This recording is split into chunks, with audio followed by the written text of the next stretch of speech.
the sun. Throughout the plains, the earth, the barren desert, wasted land. The time has come, we're taking back what's ours. The skies will overflow with vengeful grills and red. Ooh, the war has just begun.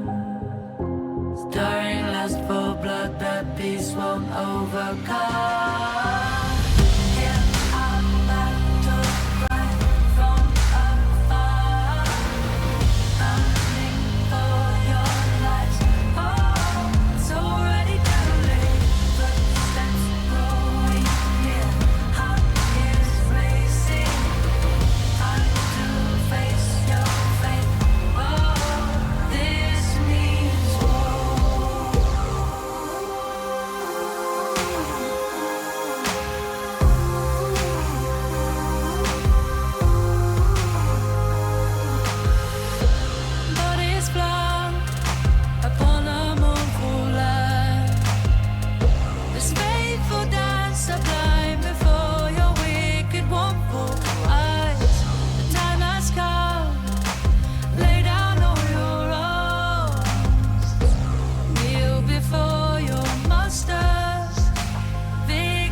Holden wrecks, rotting in the sun.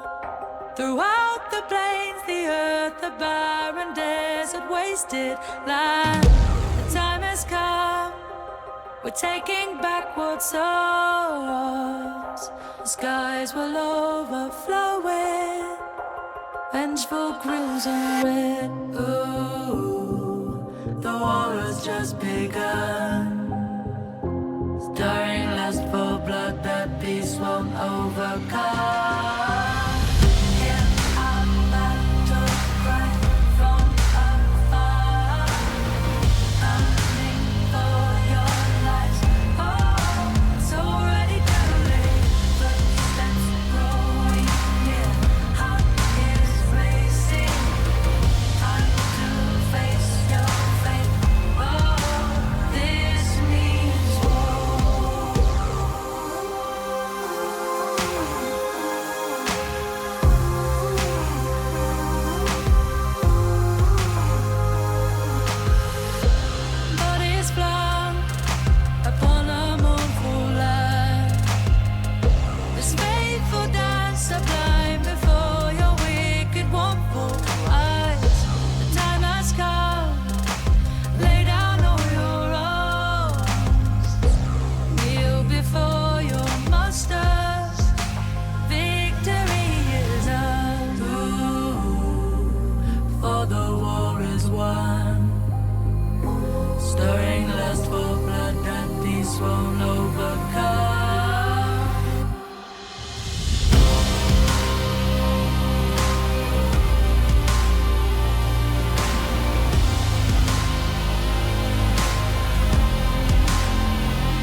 These are those moments I don't think anybody else is going to forget.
Good morning and welcome everyone to day number 2 here at the Intel Extreme Masters Katowice 2020.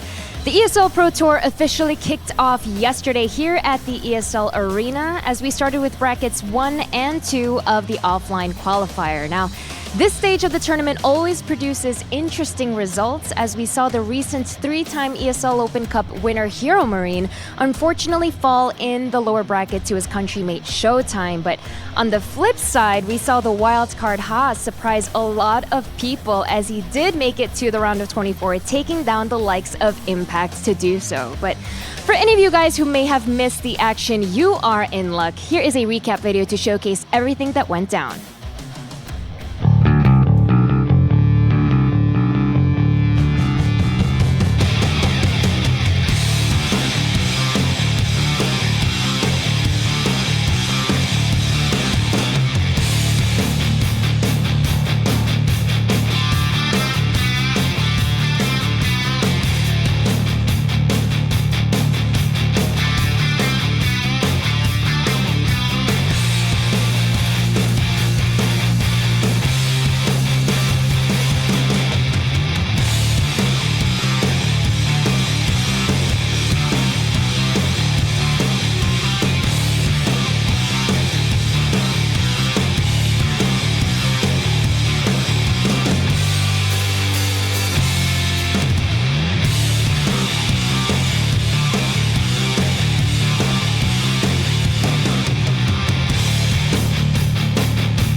Hello there, ladies and gentlemen. Welcome to day number 2 of the Intel Extreme Masters Katowice for StarCraft 2. We are back. We're getting into the brackets once again here to find out which our next 6 players are going to be moving on into the group stage. My name's Kyle Harrison. Joining me to start off the day once again, Mr. Rotterdam, we have Demuslim, we have Pig.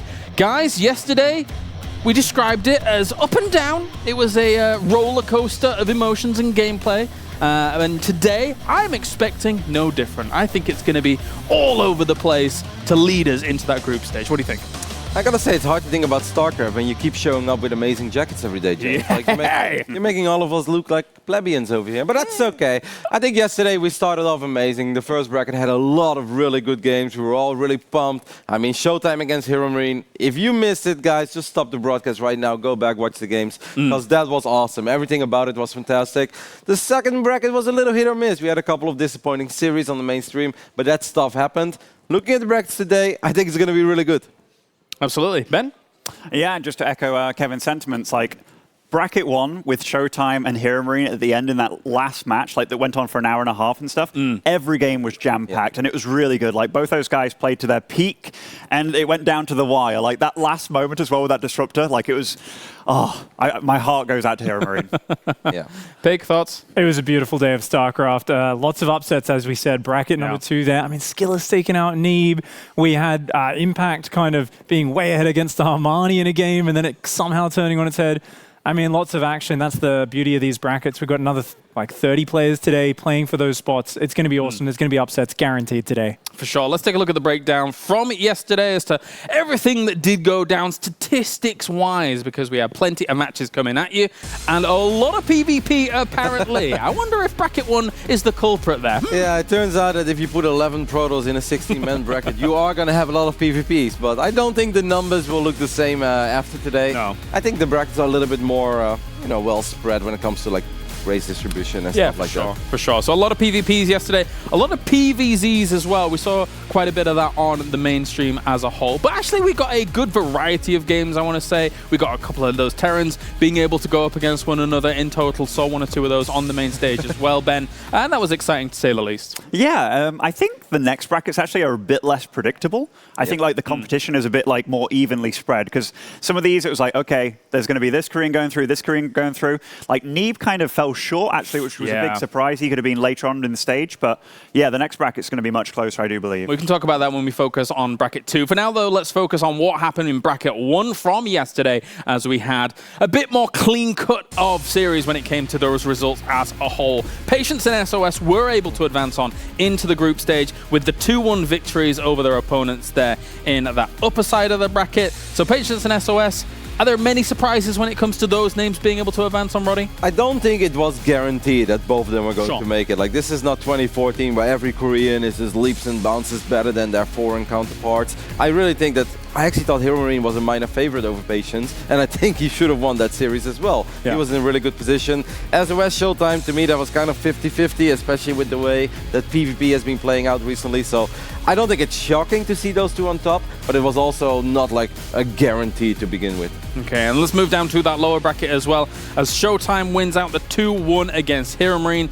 Once again, Pig, as previously mentioned here, really down to the wire that series, and definitely the highlight of day number 1. Such an action-packed back and forth series, but I mean, honestly, the players we haven't talked about as much because we keep focusing on that series is Estrella and Zaun, both amazing series for them. Estrella, unfortunately, falling to Showtime eventually, ahead in both of those maps, showing he can go toe-to-toe with the very best players in the world, and he beat a lot of good players, even to get into that match. And to echo that a little bit, I think even in his upper bracket match, Australia was also ahead against Patience. Now, on one hand, it really stinks, right? If you're ahead in 4 games and you end up losing all 4 of them. Yeah. I think the TLDR is that this was actually a pretty damn good run for Australia, because he played 5 or 6 best of 3s, and nobody actually straight up outplayed him. He wasn't bobbed, he wasn't outclassed. Like, now he wasn't able to close out on leads, and that's something he can still improve upon. But we hype him up, and in my opinion, he actually delivered a pretty good performance. Let's take a look at bracket number 2 as well to re-jog your memory as to the next 3 players that were able to move on, as Armani and Innovation up at the top made their sides of the brackets look a little bit more easy, I would say, than what we saw from bracket number 1,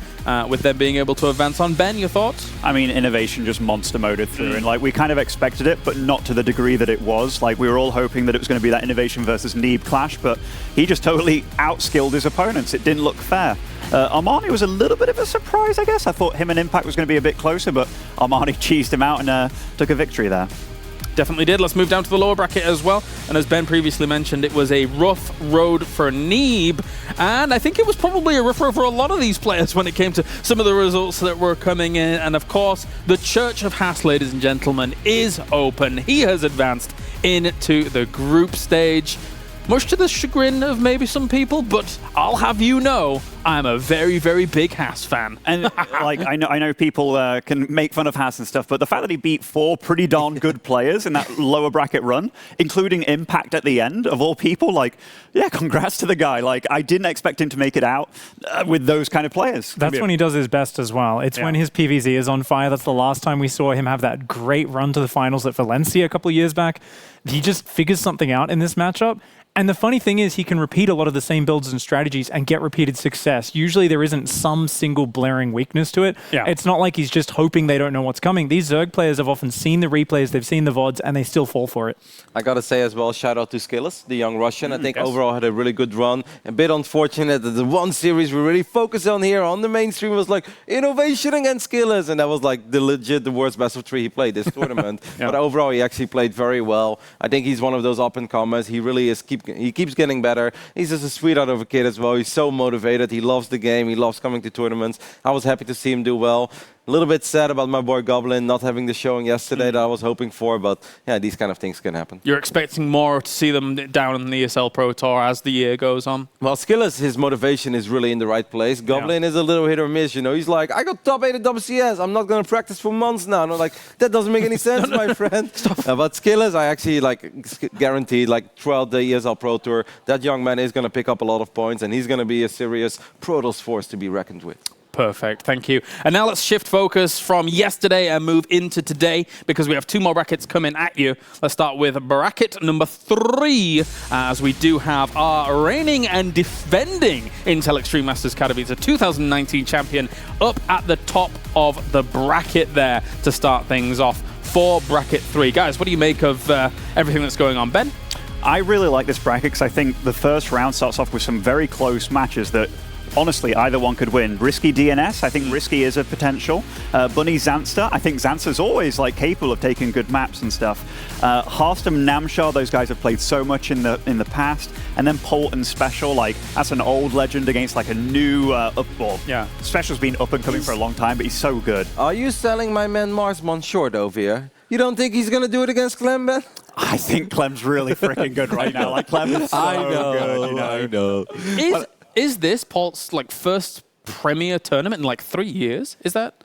Am I remembering this wrongly? I mean, technically, he did play GSL qualifiers and stuff like that, right? He has tried, but I mean, to see him here is definitely, as Pig would say, a blast from the past. It's cool to see him sit there and you walk by, and you're like, hi, and you're Polton is polite and mannered as always. It's cool. Yeah. That's the literal backstory of Captain America, right? He is a blast from the past, and Neeb's fallen, so maybe he's ready to pick up the flag.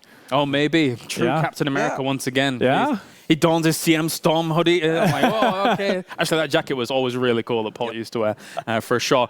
So that is bracket number 3. Let's take a look at bracket 4 as well here, as that concludes basically what will be our offline qualifiers, as we have Trap up towards the top, one of the big names in this group, as well as Ragnarok down there as well. What else stands out for you, Rotterdam? What stands out for me is that the Americans, as Pig just pointed out as well, haven't really delivered yet, and I know that the 2 guys that don't really stand out in this bracket are maybe Vindicta and Cottlebear, but I really hope for the NA scene that those 2 Terrans show up. They're both young, they're both pretty damn good. They're going to be underdogs very often in their series, but I really hope that one of them has a surprise performance. I don't think they can go all the way, but hey, if they make it lower bracket round 3, lower bracket round 4, I'd already be very proud of those boys. Pig, bracket 4? I love seeing Dima up there, Oh, yeah. Nice lucky draw for him running into Trap in the first round. It's literally the strongest Protoss in Korea. Such a dominant force. But, I mean, always good to see Dima there. And I think Trap, everybody expects him to go straight through to the group stage. Ben? I'm looking forward to uThermal versus Rail in the first round there. Rail, he's a fairly solid Protoss, and uThermal, he's one of these guys. He has peaks and he has lows, but I think he's in really good form right now. I think actually uThermal is one of my... People keep asking me, Roddy, what's your sleeper pick for someone to go very far? I don't know if uThermal is a fair pick, because he has done well, the Intel Extreme Masters in the past, has made it to the group stage, even pushed Innovation a couple of times, took down Innovation, so it's not really a super random pick, but I think Mark is incredibly good right now. Awesome stuff, awesome stuff. And that is kind of how the brackets are going to unfold here throughout the day. Hopefully we will see some great games throughout those brackets as a whole. And I think that's pretty much it for our pre-show. If you're happy, we're happy, James. Are you happy? Yeah. I mean, I want a jacket like yours, but other than that, I'm good. I mean, you can have it. Yeah, absolutely. Yeah, okay, all right. All right, we're going to go a short break here, ladies and gentlemen, and when we return, we are starting things off for bracket number 3. We shall see you in a few for Intel Extreme Masters Katowice.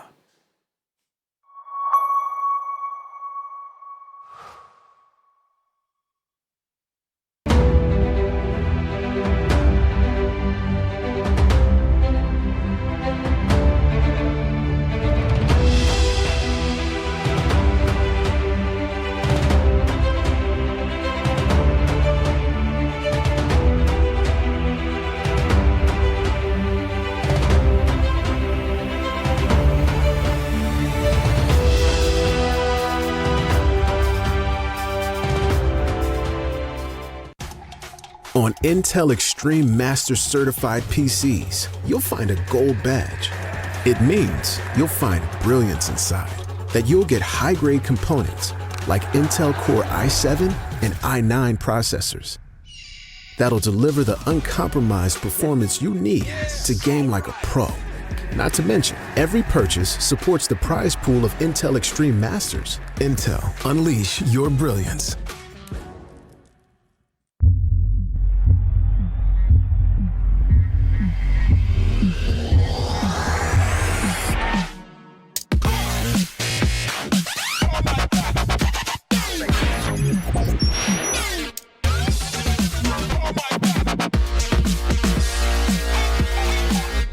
For them, to simply exist is not enough. They must strive for more. They risk everything to build a legacy, just to have it torn down. Many have tried to reach the unobtainable, but only a few achieve greatness. They have many names. We call them stars. Euronics, a human touch in a digital world.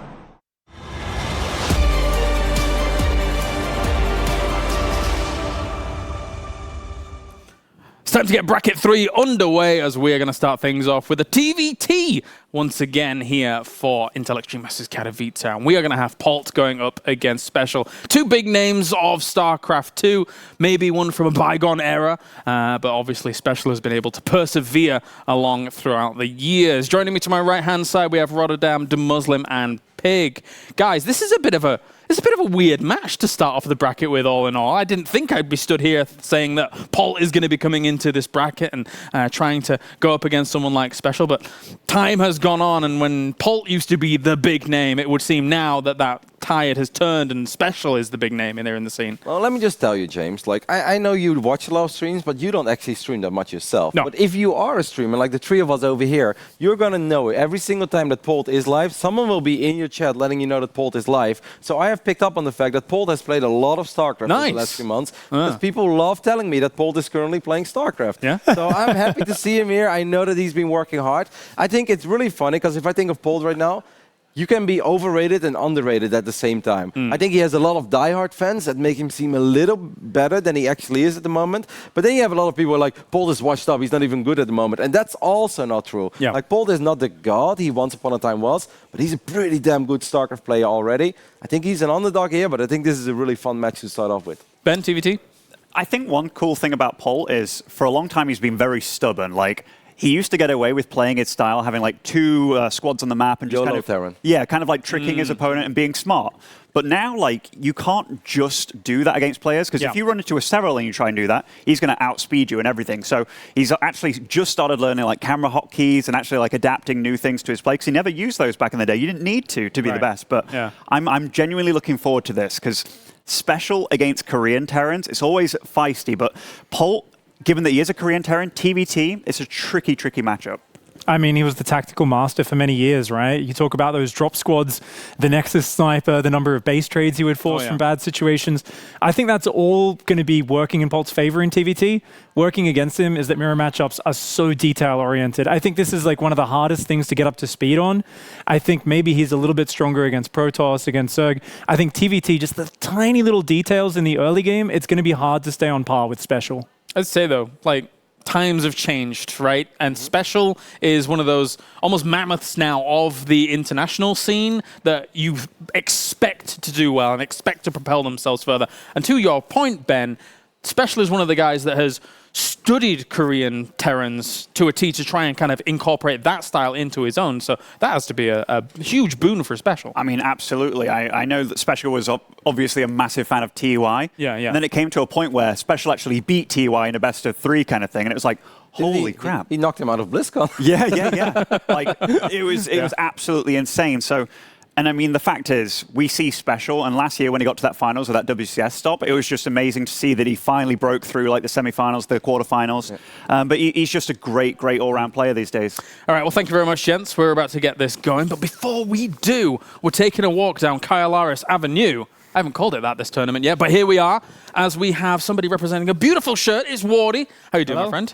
I'm doing good. Ready for day number 2. We had some great games on day number 1. And expecting more of the same today. So, what do we have for a first map? What are you going to talk to us about? So our first map of the day is going to be World of Sleepers, and I think for TVT, the most important thing is no matter whether you're going to go into bio, whether you're going to go into mech, it's the early game that matters the most. And one of the big things about World of Sleepers from the very start is just this natural expansion has no ramp on it at all. So it immediately makes a lot of attacks like our Cyclone-based, etc. It's a little bit advantageous to get in there because you don't have to push up a high ground, right?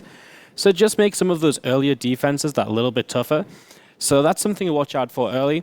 And if we get a bit into the later game, we saw Ben mentioning, Pult likes to just be all over the map and like go on multiple fronts. This is absolutely a map where you can do that. It's the same as why we say don't play Bio versus Zerg on this one, because they'll be everywhere. Because once you set up onto your bases and you can start getting aggressive, you can come through the middle, you can drop across into the main base, third base over here, depending where you expand, and there's just going to be chaos everywhere if Pult can get to that stage. All right, well, thank you very much, Wardy, for that update there when it comes to World of Sleepers. And we're going to go and greet our commentator team here for this Terran versus Terran. Wardy, there we go. Magic, camera magic. Let's go this way. Let's head on over as we go over to Zombie Grub and Maynard. Hello. I think I came over here last time and you guys were here yesterday as well. Happy for this TVT? Both Terrans feeling good? I mean, I'm wearing a Protoss shirt today. You are wearing a Protoss shirt, yeah. It's actually just trying to show that I do love all the races. But And I just love the game. Yes. Okay. I do love TVT the most. Yeah.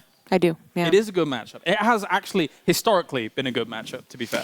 It always has been. Of course, there's the GOM TVT where everyone got sick of it, and that just makes sense. True, It's too much of a good thing, right? And there's been a couple of metas where maybe it wasn't the most amazing matchup either, but it's always been chess, right? We love chess. Yeah.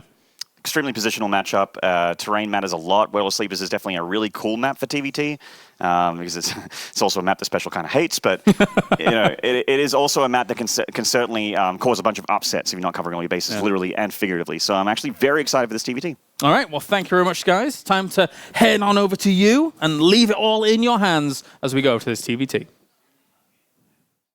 StarCraft fans, hello. Wait. Hello. There we go. Third time's a charm. Hello, StarCraft fans. Yeah, Hi. okay, I was waiting for a music to get played under production and put up a gif of a goat drinking water or something like that. But no, we are about to get into TVT. I am Maynard. With me is Zombie Grub, starting the stream off right with the Zombie Nard combo. Nard Grub? Zombie Nard? Nard Grub. Nard Grub. Nard Grub. Best foot forward. I mean, either one works. That's right. We're going to get into this TVT shortly. Two big fan favorites, with Special, of course, being the player that's played a lot more lately, sort of gotten very, very deep, finally getting to his first WCS Grand Final last year, and Pult, having recently, well, kind of recently, but also not really recently returned from the military. He's already played 5,000 plus games, I'm sure, at this point. He just seems to grind all day, every day. He's an absolute madman. That old practice schedule of the Korean Terran seems to have, fit him like a glove when you return back home. Yeah, but it is a lot of streaming and it is a lot of NA players, which I don't mean to be rude or anything, but it is the NA ladder experience where, very different from 5 years ago, last time these guys played. Special is actually literally in Korea, all the time, practicing on that ladder against Korean Terrans, being the protege of TY, right, who's an amazing TVT player. It just seems very recently, the last 2 years, even if Pult had not gone to the military, it feels like Special would have just jumped ahead of him anyways. I kind of agree with you there. Having that practice area, I guess, to go to Korea and to practice is the best place in the whole world to get better at TVT.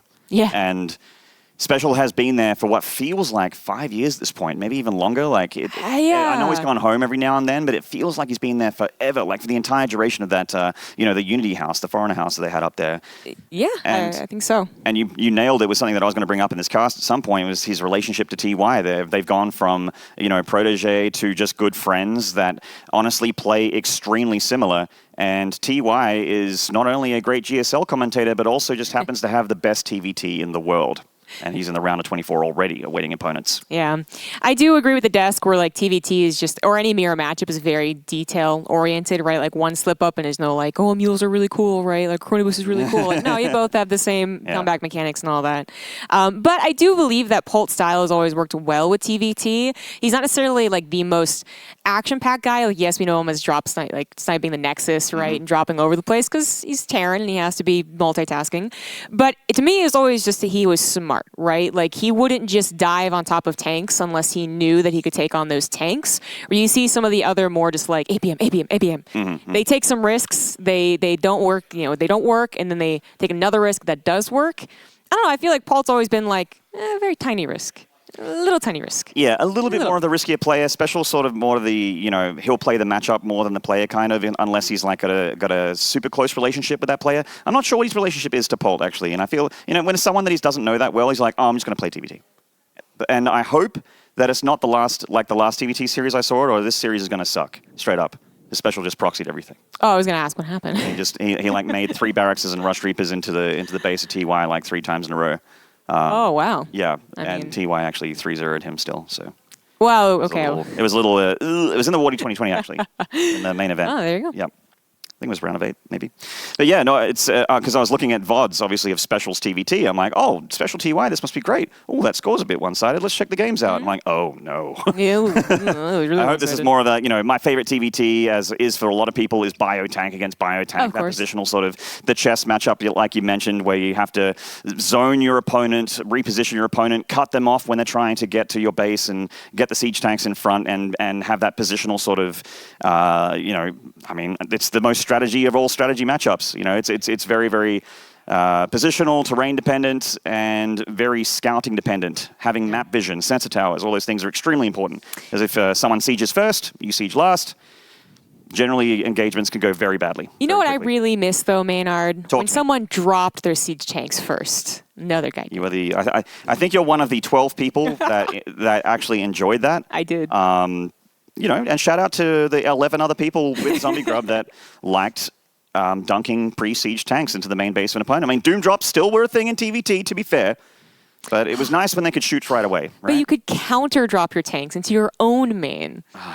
It was so good, guys. Whatever, anyways. Yeah, let's talk about other good meta TVTs where you could load up 4 Hellbats into a medevac and drop that into a mineral line with Blue Flame. I mean, for a while there, before the Raven change, it was like more Ravens, more good, right? Even More with Ravens, bio. more good, yeah. Like, that was that was actually... cool. There was actually a couple of IEM Katowices where certain strategies were nerfed very quickly after the tournament, and I think there was, remember, a couple of years back, the Raven got the nerf bat. Oh, yeah. That anti-armor missile. Yeah, deleting entire maxed out Protoss air armies with the anti-armor spell damage. Yep. Well, we had a little bit of a snafu with the account of Polt, but we fixed it. We got the countdown kicking in, so game 1 is about to kick in, guys. It wasn't just us gas-bagging. We actually are here to commentate StarCraft 2. World of Sleepers, as Wardy showed us before, is going to be map number 1. Let's get into it.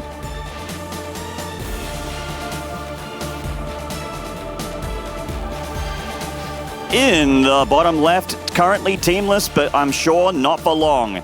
He is the old Captain America, Polt. And in the top right, recently picked up by Chivo, the Mexican Terran. He is Special. I think it makes a lot of sense. That's a South American team, South American player. Well, Central American. yeah, we need the point. South of NA, all right? Yeah, it's true. Yeah. I mean, south of USA, which is basically anyone ever means when they say America, they mean USA because it's the best country. Yeah. Everything south of America is the South. Please save me, Europe. I like how they call, the tail end of America the Deep South, and I'm from Australia, which is as south as it could possibly be. Actually, I think Chile and New Zealand are slightly more south. But when you say the South USA, like Australia really is Southern English people. Like Southern English. We don't sound anywhere as posh as Southern English. But. Oh, exactly. And the South USA does not sound anywhere near as posh as the North. Anyway, Southern hospitality, et cetera, et cetera. Yeah. So we have a very different opening here. What Special is doing is I feel like playing the map a little bit more. The single gas expand faster, the faster command center, because you have that bigger map. Polt's going double gas on a very large map here, which leads me to believe that he is going to try and put some early game damage on Special with the faster factory. Be interested to see when he pulls out of gas as well. Like if he's going to go a little bit more, one basey, or if he's going to still try and expand relatively quick after the faster factory. No, exactly. Like we want to pay attention to whether he goes up to that starport or actually just, goes for the command center. He could be expecting yes, you have the opportunity to be aggressive with this, and more so you want to use it because this, Special is getting a faster CC. You got to do something to make up for the lack of command center. But it is also sometimes just something that people consider a safe way to get into a TVT. Yeah. Especially if they, they consider their opponent very aggressive or very micro-oriented, which Special absolutely can be that guy that just bops you with 2 Reapers and a Hellion.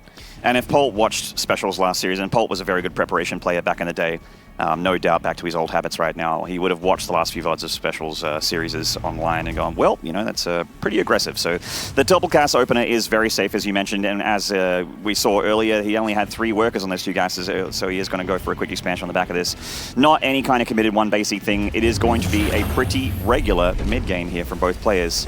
With Special looking to go towards some Hellions. Well, alrighty then. That's actually it can help out if Polt were to actually dedicate to a lot of these Reapers and Hellions, like more than just 2-1, maybe like a 3-2 combination.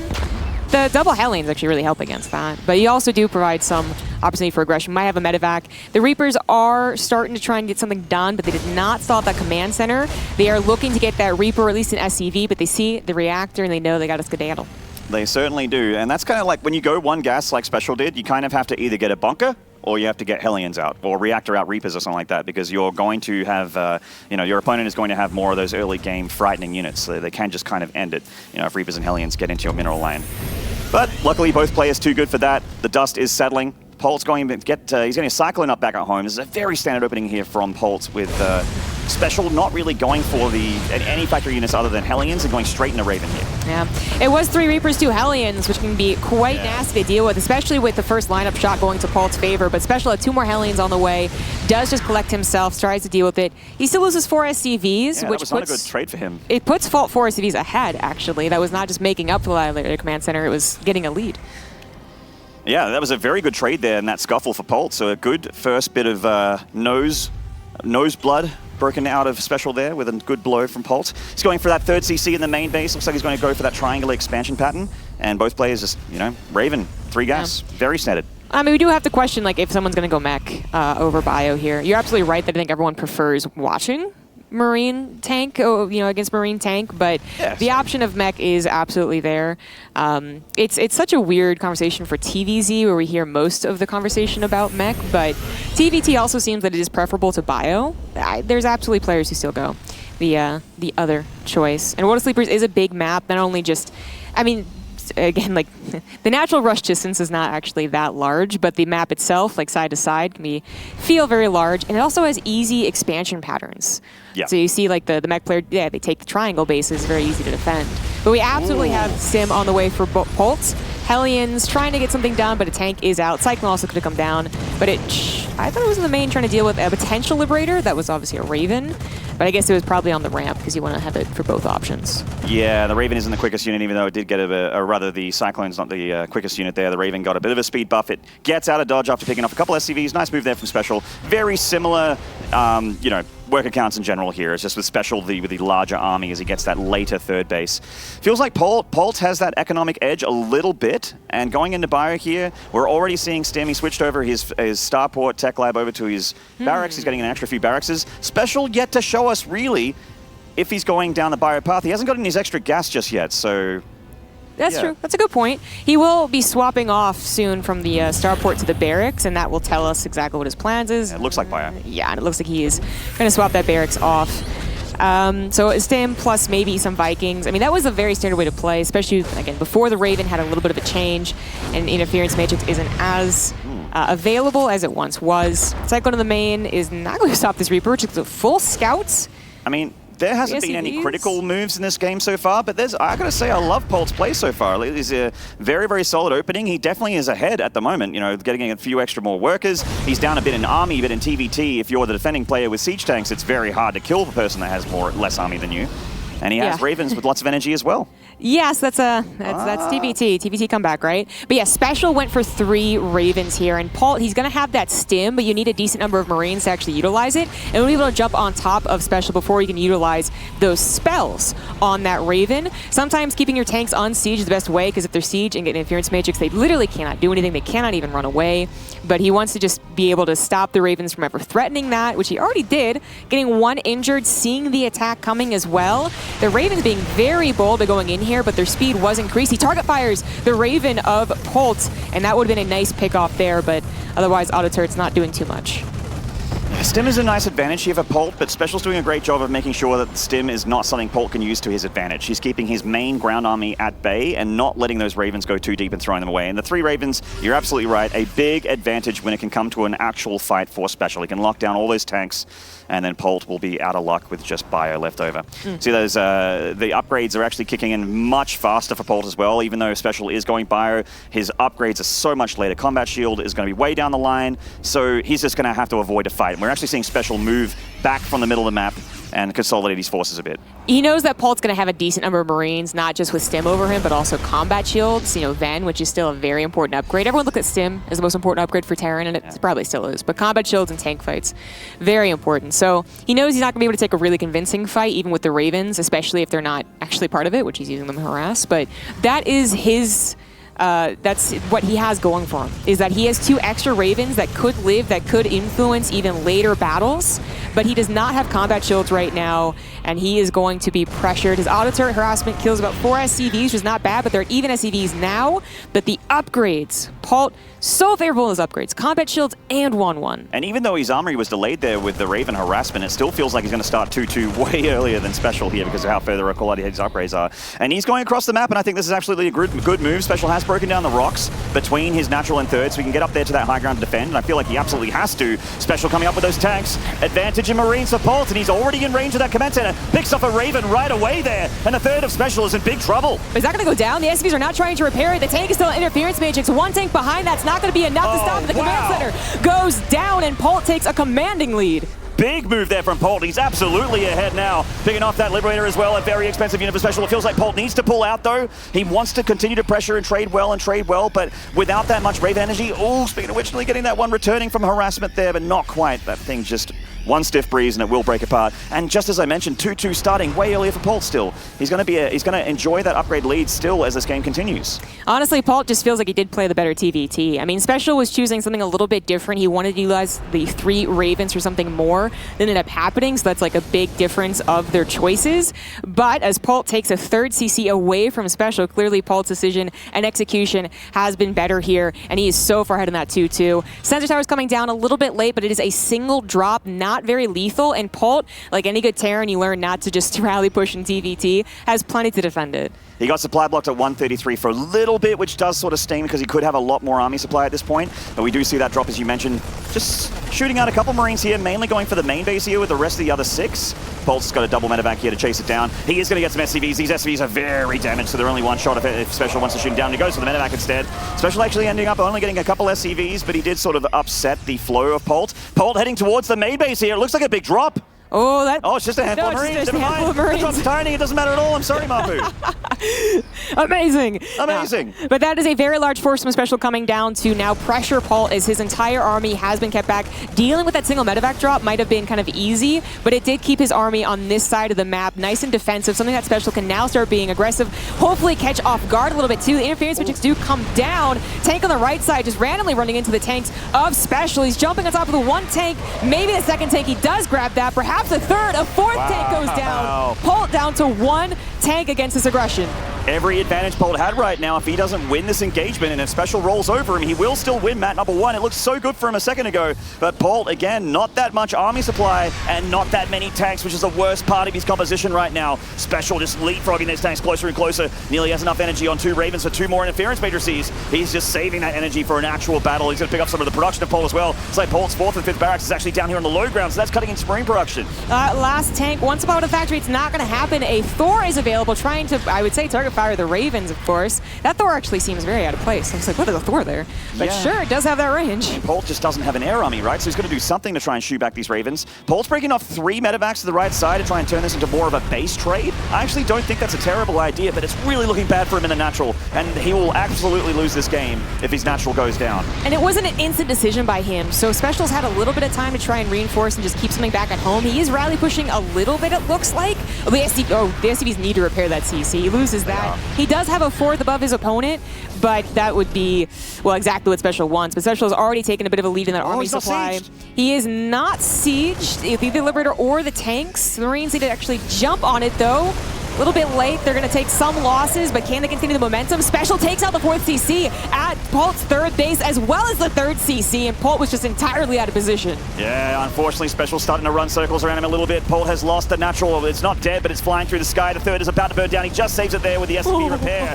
But the bases are not on the ground, and they're not mining, and Special has 3 bases mining right now. Polt shooting over to that third base, though. The SCV's left very exposed. Moves like this are going to be very, very Hail Mary based, but they are going to get Polt an edge in this game, or at least give him a chance to come back after this really rough engagement in front of his base. Yeah, he's still under pressure in that natural. He's mining from one base, his main base, and actually, I hesitate to use the word mining. I don't think he is anymore. He's going to break the front, though. 3 tanks are going to go down. Fairly efficient trade there with just the Marines, and those Marines do have those 2-2 upgrades, by the way, so if they ever got into a decent fight with Special's Marines only, it would be okay, but Special's the one that still has tanks, and Polt now looking like he has... That Thor's still there. That's not a tank. It's not a tank.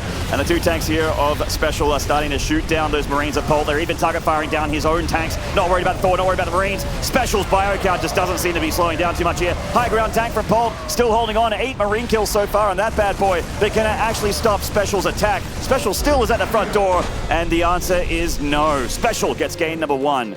But my God, did Polt show us some pretty decent PvP at the start there? TBT, I should say. It's a different matchup. Yeah, I'm pre-coffee, guys, and you get that caffeine in my blood system. He showed us random builds that worked. No, that was very good TBT. Usually a loss of a third CC is something that TBT can allow a comeback in, but it's not like, oh, no big deal. You know, like, no, that was a very big deal. Because even though Special might have had the 3 Ravens, a slight army supply lead at one point, like, that slight army supply lead's not really supposed to, like, I don't want to say it doesn't matter, but it matters a little less, as Maynard was talking about with his tanks, the splash. They can hold for a long time against even upwards of like 30 or 40 supply leads. But Polt, he did that. It was great. He pulled back. He wasn't significantly under army supply, but then he just felt like he really turtled, and that's okay on 3cc going into a forest trying to get that lead even further by playing safe. But even though he had sensor towers, he had 3 tanks not a part of that main engagement around the natural that started it all. And I think with killing that third CC, you know the only chance, like, maybe the army is bigger than mine. Because my economy is definitely better, but maybe the army is bigger than mine. I need to move and react to all of that army. I can't just, like, try and spread out everywhere and cover all my bases. Because then if he does just choose one avenue and attacks with everything, I could be screwed. And that's actually what happened. Feels like Polt had some really good ideas, but as far as winning engagements goes, had a little bit of a tough time in that regard, especially defensively. Now, those 3 Ravens really are such a pain in the butt when you're defending and you only really have tanks as your backbone. In the top left here, it is the man himself. It is Polt. If you're looking for a new Terran's esports teams, pick him up, do yourselves a favor. And in the bottom right here from Chivo, he is Special. Currently on match points. Yeah, I think people expected Special to take this series, but Polt really proving that he's just a tournament contender, you know? I feel like Polt was always a bit of that guy where maybe he wasn't like 7K on the NA ladder, right? I don't think he ever made that. And it wasn't like a lot of maybe hype around like he is literally the best play I've ever seen. It was more just like, yeah, he just wins all the time. So of course he's one of the best players I've ever seen. But when you watch, you know, Cyril, right? And I'm talking about Cyril too much. But Cyril is like, oh my God, like he actually is doing things that just, you're not supposed to be able to. Polt, he just wins tournaments. He's very solid. He has a good mindset. And you don't just ever count him out, even when he's taken, 2-3 years off. To the commentator's credit, we haven't been talking about Cyril that much yet, but well, yeah. It'll start soon. Group D will be in a couple of days, in like 3 or 4 days. Yeah. So I'm actually just, it's early game TVT. Both players, same builders as last time. Double gas for Polt, single gas for Special. So a faster expand for Special, faster factory for Polt. But I gotta say, like I've been more and more impressed with Polt every time I jump into his stream and have a little bit of a look. It's so cool to see a guy take that much time off. It's so hard to take that much time off StarCraft, going to the military, barely being able to touch the game, and even though you were a great player, and certainly, you can recover pretty quickly, it's like getting back on a bicycle. It's like getting back on a bicycle, but the bicycle has, an intricate pedal system. It's not just 2 pedals, it's like 18,000 pedals. And he's slowly figuring out how to reuse this contraption. And it didn't take him too long for that muscle memory to kick in and already be going toe-to-toe with greats like Special, who really have done nothing but live and breathe StarCraft since he was a kid, honestly. He's a Brood War player that has been playing 10 years almost of StarCraft 2. So very impressive stuff from Polt, who, in regards to this tournament, is a previous IEM champion. He was world champion in 2016, beating Snoot. Yeah, he is. And that was Legacy of the Void. So while maybe some other players coming back into the scene were actually like Heart of the Swarm or maybe even Wings of Liberty only, that's going from a bicycle to like, I don't even know, like a flying car. Go deep on this analogy, Zombie Grub. Where are we going? But it's just that comparable, not just in terms of what's available for mechanics and what's available for units, but just like everyone is so much better than they were 8 years ago. They were better than they were 5 years ago, and they're better than they were 2 years ago. Yeah, the meta just changes so quickly. The maps make a big difference as well as far as balance goes. You know, there's sometimes there's a Zerg favored map pool, and that makes it very, very hard to beat Zerg for Terrans. And then sometimes there's a Terran favored map pool, and vice versa. So it does change a lot, and that's one of the reasons we all love this game so much, because it does change from time to time. We do have enough here for Special, which is keeping conservative, right on top of that ramp. Really doesn't want Pol to get in there and scout him or do too much damage, and there's no SCVs for him to pick off in the natural just yet anyway. Once again, Special not really going for a bunker or anything after going single gas, just relying on a couple Reapers and Hellions to try and trade well defensively. Yeah, but not reactor Hellions this time, so he does have to kind of try and a little bit match what Pol could have. It's going to be difficult to actually match it, right? You have that faster command center. You're going to be down, in this case, one less Reaper, but defensively, a little SCV pool, a bad shot from the Hellions, a good grenade. It's not really worth diving on top for Pol as he just pulls back. He can use the Reapers later on and go into the main, and the Hellions maybe for some scouting. They are, of course, units that get worthless, more and more worthless over time. But that is a Cloakless Banshee here from Special.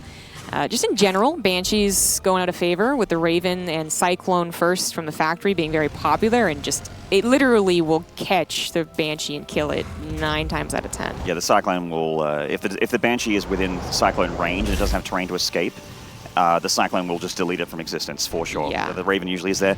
And we're going to wonder here if Polt's going for the exact same build order. He's once again going for the quick third CC, but does he go multiple Ravens this time to help him out with those mid-game battles? So it felt like he really didn't have an answer to Special's tanks. Right. I do still feel like if he had just like all of his tanks, because that fight, like I really like, I feel like we should like slow it down, you know, hopefully the TVs. Yeah, maybe get on Telestrator, that'd be cool. Yeah, exactly. Like, slow it down. Like it was the fact that they were in a line, they weren't all kind of covering each other, so the interference matrix not just took them out of the equation, but made them easy to pounce on. Max with Artillery on the way. Banshee actually doing some damage too. But anyways, to finish my point, and then there was also more tanks that weren't even anywhere close to the fight. If everything was there, I still feel like it would have been different. But the Ravens can be very tricky. But yeah, Special going for Magfield Accelerator.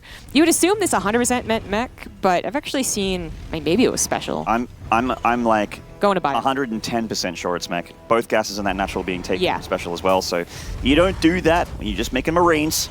So yeah, and I was expecting a second and third factory here shortly from our Mexican Terran. So he moves down the map there to take a little bit of map control. You know, poke its Polt, see what he can do. That Cloakless Banshee, she's still around, she's still a threat. And there's that second factory, third one soon to follow. Yeah. Scan from Polt as well. If you see the Tech Lab spinning, I feel like that's already a pretty big tell there for Polt. It should absolutely be going into mech, and then there's still no Tech Lab on the barracks either, so there really is no chance that they're just like, oh, gotcha, and like cancel it and start sim immediately. And the 2 factories are on the way. I mean, you don't really want to commit to like a ton of Cyclones. There was a pretty, well, the Banshee's a bit now. There was a pretty bad TVT meta where it was literally Cyclone versus Cyclone, and oh god, yeah, no, it was the PvP tank and not the lock-on tank. No one, I don't think anyone liked that. It's like no one liked that. But like you can start off with it, and it can be very powerful against like these early situations where in TVT, so much of our builds, like no one really does like a 2-1-1 anymore in this matchup, right? Never 3 racks. We're all like a couple of important unit dependent, right? So the Cyclone taking out 1 tank is huge. Interference makes the 1 tank is huge. Once the Marine count grows, you got to go away from Cyclones, but that's going to take some time. This early game Cyclone army of Special is a little bit newer school with mech and TVT. They, with Magfield, can really kill buildings very quickly, as we're seeing over here at this third base. Polt! That needs to get out of there. That's going to die. That is going to die. You could just, yeah, it's worth sacrificing. Oh, the interference matrix to try and stop that from happening was a good idea. Oh, that's so incredibly bad for Polt. Yeah. Like, he almost needs to go all in, like right now, and he's going to lose a Cyclone. I think he does. I mean, he does have Stim on his side, and Medivacs are coming through here, so while the tank count is low, maybe he can make some magic happen. He really wants to catch all these units while he can. He's going to catch 1 Cyclone. Odds are it's going to buy some time. Cyclones are taking out 1 Marine at a time. That's usually not effective, but Special also just buying time. Now he's going to have almost 4 tanks without Polt really pressuring him. That's all he needed to do. And also Polt used his interference matrices, you know, kind of willy-nilly there, like locking down a couple Cyclones that can already just run away from the fight. Special still has that Raven advantage. The one with energy is quite low, and Polt would love to pick it off. But it's just hard to imagine Polt actually doing something with this force and actually putting on some serious counter damage to the Terran. Yeah, exactly. 2 more tanks about to pop out for Special. He's still gaining energy again on those Ravens. He's not even able to get like some sight here with the medevac with the Cyclone still alive. Look at this worker difference, 68 SCVs to 30 to 49. It's a different number at the front there, Maynard, for Polt. So this is just incredibly bad for the Korean Terran. He's behind in every single regard. Yeah, he's even going to be broken, which is not a great sign. One tank goes down. Second one should go down to these tanks sieging up from Special. Left side's going to fall as well. And Polt, I mean, he's eventually going to be pushed back. Maybe not now, and he has taken the time to try and grab a 3rd CC again. But now he's up against Mech. If you don't have a strong early or any good mid game against Mech, they just spiral so far out of control. Like, this is going to be such an uphill battle. Like, maybe Polt's attacked soon and dies soon, but he's going to be outpaced. Yes. Entirely. That is the big problem here, is that Special, if there was a much worse Terran, I'm sure Polt has the ability to come back, but against a player like Special, he's just a little bit too good to throw you this big of a lead. But, you know, I have seen Miracles before. Oh my god. Woo! Never mind. Miracles don't exist, guys, sorry. But never mind. In all seriousness, what can you do to come back against Mech? Drops, multi-prong stuff, expanding a lot, trying to take the map back from the Mech player, kind of keep them pinned back, building up an army. But the first 2 medevacs of Polt are just right there. They only have just arrived. So drops, not really too much of a thing. And even if he did, Special still has Ravens. Right, yes. Like, there's so much attack defense. Special doesn't have upgrades on the way, but like, you need such a larger number of forces to take care of tanks and Howlings, even if they don't have upgrades. That's definitely something that Special doesn't have to worry about. Even if it became 3-3 versus 1-1, I'd be like, well, Special probably has 20 tanks and Polt has 10 Marauders. Not going to be that drastic, but something along those lines. The other option for trying to come back versus Mech is to try and get a surprise swap into air. It's very difficult to do, though, because I can guarantee Special is considering that. First, you consider the drops. Second, you consider the mass expansion, so make sure to keep tabs on your opponent. And third, you consider the transfer into air, which is he will be playing catch-up with, as Mappy just showed us, already a pretty big air advantage for Special at the moment. He's already at that point where he's like, I have enough Vikings that I know my air army's bigger, so now I'm going to make Liberators to make your tanks very useless. They would be. I mean, some harassment's good as well, but yeah, the point is, like, he's taken out of the equation because, sometimes if it is an even game, then you are sacrificing that tank count on the ground for the Vikings in the air, and sometimes, like, a large Marine Marauder force can take advantage of that, but not if you're so far behind. Polt is going to, he's actually just staying on his side of the map because I think he realizes he can't do anything. Even trying to stall out this 4th base is not something he's going to try and do. It's frustrating, but so difficult when you don't have your own tanks or like a big ball of bio. He does have one Viking already doing some damage to that Liberator, so it looks like one's going to be deflected. And I think he's patrolling another Viking up here to the north side as well, so actually a pretty good on-the-ball defense in these Liberators so far.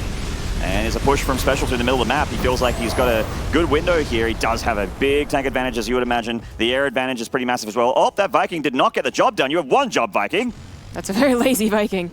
The tank's going to try to buy some time while Polt maybe was thinking of trying to counterattack, but the scan actually from Special looks like it revealed that. He's still going to go with it because it is his only hope.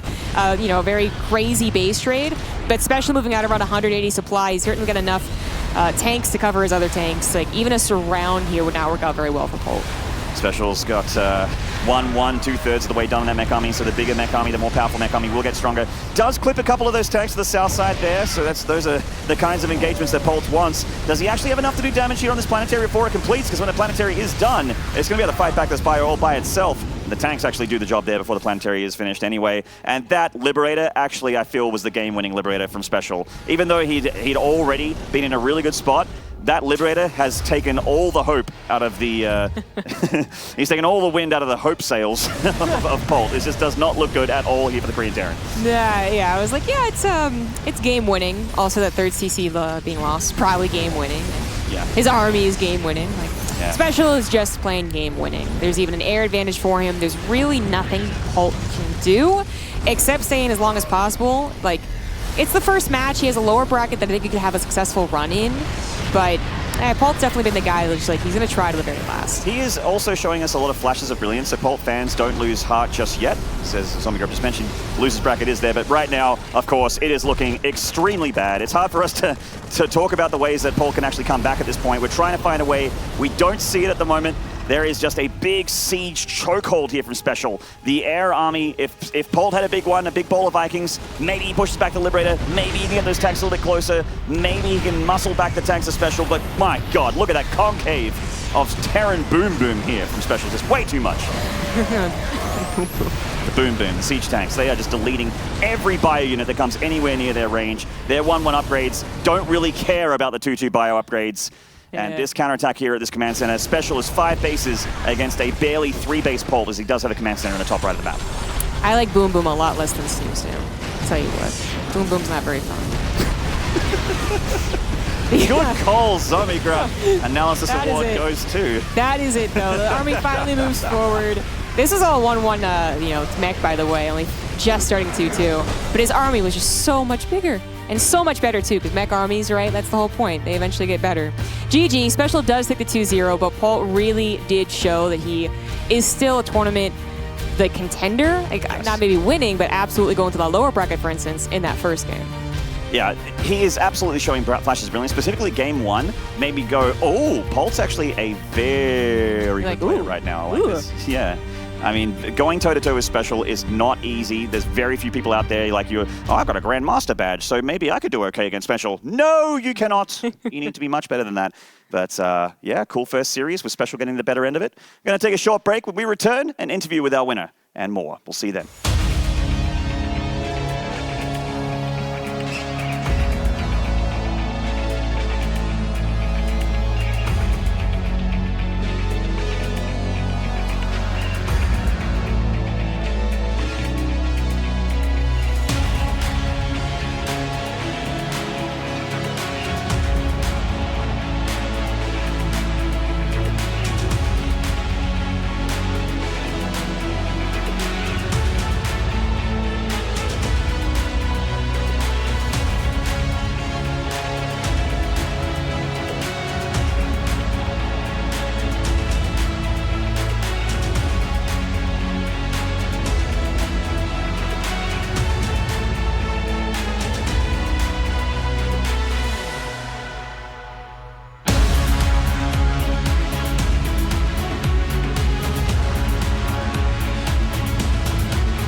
For our first match of the day here for bracket number 3 in this offline qualifier, it was a Terran versus Terran that we have not seen for many, many years. It was Special taking on Polt, but this time around, it's Juanito that comes out on top. So first of all, congratulations, Juan. It was a very, very impressive series. How have you been since the last time we saw you at Home Story Cup? I've been well. I've been practicing very hard. I live with Armani now in Korea, so we practice together and we get along really well. So I've been doing well, but I was a little nervous in this first match. What made you nervous? Is it the history that you have with Polt, or is it TVT specifically? I feel like he's always very good, regardless of how long he stopped playing and how long he came back. I watch his TVT, and I feel like his TVT stands above his other matchups, you know? And he's been doing quite well. I see him like in IEM in the recent IEM qualifiers, he beat, for example, Elaser and some other people. So he plays well TVT and TVC, but his TVP is not that good. So I was hoping I would get someone else, but I managed to play kind of well game 2 and 1. No, absolutely. Let's talk about game number 1 because there was a moment it was looking a little bit dicey for you, especially when you lost your third CC. So walk us through what happened there. So he did a very well attack, and I defended very poorly. So I was really behind after that. So I knew my only chance was to use my Raven advantage because I had 2 and he got, I think, 1, but he didn't use it well when he defended. So I knew my only timing to win with the game was to attack and use my Raven World, which I did. So that's why I won, but I honestly should have lost that game. Well, as you mentioned, you were able to win with that counterattack, and you did have a very successful and easier game number 2. Talk about what your thoughts are with Mag Field openers in TVT lately. I think if mix it up is good. Like if you play only mech, it's not good in TVT, but if you mix it up, play sometimes mech, sometimes bio, it's pretty good. And I was able to kill the third CC, and after that, all I had to do was to defend his counterattack well, and I did, so I knew I had the game in the bag as long as I didn't do a massive throw. Taking a look at the bracket that you have, I'm not going to lie, it's a pretty difficult looking bracket. Are your thoughts similar to mine? Yeah, as I told you before the interview, I think this is the second hardest bracket. The first one being the Group D, I think that's the hardest. And Innovation getting the gifts from gods, apparently. He did say it himself, actually. He was honest about that. But next up, if you want to continue in this bracket, it's going to be either Hearthstone or Namshar. I believe they are still playing at the moment. So do you have a preference there or expect anyone to make it out? Well, I don't know how condition of Namshar is like lately. And I know Hearthstone is pretty good. So I expect Hearthstone to win, but I prepare for them, for both. So whoever comes, I guess, will play. Awesome. Sounds good. Thank you very much, Pestrel. Thank you. Hopefully we'll chat with you in just a little bit. Claris, back to you guys. Thank you very much. Juanito gets himself the first win, and we are back here at the Nexus to check in on some of the other games that are going on in the bracket. As I do, I have Rotterdam, I have Muslim, I have Pig. I'm going to check in with Rotterdam first. You have Space Marine versus Marsman. Yep. We can do that. We also had Sue against Razorblader, but Sue, our reigning champ, was able to take that one pretty convincingly. Yep. So right now we're in the middle of a PvP, and we can actually just go ahead and hop into the laptop real quick, because there is some action. It wouldn't be PvP if people weren't proxying. They are proxying. Let's take a little look at it. On the side of Space Marine, our Danish Protoss player, we have a 3-gate Robo opening with the proxy Robo. And on the side of the Dutch replacement man, Marsman, we've got a solid 3-gate opening. So this game can actually end in the next minute, because that is kind of just the beauty of PvP, James. Yeah. Like, stylistically or build order-wise, I actually prefer the build of Space Marine. But let's say Marsman finds the Robo, he unpowers it, and then he contains him a little bit. That could be possible as well, but I think this is about to get feisty. Let's see if the War Prism is able to get something done with 2 Adepts. Marsman, is he actually going to run up the ramp? Is he Alpha Star, guys? He is not Alpha Star. Yeah. This is lower bracket, correct? Yes, this is lower bracket round 1. So a lot of people at home, they might think like, wow, these games don't even really matter. Like, none of them are going to qualify. There's $600 on the line for both of them. Like, if you just win 1 round in this tournament in the lower bracket, you walk away with $600. Obviously, that's freaking awesome. So this may not be between 2 guys that are going to win this tournament, but this is still really important for these 2 sweethearts. Oh, definitely so. Thank you very much for that update while that game continues on. Let's check in with the Muslim. You had Hearthstone versus Namshar, and game number 1 went quite long. Now we're into game 2, correct? Yeah. So Namshar versus Hearthstone, everybody in Europe knows these guys. I think everybody everywhere knows these guys now. They always have very, very close games. So game 1, it started off with Namshar going for like this roach, ravagery kind of army. Hearthstone did a lot of damage early on. Namshar looked absolutely dead. But then seemingly the game went on, and I looked back another 5 minutes later, and they're going at it 200 supply, 200 supply. There's a mothership and everything. There's carriers. So it was a crazy, crazy game. Game 2, Hearthstone's opened up with a much more aggressive approach with a very un-Hearthstone-like, actually, Adept Glaive. So it's nice to see him mixing things up. But Hearthstone is currently 1-0 up. All right, well, thank you very much. I'm going to quickly check in with Pig, even though we had a result here. What was the result? Yeah, Space Marine won. He actually forced a recall with his War Prism and 2 Adepts. And then, obviously, Marsman recalled all the Stalkers at home. Marsman was like, I'm going to expand. Space Marine's like, no, it's PvP, you don't expand. Ran up the ramp with 2 Immortals, and he killed the Stalkers, and game over. All right, thank you. And there was a match from Marsman before this one, which was against Clem. Pig, talk to me about how Clem was playing that one out in his first round. I don't think Clem broke a sweat at all. You know, just really calm ARM play. He was scouting with a Hellion. He's about to see a DT Shrine. It gets cancelled. It gets rebuilt. Marsman really trying to cheese him out in all these games. Yeah. Clem played so solid. Raven openings, very safe. Big pushes while taking a third base. We were seeing Colossus just getting interference matrix, and Marsman just could not hold up to the first push in both games. And I think the general consensus is a lot of Clem hype for this tournament. Yeah, no, absolutely. I mean, it's also like his debut tournament for Team Liquid. True. I think we're all very excited for that pickup. This is one of those pickups. It makes sense, right? And very talented young Terran player, you know, from France. You want to get someone like that on your team. He's a sweetheart, and he has not just been good in the offseason. He's been very good. He's been crushing a lot of tournaments. So we're all like, I expect him to qualify. Anything other than Clem qualifying for the round 24 is a failure in my eyes. Fair play. And that's a lot of pressure, but that's just how good he is. I mean, it is a lot of pressure, but the kid's been living up to the pressure recently. Like, I'll always remember that series against Showtime, which for me, that was kind of his breakout performance. Even though we lost the series, he played absolutely phenomenal. And seeing him around the venue as well, he's looking so relaxed. Like, I just see him, he's like, he's ready to play. And he's not like, you mentioned it in his games. His APM, it was fast, but it wasn't like crazy nervous fast, you know? He just looks very, very comfortable. I really think that has a lot to do with the fact that he's just been winning pretty much for months straight. Like, it really does something it's a confidence booster. Yeah, no, absolutely. He's like, I'm actually really good at this stuff. Like, why am I sweating? Should I be worried about these nerds? Marsman, pretty good products from the Netherlands. Yeah, pretty good, but he ain't no Clem. And he sits down and he's like, yeah, I'm Clem now. Kid is doing awesome. Participating in the boot camp as well over at Team Liquid. Very, very cool to see. Well, thank you very much, gents. That will kind of wrap things up for this update to get things going. We will be back in a few moments' time, as I believe we have Hurricane versus Clem coming up. That's going to be awesome. As our main match here on the stream. So we'll see you in a few for Hurricane versus Clem.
To be brilliant is to defy convention and challenge expectations. So Intel will bring the processing power for when it's time to go brilliant.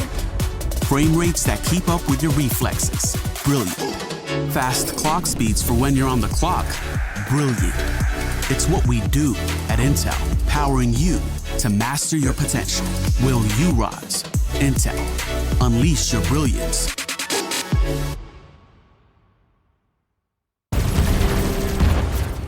Everybody loves an underdog. Who needs to be liked? Mountain Dew Amp Game Fuel. Victory in a can.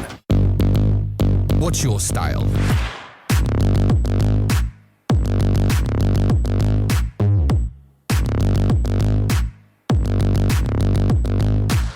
Get your merch at shop.eslgaming.com. My name is Jordan Gilbert, aka Nothing.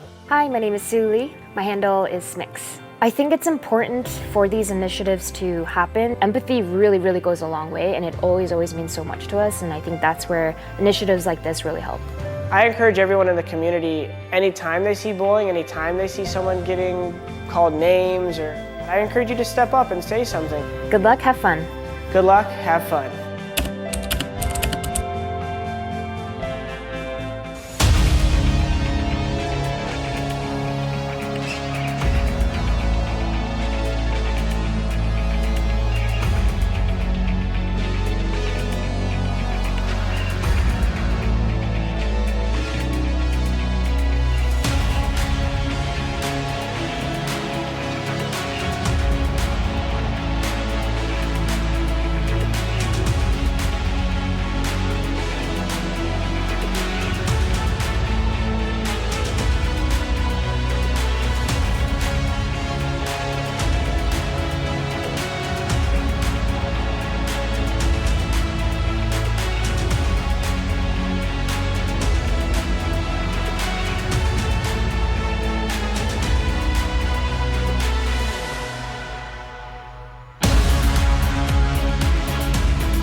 Welcome back. We're here for brackets 3 and 4, and we're going to be getting into our second series here on the main stream. It will be Hurricane going up against Clem. As previously mentioned on our desk segment, a lot of hype around Clem right now, not only for joining in on Team Liquid, but also because the performances of that young individual might be able to shine through. I have Zombie Grub, I have Muslim, and I have Pig.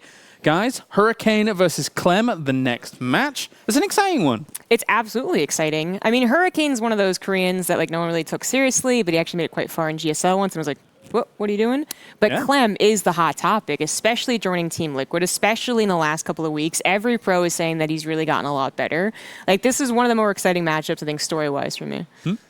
Yeah, but you can't sleep on Hurricane, even though he's one of those guys that you don't hear that much about that often. Like, I know he lived in the foreigner house for quite a while in Korea. Yeah. But he is pretty darn solid. Like, when I watch him play, I'm like, he's got his basics down, he's got good fundamentals. And the thing is, given that we don't know much about him, like there's not that many VODs available, he's kind of hard to study. And it's been a while. The off-season's been a while, so maybe he's going to come into this with some brand new tricks. And Korean Protossers tend to throw some real spanners in the gears. Yeah, they definitely do. It is quite fun at these tournaments, though, especially, Pig, when you look at the new blood kind of coming up through the tournaments. If you think maybe back 3 or 4 years ago, you'd think like, Cyrils, he's the young blood. And then look at the heights that he was able to attain throughout these past couple of years. So it's always exciting to see these kind of things. Yeah, I mean, with Clem, there's so much excitement behind that. I mean, just to add about Hurricane, this is a guy who's been touted as, he's going to be the next big thing for 6-7 years. Like, he has been one of the best practice partners. If you as a player have him as one of your practice partners, he's a great asset because he's so good and he's so capable of playing world-class StarCraft.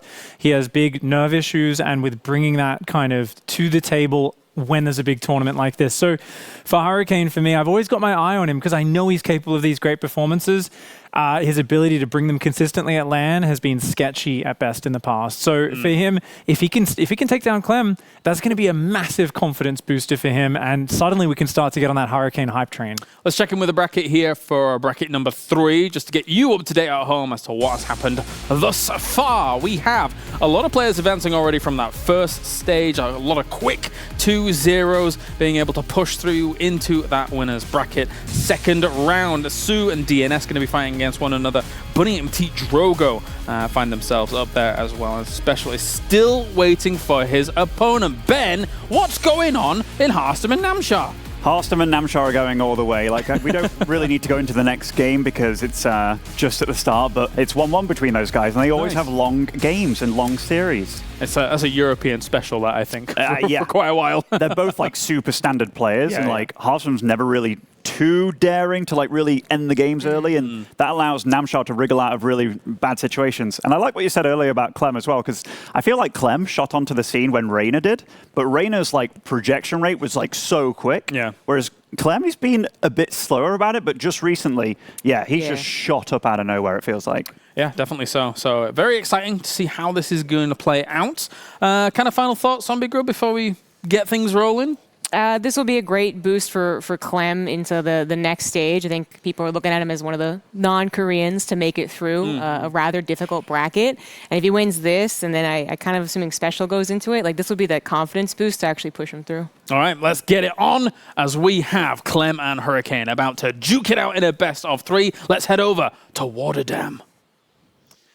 Clem's first test in this bracket, perhaps, as we have Clem and Hurricane about to take each other on. And Waddy with me is Roddy, and we are really excited to cast this one, I think. Yeah, we're just looking at the bracket as well. I know in the first round we had a lot of obvious results, but you look at the quarterfinal matchups, because technically it is a quarterfinals in the upper bracket, all 4 of them look pretty good. Like Bunny Drogo is going on, like that's pretty awesome. I love watching Bunny games, because Bunny has never played a boring game in his life, because all he knows is how to attack. Obviously, maybe Harstam against Special, that's one hell of a series.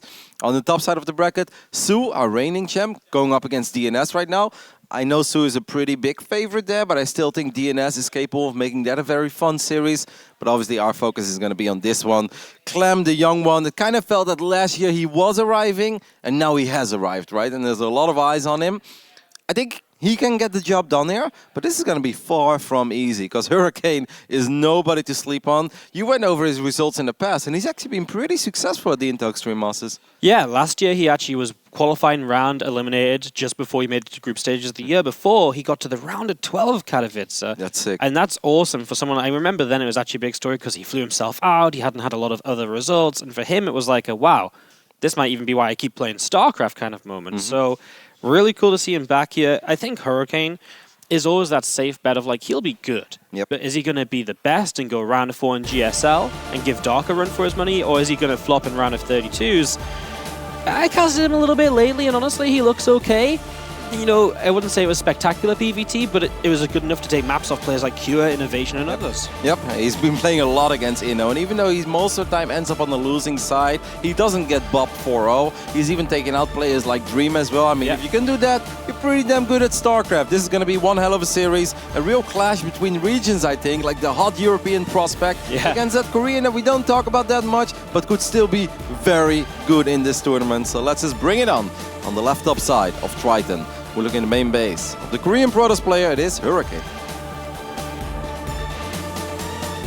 And in the bottom right, new representative of Team Liquid, our Red Terran, is Clem. We know Clem also is a very aggressive player, like very micro-oriented. Obviously good in the multitasking as well. And when this matchup can get crazy, he's absolutely capable of dropping multiple locations at once. I'm really curious how Hurricane is going to approach this though, because yesterday we saw a lot of good PvTs. We saw a lot of Stalker Zealot. Some of them a little more than others. Some of them with one forge, some of them with the double forge, some of them with no forges. I'm curious to see if Hurricane is also going to open up like that. That is a style that I think Clem is very familiar with though. Yeah, it's the sort of style a lot of European players like to play, and while some players like Mana, for example, who you might have been practicing with a lot lately, kind of prefer Colossi a little bit. I feel like when he plays against someone like Harstom, who's obviously new teammates with, Harstom is more of that standard save, 3 base, you know, then into all the unit sort of player, and starting to get a bit more aggressive on the map. So you're right, I think he is very used to playing this style. It's definitely something he's not afraid of. And I think for Clem, he loved to play that sort of style because he loves to get the ghosts out early and hit some great EMPs and take some fights. You know, even though Clem didn't have that many sick tournament runs last year, we're kind of still waiting for him to really break into a semi-finals of a, well, I used to say WCS, now an ESL Pro Tour stop. Absolutely think he's capable of that.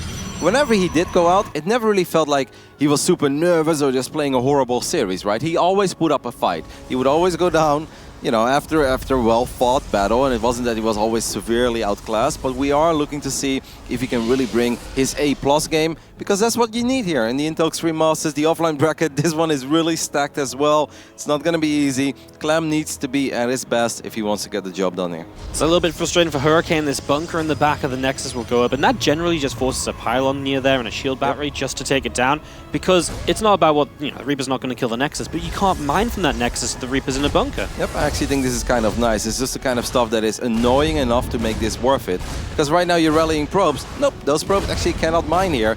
Are you gonna like throw up a pylon and then a shield battery? You almost kind of have to. Otherwise, this is just gonna take forever, because we know that the Depths have good DPS against Workers and Marines, not so good against the bunker. Yeah, the second Adept's kind of interesting, right? Because it's usually expect to see the Stalker just start getting the extra damage onto that, and the reach to hit the SCV that's repairing it. So he's maybe going to go Still no Stalker pylon, now. by the way. Yeah, I mean, he's just going to go no shield battery, but I feel like if you micro the SCV, well, this is going to be a nightmare. Hops out, it repairs a bit, SCVs, oh, yeah. Good job there as well. Yeah, it's perfect micro so far from Clem. And this is already, you know, you say he's a very micro player. This is the exact sort of thing he wants to be doing, dancing around, having some fun at the start of the game. I actually think this is really good as well for him to get into his rhythm, right? Because this is what Clem loves. He's like, look at me, I'm avoiding shots with my little SCV here. And a Reaper doesn't have a lot of damage. Like, one Reaper cannot even fight a Stalker, even if it's inside of a bunker. But the two Adepts, you can see they're both quite bruised already. Yeah, they're really low HP, and again, this SCV, that's the issue. You've got to somehow kill that. The Oracle could dive in to help as well, but then you're not going across the map. He finally gets the SCV, so this will finally go down, but Hellion in the main to scout. And that bunker is still up, and he's still not mining of his natural. We're almost 4 minutes into this game, and Hurricane has not mined a single mineral yet of his natural. Not one. He's in a bit of trouble, really. As the Oracle comes across the map, there's a good Marine count here off the reactor just to sort of say, yep, I've got the numbers to push that Oracle away. If this Oracle doesn't see the Cloak Banshee, that would be really bad, because that could just be a surprise that ends this. Fortunately, it goes straight in the main base, and it is able to get that scout, so Hurricane can begin preparing for that eventuality. Yep, you can see Hurricane a little bit worried. Is there a wind mine somewhere? The answer is no. So picks up a single SCV, but already takes a lot of damage on the Oracle. Don't want to be too dramatic about it, but we know how quickly those can fall and how important they are for Protoss to stay alive. So from now on, he needs to be extra careful because that Cyclone is out as well. And because it took some real damage and not just shield damage, it's actually a lot easier for the Cyclone to pick that Oracle off. Hurricane chooses to go for the Phoenix, which allows him to shut down that Banshee a little bit more easily as well once you get the Revelation down. And that's pretty much what he has to do. He has to rely on the Revelation to detect these Banshees. But of course, if you have 2 Banshees at once, 2 Revelations are needed, and that's already the Oracle being tested a little bit. What could be cool as well is that even if those Banshees would go down, let's say Clem just sends him to the other side of the map, then maybe you can keep Hurricane on his side of the map, and that could allow the Marines and tanks to make their way across the map. Then again, he is going up to 3 bases very quickly, so I'm not sure if Clem really wants to take that risk, but I really wouldn't mind a little push with Marines and tanks here, because I look at the army of Hurricane, and I'm going to qualify that as not much. Especially with the start that he had to then try and take the fast 3rd base as well, right? It just feels a little bit greedy, and it's exactly what Clem's doing. He might not even send the Banshees across. You can just use them in this fight as straight up damage output, because then the Oracles have to get close to the Marines. If they go down, the Phoenix goes down, Banshee's going to do loads. I'm very worried. Do we have a shield battery at the 3rd base of Hurricane? The answer is no. Oh my goodness. Like, I really feel that his army is terrible, man. Like, once the tank sieges up, I feel like he's got nothing that's good against the tank. Like, yeah, if Stalkers are in range, Bonkers are going to go up as well. Wow. Don't forget, guys, Clem is going up to 3 bases on the other side of the map. This is by no means an all-in. Obviously, you want to get some value here, and that's absolutely what he's looking for. Maybe the Phoenix can lift the tank. That'd be a good play. Yeah, he's going to come in for the problem is there's so many Marines, so he gets targeted down so fast. The Banshees hang back for a little while. There's the Revelation to strike them, though, so at least he sees them. But that supporting Siege Tank will do so much here. As already the Sentry in the front blown up, and it's just Stalkers, and these Marines and Banshees getting good damage, and look at those Stalkers. Every time they move forwards, the tank gets another big shot. Yep, Phoenix is fine. Gonna dive in and lift that tank. But now that Bonk is gonna make things even more complicated. I feel like 1 tank shot could potentially kill like 3 Stalkers at once, and that'd be devastating. This Nexus is starting to take some very serious damage as well. The Banshees are gonna settle for a couple of probes. Hurricane finally takes the fight, but loses the Oracles immediately. It's gonna end up losing a couple of Stalkers, but don't forget he also ends up losing 10, 11 probes, something along those lines. And now the Banshee's in the natural mineral line, and you know what? I don't think they have Revelation on them anymore. So he has to wait for an Observer that's not been built yet, and that just means maybe he's about to run out of energy, so he's backing away. I think that's the case, as he actually runs into an Observer in the end. So a little unfortunate here. Well, they both still live. I mean, the Phoenix is going to chase it down. Phoenix should be able to get it, but at 16 workers going down, make it 17, why not? A very, very successful start for Clem to this game. And now you're on 3 bases, your Stim combat about to finish up, and that's one of the dangers sometimes in TVP, not having those upgrades when the Protoss comes across the map. And that's just not a thing here at all. So now Clem's already in another phase of this game where he can get aggressive. Yep, and his army is just going to get stronger and stronger. You look at the production tab and it kind of tells the tale, right? When one guy is like halfway across the screen and the other guy has like a pylon and a robo bay, it's often a really bad sign for the Protoss player.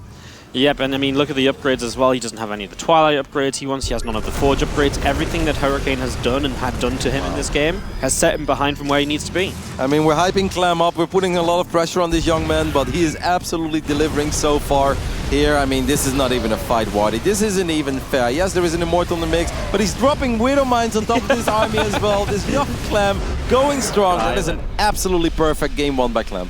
I mean, you couldn't have put it any better, right? I feel like from the first bunker, you're right. He found his rhythm. And Hurricane, I didn't like his response. I feel like you need the shield battery because it just cleans it up that much faster. And everything from there felt delayed, which slowed everything down. And it was just a combination of all of that compiling up, and Clem just looked unstoppable, of course, with that final army.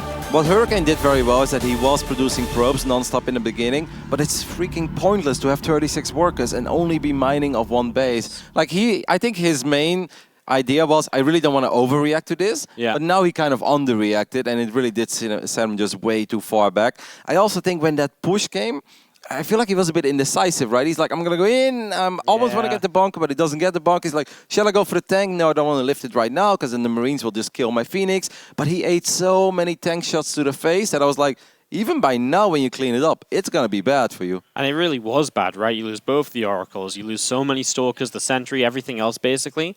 it really was such a... It was indecision, right? If he dives in straight away, you lift up that tank, maybe you just go with the Stalkers. It is just Stalkers versus Marines and a Cyclone.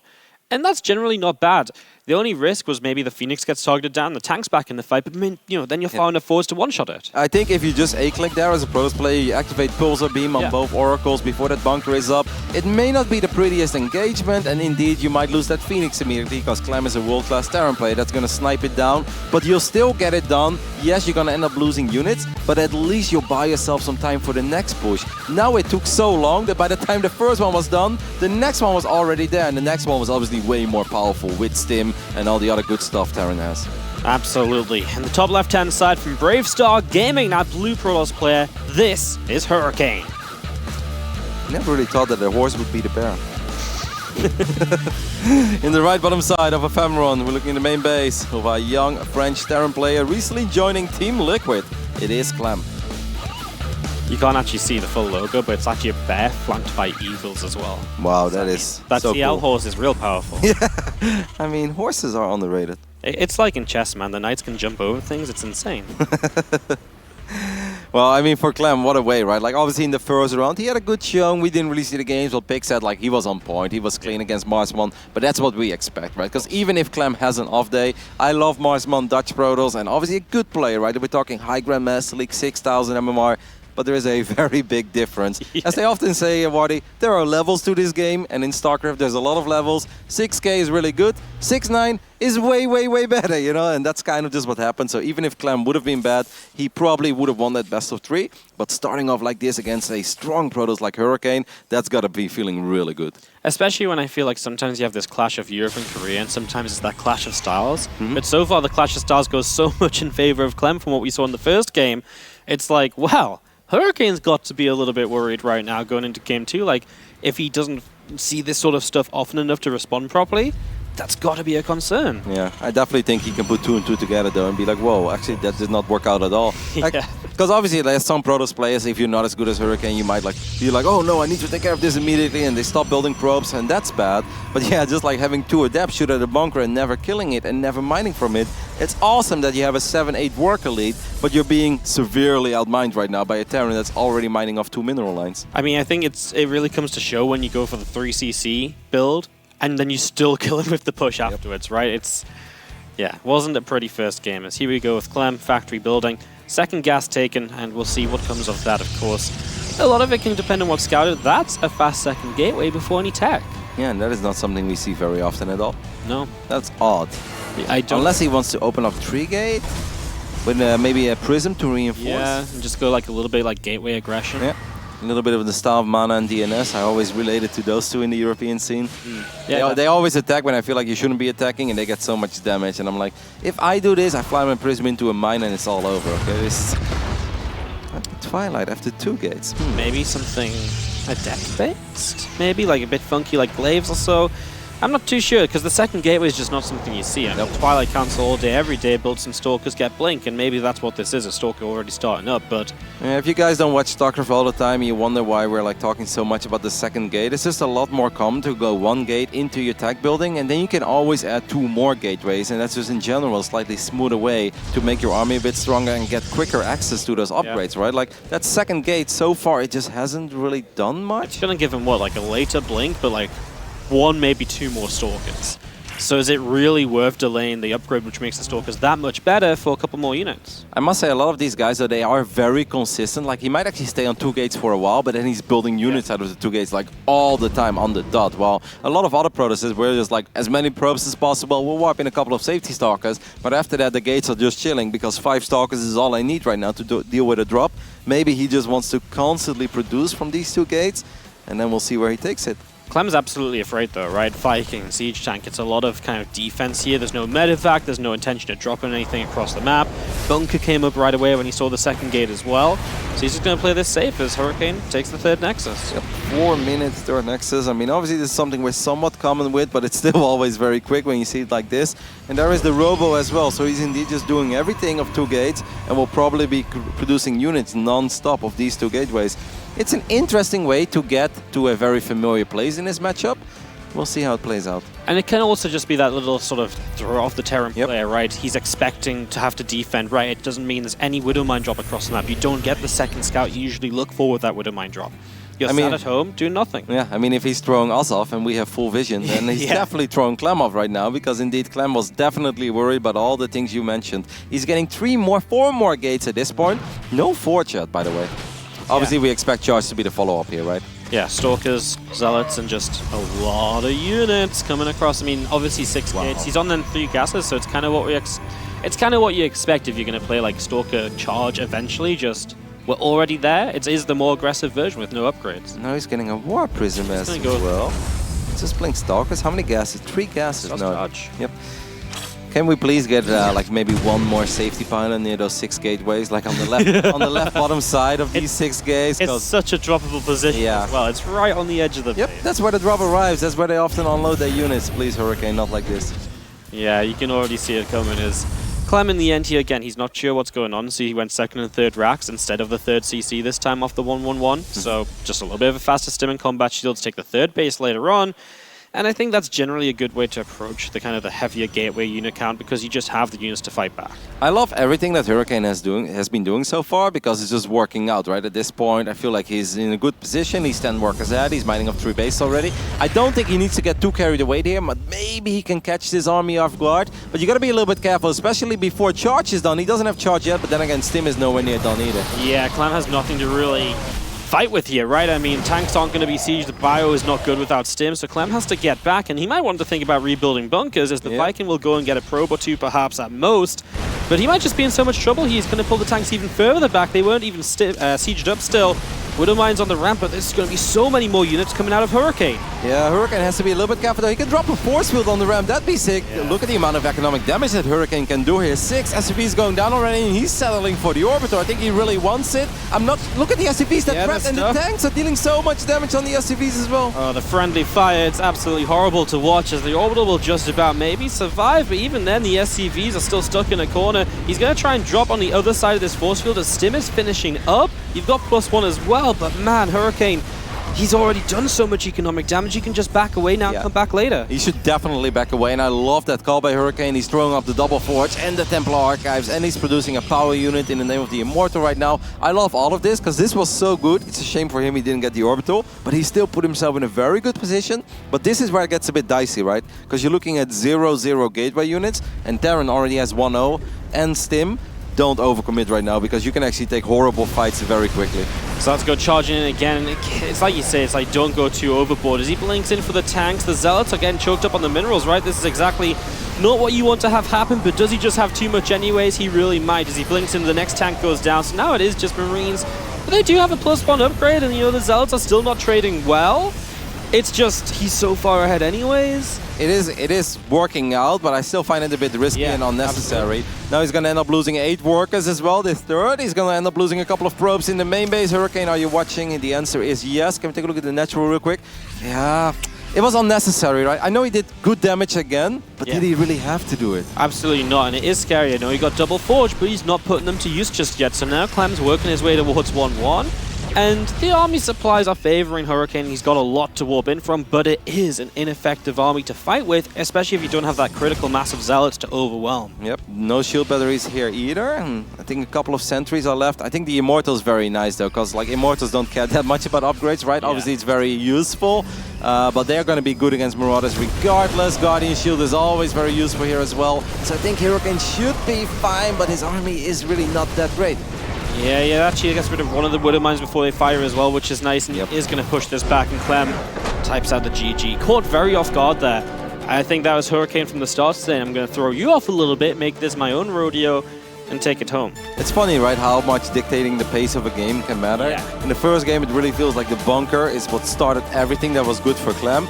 This game, Clem scouts, and he's like, 2-gate opening? Like, what does it even mean? And we're looking at each other like, okay, just slightly later Twilight, producing units non-stop. And then he actually got up to 3 bases so quickly. And Clem's opening was just not good against what Hurricane was doing, because he just didn't really get what Hurricane was doing in the first place. Yeah, it's kind of funny, because what Hurricane does is, it's like what he ends up doing is almost all in, right? No upgrades, so many kind of gate units. It's very aggressive. You've got to get something done. And so, as Clem to then play safe too early, it puts you behind when he surges ahead in economy and gets that surge of units going. So it's that kind of odd thing where you want to be safe, just not when Clem was being safe. And I got to give kudos to Hurricane as well for moving out with the Prism once he did, because I'd be like, you know, you technically don't really have to be here, but I was like, maybe you can catch him off guard, and like I didn't even finish the sentence. It's like, bam, force field, shaves of a couple of Marines. And Clem was also like, what is his army doing over here? This doesn't make any sense at all. So really well done by Hurricane, good game. Yeah, Clem had absolutely no idea that army was there at all. He couldn't have been caught more off guard. Has now got a reset and go into a game 3 on Eternal Empire. So out of all the maps, this is always going to be the one, I think, where you get to 3 bases quite easily. It is a little harder to sometimes make that heavier gateway style work. If there's a map to play a Colossi opener on, it's probably this one. You know what I've noticed as well between the Korean protoses and the European ones? Like, I often feel like when we have like Stalkers and Zealots, we're ahead economically, we're going to sit back and we're going to just take a fight on our side of the map. They put their armies in positions where I'm like, what on earth? Why are you there? We saw that game yesterday on Triton and the Hero Marine against either Zaun or Patience. Suddenly there's like a Zealot Stalker army in between 3 bases, and I'm like, you should never be there, but because you should never be there, he got such a fantastic engagement, such a good trade. I mean, the Korean protosses are adventurous, but they're clearly doing it with a good thought behind it because it keeps working out. It absolutely works out time and time again, as we start off in the bottom left with our Korean Protoss player, Hurricane. Both of them had a very convincing game so far in this series. Let's see who moves on to the qualification match of bracket number 3. On the right top side, representing Team Liquid, it is Clem. Very excited just to see where Clem takes the build order to this time, because obviously last game was a bit of a response. So again, it kind of comes down to what you scout, and that really is true for a lot of Terran openers. You see a Stalker and you're building a Viking and a Cyclone, right? So intrigued to see what Clem feels like he can do. There's been a couple fun builds on Eternal Empire, like the Proxy Fusion coin to like a Battle Cruiser that Q popularized for a while. So there's some possibility for crazy here. Yeah, I've seen Clem do that actually. I think in one of your tournaments he did it against Gong Fu Banda on Nightshade. I looked at it, I was like, this looks so good. He's got a Battle Cruiser in the main and a big Marine Cyclone tank push at the third, and we're like 6 minutes into the game. I'm like, oh my goodness. Like, I was like, I would have no idea how to deal with this. I'd have 5 Stalkers at this point. You know? Yeah, it was one of those fun builds that popped up for a while. We haven't seen for a little bit, but then you're like, oh, the Terran's just not overusing it before the tournament, right? Pop it out every now and then. This is a very big map though. I was going to ask you as well, like, how do you like PvT on Eternal Empire? I think it's alright because while it's a big map, it's also got good push potential for Terran, and you can sort of set up good tank spots. The Liberators later in the game especially have a lot of ramps to work with, and they have allies to cover. Yep.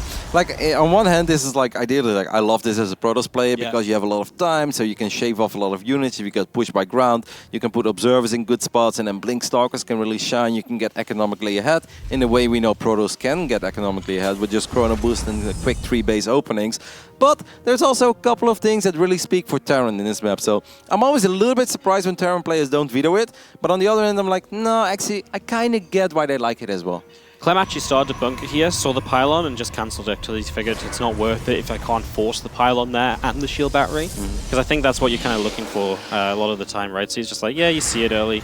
It's not worth trying to get this up. So cancels it right away, doesn't worry too much, and obviously from Hurricane, just the one gateway this time into the Twilight, which Clem does get into Scout with the Reaper. Yeah, so that's pretty big, right? Because, I mean, last game he was obviously quite confused, didn't really know what was going on. This time he knows immediately he's playing against the Twilight. So Clem can just kind of do whatever the hell he wants. Now, what is this all about? Don't tell me he's going to open up a Dark Shrine or something. Yeah, I mean, the probe is hanging there. There we go. Cheeky, cheeky. So that's not what Clem's really thinking about when you see that Twilight. Nope. I mean, obviously it's a possibility, but the first thing you think of is Blink, right? Yep. You think Stalkers, Blink, cool. I can Widowmine drop into this, etc. Especially because this is such a good map for the Blink Stalker opening, and that's way more common than the quick Dark Shrine opening in this matchup. Like, Dark Shrines are really good, and there's a lot of people like, how can they not like a Dark Shrine opening? It's like, no, we like Dark Shrine openings, but they can be a little hit or miss, right? Because right now, Hurricane, he doesn't know what Clem is doing. And what if Clem is just chilling on 2 bases with a Raven? Then the opening doesn't really pay off. That doesn't mean it's the end of the world, because it's not that expensive. But your real fighting army is just going to be a little less strong. I think you're pointing out that he can see that the Twilight Council is not researching anything at this point. I think those are things hard to pick up. This is a massive scout, though. Oh, my goodness. He sees the Dark Shrine. If he realizes that and figures out what's going on, starts an engineering base. So, yeah, I think absolutely he's got this figured out. And, of course, you can just keep the energy for the orbitals as well a little bit too, right? Yep. So now this is massive. Obviously, Clem cannot necessarily do something about all the information he gained immediately. It's not like he can run to the other side of the map and win because he knows he's playing against DTs, but at least he won't be caught off guard. And we all know those moments where Terran players drop like 2 mules, and that's when the 2 DTs show up, and you're like, is this game over? Well, that should never be the case. We can see the turrets going up. You gotta love this if you're Clem. yeah, absolutely. I mean, even when you're scouting Hellion, goes in and kills like 3 probes, like, That's the best Hellion ever. Not Yeah. only did it see the Dark Shrine, it actually did economic damage as well. And obviously a single Hellion is not even much of a commitment. Bunch of extra gates, charge, and a robo. Feels like there's a very aggressive Zealot Archon attack coming in after this DT attempt. So that's where we're kind of headed. Hurricane sent a probe out toward the third base. He's patrolling an Adept here to try and stop Skying, but it really feels like he's committing to something way before this is ever going to be up in mind. Like economically at this point, Clem is already in a fantastic position because there's only a 3 worker advantage right now for Hurricane, but that's 2 base Protoss against 2 base Terran. Terran obviously with the mules means that right now Clem is mining a lot more minerals than Hurricane is. I really don't like this for Hurricane, but a lot of these guys are so good at making magic happen. Like I look at this, I'm like, this has disaster written all over it for the Hurricane. But then again, this is a Korean Protoss, and they can really make magic appear where it shouldn't appear in the first place. Kind of like the Liberator, just something that can go across the map without sending too much across to deal some damage. Obviously, he's gone 3rd CC again, so he feels very safe to sit back, but that does mean he's missing production, which maybe gives Hurricane the chance to break through here with this army that's now setting up. Do we have bunkers? I don't think so. We've got 1. I'm not convinced about 1, though. No. But I really like the Cyclone in the main and the Viking to put some pressure on the War Prism, right? Because, there's a Widowmine as well on the top side of the main base. Can we take a look at the main base real quick? Because if that War Prism goes down, that would be a disaster. The Viking and Cyclone are close. Yeah, it's going to take a big hit, and the units just on there. Maybe they already pulled to the natural, because that's where the Zealots are. They break the bunker now. SCV's going down as well, but all the Zealots are gone. And okay, Zealots in the main base, obviously, but that's it, right? The Prism's dead, so Clem cleans up the natural, then he cleans up the main, and he's on 3 CC. Yep, he's losing a lot of SCVs, and this looks bad, and Hurricane is still going to get a little more, so far it's actually going slightly better for Hurricane than I expected, but this is the kind of stuff you hope to win the game with, and the game is absolutely not going to end here, but hey, getting 23 SCVs, it's a little more than I thought he was going to get, Wardy. Yeah, 23 SCVs is really, really good. And you can see now he's like, well, this is damage I can transition off of. I don't need to try warp in one more round as Zealots to all in. That's cool, actually. You just got the missile turret as well, so you can wipe in the DT. Oh, wait, he canceled the Dark Shrine, and okay, that's why we built the Templar Archives. Yeah, that makes sense. So yeah, it's interesting because there's the 3rd base so late from Hurricane, right? Yeah. Whereas Clem can triple mule, he can build 3 SCVs at a time. So while Clem right now, 16 workers down, sounds horrible, it's going to catch back up pretty quickly. Even right now, I think they're actually quite close. Can we take a look at the income graphic real quick? And you can see, like, as soon as like all the SCVs are mining and the mules have been landing, like Hurricane has way more workers, but Clem is actually out-mining him a little bit. You know what? I think this is the worst part for Hurricane right now. Like, obviously, he did a lot of damage, and it's good, and this is very playable. He's even going to get Quick Storm, and I think all of that stuff is awesome.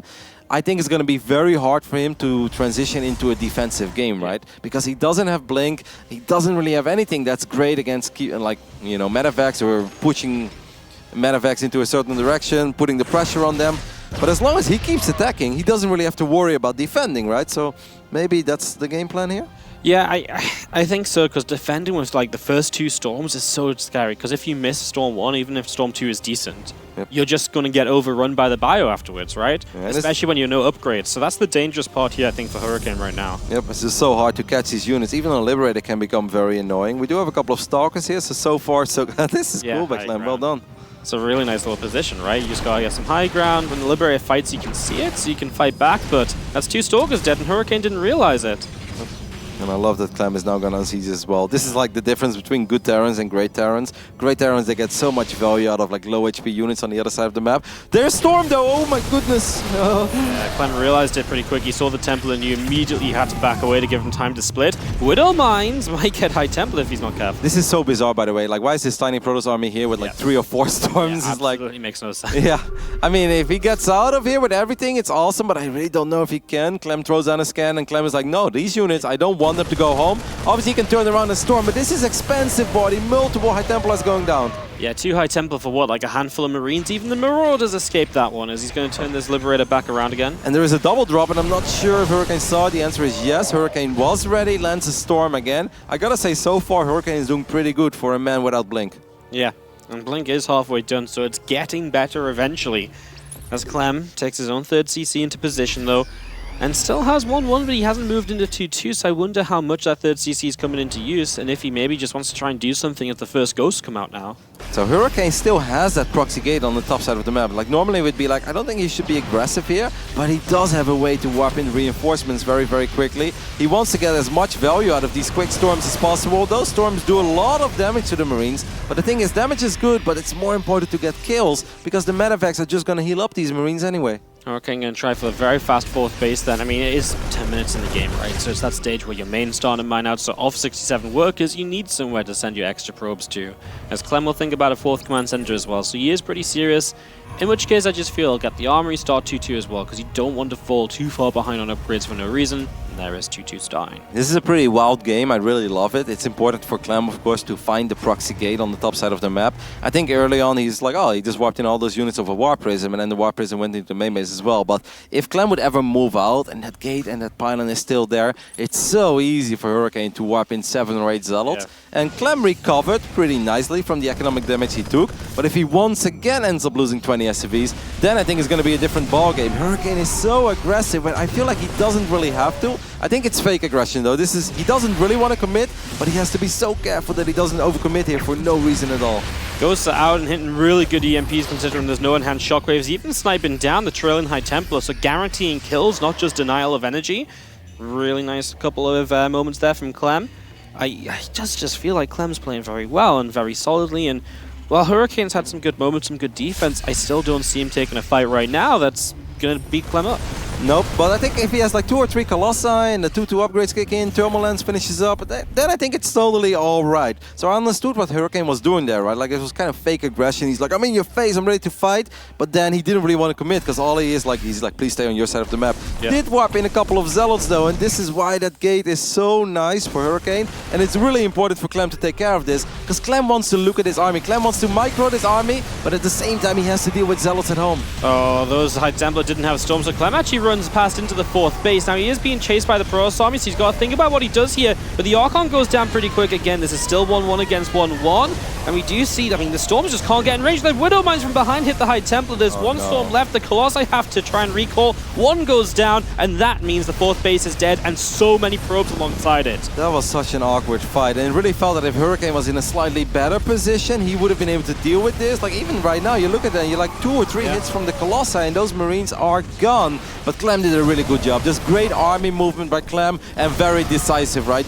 Didn't second guess himself. He went for it. He went up that ramp and really called Hurricane out of position here. Which is so nice to do when it's such a weird fight as well, because it's not one you see every day. So then to say, oh, this is how I fight this now, really won him the fight there. And now Clem backs away, a fourth base up against no fourth of his opponent. The biggest issue is that gate on the top side, because if you get some Zealots in your third when you're still trying to defend the fourth, that's his biggest problem, I think, still. Do you think that Hurricane could maybe attack with like 3 or 4 Colossi? Because the Viking count obviously is non-existent at this point. And there's no enhanced shockwaves, right? Nope. So the one thing where first Colossi come out, if you have enhanced shockwaves, at least you're EMPing so much at once with your few ghosts, but that's not there yet. So yeah, maybe that's his timing in this, to do something and get back into it a little bit. Yeah. Instead, Hurricane is going to go up to 4 bases, which obviously isn't the worst call, because I'm not sure if a Colossus War Prism attack really would have been able to get the job done here. Clem finally finds that gate and the pylon. He's going to make sure that he deals with that, I think. Obviously, it's so nice at the 4th base to just have a planetary, so you don't even need to look at Zealots anymore. Yeah, it's nice, you know, you have to pull a couple SCVs now and then. Warp Prism might have been spotted by Clem. Yeah, it's a very hopeful stim after it, but Viking is there, so that's going to deflect as he is just going to get the pylon as well. So this is all potential aggression on this top side, shut down. And this army's moving out over here. Clem is actually getting very quick to sim and just say, yeah, let's take it. Medevacs are a bit out of position there, a little ahead of the party. But Clem had so many of them that losing 1 medevac is not going to be too bad for him. I do like the way that Hurricane is spacing out units, and he's just using Storm almost as a, no, you cannot pass here, and then drops the Storm, and he's just buying time for himself. He's getting +3 now as well, so that's still kind of cool. Hurricane is trying to economically recover, but right now his economy is nowhere near as good as the one of Clem, and Clem once again connects with a couple of these High Templars with good EMPs. So it's into that 3rd base, but these Vikings were picking away at Colossi when we left, and You can see they're pretty low, you know, another EMP, a couple more Viking shots, and this is going to start getting dangerous. The Colossi are ahead of the rest, and that's going to be one going down for free at the start. And those are things you just can't do against someone as good as Clem. What is this? Where the Colossi come back? They're way out of position. One High Templar tried to flank, but didn't really get much done. The Colossi having the most awkward fight of all time. They're blocking each other. Oh my goodness. Like, this was never going to be good, but this actually turned out quite bad. I do love the Zealot counterattack once again. No idea where they came from. And finally, Hurricane has his units in the right position.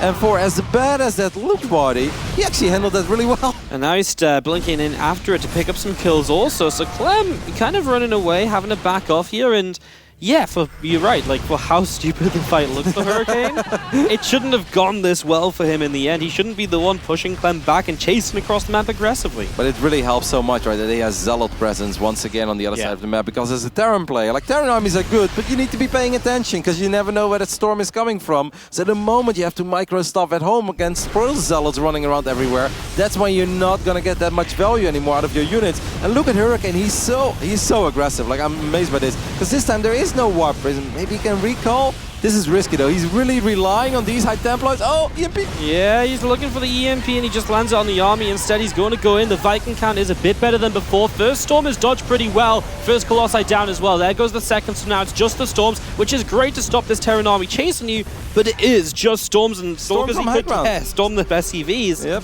Could be crazy. Instead, he's going to keep running, but if he keeps running, he's going to lose these units. Like, this is enough bio to chase.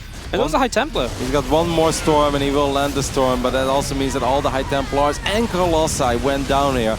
Like, I loved it in the beginning, but maybe something's like recall out. Like, use that get out of jail free card that Protoss has. Because he puts himself in awkward spots and you're like, okay, you shouldn't be here, but it's kind of cool because you can get some damage done. But it's like, hey, Hurricane, it's time to quit, my friend. Like, get out of there. Yeah, he absolutely went a bit too far. Now he's blocked his own 4th base with the pylon on 5th base. And yeah, that money he's banking up is kind of crazy as well. If he would be spending all those minerals that he has in the bank and all that gas, well, gas not that much, 600-700, but he had like 2k minerals, Hurricane is actually kind of ahead, and that's bizarre. Yeah, he's actually already on a bit of a supply lead, but of course Clem is teching up a bit more right now. He's going more in towards Liberators, etc. in the product. Oh! Disruptor shots, obviously scary. Stalker's blinking in, trying to take advantage of the fact that Bio is being pushed back by the Purification Novas. I love how both of them kind of had a cheap and easy win, right? Like Clem in game 1 obviously played well, but Hurricane played just as well in game 2. And we didn't see that much. Now I feel like they're both really testing each other and we can get a good vision on or a good view on who's the actual better player. And it felt Hurricane was in trouble a couple of times, but he's salvaging these weird situations really well. Yeah, he really is, and honestly, his army looks better than it's ever been, right? Disruptors and Colossi and Storm, and Clem is kind of taking a fight. I don't think he can. The Storms cover him on the top side, the Libs show up. If there's one thing there isn't here, it's really decent anti-air, but he just backs away from the Liberators. There are so few units left for Clem, and he's still pushing, which I think is actually kind of crazy. He's going to pick off one of these Archons, but at this point I kind of felt that it was Clem's time to go. How are there still Zealots running into the 3rd base? Where are they coming from? Is he just like send them all the way around the map? Did he rip out a gate? No, right? Wow, GG gets called just like that. Hurricane will actually be the one to move on into the qualification match. Didn't have a good start to this game, but he turned it around, and that's very impressive. I feel like the last 5 minutes were just insane from Hurricane. Just felt like every single fight he takes, it's like borderline not going to work out, and then it just about does, it just does. And then suddenly at the end, he has everything you want in a Protoss army. Colossi, Disruptors, High Templars for Storm. It had everything, and a Zealot counterattack into the 3rd, and that's the absolute most dismal position for a Terran to be in, when Clem just never got up into a great Ghost count, never got up into like a super high Liberator count. He was in so much trouble. The counterattacks were devastating, but you remember what we said in the beginning of the game, where it's like the Korean Protosses, they put their armies in positions where we feel like you should never be here, but they somehow make it work. Hurricane did that like 7 times in the final fight, or in the final game rather. He's across the map with like 4 High Templars and 5 Stalkers. We're like, that's it? Like, but yeah, he makes it work. Awesome. Really, really good performance by him. Perhaps another great run coming up from Hurricane. He moves into the qualifying match. More from him after the break.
Welcome back, everyone, to the Intel Extreme Masters. We just wrapped up our second match from bracket number 3, and it is the Korean Protoss Hurricane that takes down Clem. So first of all, congratulations, Hurricane, on winning that series. Clem is a youngster that has caught a lot of people's attention for impressing a lot of people by being very good lately. What was it like going up against him? 일단 이제 클램 선수가 요즘에 잘하는 신인으로 유명해졌는데 막상 만나보니까 어땠나요? 저는 이제 한 번도 경기 해본 적도 없고 해가지고 잘 몰랐던 선수여서 그냥 별 생각 없이 있었는데 여기 오니까 다른 선수들이 막 다 잘한다고 막 그런 말을 하더라고요. 그래서 하기 전에 좀 걱정이 되긴 했는데 해보니까 확실히 잘하긴 하는데 그래도 이게 제 전략이 잘 통해서 이긴 것 같아요.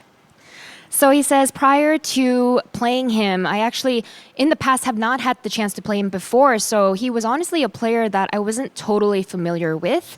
That being said, once I arrived, I talked to a little bit of the other players, and they all told me that Clem is a very strong player. So before the match, I was a little bit worried. That being said, as I played him, while I did definitely feel that he is a solid player, I think that I was able to win because I think I prepared my strategies very well going up against him. I want to ask about that third game because it was very exciting for us to watch. Were you confident that you would be able to pull out the win at the very end? 3세트 너무 재밌게 봤는데 끝까지 이길 수 있는 자신 있었나요? 일단 거의 제 처음 공격이 막히고 나서는 거의 졌다고 생각했는데 그래도 여기서 이길 수 있는 방법이 뭔가 생각했고 그게 하나둘 통하면서 이제 상대가 뭔가 흔들리는 모습이 제 눈에 보이더라고요. 그래서 그때부터는 이길 수 있다고 생각했던 것 같아요. So there was a moment where I thought that I would have lost the game, especially when he was able to defend my first big attack. But in that moment of the game, I thought to myself, okay, what are the ways that I can win? And so as a few things started to work out for me, I think specifically the harass that I maintained relentlessly, I think that was the opportunity that I was able to seize upon. And I think that was why I was able to pull out the win at the very end. And now moving forward, you're going to be playing either Namshar or Special. I'm curious if you know these players very well. I'm sure you do, but I'm curious, do you have a preference there? 이제 남셜 선수나 스페셜 선수가 있는데 그 선수들에 대해서 많이 알고 있는지 그리고 뭐 원하는 선수 있는지? 일단은 남샬 선수는 한 번도 경기해 본 적이 없어서 완전 잘은 모르고 그냥 몇 번 경기만 봤을 정도고 스페셜 선수는 같이 살기도 했고 많이 플레이도 해봐서 어느 정도 스타일 알고 있어요. 둘 다 자신 있나요? 그냥 둘 다 그럭저럭 할 만한 것 같아요. 자신 있는 정도는 아니고. 네. So he says when it comes to Namshar and Special, with Namshar specifically, he doesn't really have a history of playing against him, but he's watched a few games here and there, so he just knows a little bit about him. When it comes to Special, he has a lot of history with him. He's lived with him before, he's practiced with him before, so he knows his style a lot better. And when I followed up and asked if he feels confident against these two, he says not particularly. He thinks it's pretty much same, so he will see how it goes. But for now, congratulations once again on moving forward to that qualifying match. Claris, back to you guys at the desk. That's right. Not really the desk, though. We are here at the We could have a desk. Telestrating port. You want a desk here? I mean, budget dependable, right? Budget dependable. Well, StarCraft. Keep it low. Anyway, we are going to talk about one of the maps here from Hurricane versus Clem. Yeah, let's get straight into it. So this was from Game 2. Clem currently one up in the series. So first of all, just to give you guys a bit of backstory, if you didn't see Game 2, Clem actually moved out on the map with a pretty normal sort of, I'm going to hit Stim and I'm going to have a bunch of tanks and Stim's going to kick in by the time I get over to the third Nexus. And it wasn't really part of this clip, but right here he got caught by a giant Protoss attack because Hurricane did go for that sort of 3-gas mass gateway, I'm going to, have a ton of units sort of build, but he did it with a Warp Prism aggressively. So Clem, not expecting the attack, it got right in his face, caught him without Stim, hand in the cookie jar, and Clem is on the defensive. So he's got 2 tanks up here, they're really far back, so they're not really helping out a ton over here, unfortunately.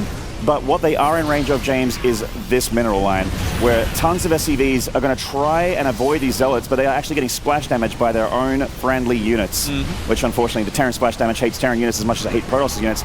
24 SCVs are going to go down here, and they cannot escape, they cannot run, they cannot hide. Force fields here from Hurricane to make sure that Clem actually can't only not defend, but also not get those SCVs out of hot water. So he takes so much critical damage here, with Hurricane moving on to take that massive lead and not throwing it away. Yeah, very nice from Hurricane to be able to take that series overall, especially, you know, how people are anticipating Clem to do. Thank you very much, Maynard. We are heading over to the Nexus with our team who is standing by, ready to go, although some of our matches might have already ended here, so we're looking at them. We'll see how things are going down. I'm going to start with you, Zombie Grub. We have Harston versus Polt on laptop 1. Harston, 1 game up. Yes, that is true. Polt did a kind of a weird, like, almost 3 racks, like, style push, but with only 2 racks in the first game. It did okay, but other things happened, and he ended up losing. But the second game is far more interesting if you actually want to jump into it. As we had a Battlecruiser opener, he went triple Battlecruiser against Protoss. Into Bio. Nice. And he still has the Battlecruisers alive. I'm the game again. But yeah, the Battlecruisers are still alive and helping out here. And Hearthstone, I guess he felt like he was already like, you know, just like forced because he opened up with Stargate to continue going Stargate. Yeah. So that was actually his response and to the Battlecruisers. And I don't know, I was talking with Pig and it seems like a very awkward way of dealing with them. They've actually died since then without helping a lot. Polt's actually been throwing some really wacky builds in TVP, and this one seems like it might actually work this time. Nice snipe out. The Yamato cannons on towards a Colossi as well. I like it a lot. Thank you very much for that update whilst he takes down that Nexus. Moving on to Mr. Benjamin Baker. What do you have, my friend? I've been watching the Special versus Namshar series, which Special is currently 1-0 up. He's just playing very, very solid, actually. And the winner of this match will go up against Hurricane for that qualifying match. So pretty exciting stuff from Special. Very, very good. Has it all been Bio or Mech? He's been playing Bio, actually. Like this game right now, he's going for Mech. Yeah. But in the first game, he played Bio on Nightshade, and he just pushed really, really hard. But as you see here, Special's just doing the normal Hellion things, harassing everywhere. And Namshar, he's trying to keep up and defending. But they're both very solid players, but Special's just like a multitask god when it comes down to it. That's what we all know him for. All right, well, thank you very much, Ben. And moving on to Pig down at the very end. We did actually have your series conclude, but the Intel Extreme Masters 2019 Katowice champion must be viewed. Yeah, that's right. We've got the reigning champ just cleaving his way through this bracket. Not a lot of resistance. He did take a very just one-sided game against DNS in map 1. Here in map number 2, we saw DNS put the fight, on his side of the map a little bit more. The Oracles took out some workers. But it kind of stabilized at this point where Su had been denying bases for a while, and we see the most traditional of Zerg, quote-unquote, harassment tactics, where you roll about 20 Banelings into a mineral line, and DNS has a bad time of it. So all the workers went down, and at the same time, DNS here went, hey, cool, doing some pressure. Little does he know, Su has been setting up on both sides of the map there, and we're going to see Banelings just find their way into a Protoss army that's way too clumped up, didn't have time to get it back up the ramp in time.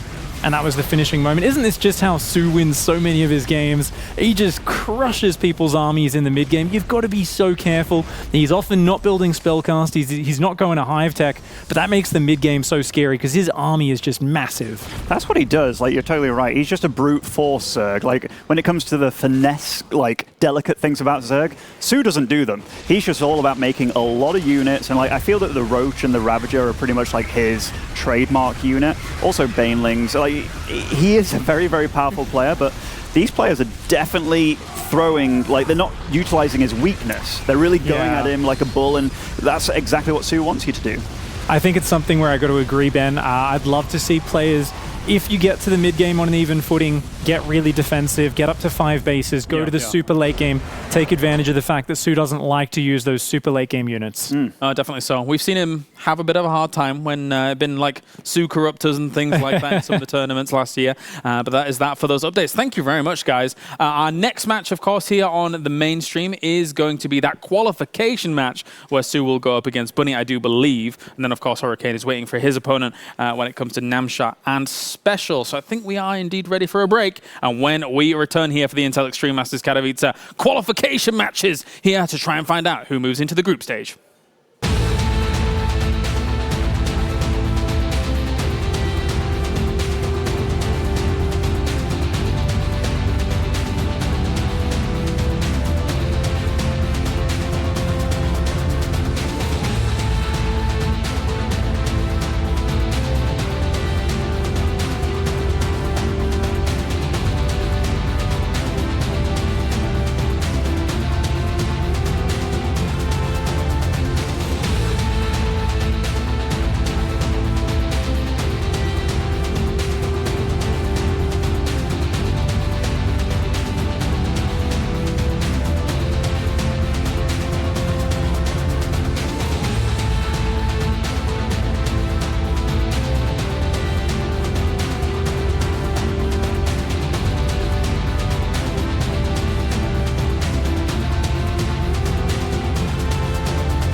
he wasn't the classic nerdy computer kid in school.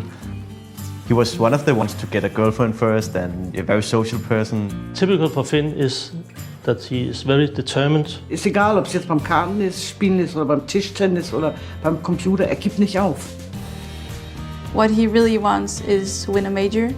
It's his dream, and therefore it's also my dream for him to get that.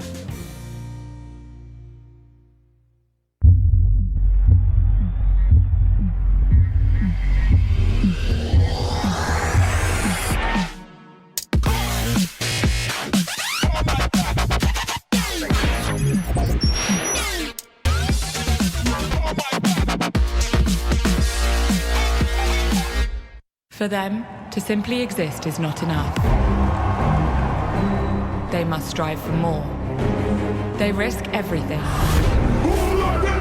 to build a legacy, just to have it torn down. Many have tried to reach the unobtainable, but only a few achieve greatness. They have many names. We call them stars. Euronics, a human touch in a digital world.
We're back. Welcome, welcome, welcome. And we have treats for you because there are some pretty damn good games going on here at the Nexus to get things going for IEM 2020.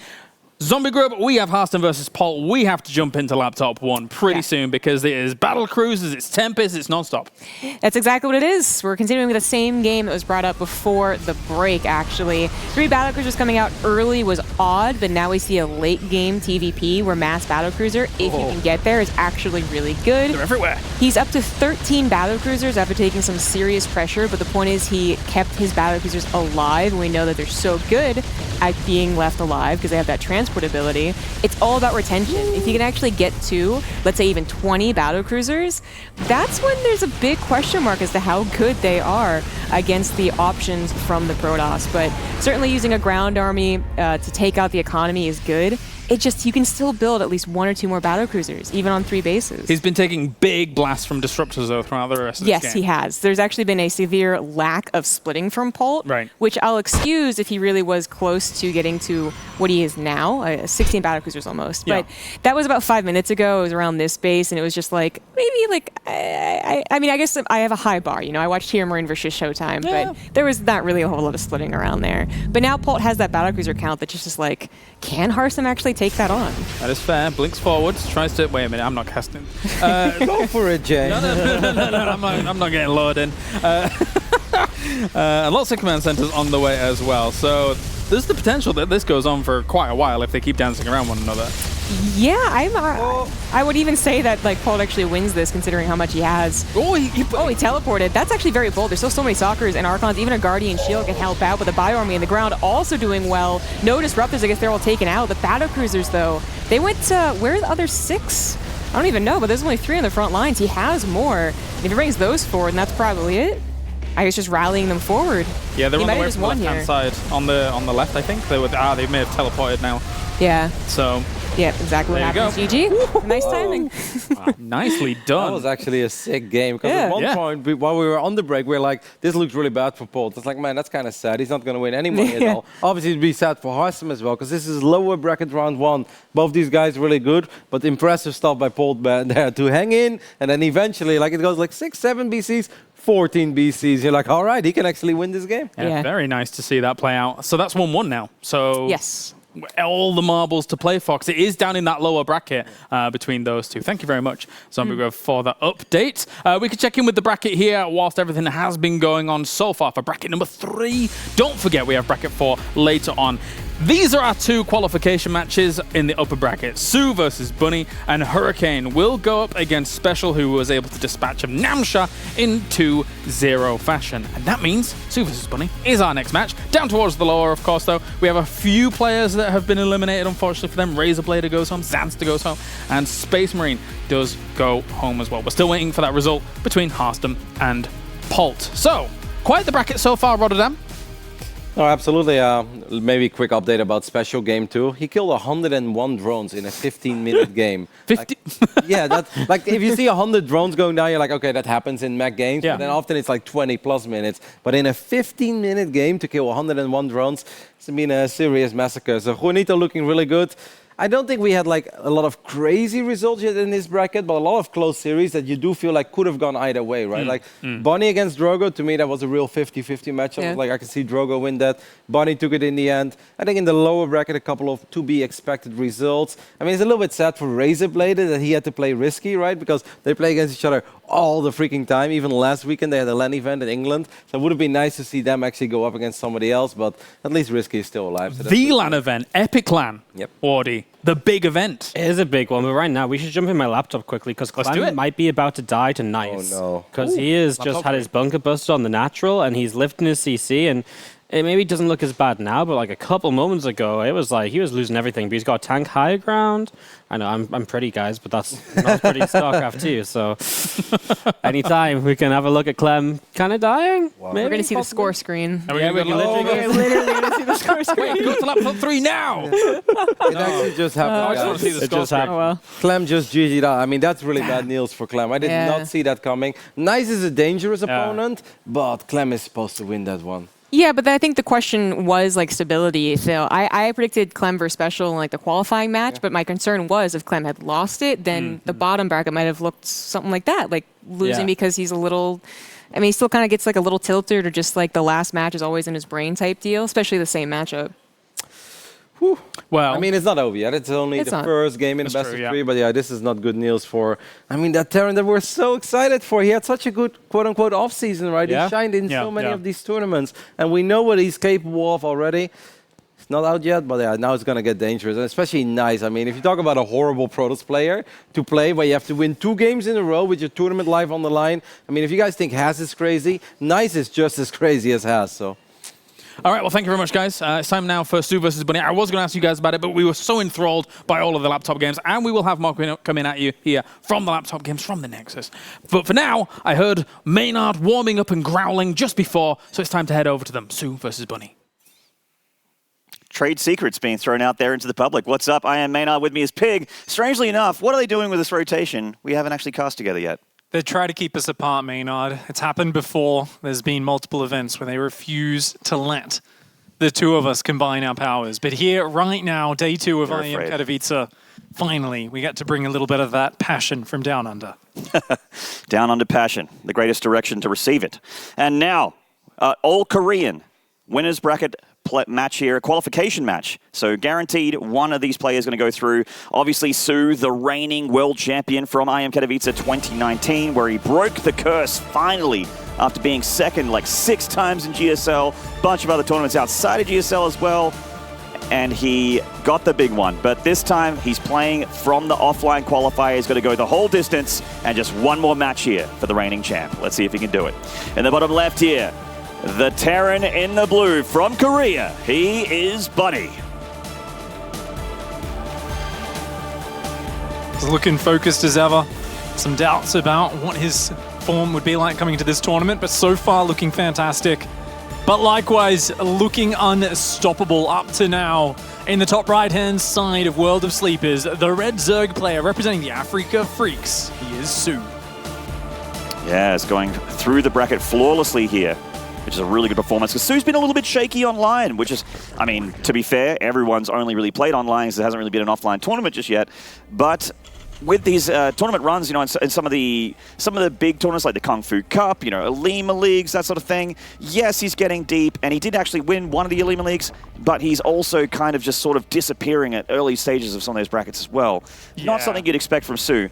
Bunny, he's definitely one of those Terrans that is always seeming to be overshadowed by those other big Korean Terrans, your Marus, your TYs, your Innovations.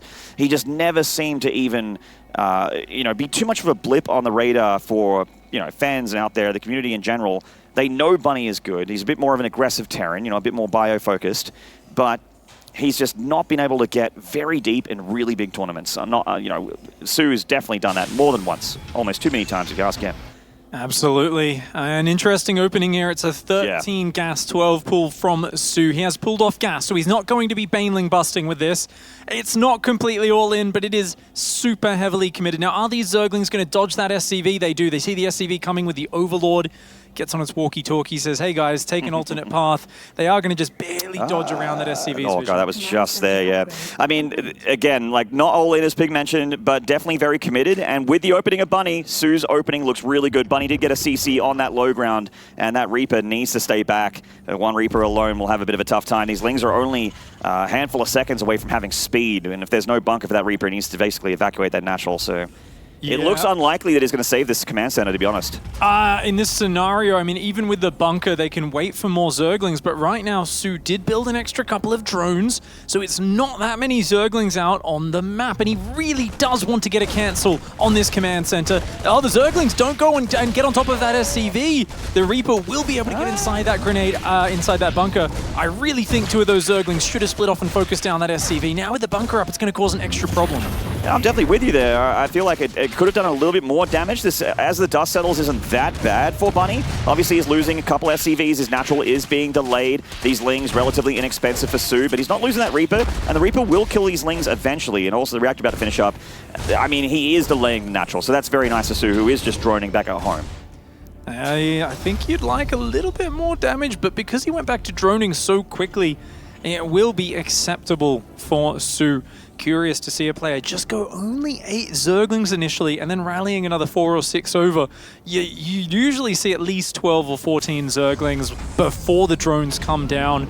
And in that case, you're looking for 6, 7, 8 SCV kills at least. You're looking for potentially the cancel on the command center and forcing the Terran to rebuild that on the high ground.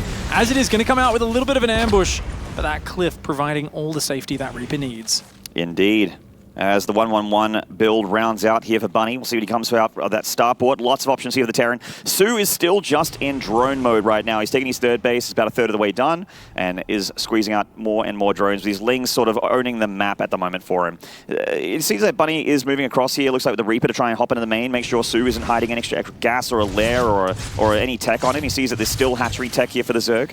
Yeah, gonna come through, obviously, making sure he isn't being all-in with Banelings or Roaches.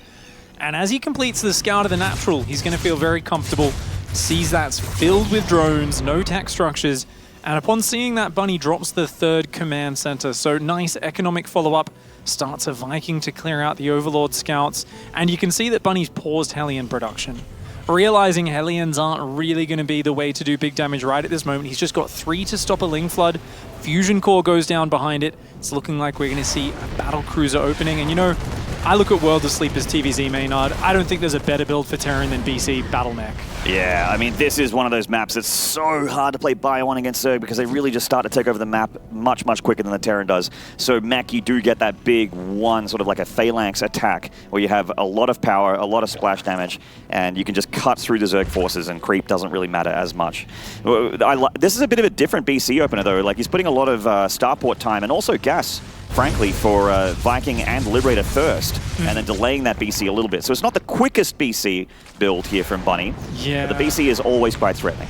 I think that's just a diet kind of, hey, you've been thrown off the normal path by this Zergling aggression at the start. Yeah, true. And it's also kind of good because as Su... Ooh, losing the Vikings rough. That sucks. But you're going to see Viking, you're going to see a Liberator in the near future. The last thing you're expecting after that is a Battle Cruiser. So if I was Su, I would not be building tons of Queens. I would not be rushing a Spire to rush Corruptors out. So the Battle Cruisers could be a big surprise in this game, even though they are hitting the field very late. Certainly, and the extra gas has been taken there in the natural for Bunny. Almost certainly going to be a Mech follow-up here. Doesn't start at Yamato or anything like that. It's one of the bigger tells. Liberator just parked right on the main base there. A YOLO Liberator from Bunny, and honestly, not really being punished. The Liberator lives, it gets a few kills, a little bit of lava damage there. Spire does go down for Su. So that's a pretty quick Spire from Su. Maybe he feels like BC's are next. I mean, it's so common to play against BC Mech here.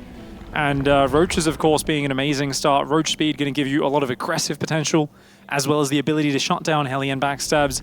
In the rare cases that you do face someone who's still using the Cyclone Mech, something we don't see as much at those top levels these days, that gives you the maneuverability to deal with it. So you can squeeze out a surprising round of mutas, you can do a lot of things, but hold on, that's a big BC teleport in.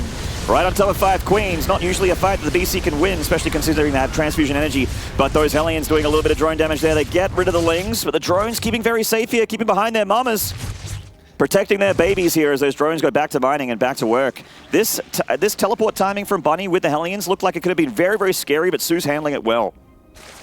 The BC there skirting the edges, looking to clear up creep. It's going to put a scan on that. However, the Queens can immediately respread the creep if they so wish.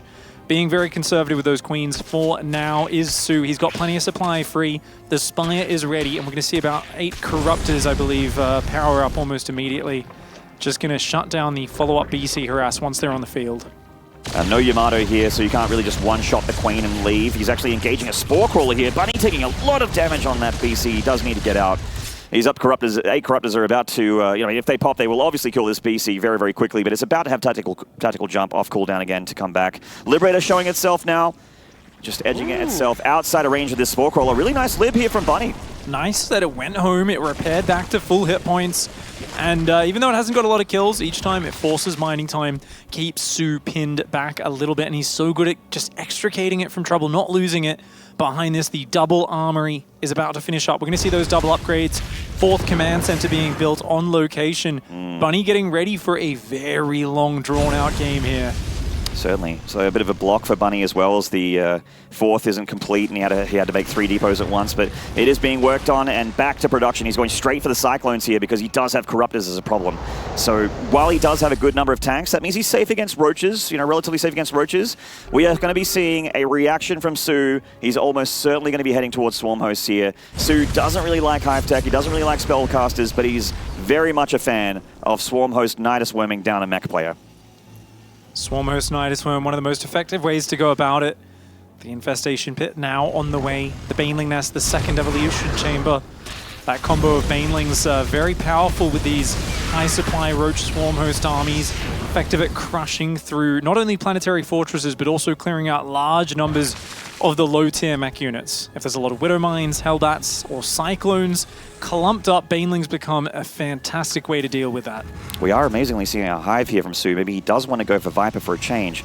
We have seen, Su try and make Infestors and that sort of thing work against the Battle Mech army part, but as far as his Spellcaster usage goes, not as scary as some of the other Zergs out there. So, Bunny, he's going to continue on with using his BCs for map presence. It's really the only thing he has on the map because he's lost that Hellion run by. He did get a few drones there, but at the moment, Su's economy, very, very lovely. A is at 90 drones, actually.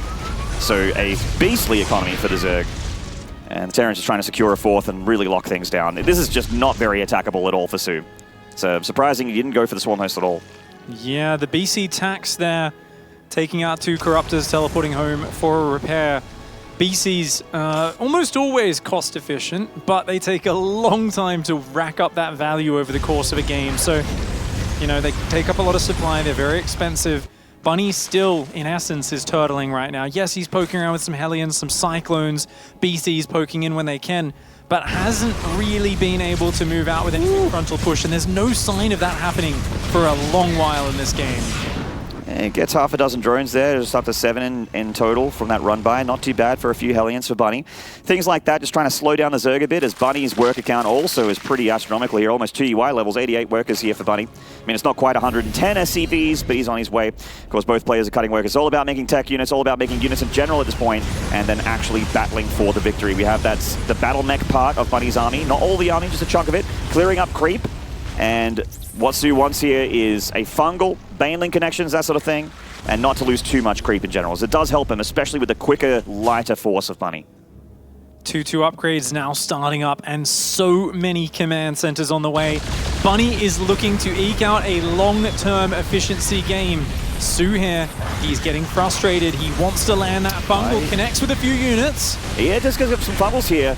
I mean, Su is heading towards what looks to be Broodlords, which I'm a little bit worried about, honestly, even though he's doing a great job at keeping the Terran back. Thors are a lot better than they used to be. Su's still attacking into this army. Where's Bunny's defensive force? Where are the siege tanks? Yeah, that too. I think he has enough Cyclones. Okay, it's all right. There's one more fungal, but I don't think there's enough Zerg to capitalize. When you chase down a Hellion Cyclone army the whole way across the map like that, it gives it a lot of room to punch at you from distance, and that's what this army excels at. Its ability to wear you down over time. You can see the scan there providing vision. The Cyclones lock on and they disengage and pull back. These are very expensive trades for Su. But Bunny, I would not mind him going back and repairing these units. Yeah, they're very, very deep in the red here. One fungal would shut down a lot of this army. So he does pull it back to the other side of the brush there, to the siege tank support. Actually gets 2 command centers at a time here, one to the north and one to the south. And I mean, if he gets wind of this Great Aspire, if there's a scan on that Great Aspire, he's got so many tech lab factories, he can make a lot of Thors, and that really kind of negates Broodlords in total, because Broodlord Infestor just ain't what it used to be big. Yeah, Broodlord's hard countered by Thors, some would say at the moment. But remember, if those Thors are ever exposed and they just get jumped on at the start of the fight, they still fall very quickly. And as always, Zerg production is so volatile. It can so suddenly change paths. And right now, Bunny has no way of finding out about that Broodlord morph. So if there's no Thors even on the field, those Broodlords can have a big window to march across the map, take out a few expansions before that counter is ready. These 3 Hellions showing up. I mean, they're 12 seconds away from having 2-2, which would have been nice, but he is still going to get some drones here. Bunny also setting up his siege tanks to try and protect that north base as he gets into the planetary. And he left one Hellbat down here with the exorbitant task of getting rid of a hatchery all by his lonesome. doesn't work out for him. Surprise, surprise. Bunny's got a big economy, but he's not ready for this Brute No, Lord he swap doesn't have any Maynard. Thors at all. He's just been making battle mech. Yeah, he's got a few tanks, tons of Cyclones. Vikings start up immediately, but that's a big problem. Those Brood Lords completely uncontested. Tanks caught in the open. BC's going to go in for a backstab, but I think Bunny's going to have to give up at least a few bases. He needs to buy time. 2 Thors are queued up. 2 Vikings. He's going to need more than that, but he's maxed out right now. He's got no free supply. Might have to throw away a few of these battle mech units. In fact, he's doing exactly that, sending out the Hellions and the Cyclones to try and pick off a hatchery here, which I think he will get. Continuing to take more damage down Ho. The Hellbat's actually mitigating some of these Broodlings. He is going to give up a base, as you mentioned, Pick. 1 goes down up to the north, the 1 to the south still alive. He could actually send the SCVs down there instead. 3 upgrades on the way. 5 Thors at a time here for Bunny. He just needs to hold on. Those Hellbats doing fantastic damage. The Cyclones did take out that hatchery in the north. Bunny has a ton of bases. He lost, I think, 2 command centers there. 1 in front of that northern base, as well as the 1 on the top. So he's lost a little bit of economy, but when you're an 80 SCVs, you've got the southern base with a planetary going up. Your upgrades have not been touched. I think Bunny is playing a fantastic mech game. And now as the Thors join the field, he's ready for it. Su is adding more Brood Lords. He's continuing to commit. I'm actually slack-jawed, Fig. I cannot believe we're seeing more broods here from Su. I mean, he hasn't seen Thors being thrown in from Bunny, but he has to know that Bunny's been preparing for the next wave of broods here, or for even the initial wave that hasn't been killed just yet. He's going to try and pick up one of these Thors. The Hellbat's coming in to try and protect it, though, keeping those Broodlings alive for as short as a long time as possible. Yeah, there's not many Corruptors there, and the Vikings are going forwards, trying to shut down these Broodlords. As the Queens come forward, Bunny has got to disengage. He does not have his Thors really impactful in this engagement just yet. BC's coming in, he's going to go for it. That's a lot of Broodlords. The Thors now starting to land hits on those Broodlords. The Corruptors are gone, the Vikings doing big damage. The Queens start to finally push back those Vikings. The Transfusers land. A great fight there for Su. Bunny pushed back, and now guess what? The Ravagers are still there on the ground. They're a big threat for those Thors. Corrosive Bile, very good at taking out the anti-air of Terran. Yeah, without that Hellbat wall or even just a bunch of units DPSing down those Broodlings, the Thors can go down pretty quick. It looks like Su, even though his composition was questionable, might just have a little bit too much. He's breaking this backbone of Bunny here. The Vikings dancing around the Broodlords, but just taking too long to kill this many Broods. You know, those Broodlords still demand respect, even in this current form of balance, and Su is showing why. You know, you're expecting him to swap into something else. You're not expecting another 6 or 7 Broodlords to show up, and Bunny is going to pay the ultimate price by the looks of it. This fight turning things around a little bit more. I think this one is an overextension. Yeah, it's an overextension for sure. He's losing a lot here. Obviously, Su's in a really, really good spot, but he doesn't really want to throw away too many more units because that is how you lose a 1 game. We want to see, I think, more Hellion backstabs, maybe a few Cyclone counters as well after this. I think here in this low economy scenario, it's very important for Bunny to keep the pressure on Su's economy. His bank has been worn out. He's realizing his work account's not that big. Even Su here is starting to add a few more workers, and the more you can slow that down, the better. And he's going to do exactly as you wanted here, Pig. Hellions running through and getting a handful of drones. Not too many drones at this base anyway. There is a transfer on the way. Ling's trying to get around those Hellions. They get a nice surround there. 1 Hellbat with a bunch of drones all stacked up. Nearly got the dream scenario. He is still going to kill a little bit there, but you know what? That could have been way worse for Su. All those drones so low in red. Oh, the Corruptors picking off that planetary to the south. That was one of the very few lifelines for Bunny here. Ooh, the Thors do punish a little bit, but losing that expansion is so rough. You know, it's not just the fact that he lost the bases, it's those extra orbitals. Bunny was able to get up to about 8-9 command centers in this game so quickly, and they all got sniped in those pushes. It was really, really unfortunate. You can see he's already lost 4 different command centers. And now look at this, Su, he's got creep over most of the map. He's got a big economy. His upgrades are good. He's adding just a couple more infestors to keep those in the mix. And it's tank Hellion production up against a rather scary Zerg army. Yeah, he's floating out the main and the natural here so he can continue to mine. The economic situation for the Terran, not so great, but it still exists, so he can continue to make units. He's making a lot of tanks right now, actually, after getting a big round of Hellions. So he's just trying to massage his composition to keep up with the, you know, the composition of Su. He's like, because as you've mentioned earlier in the cast, Zerg can really flip its composition on its head after losing a bunch of units and getting that supply cap to work with, as long as he has a bank. Bank-wise, Su is starting to build up a little bit as he has been maxed for a minute or so. That's a few more Hellions than you want to throw away right now, Bunny. Yeah, I don't know about this. Big commitment, and Su well-positioned, anticipated this. Only loses 2 drones. Those Hellions, thankfully, do survive for now. Might be able to go back in there and do some damage later. Liberator's been thrown into the mix for Bunny. Feels like he's opening up to potentially Broodlords coming back again. If Su realizes that the Hellions get thinned out and that there's a lot of tanks, Broodlords makes sense again. If you don't have too many Vikings to worry about or too many Thors to worry about. And there it is, actually, another Broodlord being made from Su right now. Just the one, though. Maybe just to be the flag bearer for the Zerg army as he comes in for the next attack. Yeah, that's Rando Calrissian, the Broodlord, right there. He's it's almost like the accidental Swarmmost that gets built in the game. It's like, does this do anything? I haven't seen an accidental Broodlord before. That seems like it's hard to make a mistake there. But we do have this big attack from Su. The Banelings, the Roaches, the Ravagers rolling on in, and it looks like they're going to do a lot here all by themselves without that Broodlord. And even to the south side, it looks like Su also attacking into that command center. He's making broods right in front of the base, a little bit too close to that turret. Gets his money back guaranteed, but he is going to try and get more broods up by the looks of things. That seems to be his plan. In the meantime, opening up this base to Bunny for some counter damage. And Bunny is desperate to do any damage here to Su, who is in a very nice spot. Bunny's a fan of the Rocky movies, apparently. The man knows how to take a punch. He just keeps expanding down the other side of the map. Every time Su comes in and eliminates a base, we see another base or two spring up on the other side of the map. Bunny, of course, going very deep with this push now. Broodlord's being morphed. I'm not 100% sure. I feel like you look at this army, even Massling could take it out. There's not a lot of Hellbats. It's very unsupported. I do think Burrow, Neural, Infestors would be great, but he forgot the Burrow. He got a whole little pack of Infestors, man, and Neural just starts the Burrow now. That is awkward, getting Neural before Burrow. And a lot of lings being made from Su, so it is a great addition, as Pigs mentioned here. This push from the Terran to the north and south is doing crazy damage. Su was on 80-odd drones, down to 66 at the moment. They're running out of anywhere to mine as well. He's going to lose both of those bases. This is getting weird, man. It looked all Su at the moment. The Thors are leaving these tanks exposed. The Broodlords are in the middle of the map here. Su trying to get on top of that command center as it gets closer and closer to landing. Doesn't look like Bunny's going to be able to land that one for a while. There's fighting going on all over the map. These Thors and tanks going to try and extricate themselves.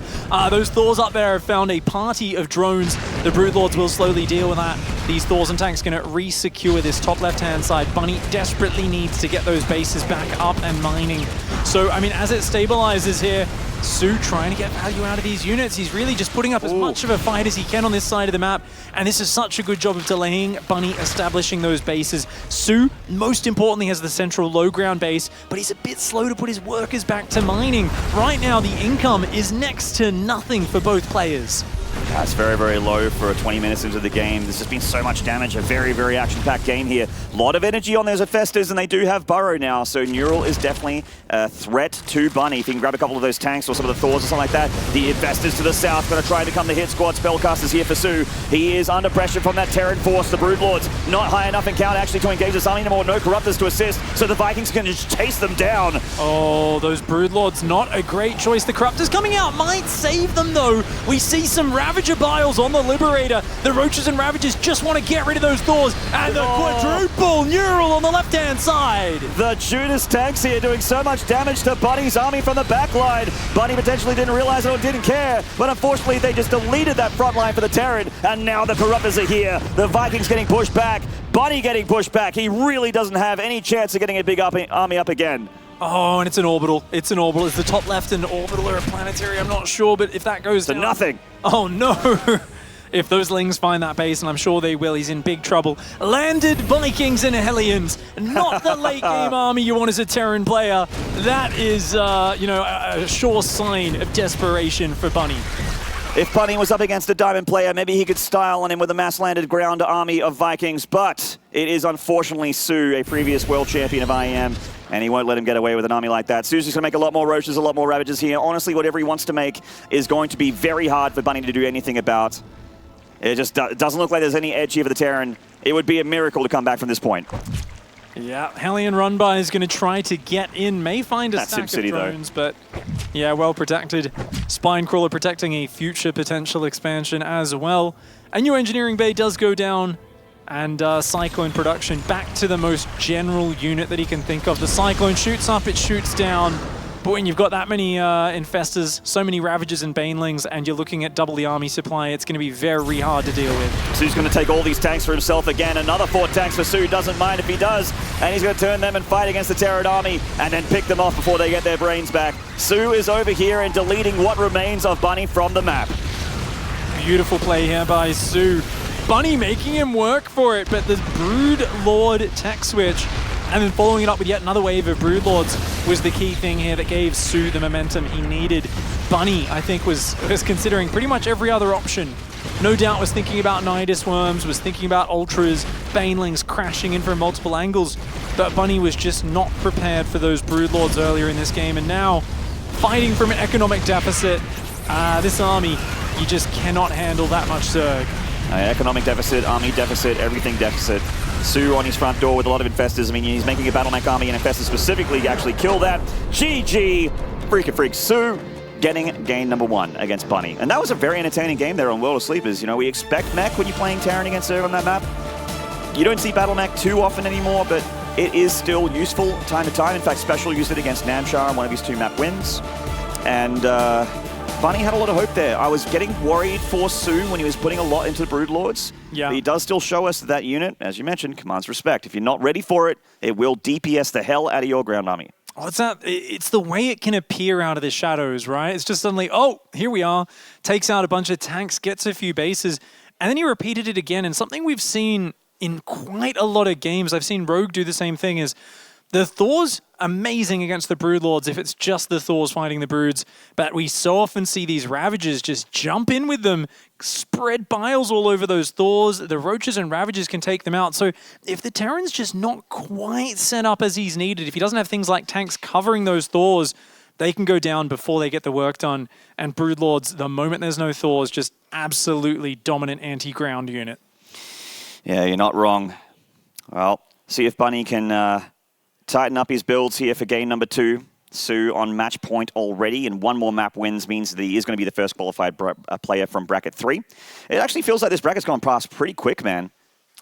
Su has cleaved his way through it really, really hard. Bunny as well has been dominating through his matches. I mean, there's been a few close matches, and I think that lower bracket is a real grueling match. But, you know, here, these 2 guys, they just want to go straight to the group stage. They don't want to screw around.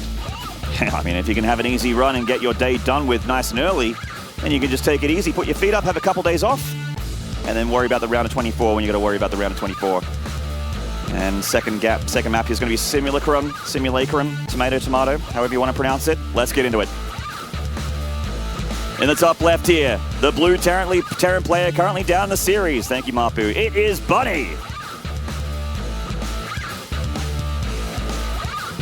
And down here in the bottom right-hand side, representing the Africa Freaks, he is last year's champion, Su. Starting this tournament off with a bang. I don't believe he's dropped a map yet. Yeah, Su has that thing where he just crushes people. Like, when he's on, he makes matches not that close, right? Even that last one where he was pressed, suddenly the Broodlords came out and turned. I really was like, man, how is he going to solve this? Like, Bunny looks so good with these engagements. He's covering the map in expansions, and Su had the answer. I feel like that's Su's magical quality. Until he gets stopped, he just looks like an absolute monster. Hey, you're not wrong. It's just so amazing when a player can look so on and then so off sometimes.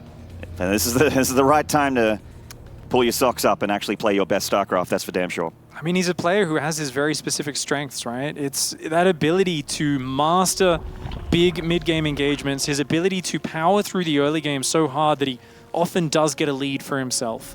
I feel like every player that plays against Su, they feel pressure to try and slow him down in some way because his macro is just so on point. Like, his ability just mechanically to hit everything the way it needs to be done. It's a scary prospect if you don't harass him down and damage and slow him down a little bit in the early game. Speaking of the early game, this one's going a lot less stressful for Bunny as Su just went hatch gas pull. So not that, early was it like 8 lings or so, early speedling attack, the 13-12 to try and slow down the Terran's expansion. So this is a lot more standard of an opening, so whatever Bunny had in plan, at least for the early game, is not going to be upset. Wonder if we'll see Bio on this map as well. I mean, definitely not a bad map for mech because you get a little bit spread out covering your bases. It can get a little bit hard, but I don't know. It's also smaller. You know, the Bio struggles with large maps. And even though this has got wide open spaces, it's got a few great tank positions. You can get across the map very quickly. And I'm just always a fan of Bio TVZ. So anytime we get to see that, I'm very happy. Nice. You can actually kill this drone and block those guys. Oh, the jukes. That's unfortunate for Bunny. That felt like a drone kill and a third delay for sure, but just mispositioning that Reaper for a second, and great jukes there from Su. It's curious that he didn't send the Lings across the map. You know, we've seen in the EU meta, if that Reaper goes to the third, the 4 Zerglings always go straight across to the map, try to slow down the opponent's natural, snipe down the Marine, and cause a bit of havoc over there. But Su here, just doing the older, more conservative style, making sure that Reaper can't come in and do any damage in the natural. Yeah, it looks like those Lings were working on the neutral rocks there in front of that ramp. Unbuildable plates. It's kind of the equivalent of when you get ordered to, you know, dig a hole and then fill it back in. It's not the highest priority. It's like, well, in case I accidentally attack move this in a fight later in the game and wastes half a second of DPS, you know, it's... I've never done that. I mean, there's a lot of... I have lost a lot of stupid games in StarCraft 2 for sure. I'm not a great player, but... but losing a game because I accidentally attacked the plates hasn't happened yet. But hey, every edge. There's the Roach Warren coming down here from Su, 3.5 minutes. Roach Warren, yeah, it's a quick one. I don't know, it's just something about the wide open natural, no ramp on the natural. I love Ravager on this map. I think there's some amazing attacks you can do with it. And with no more Queens in production, feels like it's definitely got a good chance of being aggressive. 34 drones and just the 2 gases. It's going to have enough gas to build about 8 or 9 roaches, but might only go for 6 or 7 and try to opt for more Ravagers, you know, save the extra gas there. So we'll have to keep our eyes on that. More Overlords on the way. At this point, it's 4 minutes 10. No drones on that third. That is a tell for Bunny. He starts a fusion core. He doesn't know yet. No. For sure. So he's got to really sniff it out. 410. The drones could still be transferring over there.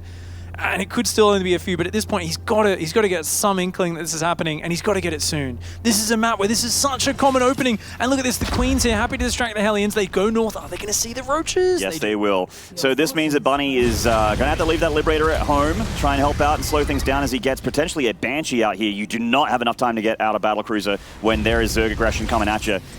And he's going to need those Hellions alive because it's not always the Roaches that kill you. Sometimes it's the Ling flood behind them, so those Hellions need to also survive. I think that Lib needs to be defensive, yes. Okay, yes, good choice. The bunkers are just not there right now. I mean, he isn't even building any. He's even building a depot in his natural. He's trying to hold on to this bit of high ground here, but remember that Liberator very exposed to Ravager Biles. Quick unsiege, though. Nice micro from Bunny. Really, really nice. Still that wall in, as you mentioned, not done here. He's going to have to use the SimCity to his advantage for now. Lands that Viking as well. He starts the BC, which I find questionable when it started the Banshee here, but the BC, if it does come out, will shut this down. The real question is how much damage is Bunny going to take before that unit gets out?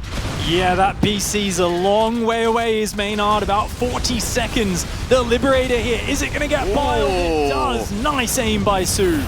Yeah, he does pile it down. And Bunny getting a bit of splash damage there on that ramp. He has created that wall in. He gets a pretty good few shots on the Lings and the Ravagers, but Su still was so much at the front door of the Terran. Those Lings want to come on in now that the floodgates are open. The Ravagers getting pulled to the front. In come the boys, trying to drill through the Zerg army. Bunny losing a lot here. Oh, God. Oh, man, those SCVs sacrificing themselves. I think is he going to hold on? He's got to get those Hellions. There's only 3 Hellions left. One pops out in the meat grinder there, goes down immediately.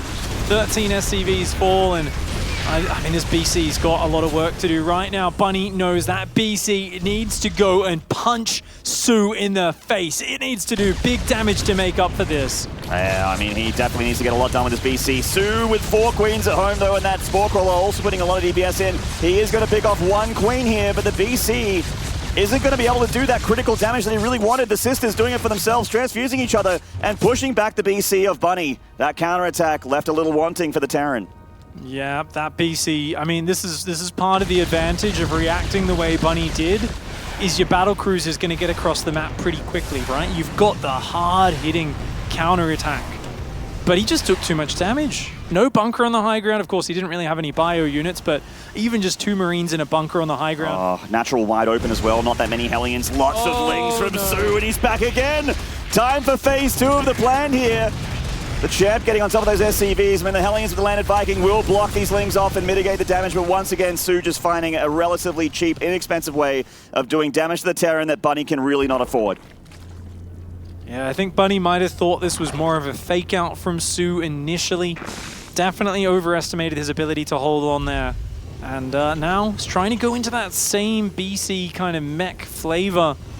but is not really there yet. And 40 SCVs to 73 drones. That creep spread now getting started in a big way. Su's 4th base coming as well. Now, BCs looking for round 2. No Spire just yet for Su, so there is an opportunity here for these BCs together with Yamato to actually take a favorable engagement against the Queens. They do have a lot of energy. They can only really one-shot the Queens there with the Yamatos. Standing and fighting the Queens, not a good idea. He does get muscled back for now. And there's Su. He's like, okay, just in buy time for the Spire. I'm going to spend another 450 minerals here, get a bunch of Queens out. Yeah, those Queens, that's the transfusers, right? Those orange hit point Queens, they look tempting. They're really not that accessible right now. Those Hellions on the north going to try to swing into the mineral line. He knows he's got to do some damage to start evening this game out. But the drone's so quick on the evac. Yeah, they're definitely on the evac. They lined up a little bit there. The Hellions getting some roach shots to the face. The Queens coming in as well. The drones splitting themselves here, so they take less damage from the Hellions. 7 go down so far. Not bad at all for Bunny to get 7 drones, but this is expensive for Bunny. Normally at this point in the game, if he hadn't taken critical damage, it would have been completely fine to throw away Hellions for a bunch of drone kills. But right now, you know, Bunny is still playing catch-up. Even though he had 3 CCs making workers and dropping mules, he's still down almost 20 workers. In fact, exactly 20 workers right now. Now, Terran fans, I don't want to ruin your hopes and dreams. You might be thinking, oh, well, he's doing some damage here. But I am going to ruin them anyway. There's 12 corruptors out, VCs are going down, and there's no anti-air at home. Even with the turrets going up, those corruptors are probably going to be able to find the last BCs and focus them down, and they're definitely going to have the opportunity of doing some great caustic spray harass in the next minute or two. This is such a hard situation because as Bunny scrambling just to keep your BCs alive, just to defend the corruptor harass, you're about to deal with Roach Ravager behind it. And knowing Su, he senses there's an opening here. A very good chance that he starts to dive in with the Ravagers. He saw those tanks were clumped up. He knows where they are. I'm pretty sure Su is just going to jump forward, bile the front tanks, and try to take out this 3rd base. The BC's the only real thing that shoots up here apart from the turret, so they're going to start caustic spraying down to production. The Ravagers on that front doorstep, only 1 tank holding that line. The Corruptors getting right on those BCs as well. Bunny GG's, and the champ with a flawless run into the group stage. What a great bracket run for Su. I think that was a fantastic clean win. It's such a solid play on that map. And I think it's something where Terran players need to start almost blindly expecting it. We've seen so many Ravagerling attacks from all the top Zergs on this map. And even when it does get held, they transition quite okay off it if they're flexible. Su there just bringing out a nice decisive attack. Bunny underestimating it, trying to defend with Hellions, a landed Viking, and a Liberator. I mean, if he pulled that together, it would have been pure wizardry, but he just was not able to do it. A great series there and a great showing from Su. Good to see how good he's looking right now. We're going to take a short break. When we return, an interview with our reigning champ. Don't go away. We'll see you then.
Welcome back, everyone, to the Intel Extreme Masters Katowice. We are progressing throughout bracket number 3, and we just saw our defending IEM Katowice champion from last year move forward to the round of 24. So congratulations, Sue. You're back to that round of 24 as last year's reigning champion. It must mean even more to be able to do so. Tell us what's going through your head right now.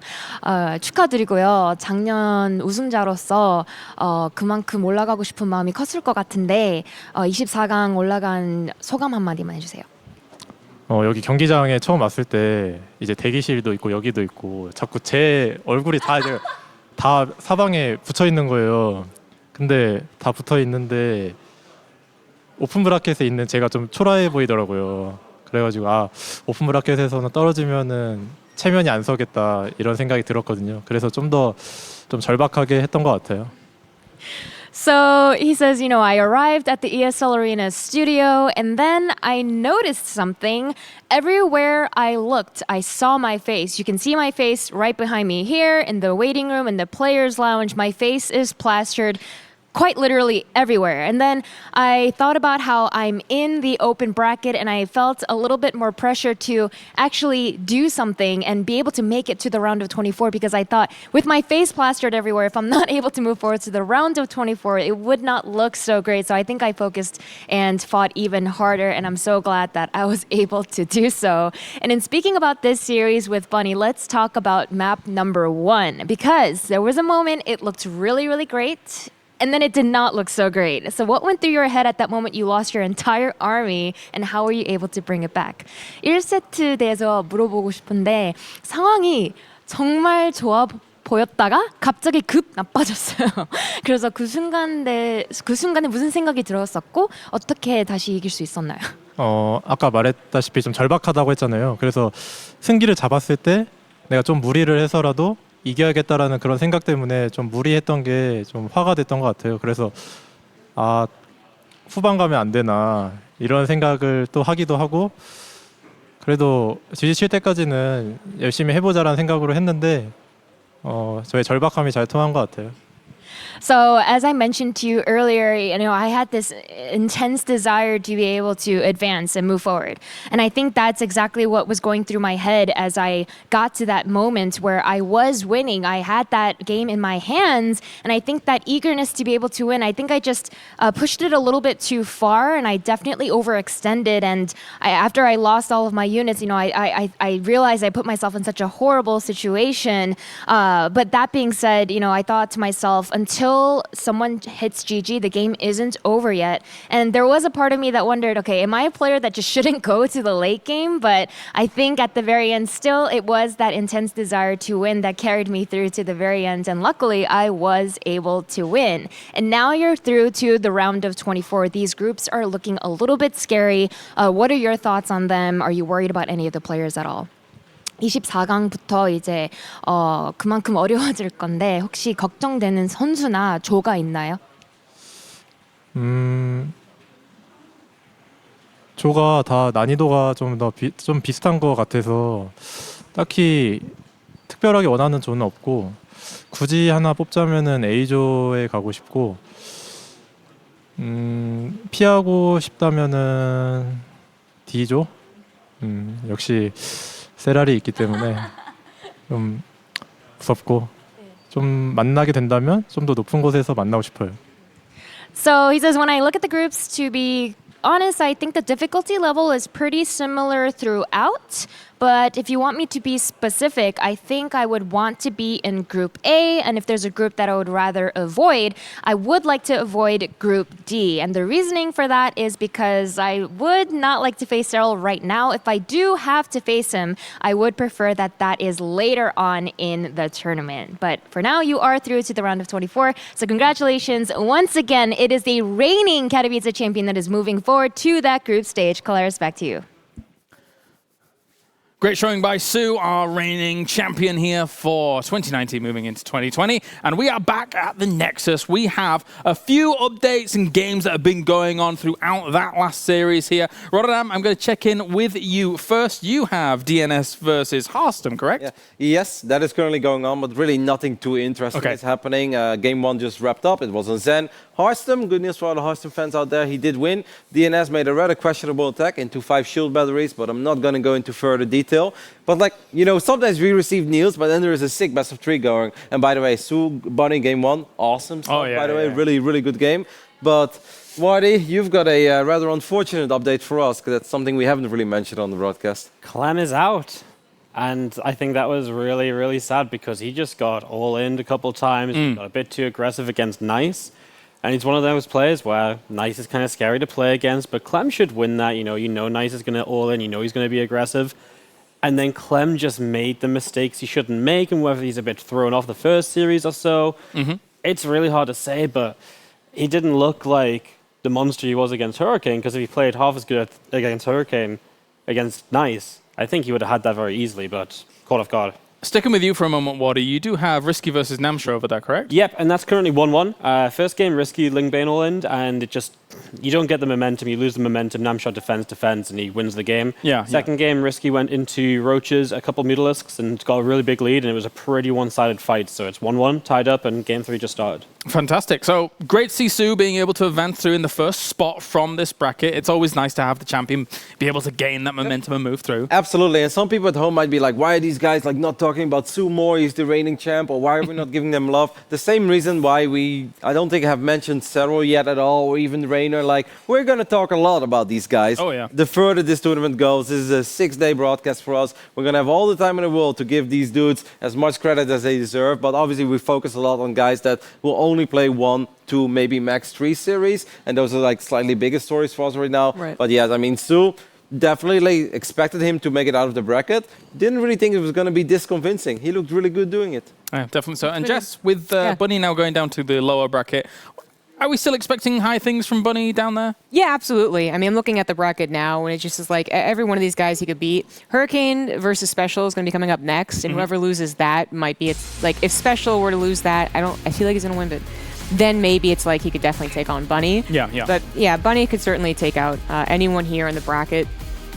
And I'm actually not too worried about that. I did want to bring up very briefly, because I don't think we did it before the segment, but that Marsman actually he really brought it to Drogo, and Drogo's another name that almost alongside Clem we kind of had high hopes for. Sure, yeah. He's been practicing really hard in Korea and doing really well.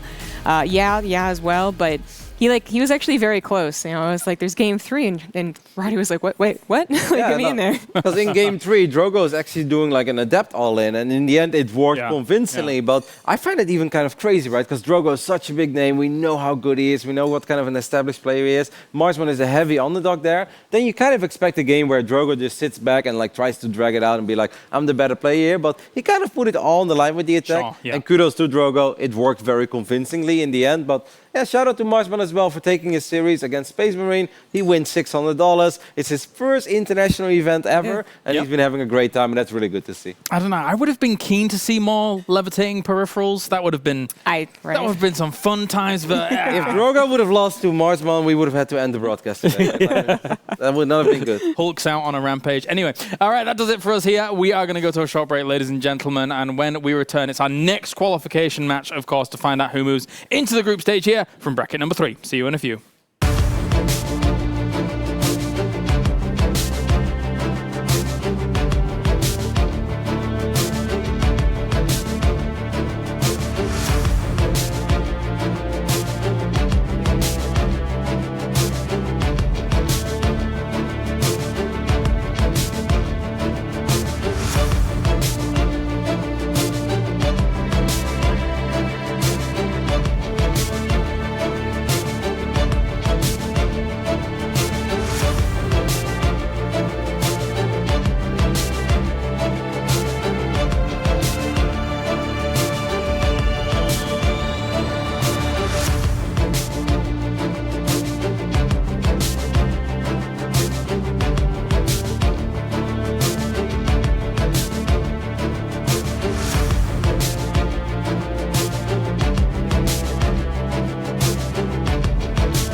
On Intel Extreme Master Certified PCs, you'll find a gold badge. It means you'll find brilliance inside, that you'll get high-grade components like Intel Core i7 and i9 processors that'll deliver the uncompromised performance you need to game like a pro. Not to mention, every purchase supports the prize pool of Intel Extreme Masters. Intel, unleash your brilliance. Everybody loves an underdog. Who needs to be liked? Mountain Dew Amp Game Fuel. Victory in a can. What's your style?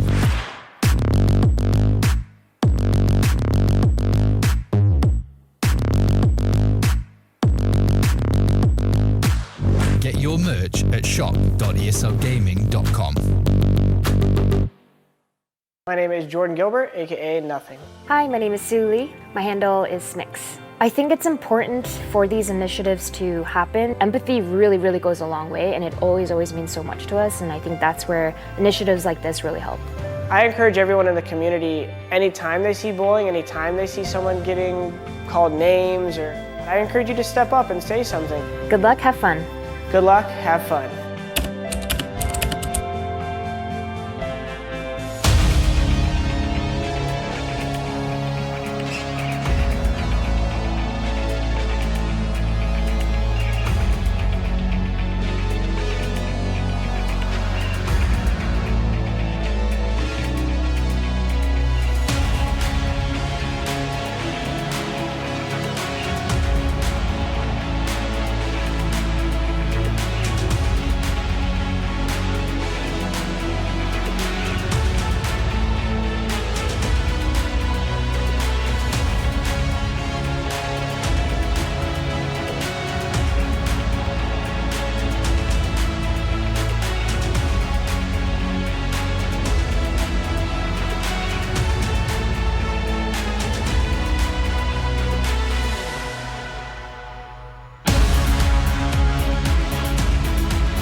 So another qualification match coming at you here for bracket number 3 for the Intel Extreme Masters Katowice 2020. As I am Carlaris, and to my right-hand side I have Rotterdam, I have Maynard, and I have Wardy. Currently we do have games going on. There is Hearthstone versus DNS well underway, Rotterdam. Yep. And what's been going on? What's this been for game 3? Yeah, game 3 is actually looking like a macro game, but I don't want to say that out too loud because that's most of the time when games end. But we've got some oracles flying around. Would be cool if we could hop into the game for a split second, because obviously it's a really big match for both of them.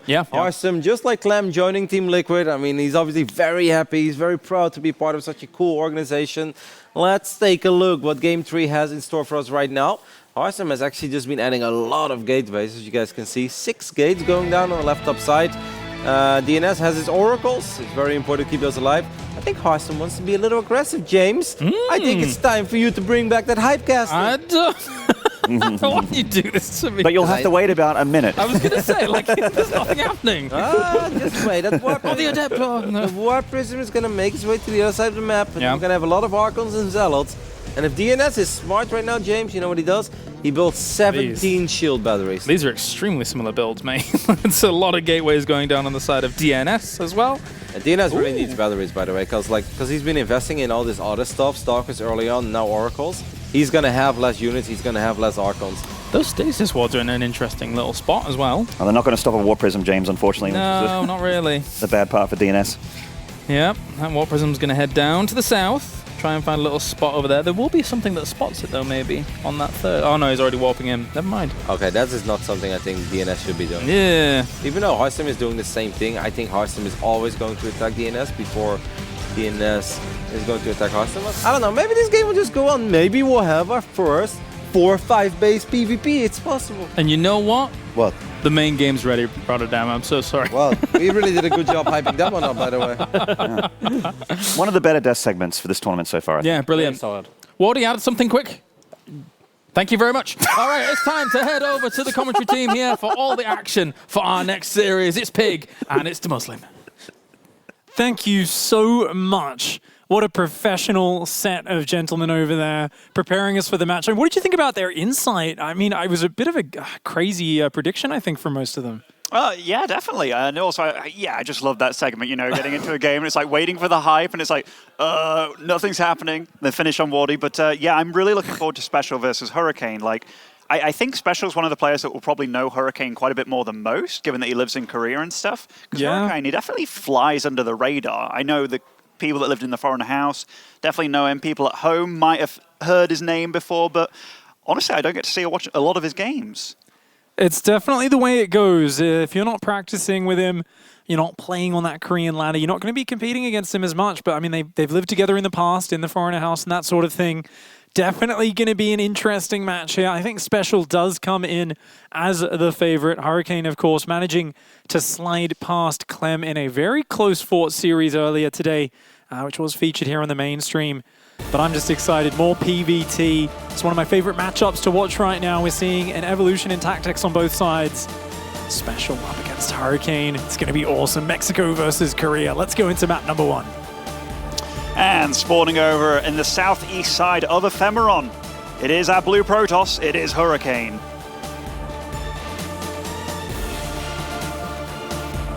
And up here in the top left-hand side, in the red, the Mexican Terran player who's made such a name for himself in the past couple of years. He is Special. And he truly is Special, Pig. Like, he's one of the guys, he's been around since the very start, and I know he's had multiple nicknames over the years, but ever since he rebranded as Special, he really has been just that. Like, I can always watch him. Yeah. Know he's going to bring something new and fresh to the table every time. He's got great multitasking, great skills, and he's so consistent these days. And right now, we're seeing something crazy from him right from the get-go. You know, it's not Root Princess or Brittany anymore for sure. Yeah. He's evolved. It's not even Major. It's Special. And as you said, he really is so consistent, so powerful an opponent. I think these guys have played a lot. Ben? I can't believe that Hurricane's scouting like this around his map because this is so unorthodox, but wow, he sees the barracks straight away, and this is where you want some of that SCV micro, some of the RNG to go in your favor. The SCV is on the other side now, so this is going pretty well for Special so far, but a lot comes down to whether he can get that barracks up or not, and right now, I think he's going to do it. That is really fortunate for him, but it's already a nice signifier by Hurricane, because now we could get that Cyber Core up before his Nexus. Like, that could have really spiraled out of control. Yeah, the early Reaper able to get quite a few probe snipes and put a lot of just pressure on the Protoss very early. Of course, Hurricane is going to be going for the quick Nexus behind it, as is standard. Players want to get that Nexus up. If they turtle up on one base, the Terran is very willing usually to just build a command center, get out a few tech units, and just kind of play a normal game, but the whole Protoss rhythm gets messed up. Here, with the expansion still down, it's going to be all about Hurricane trying to scout and figure out what is the follow-up from Special, exactly what are you committing to, and it's all going to be about Hurricane trying to block those forms of harassment that are going to come in.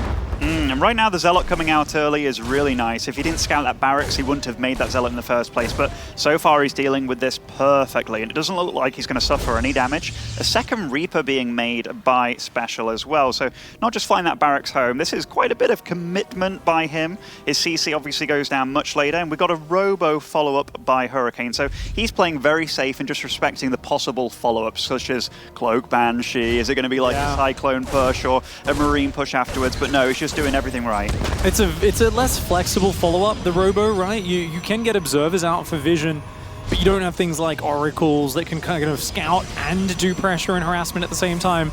It's more just, it's okay. I'm going to really push my probe count, and I'm going to force you to attack into me. Shield battery already going down, and it is a reactor on the factory. 2 Hellions now coming in for Special.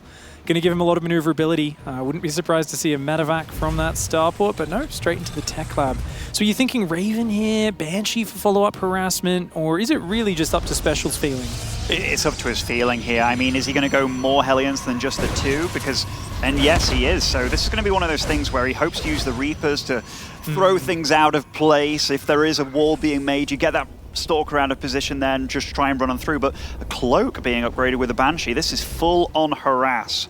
And it is, I mean, Hurricane's so well prepared, by the way. The fact that he got that early shield battery, he's got the Observer out. Maybe Special sees that little blur now, so he knows he's got like a little bit of a timing window. Ooh, okay, playing defensively with it. Yeah, the Observer is now going to continue, but I mean, I've got to emphasize that, Ben. Is he going to dodge the Observer with the Hellions? I think they get spotted for sure. Quickly moving back there.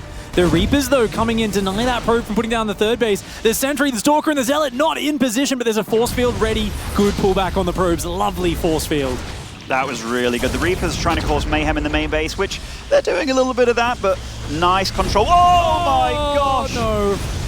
That was not meant to happen. These Hellions snuck right back in there and take out a lot of the probes. And that shield battery, even though it did quite a bit of healing, it can't avoid the one-shots of the 3+ Hellions. Indeed.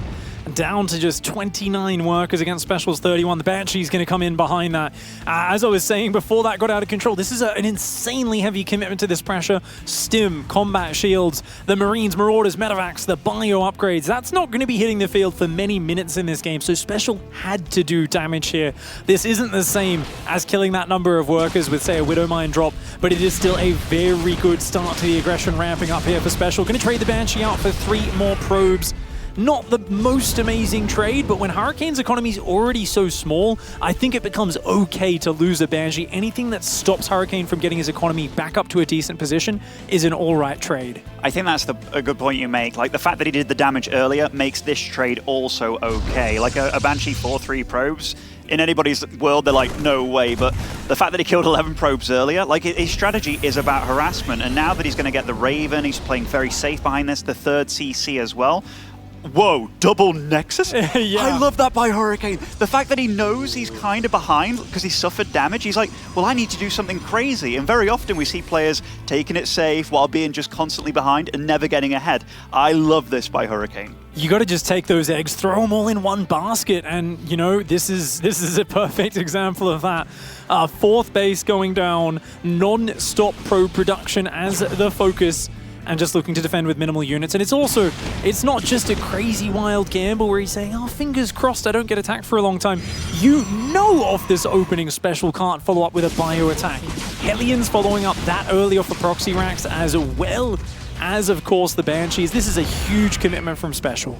I wonder if Special sees that pylon and he's like, oh, is that just a scout pylon to see if I do like a drop down there? Or is he making a Nexus? So that's another thing that Special, you know, that it's a bit of a gamble as to whether he knows what's going on behind there, because a Protoss taking a 4th base there when he's taken so much damage, that's unheard of.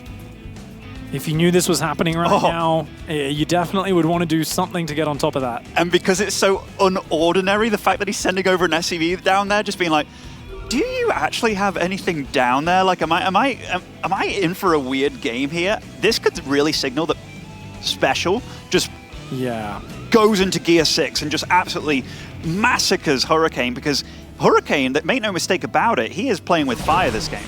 Yeah, Hurricane right now is saying, look, just give me another minute and a half, and then I'll make a ton of charge zealots and I'll be all fine. This push across the map, it's such a small set of units, but he knows there's no stim, and I think it's a great idea. Hurricane just looking to pin Special back on his side of the map with whatever he can. 4 probes building at a time right now. Charge getting closer to finish. 6 more gateways on the way, as well as the Templar archives.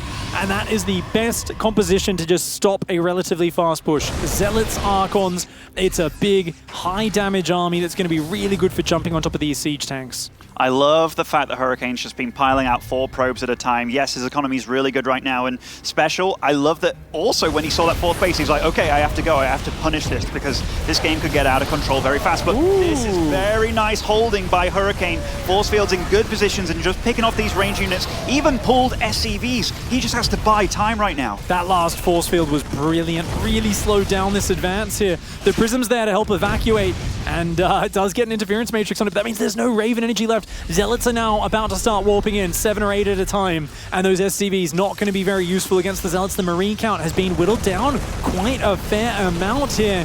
We're seeing Engineering Base just to try and block the movement. A good Widow Mine shot on one of the Zealots, but another Zealot split off. Does force a quick unburrow. Good reactions by Special, saving those Widow Mine shots. He knows they're so important for holding off these Zealots. Hurricane's so supply block right now. Just pylons, just finishing, making 3 more, trying to cut off reinforcements where he can as well.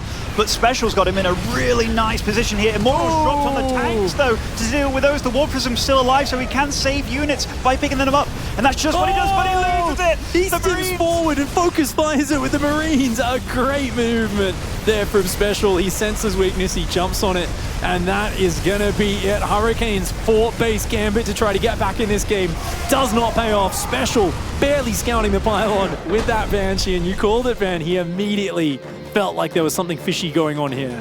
Oh, that was really good play. Like, you know, often we can look at the loser of a game and be like, man, why do you do that? But when you are behind, you have to take risks, and often you're left with 5 choices. They all feel like the wrong one, but it's about which one is the least wrong. I think it made sense why he went for that, and with the bridges and stuff, he could really slow down that push, and for a moment there, it looked like he could maybe just hold on, but Special, with the like, just, I see this, I have to do this. Like, his knowledge, there was no thinking about it. It was just like, this is what I have to do to win this game. Even the SCV pull there, 100% commitment from the Mexican player. Very cool and collected after that. A nice start for him as well. Definitely one that gets your Protoss opponent thinking about what's going to be coming in map 2. A proxied barracks, 2 Reapers in your face early. A 4 Hellion run by, followed up by Cloak Banshees. Non-stop action from the get-go, and no space for the Protoss player to breathe. That's what I love about Special, by the way. Like, he's got a huge array of builds, right? Like, he doesn't just... You barely ever see Special do the same thing, like, 10 times in a row. It'll be like, I can throw everything and anything at you. I can use Liberate as well. Heck, we could even see... We've seen Ravens harassing in this matchup as well, and we're just like, what is he doing? And even though we're watching and we see everything coming into place, it's like, well, what else is going to come out of this guy? He's just crazy. I mean, it's the secret to an incredibly powerful Terran player. The ability to just kind of use things that are going to keep their opponents off balance, make sure they don't know what's coming next. It's always a new timing attack. Sometimes it's the same attack, but you found a way to make it hit 30 seconds faster. It's these small edges, and Terran, as usually the aggressive race, the race that looks to make sure their opponent isn't getting out of control, you always need to add that depth to your play. TY, of course, his mentor, his friend who taught him a lot of builds back in the day, and has now, in many ways, as we've been talking about, been surpassed by Special himself in some of their matches. It's hard to say he's been surpassed, right? I mean, probably not the quite the right word, is it? Like he beat him in a big tournament once. Yeah, absolutely. and, you know, TY going up against Special, it's no longer a foregone conclusion, and that's awesome. Special, he's definitely more rounded out than he used to be, though, right? Like, he used to be a little bit sloppy in parts, but I feel that, like, his micro held him back for a while, but he's obviously improved in a lot of ways. And throwing buildings into the mix as well when you're doing, like, a push, you just see a random engineering bay going up, but it does make things way more difficult. So he utilizes the whole Terran arsenal, which absolutely makes him very, very dangerous and difficult to play against. Yep, I can recall those old days of Special or Major throwing harassment from every side all game long, and many Banshees walking into cannons and drops kind of unloading into spines and spores and things, because he was always focused on hitting his macro perfectly, and micro kind of came secondary. I think he's found a much better balance of that, the current iteration of Special, able to balance between it all. I think going into map 2, it's a tough call for Hurricane. How exactly do you adapt and adjust? Of course, just a very small delay due to a technical issue where we will be getting into it in just one moment. And yeah, for now, Special, I mean, he's just been very focused so far. It's looking good. You know, when I think about everything that went right for Hurricane that game, though, like, he scouts the barracks at the start. He then also has, like, and he takes no damage to the first 2 Reapers, which, you know, that's not the biggest deal, but it's nice that you scouted it in the first place and just didn't take damage. But then he also saw the Hellions moving across the map with his Observer, and the fact that he still lost 11 to 12 probes, like, he could have definitely handled that better, because when those probes ran back in and then that one shot of all the Hellions dealing those, Hurricane, if you going into the next game, he just has to be like, okay, I can't get flustered, I can't take too much damage. Yes, this game I fell really far behind early on, but the fact is, he made a lot of right choices after the chaos happened. So Hurricane just needs to keep calm, keep focused, and just scout and assess what's really going on. Indeed. Going to be going into that one. And it's always tough here, but remember, guys, this is the upper bracket, so both players do have a life to spare at this point. We'll be going down to the losers match, you know, the one who does fall down, and they've got another chance there. They do have a life to spare, but winning this would mean they go straight into the group stage, which is such a big deal for both of these guys. I mean, that's a guaranteed at least $2.4K, and a lot more series to show your work as well, right? A lot so more. Many. Like, this is still the offline qualifier, I suppose. And both these guys, they traveled a long way to get here. I believe they both are staying in Korea right now. And you don't come to Katowice if you're Special or Hurricane just to get knocked out of the bracket. You come to make it pretty far. Yeah, I mean, Hurricane's been looking so serious on camera, even after beating Clem. And in that interview with Smix, he was very collected and kind of just, you can tell, eye on the prize right now. There's no getting excited over a single map victory or anything like that. Sometimes you've got to aerate the brain, as you can see there from Special, that technique, just kind of keeping it going. I was just thinking about last year when Special was actually here. He was in the group with the 5 Prodosses as well. Oh, yeah, I forgot about that. He almost made it out. Like, I remember he took maps off stats and such. I think he finished with like a 2 to 3 score, if I remember correctly. But yeah, he has notoriously done pretty well in Katowice. And every tournament I feel Special goes into, he does better the year after. Like, it takes him a little bit of a slow build-up when he gets to the quarters. Yep. The next year, it's like down to the semis, and then boom, up in the finals like he was in the WCS last year. You don't go into a tournament looking to do worse than you did last time. So I feel that he's got a bit of fire in him. It really feels like he's a lot cleaner a player than he was back then.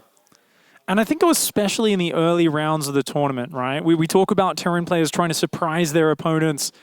And I think in the early rounds, Special's builds are fresh. The players haven't seen them. He also doesn't feel the pressure to necessarily change them up. As he gets deeper in this tournament, as we see more of a stretch between the rounds, he's going to be very aware of the fact that players have studied what he's done in the early rounds. He's going to be looking to work in new variations. But here, he can kind of go, you know what? I've hidden plenty of build orders in practice. I know how I want to play the maps, the series.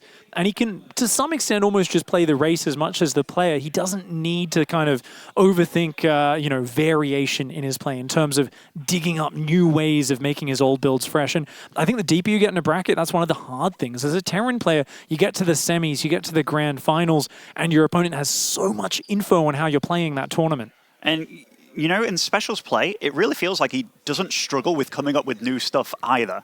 Like a little twister here, an extra unit there, and he just seems to make magic absolutely happen. But guys, we will be loading up into the game immediately now, and the second map will be on Eternal Empire, and spawning in the top right, it is Hurricane.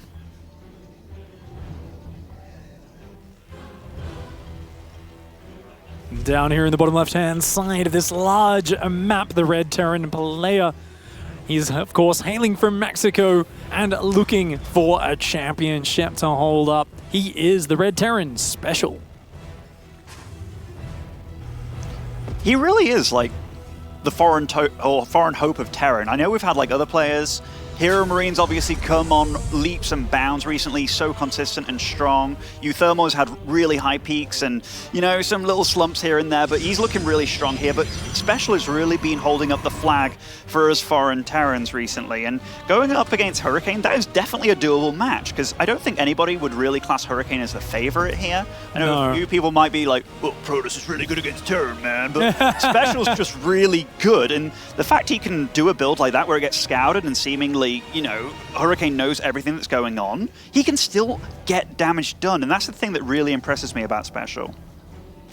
There's going to be a reasonably early scout. Once again, checking the third base for a proxy barracks is Hurricane.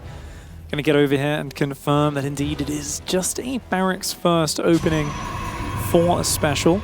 Oh, so it was barracks first gas, right? And then it was a marine build. Ooh. So this is already a little bit cheeky, a little bit sneaky. I'm not sure why he's doing this, because this means he won't be able to scout with a Reaper unless he makes it sometime later in the game. Can you just hit like a faster Widowmine drop just because the factory's a few seconds faster, the starport's a few seconds faster with this? So I'm actually unsure. So if you go gas first and then Reaper, you still get your factory about the same time as doing this. So it is definitely unusual to me. Obviously, you'd have more minerals because you get the gas later and such, but this already is a bit odd, I feel. Maybe he feels it's not a map that he needs to scout on with a Reaper and such. Maybe just the distance of the map, given it is one of the largest maps, makes him feel a bit less scared about like the arrival of timings and such. But yeah, already interesting to see some deviation from Special. Yeah, I mean, I like the extra minerals there in case you feel you do need to put a bunker down. I feel like gas first, always a bit awkward defending a really quick adept coming across the map. Maybe not as such a big concern on this map here, since it is quite a long path across. Interestingly, Hurricane actually is going to be going Sentry next and into Robo. So it's looking like I wouldn't be surprised to see a two-base Colossus opening. I tell you what though, getting that barracks first and then the like Marine, so the Marine's got less build time, right, than the Reaper. This is the fastest reactor you can get, so these might be the fastest reacted Hellions you can get across the map while still being relatively safe. And given how successful the Hellions were in the first game, I'm not surprised that Special's doing this. And look, this is a pretty technical build with the amount of swapping and shimmying about that he's been doing, so these Hellions are going to arrive very early. And the fact that Hurricane hasn't seen a Reaper either, this could actually catch him totally off guard. Oh, that Adept's very far to the left. I mean, the Sentry is nice with the force field. A Stalker did just come out. And it's going to come down to the front, but that Adept being out of position is huge. Oh, no, only one Stalker. It can't do a lot of damage to these. Oh, and these two Hellions, this is already more than you think you'd get with them. Oh, no! Oh, a disaster there for Hurricane, already losing 6 probes. And remember, it's not just 6 probes, it's 6 probes this early in the game. That's the first 2 Hellions. And as you said, Muslim, very, very, very early Hellions as well. Interesting cancel on the Banshee there.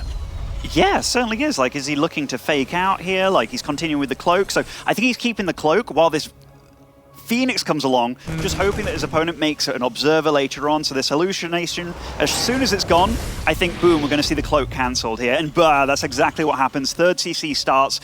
Special's playing mind games, and he's absolutely playing his opponent. I guess that's seeing the Robo as well. He saw not only the hallucination, knew that was going to come across with the Sentry, but he also saw the Robo. So Detection easily accessible. Shield battery comes out. Observers being forced out. We might see Hurricane keeping a few more of those observers at home now that he does feel the threat of the imagined Banshees on the map. This is a cheeky drop, by the way, with the Warp Prism. I mean, such a random little squad, right? An Immortal, a Sentry, and an Adept. I'm not really sure what he hopes to get done. Obviously, it's going to be a little bit of an SCV damage if he does get in, but Special's more than prepared for this. Like, his play so far, the Hellions not only dealing damage, but getting a good scout off against his opponent, and man, he's more than ready for this. Good pullback there. That Raven just hit Interference Matrix Energy right now. So can obviously lock down that Prism, stop it from picking up units. Pig, look at this. There's like no third Nexus going up. He starts his third and fourth gas with a Twilight Council and a Forge. Like, this is just very unusual play. Yeah, this is definitely, I mean, Hurricane showed some unusual openings against Clem, often going for that 6-gate charge lot. Blinkstalker with no upgrades before the third base, really looking for the aggressive potential and doing big Zealot timing attacks. So Hurricane here, I think he's just been so traumatized by those fast Terran pushes. He's looking to really be ready and on top of them. Fast attack, faster upgrades, and he feels more comfortable when he's pressuring his opponents. Even when he's just out here with this Prism, it feels like he's more able to control the pace of the game. We don't mind reposition, but good reaction by Hurricane. His eyes are open, he's watching. He certainly is. These, like, this little group is being problematic. Oh, these are nice force fields. Can get quite a few of the SCVs and just deny mining for quite some time, but these tanks were nicely placed, so Hurricane can't commit too hard. On the other side of the map, we do have a Raven flying in to do some harass, and also, more importantly, to scout this third basin when it's being finished. And Special, upon seeing that, is going to be like, wow, I'm actually pretty darn far ahead, unless you're doing something super duper cheeky this game, such as going for maybe incredibly fast Storm here, and that's exactly what Hurricane's doing. And then he cancels it. What? Shows it? I think because the scan was down. So mind game galore here from both. And then goes Colossus, I guess, the Robo Bay, maybe Disruptors as well. Yeah, really trying to be tricky, but it's a hard position. I mean, we were talking about how earlier in the Clem game as well, you know, with a similar late third, it's very awkward when you're even in workers. When you're down in workers versus a Terran player, over time they are going to get so much stuff out on the map. And Special 1-1 is about to finish. Stim about to finish. Medevacs out on the map. He's got the mobile army, the scary army that can start pressuring his opponent. The Raven continuing to be a nuisance up here. I'd love to see Special just send that home. I think it is a really fantastic resource for later in this game. Oh, he's got a little bit of an opening here, and I mean, it feels like Hurricane can collapse on this, though, pretty hard. Special just going in for the Stalkers there, the probes at the natural as well, taking out all these Stalkers on the high ground. Blink was not available, a force field trying to get him away, but probes, they are being hunted by this little squad of Marines, and all of a sudden, 14 probes lost. I think the Ravens even at the third base killing probes there. Yeah, double auto turret, I think, did go down on that third mineral line at the same time. Beautiful syncing up of that. The Raven, it was just luring those units over to the third.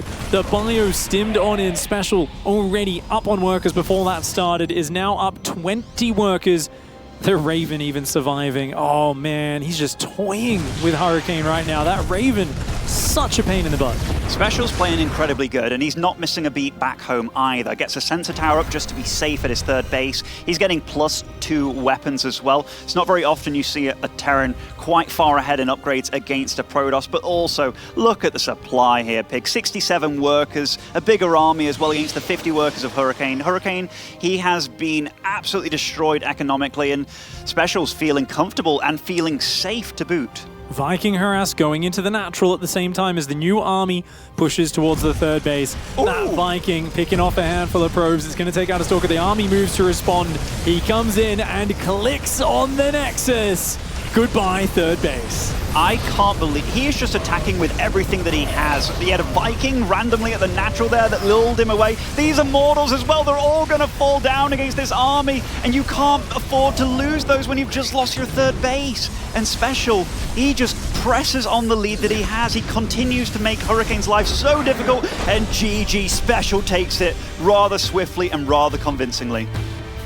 That was just smashing through of this bracket from Special. We saw Sue do it just before as well, and now Special does just crush through the bracket, smashes Hurricane, and does claim his place in that top 24 group stage. A few $1,000s and a spot in the round robin matches. I mean, that's well-deserved. Special really didn't have to break a sweat in that series at all. No, and I can't even say that Hurricane messed up super hard. I think Special just outclassed him. He just obviously came to this match super prepared, knew the builds that he wanted to do, and those Hellions, man, Special Hellions are just amazing. Those Bernie cars looking fantastic as always. A Terran player does go through to that top 24. We're going to have not only an interview with him, but more matches here at the Intel Extreme Masters Katowice in just a moment.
It was the defending Intel Extreme Masters Katowice champion Sue that advanced first out of bracket number 3. And it looks like a lot of Doritos were spammed in chat today as Juanito joins him to that round of 24. So first of all, congratulations, Special, with this advancement. You are through to that round of 24 3 years in a row, which is a very, very consistent achievement. What are your thoughts? Yeah, I'm very happy that I managed to advance, especially because I lost in the qualifiers, in the Europe ones. I was one map away from advancing, so I was a little nervous today, but I think if I play well, I would advance, and everything went according to my plan. I know Hurricane is a player that you've lived with for a long time. I'm sure that he's also someone that you know very well, both inside the game and out. What was it like going up against him? Did you feel like there would be any mind games involved, or were you pretty confident knowing him so well? I know him so much, and I feel like these 2 games he got quite unlucky against me, to be honest. Because I knew exactly how he was going to play, and he didn't really change, so I abused it really well. So I want to thank Clem for that, because he played him first. But I feel like everything went well for me, but I think he still has a good shot to advance. He's my good friend. I think if he composes himself, he's going to advance through the loser bracket as well.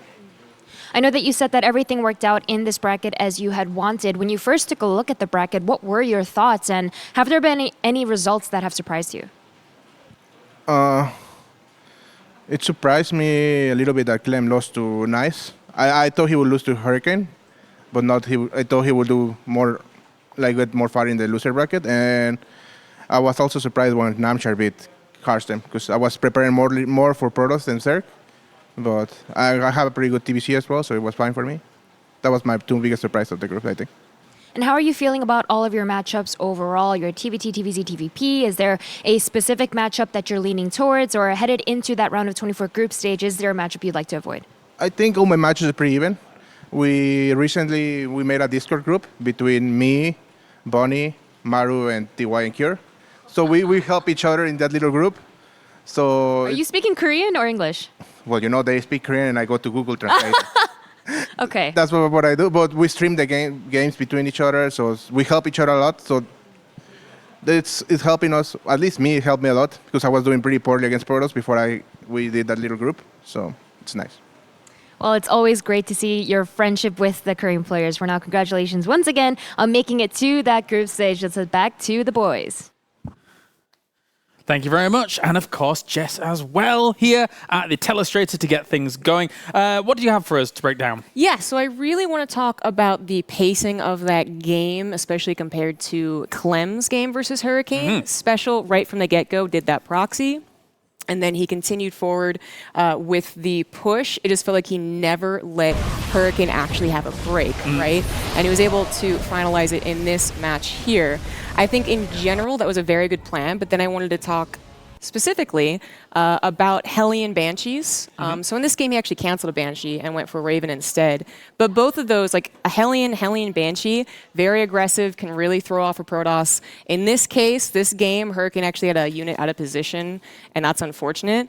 But Special was able to utilize Hellions very well. I was getting a lot of kills, but then also protecting himself on the backside. Because something like this, like a Warp Prism that's actually available with units, there can be a very, when you do a Hellion build, right? Like you are throwing away your units, hopefully in return for economic damage, but then the return can sometimes be very scary.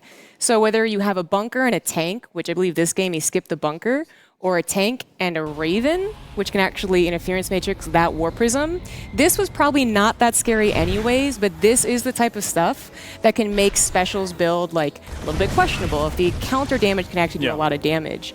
But Special was constantly in control of this series just by relentless momentum and smart counterplay to whatever Hurricane could have in mind to make up for it. All right, well, thank you very much, Zombie Group, as we now head over to the Nexus, as I have Rotterdam, Maynard, and Wardy to break down a few things that have already occurred throughout this bracket and have already gone on. Now, we're going to start this. It's a small tale to tell.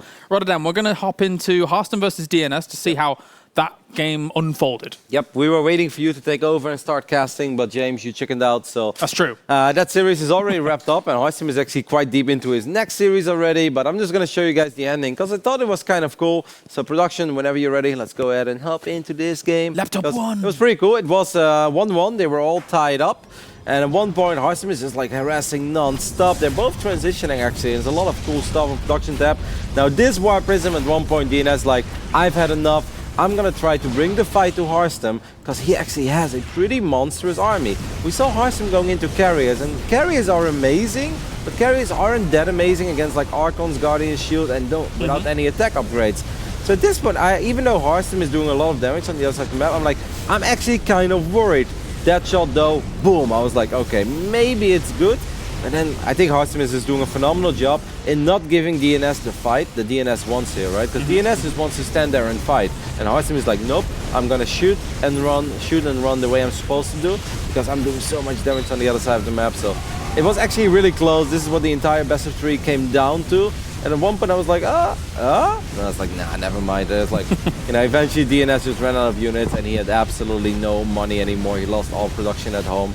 So that was it. Hearthstone was able to wrap up this series. He's staying alive in his Team Liquid debut tournament run. And well done. I really enjoyed the little dance around the Nexus. Very smart. Because if he actually just if he's overconfident, he's like, I'm dealing so much damage to your main, and he just stands there and fight. That Archon Colossus army of DNS is actually super powerful there. And carriers are good, but it takes a little time before they really kick in, and 2 carriers with 4 interceptors each, they don't really add that much, right? And then you have 20 supply on the other side of the map that is not participating in the battle. You can actually throw games like that, but Hearthstone did it super well by just retreating and keep firing those disruptor balls. All right, chapter 2 of the Hearthstone Bonanza as we go over to Wardy on laptop 3. Yeah, there's not actually much to show in this game right now because it just started.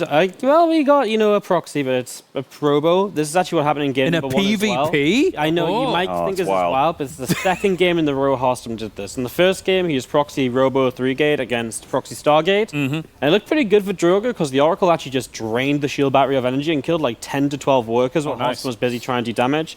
But the power of just containing and picking away with the Immortal across the map gave basically just Hostum enough, and it came pretty close. Like Drogo had a Colossus harassing and stuff, and it got a little bit wild. So it's 1-0 for Hostum right now.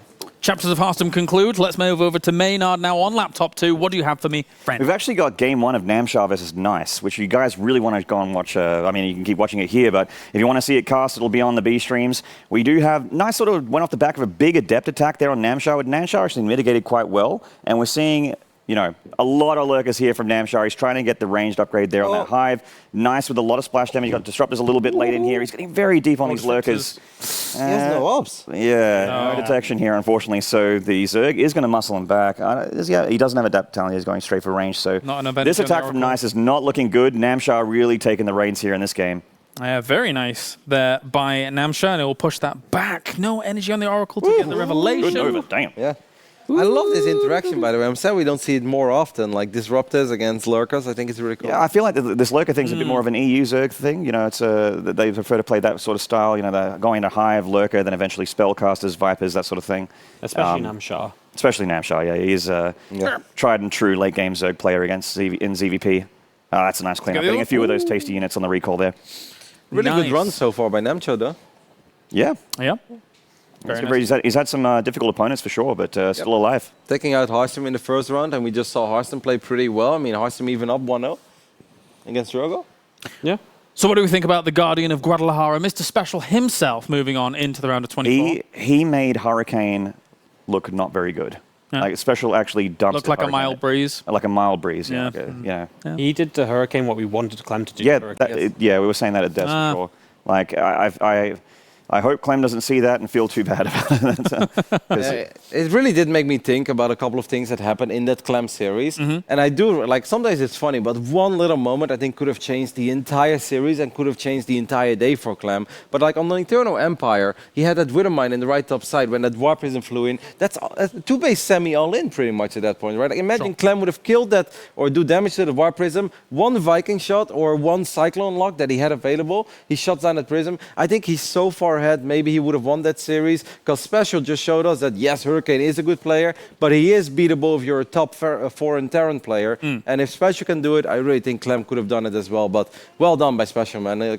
Juanito, he used to be a little inconsistent. We used to be like, he doesn't travel well, he doesn't play well at offline events. I think all of those stories we can dispelled. Yep, we can put that in the bin because he actually just shows up and he's been incredibly consistent over the last year and a half. Definitely so. Not so much with teams, bouncing here and there, but that's our Juanito as things do continue on. Yeah, that's right. All right. We are ready for a break, and then when we return, we're going down to the lower bracket. Soon we'll be starting bracket 4 as well. I'm not entirely sure exactly the time on that, but we have an entire bracket's worth of games to do right after we have games from third one conclude. We shall see you in a few more minutes for IEM Katowice.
To be brilliant is to defy convention and challenge expectations. So Intel will bring the processing power for when it's time to go brilliant.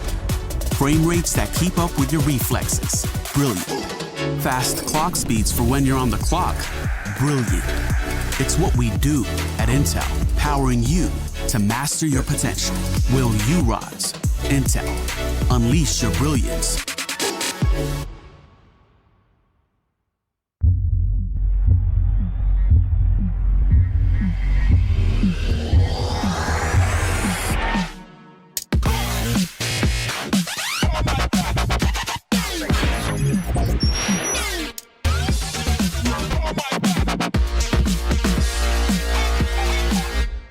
For them, to simply exist is not enough. They must strive for more. They risk everything to build a legacy, just to have it torn down. Many have tried to reach the unobtainable, but only a few achieve greatness. They have many names. We call them stars. Euronics, a human touch in a digital world.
teeing up here in the studio for the Intel Extreme Masters Katowice 2020. We are almost done with bracket number 3, and we're about to move on into our next lower bracket matches. I do have Maynard, I have DeMuslim, and I have Pig, and oh, that game just finished. Damn. Oh well, okay. I was gonna say, let's go and check out what's going on over there. Does anyone know what did happen over there? I do actually. It looked like Namshar, when we first came before the break, Namshar was actually really starting to take the reins, and Nice actually landed some really sick disruptor shots when he went for that counter push, deleted all of the lurkers from Namshar's army, and then it ended up being like a real sick tug-of-war late game ZVP with pretty much everything you could hope for. Tempests, carriers, storms, corruptors, broodlords, it had it all. So do check it out. Namshar in the end did get the win. He's 1-0 up. Oh, great stuff. Thank you very much. We still have that ultimate showdown going to be going down on Eternal Empire here in a few moments' time with that. However, we are moving on into Hurricane versus Hearthstone. Hearthstone was able to dispatch off Teat Drogo just before. So, DeMuslim, when you're looking at Hurricane going up against Hearthstone, whose wheelhouse is this when it comes to PvP to be able to try and move on a little further? I mean, it's a tough question because Hurricane, I don't know a hell of a lot about him currently. I know he's been a good player for a long time, and the fact that he got to the winner match, qualifying match, and lost against Special in the way that he did, it's kind of rough. But Hearthstone, he's been slugging it out in that lower bracket. He beat Polt in the first round, then he beat DNS, then he beat Drogo, and he looked quite convincing doing it. So the fact is, his PvP's looking pretty good. And I mean, it's a bit of a redemption story for him because I feel he should have beat Namshar in the winner bracket. Right. But he's looking on fire, man. Big thoughts? I think, echoing what Ben said, Hearthstone's working his way up. But Hurricane's got that Korean blessing. He's come here. He wants to prove the Koreans are still dominant. They're still the best. I think Hurricane's just going to come out swinging, and I think it's going to be a clash of regions. You've got definitely proxy metas going on, but you've got a Korean way of dealing with that and adjusting to it, and you've got a European way. We're going to see, things just go to hell, and I think there's going to be quite a bit of one base versus one base. And I think it's fair to say that the Korean, when you say like Korean blessing, especially when it comes to dealing with PvP, it felt like Korean PvP got to that stage earlier than the rest of the world PvP, where it was just random proxies, kind of very aggressive players, etc. They were a bit more shameless about it. They definitely were. There was a bit of respect going on in the foreign community, like, I won't do that, even though it's really darn good. And then it was like, hey, I'm going to start proxying stuff. I'm going to proxy stuff too. And then it was just chaos from that point the forward. Europeans at Protoss was like, do we have to do this? Is there another way? And then it turned out, no, there is no other way right now. No, there you go. So kind of final thoughts before we really kind of get into this, I'm just extremely excited for it, James. Let's start the games. Wow. Let's end Talkcraft 2 and get into the games. No more Talkcraft. It is time then. Let's head over to the commentary team here for our PvP to find out who moves on to a qualification match. All right, another PvP. We did not have enough of those yesterday. It's Hurricane versus Hearthstone. Hearthstone now the only representative of that Team Liquid new signups, with Clem unfortunately falling out. But he's got a decent shot. PvP's kind of weird right now. And while Hurricane has had some good PvP in the past, what did you say to me, Rowdy? What did I say? It's anyone can win PvP, I believe. Yeah, I mean, somebody's like, some people are really good in PvP. I was like, yeah, some people are really good at blackjack, but like, I don't know if there's really that much skill to it. Now, there is one build. Like, if I think PvP right now, I think of 3-gate Robos. Like, just 3-gate Robo is so incredibly good in punishing other greedy builds, but then there are some hard counters to 3-gate Robo. And if you guys wonder on the internet, why do people complain about the matchup? That's pretty much it. Because people want to expand, but expanding is really hard against a 2-gate Robo or 3-gate Robo opening. But then you can actually blind counter a 3-gate pretty hard. But if you blind counter and they are actually expanding, then you're really far behind again, right? And that's what kind of makes this matchup a little bit awkward right now, but it can be a coincidence that certain people win 6, 8, 10 PvPs in a row, right? There is something to it. Obviously, not everybody wants to share all their secrets. Well, we're about to find out if Hearthstone can win another PvP, because beating DNS, that's impressive. Yeah. Beating Drogo, I think, is really impressive. Winning 3 in a row here, including a Korean player, that'd be one hell of a run for Hearthstone already. I love Hearthstone. Oh my god, I forgot Hearthstone is so great on the face cam. He's just bopping along, man. He's probably feeling pretty good because that run of players that you just mentioned is actually very, very impressive. But now facing off against the Korean Protoss could be a little bit different. In the bottom right, on Nightshade, we have the blue Protoss for Team Liquid. He is Hearthstone.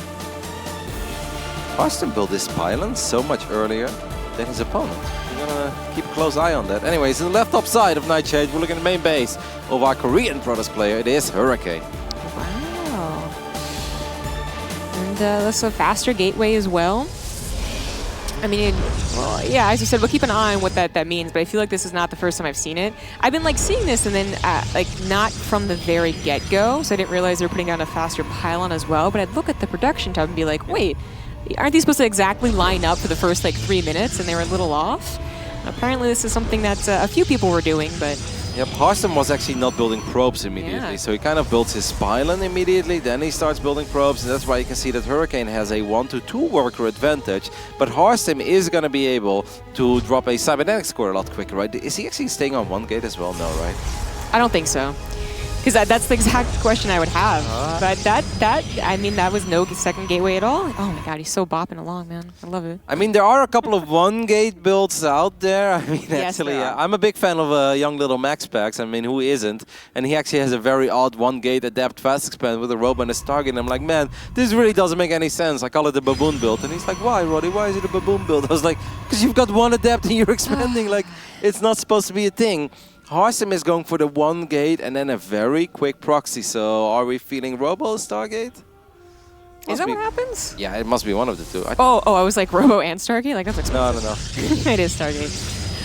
Okay, well, Hurricane knows something is up. He's gotten into that base. He sees a lack of additional gateway, lack of a pylon as well. Like, he's got to start searching around for this. Does he actually need a probe out? He does, but to the left side first. You know what would actually be really good here? If I was Hurricane, I'd actually just make 2 Stalkers, run them to the other side of the map, maybe Chrono Boost Stalker number 3 and 4, and build a shield battery in my main mineral line. Because if you would right now run 2 Stalkers to the other side of the map, what does Harston have to deal with? What does he have? How can he deal with 2 Stalkers? I'm actually very much so with you, and it's kind of also odd because 2 Stalkers can be a default response to a lack of second pylon or just something weird in general happening. And this is certainly weird, but he does go for the Adepts, which can easily be blocked out by a shield battery being placed down defensively. Now, as far as Hurricane shield battery, still not throwing it down. He's going to catch Harston's Adept. Deal a decent amount of damage to it. Does it get into the main? Oh, it does get into the main. Oh, so imagine if he wouldn't have taken that much damage on his Adept. This 1 Adept really could have messed up Hurricane quite a bit. Because you're opening up 1 gate and then you're getting economic damage. But at least he knows now, Jess, there is no shield battery yet in that main mineral line. And yeah, 2 Stalkers is good anti-air, but you can still end up losing quite a few workers very quickly. I guess there is like... There were a couple of potential 1 gateway like expand builds that would happen in PvP, but it was so rare. Was that what he was expecting? Maybe he just was very confident in 2 Stalkers. They do deal with Oracles very well now. Yep, they do a little more damage. The Adepts were not able to get in. I think he tried to beat down that shield battery for a split second, but then the second Stalker of Harston popped. Harston's still just 1 gate's target at this point, by the way, guys. This is very unusual, to say the least. He's now going to expand as well, 3.5 minutes into the game. He's going to get a second Oracle, and we know what 2 Oracles can do to a mineral line. He's still, I mean, he's not going to bother investing into a shield battery, just having his units paired up in the main. Natural not going to be under threat until it actually has probes down there. And Harston continues on to his own Nexus. Robo now being thrown down. Does Hurricane, oh, he does find the Stargate. He's going to commit any units to it? That doesn't look that way. So, I mean, Twilight Council. What do you think this is for? I think Blink, because against double, like, I don't think you really want Blink openers. I don't think Blink Stalkers are as bad, by the way, as some people make them sound. They're like, you never want Blink in PvP because they suck in a straight-up fight. Like, yeah, they do, but let's not forget that you can actually do a lot of cool stuff with Stalkers, right? You can Blink into the main base. Something that I've been wondering about, I don't know how you feel about this, is like, maybe it's just a lack of Blink, and that's why we don't see it anymore, but whatever happened to the 4 Stalker hit squad? It's so freaking good to Blink 4 Stalkers into the main, especially now you have Recall always available as well with that short cooldown. Yeah. You blink in the main, you snipe 5-6 probes, you blink to the right bottom side of the main, you get 1 or 2 more probes, you recall your Stalkers home. So even though Blink is not the ideal upgrade, because like Archon, Zealot, Immortal with Charge, obviously that's stronger in a straight up fight, but I still think there's a lot of cool stuff you can do with Blink Stalkers. I agree, only because there's been so much Blink action in the Korean PvPs that I had to figure out why it was worth it, right? Because I was initially totally on the side of like, yeah, you just don't want to go, Blink, right? But it's been pretty popular in those Korean online cups. We did see it a decent amount. Like yesterday, I was casting with Pig anyways, and we did our whole like roundabout, like, what does this mean? What does this do? And funnily enough, every time they got it, they didn't really utilize it. But I was expecting it. I do also wonder if it's really going to be used, just like yesterday, where they didn't even really make that many more additional stalkers. They just kind of were like, yeah, I got Blink, but actually I'm just going to go in a charge. Blink is almost done, so you got to be very careful with these oracles from this point forward. I think Hurricane is quite happy. I like that he's going up to 3 bases already. I would love to see him fire up charge immediately as soon as Blink is done. And I don't think there's really much that Harstem can do about it right now, because Harstem doesn't have that much gas income. Does Harstem have any Twilight upgrades? No, right? Wait, what, is just going to make a Gateway Robo attack? He doesn't even have a Twilight? Yeah, apparently. I think if Hurricane just keeps Chrono Boosting charge right now, he has a really good shot. But I think that's what he needs to do. Oh, this is a massive catch, though. Yeah, you know, he never saw that Twilight Council as our observer showed us, and I guess he doesn't think about Blink. Maybe didn't realize how many Stalkers were being warped in. Loses both Oracles. Lucid Phoenix from Hurricane shows the army moving out, and he's actually going to take the fight. Yeah, I think he's going to try to force field an Immortal and try to catch him completely off guard. Activates barriers immediately, but now at this point, Harstem obviously knows. Blinks forward, what a madman. He does actually get one of the Immortals, and that's very big. Wants to get the second one as well. The Warp Prism is going to show up and save it, though, for now. Good focus fire from the Stalkers trying to get the Warp Prism. It did buy some additional shots for that Immortal, but it was already so weak. This ends up being a favorable trade for Hurricane. In fact, so favorable. Wow. It's just tap out for Harstem. Jazz, I am stunned because I love it so much. He's the one with the better economy. He's the one going up to 3 bases. He sees that his opponent is attacking him, and what he does is like, he runs to the middle of the map. He's like, let's get it on. And I'm like, what? That's crazy. But since the Warp Prism wasn't there yet, he triggers the barriers, jumps on the Immortals, and it doesn't look that pretty, but the Immortals is the only thing that really packs a punch, because Stalkers can never beat Stalkers with Blink. Wow, Hurricane, like I'm actually getting nurtures. This was really cool. That was very cool. I mean, I think that there are the options available for Blink, not just to actually invest in Blink, invest in Stalkers, but actually to be mobile with them, because that's where they're always best, right? Yeah. So it is one of those situations where offensively like that, catching him in the middle of the map, using his force fields as well, looked extremely good, game-winning good, but then in a reverse situation, Harstem might have been like, okay, if I catch him defensively with those Stalkers, with 2 Immortals, a Warp Prism, and a couple more Warp-ins, then suddenly it looks like Harstem's in a very good spot. No, absolutely. If Harstem can just walk to the other, that's why I think losing the Oracles is such a big deal. Because if you lose the Oracles, you now allow the Stalkers to be free and actually start making plays. Because I don't think he can ever make that move out. Even if he scouts Harstem, leaving his natural, what is he going to do? If he avoids every mineral line, the 2 Oracles shows up, he loses 20 probes, then Harstem doesn't even really need to win the fight. But yeah, that just went really, like, I think Harstem's idea and his strategy was actually quite cool. It's just that, Hurricane caught him off guard, sniped the Oracles, and then just ran to the middle of the map like a mad lad. But I love it. That is such a brilliant call. It's such a ambitious call that I would never have the guts to make, but he made it, and it was perfect. That was actually pretty sick, just to see how everything could have lined up as well. Because you're absolutely right. Like, either he keeps everything at home for the Oracles, or even splits the army in half, and that's still not as good as what he did going into the middle. That was a more interesting PvP, perhaps, than we've seen in the past. Just opening with that one gateway, though. Like, I wonder what was going through Hurricane's head when he saw that. Has he seen that type of stuff before? Like, how many people can he talk to about Harstem's PvP being on the Korean server as often? Like, this is why I also love IEM, right? We get the Korea versus Europe, which sometimes are very similar metas and sometimes really not. Yep, there's just so many mind games in these games, and I don't even know if Hurricane is really thinking that much about the play. He's probably more just thinking about the matchup, and he's like, all right, let's just try to play my best PvP here and make the calls that I think are correct. This is a matchup where you often have limited information in the beginning of the game, so you need to guess and you need to work with the things you do see. And, well, he didn't panic. He didn't do anything super weird. After scouting, the things were a little bit different. And, I mean, once again, what a brilliant call there in the end of the game. All right, game number 2 is going to be on Triton. In the bottom right, down 1. He is the blue Protoss, Harstem. Having a pretty good run so far for Team Liquid. An unfortunate defeat in upper bracket round 1, but in the lower bracket, he's been doing really well. On the left top side, a Korean Protoss with no fear at all. It is Hurricane. I did mention to you that Hurricane seems to have always gotten into GSL based around his PvP. It's not like Zest, where everyone knows Zest PvP is best, at least for him, and sometimes actually he won an IEM previously with that PvP. But Hurricane's kind of like a little Babby version of that, where he'll qualify for a lot of things off of that, or get to a round of 4 GSL because there are a lot of Protoss in that particular GSL. So he's good at this matchup, but it's been such a roller coaster watching this develop over the last couple months. You know what I like as well is that Patience is a player who doesn't really have a lot of patience, right? So his nickname is kind of ironic because he always just blinks forward. But I do think a man who runs to the middle of the map over and over again when you really feel like he shouldn't, and his nickname is Hurricane, that kind of to me makes a little sense because I feel like his gameplay is a little like a Hurricane sometimes, so that makes me happy. Yeah, that's Harstem is going for another weird build, by the way. A 1-gate fast expand even before the Cybercore. It's something I've seen Hellraiser do a couple of times on Triton. I know he likes it, and then people are like, I don't think it's good, but... That's, I'm going to try and dig into the Roddy brain here. It was Austin, I feel, where there was a PvP versus Haas, actually.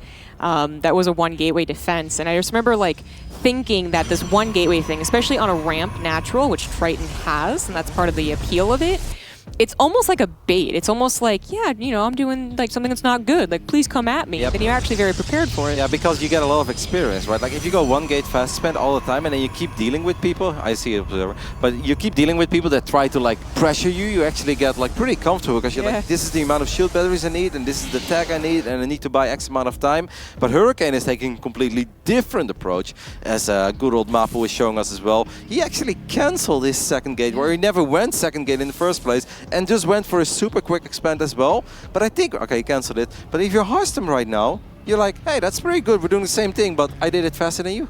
Yeah, that is actually just straight up better, even if it's a very minor loss and a very, like, I think overall a delay, minor delay on the Nexus, but it is certainly favorable for Harstem.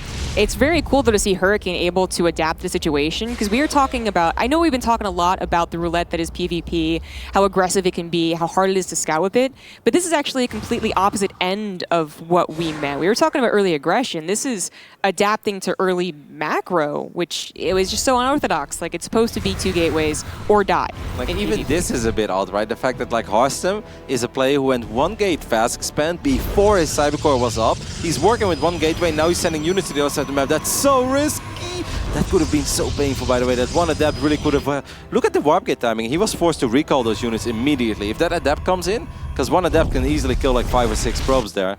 So, whew, close call. He does go into 3 gateways, not tech. Like, he is going to be the aggressive one here, but as I say that, he adds a forge, so I guess a little bit of aggression, and then the macro. But Hurricane going for a Stargate is not something that Harstem was able to scout, because he didn't actually go for a sentry, did he? Nope, Hurricane has no battery in the natural, correct? I think that is the case, just a pylon, in case he does need it, but he has not seen what's going on quite yet. There is the Phoenix in serious now. trouble. If I was him, I'd build like 2 batteries now immediately. I guess he did see 2 gateways at the front, but he might just be like, oh, with a weird wall off. You know? Now he sees a 3rd gateway in the main too, and a forge though. So that's where I'm like, okay, yeah, I think you take it somewhat seriously. You build a shield battery, right? You obviously get your own units, but that's actually, I mean, that's as much as you can do. And then the Oracle hopefully does a bit of damage. Well, it should be able to do more than just a bit of damage. And the problem here for Harstem is because he's warping in on the other side of the map, there is a good chance he will not be able to warp in any units at home, actually. This is a disaster for Harstem. He really did not anticipate an Oracle to show up at this point. Can he recall? Yes, I guess the answer is yes. He has recalled those Stalkers immediately. But now his pressure did not work out at all. He's going to lose his pilot. He is losing 8 probes in total against a single Oracle. Hurricane wants more. He gets more. Gets another one. Wow, Hurricane has really turned this game upside down real quick. I mean, Hurricane did this perfectly, but then led to a Depson. Hey, PvP. Stalkers do not really deal with this fast enough, and you can also shade away from them if it is beneficial.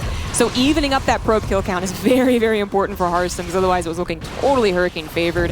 It might still be. They are actually Hurricane dips below Harstem's worker count, but then an Oracle goes in the main. 3 Stalkers available would take that on, but they're a little late to responding, so already grabbing 4 more probes there and barely escaping too. Yeah, now Hurricane is actually going to do kind of what Harstem wanted to do the last game, right? You see that quick prism, so now he's going to apply some pressure. I actually think he's going to just walk to the other side of the map with a lot of units as well. And of course, he's now the one with the Oracle, so he can maybe keep Harstem at home, and then it's so much harder for those Blink Stalkers to make the difference like they did in the last game. It's a reverse scenario, but this scenario feels a lot better for Hurricane than it felt for Harstem in the previous game. Yeah, I really like Hurricane's game here. I mean, not only did he like appropriately respond, like it made it look easy to respond to what Harstem was doing, and he got what was supposed to be straight up the better end of the deal there with the Oracles. If it wasn't for the Adepts, like he's been playing very good, and he still has a chance to win. As he's pushing across the map now, like Gateway's finishing up, Oracle in tow, and Harstem doesn't even see this coming. No, I feel like Harstem is always going to lose his Cybercore here, and that's very bad because the only good thing he can make right now are Blink Stalkers. He does scout it right at this point, but I think it's too late to be defending here. You can always get a battery or two, don't get me wrong. But I think that Cybercore is always in love trouble, and 2 Oracles dive into the main base as well. Wow, Hurricane all over this game at this point. That's a lot of probes already dead, having to pull away the Stalkers as well. He has the benefit of the natural ramp, which he's trying to use, but Force Field's actually taking that a bit out of the equation.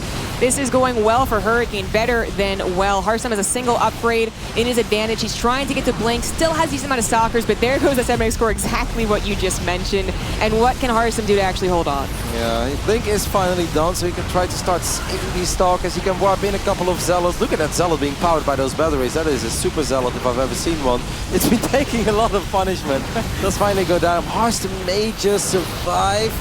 But now the Immortal is going to show up as well. And obviously the batteries are starting to run quite low on juice. But Hurricane doesn't even need to win the game here. He's dealing a lot of damage already. This has already been a good attack. And if he doesn't do anything crazy, it's going to be super good. It's his nice Blink control, but losing that 7x core means that he can't take advantage of the best thing he had, which is Blink and +1. And that is going to be it. Hearthstone with some cool builds, but Hurricane showing just flexibility in this matchup. Takes a 2-0 to advance on. Very sad for the Team Liquid pickups. I'm so excited to see that they are picked up, of course, and I'm hoping for the next, maybe DreamHack Dallas, right? But IEM, it's unfortunately done for them.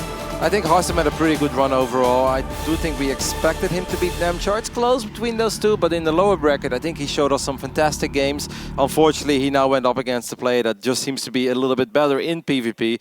We often talk about like that clutch gene or killer instinct. Hurricane has that, man. Like he just knows when he's ahead. And I'm actually starting to become a little bit of a fan of the way he plays. It's like so fearless, but yet it's smart and awesome. I'm really liking what I see out of Hurricane, who's now 1 round away from qualifying for the round of 24. Yes, he is, and that'll be our next match, I believe. Thank you so much, guys, for watching IEM. These have been really awesome games today, and there will be more, but we're going to go to a quick break and then an interview with the winner.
Welcome back, everyone, to the Intel Extreme Masters. We just watched a Protoss versus Protoss, and it is Hearthstone that is unfortunately eliminated as Hurricane moves on to that qualifying match in the lower bracket. Hurricane, it's a pleasure to speak with you once again. You were up against Hearthstone, who is a player you've only played once before. So because of that, were you worried at all going up against him, or were you confident in your PvP? 이제 Hearthstone 선수와는 2017년에 한 번 만나고 다시 안 만났었는데 그래서 혹시 걱정됐었나요? 아니면 푸푸전에 자신 있었나요? 그냥 최근에 푸푸전이 좀 잘 되는 편이라서 딱히 걱정 같은 건 없었고 그냥 하던 대로 보면서 잘 맞춰가야겠다 생각했었어요. So he says, actually, recently I've been feeling really great about my PvP, so I wasn't particularly worried. I just had a thought in mind that as long as I adjust my play accordingly to what I saw, I felt pretty good that I was able to take the win, and I was able to do so. And I want to touch briefly on the series you had right before this one against Special. He's a player that you know very, very well, but unfortunately it was a 2-0 loss. I just wanted to hear quick thoughts about what you felt happened in that series.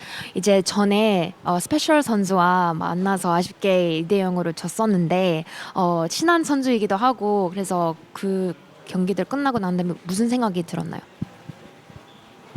일단은 친하고 그런 걸 다 떠나서 게임 내용 자체가 제가 너무 안전하게 제 플레이를 하지 못하고 경기를 했던 것 같아서 좀 화가 좀 났고 올라가서 만나서 다시 하고 싶네요. So he says when it comes to that special series, regardless of whether we're close or not, I was tilted when the series was over because I felt like I was never able to play my actual game. I felt like I was trying to play a bit too safe. So I very much want to be able to advance so that I can hopefully maybe play him again later down the road at this event and take revenge to take him down. And now, of course, before you can do so, you do have to win one more match if you want to make it to the round of 24. We're not quite sure who that is going to be yet, but based on the 3 players that are left, what do you think about your chances? 이제 한 번만 더 이겨야 이제 24강 진출인데 이제 선수 3명 중에 하나 될 텐데 이재선 선수와 나이스랑 램셔 이렇게 돼 있는데 이제 진출할 가능성 대해서 어떻게 생각하세요? 그냥 반반인 것 같아요. 그냥 누가 올라와도 다 반반인 것 같고 저는 잘 마인드 컨트롤 잘해야 될 것 같아요. So he says, I really just think it's 50-50. Regardless of which player it might be out of those 3, I think it's a 50-50 shot. I think what's most important is that I just need to get my mind under control and be as focused as possible. And so that is what I will be focusing on. For now, I know you have 1 match left, so I will let you go. Best of luck in that last qualifying match, guys. Back to you on the desk. Indeed, we are back and we are ready to go. We have what is a potential conclusion of a match going on right now on the other side of the lower bracket. On laptop 2, what's going on?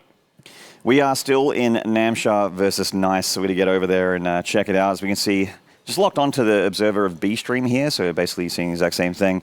The Nice went for a pretty convincing looking attack, had some nice force fields, pardon the pun. And he actually mitigated so many banelings, got rid of a lot of the banelings of Namshar, made him basically spend his entire bank to defend. And Namshar has taken some good fights. He's still in this game. Oh, this is a little bit awkward, but it's kind of looking pretty good for Nice. I kind of like his army a lot. You know, his upgrades are pretty good. No +2 yet for the Zerg.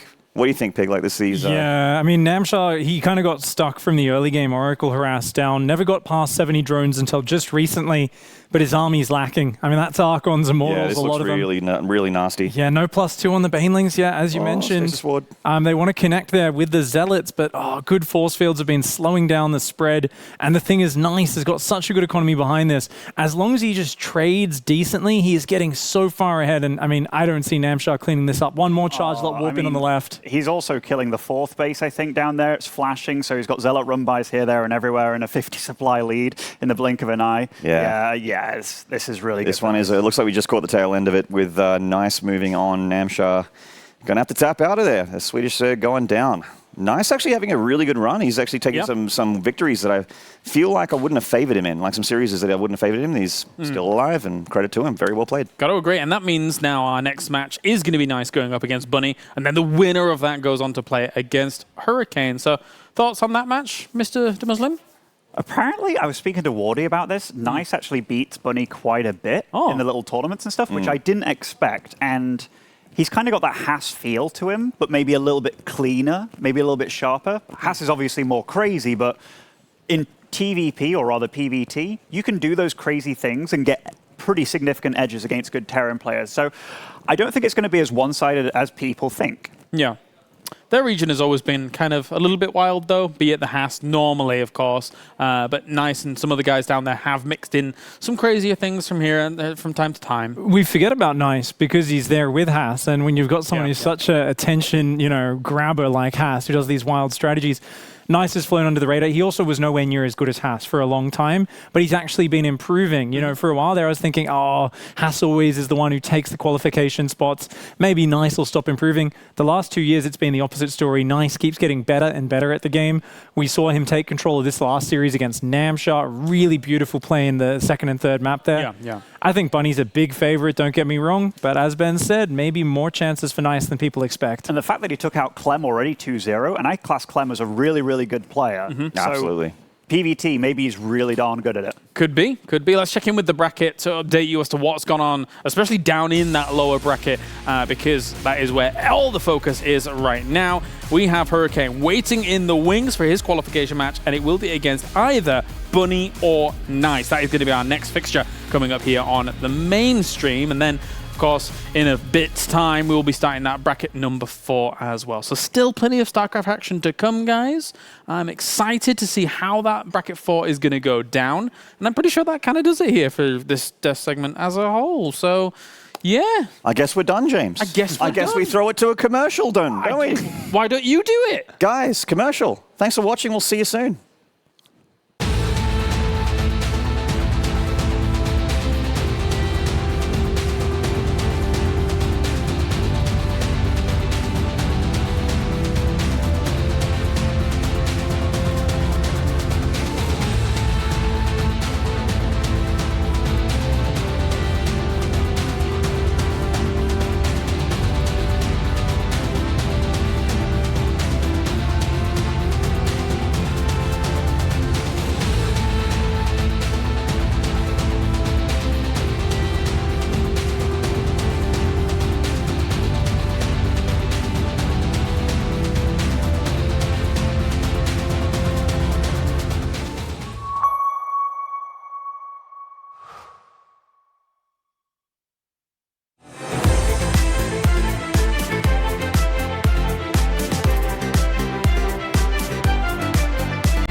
He wasn't the classic nerdy computer kid in school.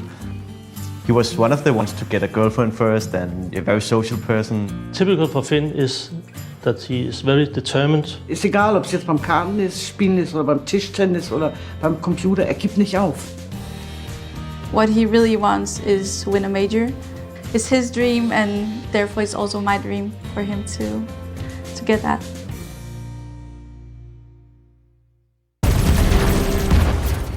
Everybody loves an underdog. Who needs to be liked?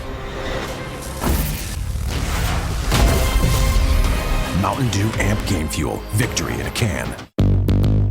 What's your style?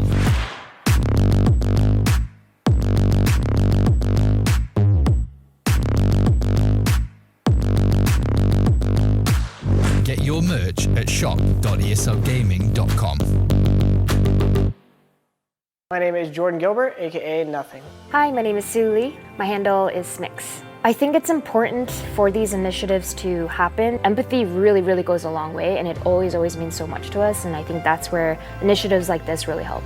I encourage everyone in the community, anytime they see bullying, anytime they see someone getting called names, I encourage you to step up and say something. Good luck, have fun. Good luck, have fun.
I'm absolutely outraged. I've just seen moments ago someone in that studio that wasn't Cyril wearing a hat. Turns out it's bloody Reina. I can't believe it. What's going on?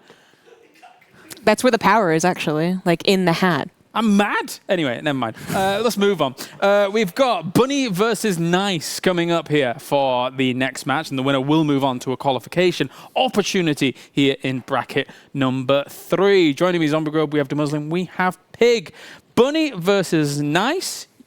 You were mentioning that Nice, pretty good when it comes to against Terran. Will that be able to topple someone like Bunny, though, Mr. De Muslim? Bunny's so solid, and like when you talk about Korean Terrans, he's the guy that he will drop like a maniac. He's very fast. He's very good with bio. We actually saw him pull out some Met games against Sue as well, which were pretty darn close. And he's playing well. And I feel that he's one of the guys that comes to foreign tournaments now, and he kind of just performs. He does what he does. But Nice in that lower bracket, he started off with Zanster 2-0, and then like he beat Clem 2-0. He smashed all our dreams with that one. Then beats Namshar 2-1.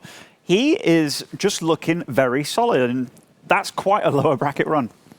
I think what we're really going to see here is the intersection of Nice, who's very good, but still strategic elements to his advantage, right? Bunny's more of a mechanical player, and I think, you know, you've got to kind of, in this matchup, Terran is able to pressure quite a lot. So there's certain ways you can play. We've seen things like 6 gates, charge, before actually getting any upgrades, right? We're seeing all sorts of builds where the Protoss is able to put the pressure on the Terran to kind of take control. I think you've kind of got to build up a Jenga tower here. It's very fragile, where if at some point it comes down to a mechanical match on even terms, I think Bunny trumps Nice. Like, you know, just he's too fast. Right. He's multi-prong attacking in multiple areas. Nice, I think, needs to surprise him. He needs to get some sort of momentum or surprise Bunny and just kind of catch him off guard. Whether that's just a big surprising charge zealot attack, maybe it's some sort of sneaky proxy, we'll have to find out.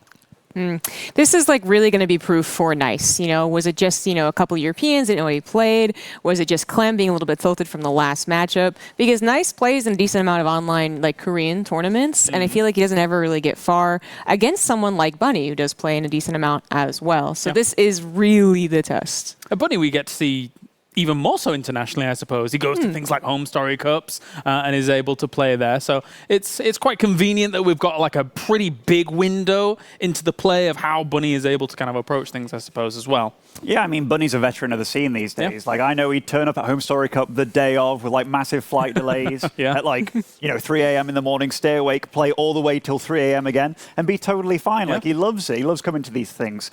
And I think that there's not really much pressure on him. Like, the fact that we all know he's good, like he's proven himself, to me at least. I don't think he's waiting for that breakthrough that he's never had before, because he has done well at several tournaments. So within regards to just performing, I would give Bunny the significant edge in this matchup, like maybe 70-30, 80-20 or so. But when it comes down to the day's form, I do think Nice is doing quite well. So it's a little bit scary. Could be close. Let's find out. We are heading over to the commentary team here for our second to last match here of bracket number 3 as Bunny goes up against Nice. G'day, StarCraft fans. Welcome back. I am Maynard, and with me is Jonathan Wardy Ward. Are you excited for this PVT, mate? When can you not be excited about PVT? Especially with someone like Nice, because you have no idea what he's going to do. I mean, the guys and the gals on the desk have brought it up, but it's kind of the story of, is this a flash-in-the-pan run for the Taiwanese Protoss? Or is he going full Super Saiyan here? Can he run through Bunny on his way to the qualifying match? In the top left here, teammates, actually, the Taiwanese Protoss at the top left. It is Nice. Their logos have comboed together to make the Mega Lightning Bolt. In the bottom right, our red Terran player, part of KaiZ Gaming. It is Bunny. He always looks like he means business. He does, doesn't he? He's got one of those faces where he's always very excited to just beat up some Protoss players. So you also mentioned, I remember you mentioning this to Muslim, actually, that Nice actually has a pretty good record against Bunny. Yeah, so Nice doesn't do as badly as everyone thinks he should in these online cups, right? Yep. Nice has consistently lately been beating players. Like, I feel like a lot of players, like, maybe take it like 1 year ago, 2 years ago, Nice shows up at these online events and it's like he drops out first round. Now and then he takes a map. Lately, yeah, sure, he doesn't go winning Kung Fu Cups, he doesn't go winning Alima Leagues, but he shows up and He takes series, he has deep runs, he makes round of 8s, he gets into the semifinals, and he does it off beating players along the lines of Bunny, right? Yeah, he's not out here beating Innovation every day of the week, but Bunny is the sort of player who I think struggles with the way that Nice plays. The good thing about Triton here for the Protosses is that it's quite easy to get that Reaper wall off there. Don't need multiple structures other than the pylon and a single gateway or cyber core. So it is going to be a Reaper opening here for Bunny, a Reaper fast expand. All pretty standard stuff. Triton, one of those maps where it felt like Terran didn't really like playing Protoss on it for quite a while, but started to I guess, a little more comfortable with this map the later the season went. Terran's actually win rate-wise not doing too bad here. Yeah, it's one of those maps where it's kind of weird when you take your third base because it sort of puts you in a really exposed position because when you defend the third, your opponent pushing into the third base usually has a disadvantage, but on this map they kind of push into a nice spaced out area so they get a concave, and it's almost like pushing down the ramp helps you out because then you have the ramp to back up, so if you get chased, suddenly you have high ground as the aggressor.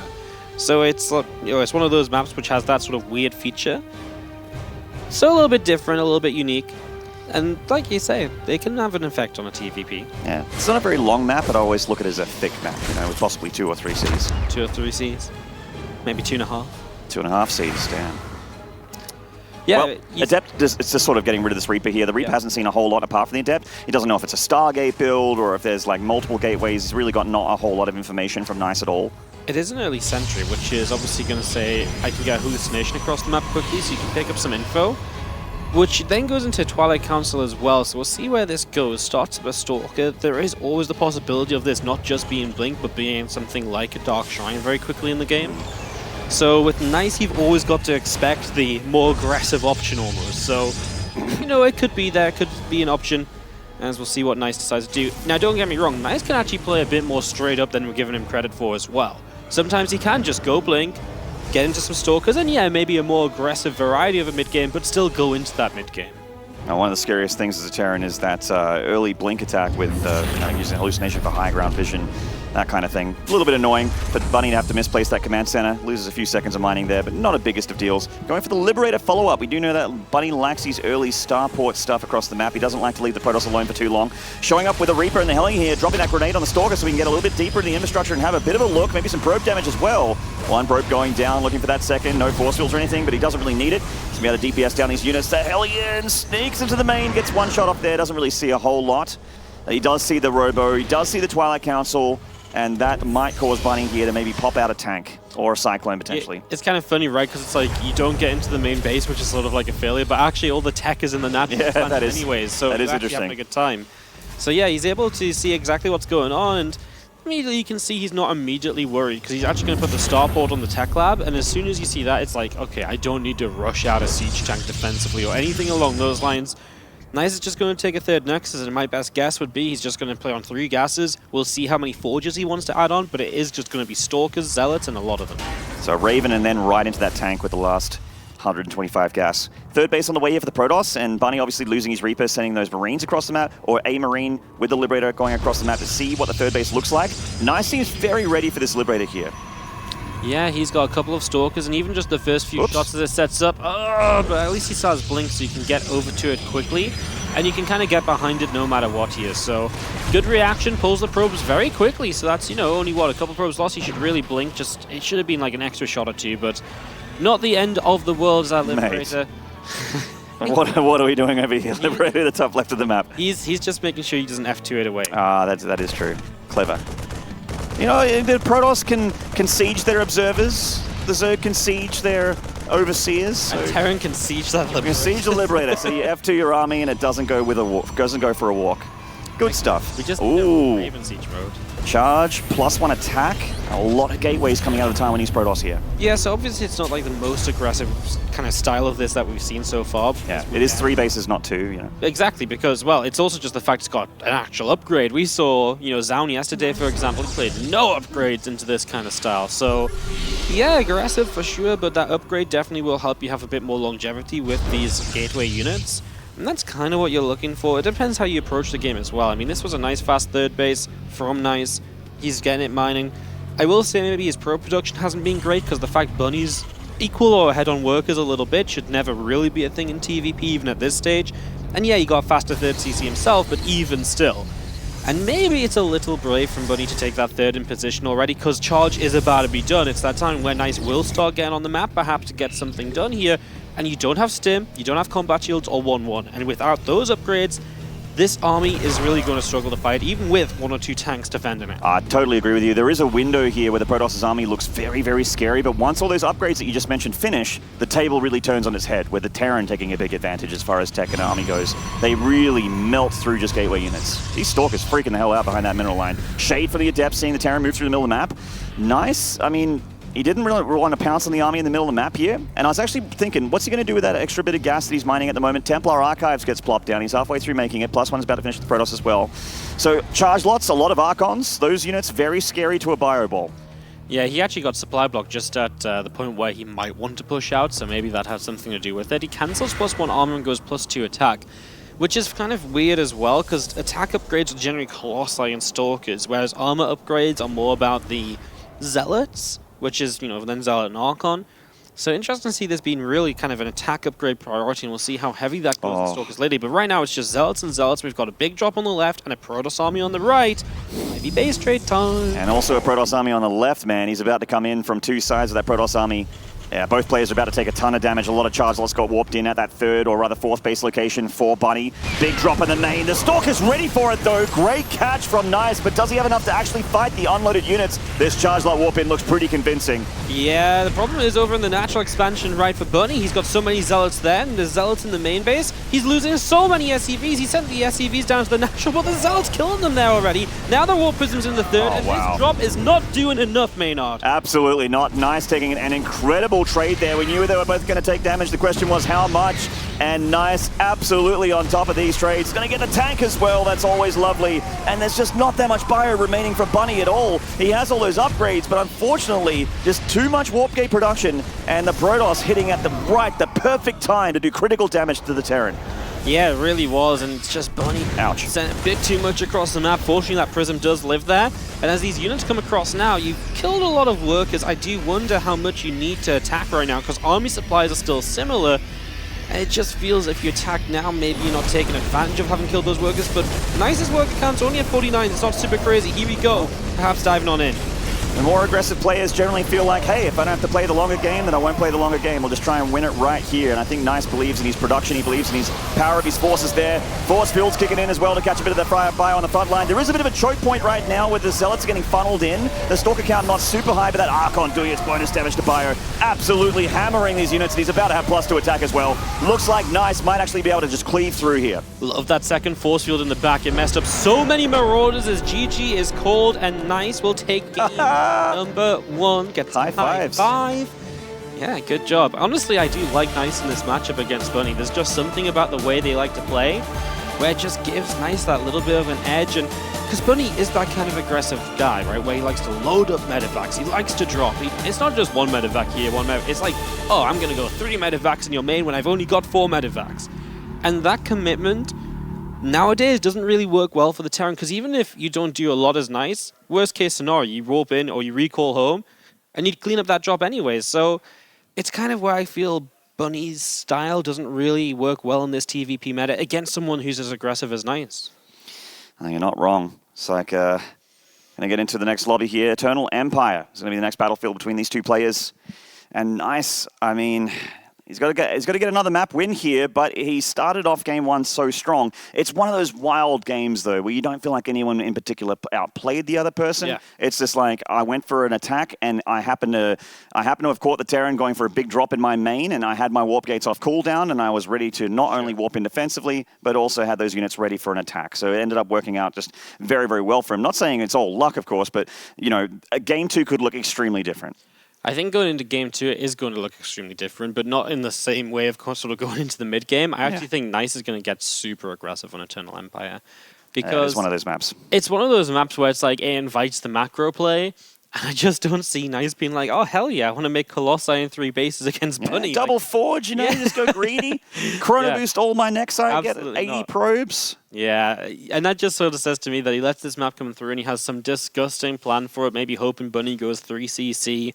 Something along those lines. We're going to find out soon enough, as we're just a few moments away from moving into our second map. Bunny tournament life on the line. He lost out to Sue in a pretty epic series, right? I mean, you know, second game not so great, but the first game really back and forth, really close. He has the potential to challenge Intel Extreme Master Katowice champions, but right now, his life's on the line. I wonder if the proximity to Haas, Nice is getting some of that Taiwanese magic from the guy that's already in the round of 24, coming in there to assist his countrymen. A little bit of, you know, just being in the proximity of Haas gives you a little bit more power, I feel, as a Protoss player. It was who he was high-fiving before. In the top right here from Kaiser Gaming, up 1-0 in the series, it is Nice. And hanging out in the bottom left are Red, Terran, Bunny.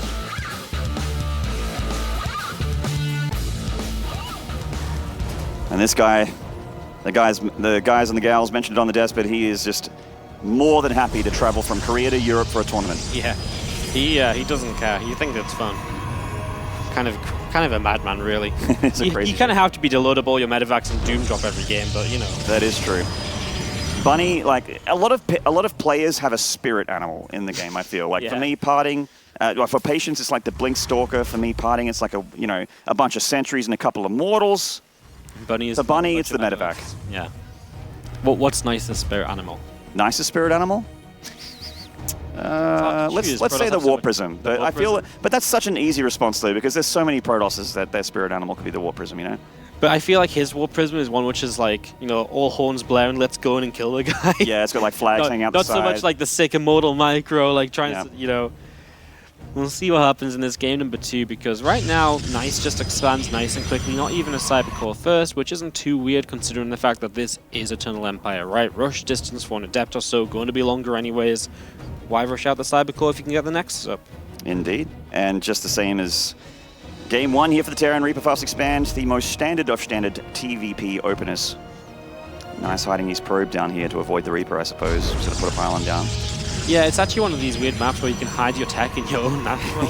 So it's true. And it's one of those things where the Terran, your natural instinct is to go check the main base, right? Of course. So if you're so worried about the main base, and then it's actually it's right there, you know? And it's just got so much space to work with. So we'll keep our eye on that position. I mean, it's not going to be anything super quick, and Adept Warp Gate will start here initially.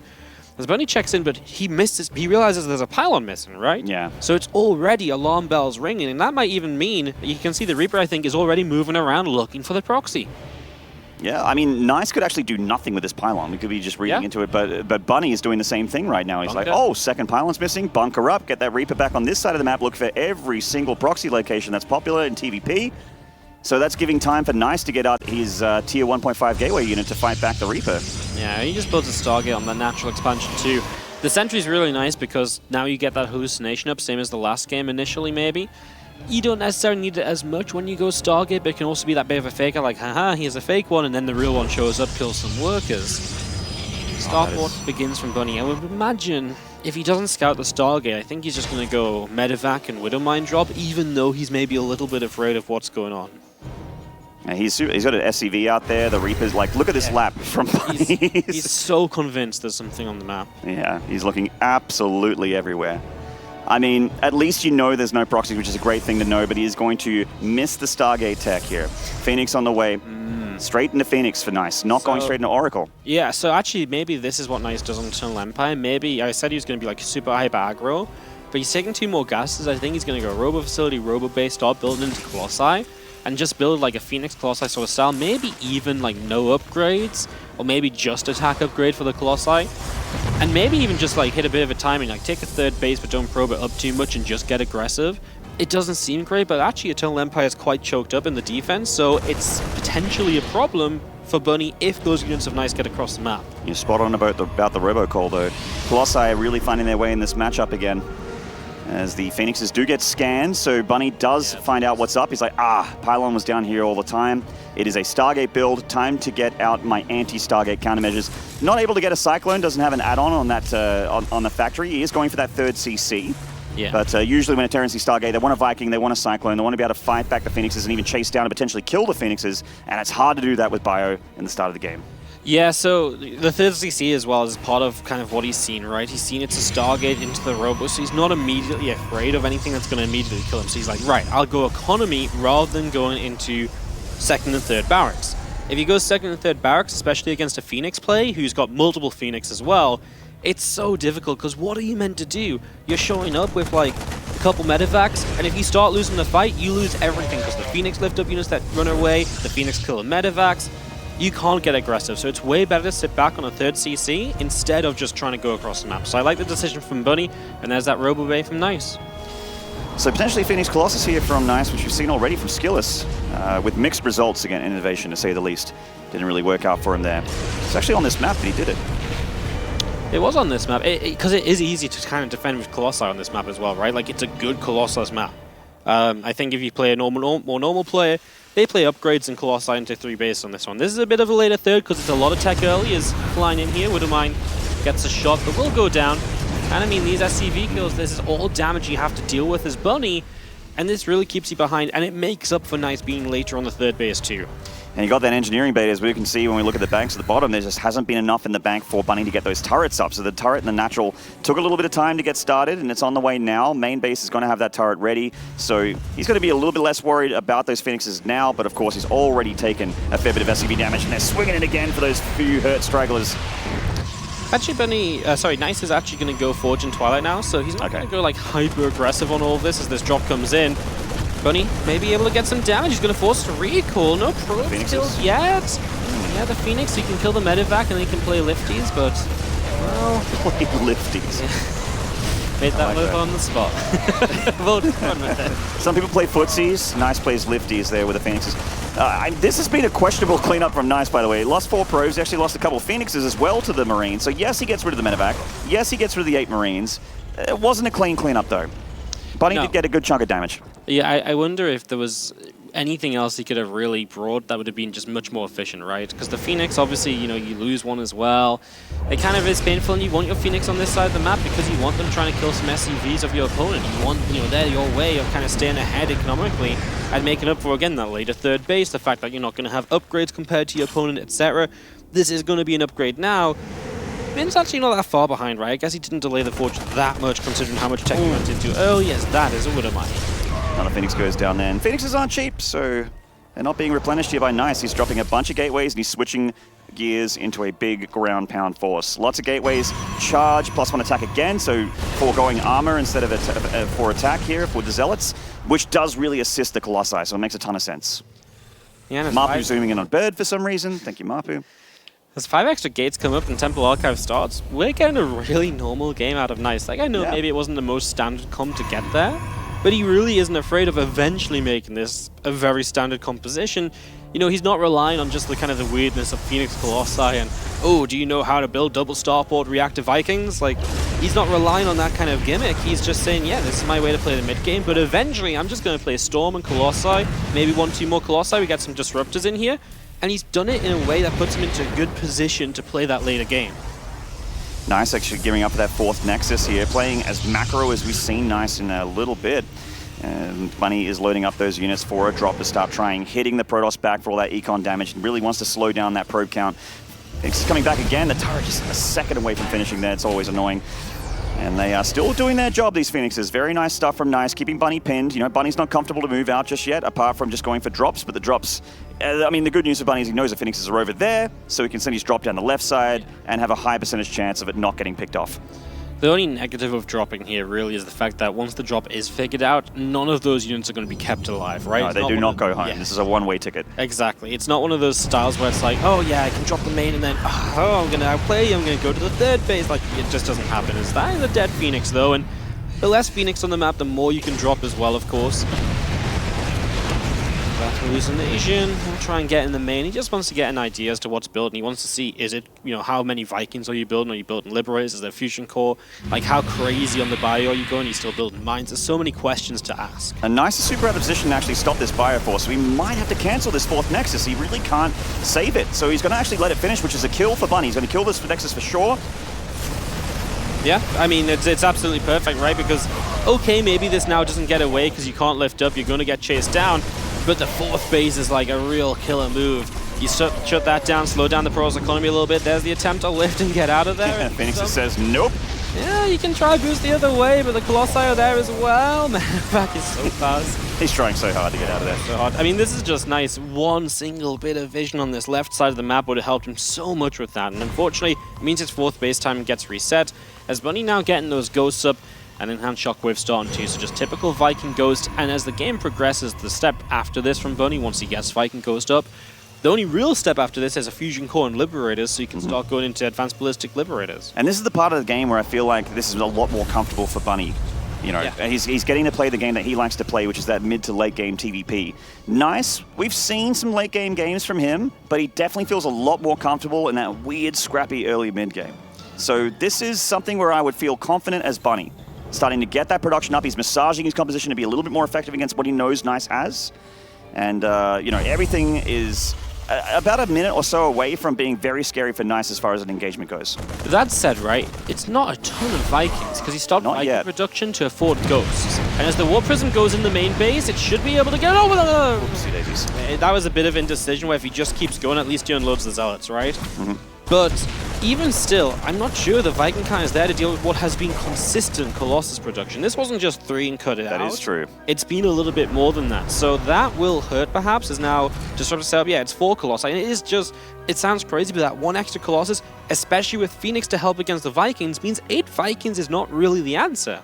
You're absolutely right, and we're getting to that phase of the game which, well, we're seeing so many times now PVTs. We've had a lot of PVTs in the mainstream, but so many times when the Protoss gets those Disruptors up, and if the Terran really isn't on the ball, the Disruptor is not only a game ender, but a real problem for someone that can't control their bio and isn't paying attention to their army. 1 split second, your army can disappear. And Nice just does not stop expanding. He just lost the 4th base, remember, and guess what, Maynard? He's on 5 now. You know, you kill off 1 Nexus, they come back again. It's like the Hydra. Numbers. Cut 1 head off, 2 take its place. Exactly. But he's also investing in production, right? 2nd Robo facility coming down. Dark Shrine says harassment is only going to get stronger as well. And while I don't disagree, Bunny's doing the right things, I just feel Nice is just so ready for all the things that Bunny is doing, right? But, like, Nice is playing a very solid game here. It looks extremely... Like, it doesn't look comfortable at all for Bunny at this point. Like, neither player is in an incredible spot. We do have a push here from Nice with Bunny's forces on that front line. The Vikings actually paying attention to the Phoenixes here, which means these Colossi are getting a lot of swipes off on that bio on the ground. They really killed quite a bit there on the ground for Bunny. Yeah, a couple of EMPs were kind of scary though, so the Archons have to back away. The Zealots on the natural expansion didn't really do much either, so Nice has like quite a big drop in supply all of a sudden. And it's just those little bits and pieces. Disruptor's not really finding much bar, a missile turret or 2, so just trying to push this back. I mean, Bunny's going to chase, but I'm not convinced that's going to be bio. He wants the Disruptor, which he will get. And actually, Colossus taking damage too. That's a Disruptor shot, and it will not go off. Wow. It did, it missed anyway. It was like a millisecond there between that being bad for Bunny or bad for Nice. Yeah. He did get the Disruptor at the last second. Oh, Shadow Stride also being researched here for Nice. And you were mentioning Harassment Wardy. That's one of the best upgrades for it. To always blink out of that scan radius, to always blink away from bio, to keep those DTs alive and healthy while they continue to pick off SCVs in production. So, Nice. I mean, the good news for Bunny here is that he's been spamming turrets because of what he's been up against, like a lot of Colossi, and also just trying to fight back the Protoss. Oh, we got a little engagement here with the Phoenixes. Actually, not the Phoenixes, the Vikings picking off the Colossus one after another there. That's a really good couple volleys there from Bunny. That was kind of a real bit messy, actually, from Nice, right? He just doesn't have a way to get the Stalkers underneath the Vikings properly. Now drop into the natural at the same time, and he will be forced to recall just the Colossi. 2 Colossi? Yeah. Marauder say yes, please. that's not what you want to kind of recall there, as you see the Stalkers blink in. There we go. Empty medevac for... Oh, no way, no. Okay. Bunny didn't deserve to get out with that. Yeah. He already had his fun. Yeah. Oh, fight in the top right-hand side as well, breaking out a little bit. Zealots will be counter-attacking. I mean, this is the great part of this map, though. It's still so hard for Bunny to find into Nice, even though he's just had a good couple moments. And now the Zealots strike the bottom left with DTs, and there really isn't much there where they're going. Hello, Disruptors too? Okay, this is just getting messy all over the place as Nice is taking the horrendous fight down this ramp through this choke point. But you know what, Maynard? It's kind of working. Somehow, some way, he went into a funnel against a Terran with siege tanks, bio, EMPs, and punches his way through. The way out is through, says Nice, and this harassment is still not dealt with, Wardy. The rallied out units just don't seem to be anywhere near enough.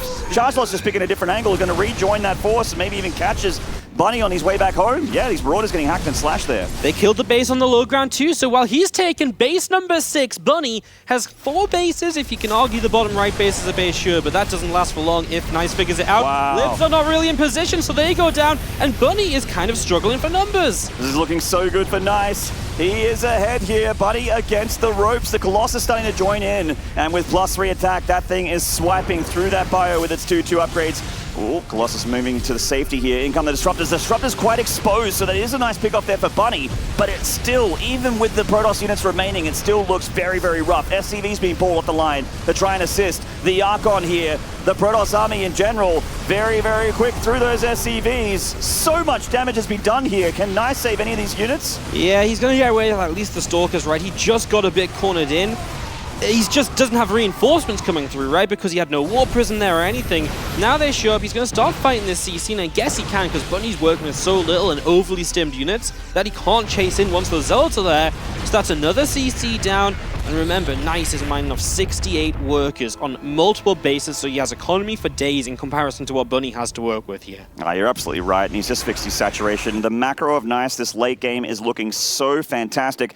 Bunny is going to have a Hail Mary game from here on out. He is getting pretty broke as far as minerals go. His gas is climbing, but is at this point for a Terran that is hard to spend.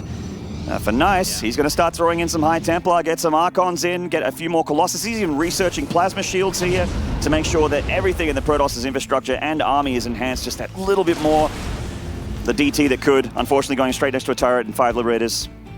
I do like the drops, right? The medevac's moving out because if there's one way Bunny gets back into this a bit, it's starting to pull Nice around. And Nice has had a weakness to drops this game. 2-3 times, they have been the thing that has actually dealt damage. So maybe, but at the same time, you've got to have the units to kind of defend over here. This is a wall off, but once this wall goes down, the Liberator's probably just about covered her. As these medevacs, they actually flew over a base. That's what Bunny thinks right now. He doesn't even think that base is there as he does arrive on what was the 4th base originally and is now going to get some probes and force a recall. Yeah, forces the recall, so he's going to pick up and get out of dodge. Prism going towards that natural, once again meeting a bunch of turrets, so Nice decides this time to pull back.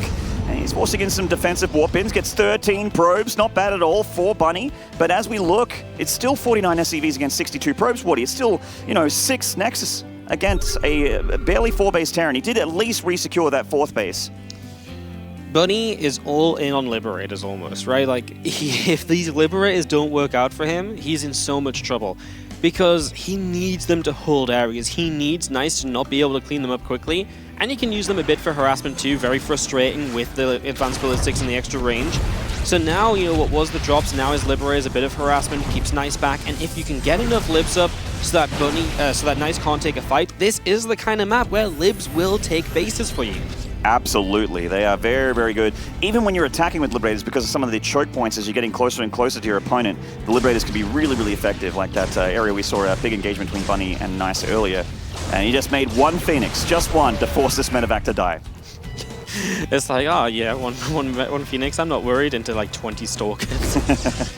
Well, there's a Warp Prism in the, there's a medevac in the top as well as a couple of Liberators are once again heading out to harass. But those are expensive harassing units when you are lower on the economy, right? So don't get me wrong, it's nice to be dealing this damage, and this one's very effective because the Stalker's misblinked, but it's the kind of thing that is still not free for Bunny to do. It's still costing him hundreds of minerals and gas at a time. As that one goes down, this job over here takes a bit longer to be dealt with. Quite a few Stalkers with these Marauders. Yeah. It's these little fights that Nice is kind of messing up that's probably giving Bunny the most hope out of everything. But remember, Nice is still maxed out with money in the bank. Yeah, 2k minerals and about 1,000 gas as well. You could definitely remake a lot of Zealots here, or even throw in a few Archons for good measure. And that is scary for Bunny. If Bunny takes a bad fight, Nice can overwhelm him with just sheer money and production. Speaking of overwhelming, he's showing up at that planetary here. The Terran army out of position for a second, so it shows up to the fight. Oh, Nice is engaging right next to this planetary. This actually looks like it might be all right for Bunny. Wasn't convinced about the blink into the bio when you need to get towards the Liberators. I love this, though. We haven't seen this right out of Nice. An attempt to Warp Prism the main, or a successful attempt to Warp Prism the main. And that is slowing down some of the reproduction here. And guess who is back on the bottom side? It is Nice. And he is going to take down these couple of Liberators, but there is Libs on the top as well, don't forget. And they are dealing absolutely masses of damage. The Stalkers blink in, the Archon helping. It's masses of Zealot to take down the 4th base. And as the 4th base will fall, it was expensive from Nice, but remember, he's got money he can spend. He certainly can. That was incredibly expensive for Nice, though. He lost all his Colossi. He lost his Archons as well. So, but you say that actually, a couple moments ago, Nice was only 2,000 resources lost behind, and he's only 3,000 now. So it's not like it was like, oh my god, he lost everything, and he lost nothing. So that's worth keeping in mind, because it looks scary when you see supply plummeting like that, but he is rebuilding now, and he had, you remember earlier, we talked about investing into robots, etc. He's got that production to rebuild. If I'm Nice, I think okay, he has a recourse, so you don't have to give up this base, but you could give up this base and just sort of kill the other base because you're in position, so then you kind of reset Bunny to 0 economy, and you have the top left coming up. Instead, he's going to come in, and he's going to flank, and so he's going to take this army down, perhaps. He certainly is. Those Zealots really pushing back that front line. The Cloak Ghost doing some free DPS. Doesn't look like there's any detection here for Nice. So they are doing some damage to the back line, but does it matter, though, is the big question. The main brunt of the force, the main DPS here from Bunny, is getting thinned out by the Gateway forces. Nice still with more money, is able to reproduce. He's getting a ton of Stalkers here, and looks like he wants to counterattack one more time and punish Bunny for having basically Liberators as a backbone. Those Ghosts dropped EMPs and they ran out of energy, so all of a sudden the next thing you know, wasn't looking so great. As Zealots come pushing through, a few Marauders here, couple Stalkers out of range of Liberators, but the Marauders targeting them down, so the Liberators will survive this. Nice is still so kind of low on supply because he's trading out so much every time. He's going to avoid the Planetary Fortress and fight on this high ground. He blinks for the Liberators here. He gets one, he gets two, and now it's just bio units against Archon, Stalkers, Zealots, and a Disruptor. And that is not a winning equation here for Bunny. He's going to have to GG in a time when he's Protoss. He ain't just a flash in the pan. He is absolutely crushing this bracket, and he is going to find himself a qualification match instantly, leaving his desk over there for the handshake. That is actually kind of crazy. Teammates going up against each other is always a fun story, but do you ever see the underdog coming out? Well, this is probably a big one, and it's Nice, quite rare. Right. I mean, this is great to see on a LAN event for Nice as well, because he really has been putting in the work online, and since then, it's the sort of result you can kind of like, if you look at online results, you can kind of say you expect it, but then does he deliver offline? Well, today he absolutely has. Qualification match now up against Hurricane. That is crazy. What a great showing here from the Taiwanese Protoss. We're going to take a short break. When we return, more StarCraft to follow. We'll see you then.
matey.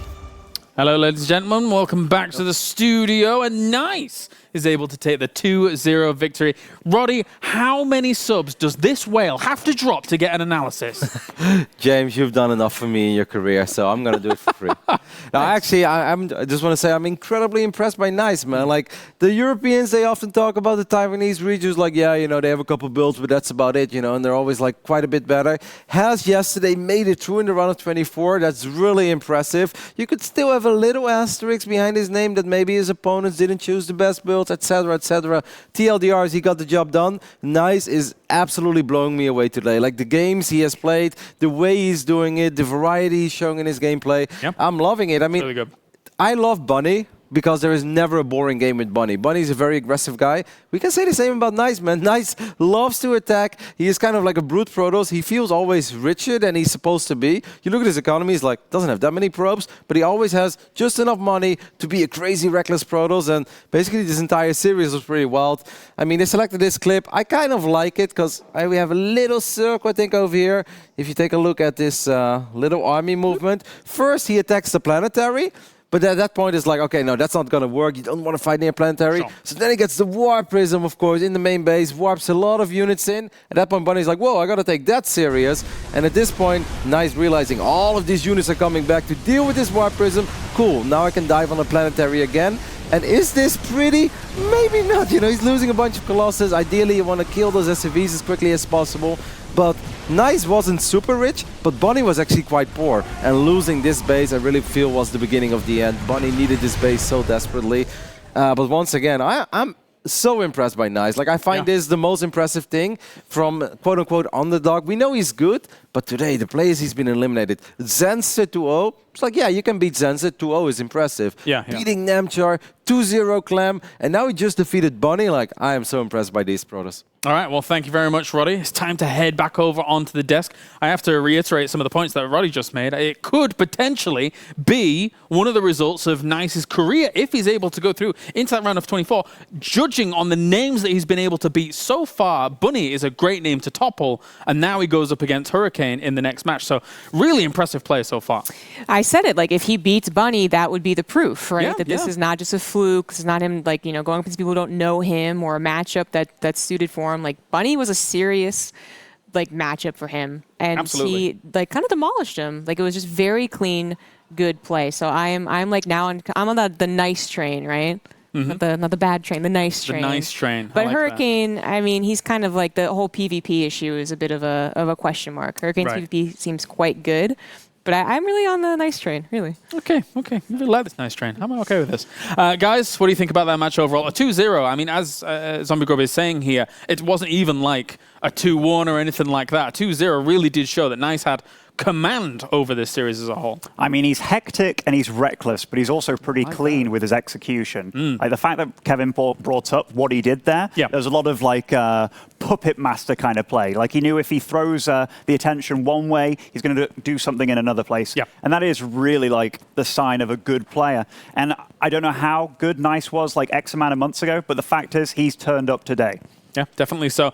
We actually have bracket number 4 now beginning already here.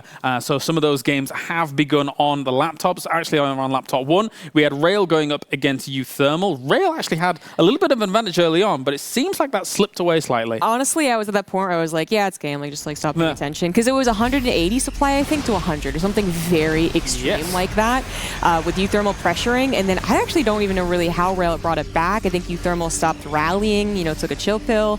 And then Rail actually got a couple of good disruptor shots, was piling on the pressure. It's actually been back and forth since then for the last like 4 minutes. I still think uThermal has the ultimate like control over this game, as you see 40 supply difference, but this is actually a serious comeback. I think one of the important things in one of those engagements, whilst this goes down, was that when Rail pushed up against uThermal's base, we saw a massive concave for uThermal, and that really did help him. I mean, I thought the game was going to end maybe at the right time that could go over that concave, but there was an absolutely sick concave around this base that is what the big supply difference was from. And then to bring this game back, I mean, he is going to lose here, so it's a bit of anti-hype, but like this is like a very identical situation. He does tap out here, but that was some nice play by Rail. uThermal does take first game. Liberation zones for days. Mr. Benjamin Baker, What do you have over on laptop 2? You might not have been paying full attention, but I just want to have a little sneaky look. I've been paying attention to everything. I'll have Claris. Yeah, we have Vindictor against Kelazor over here. And I know that Kevin, this is one of his kids. He's been paying a lot of hype to this guy, Vindictor, but he's going up against one of the old guards, it feels, of the South American scene in Kelazor. And Kelazor, it was very close early on. He went for the 3 Raven push that we saw from Special. And Kelazor, even though he also has been flying under the radar a bit, he's been playing some of the up-to-date builds as well. He's also one of those guys that keeps up the meta, and he's a crazy aggressive Terran. And Vindictor, he's been fighting the good fight here, but Kelazor, he's just been slowly strangling him this game and just been playing well overall. I really do hope there's some, people out there that are just tuning in, maybe for the first couple of times StarCraft 2, and we're like, yeah, Rotterdam, this is one of his children, and we say this about like 3 people. They're like, damn, Roddy's been busy. Like, they don't know the half of it. I suppose. But, well, thank you for that update. That was Kelazor leading the charge here against Vindictor for now. Do you have any updates, Pig, or you just want to throw something in the works? No, I mean, Hellraiser has an audio issue right now, so him and Sort of are just waiting to start their first map. But, I mean, that last series, it's nice, Thank you, Cyril, I suppose. He was predicting the future. It was a prophecy. Yeah, absolutely. All right, well, thank you very much, guys. It is time for a short break, and then when we return, we have our final match of bracket number 3. It will be that qualification match. Hurricane goes up against Nice in a PvP to find out who moves on to the group stage. We'll see you then.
On Intel Extreme Master Certified PCs, you'll find a gold badge.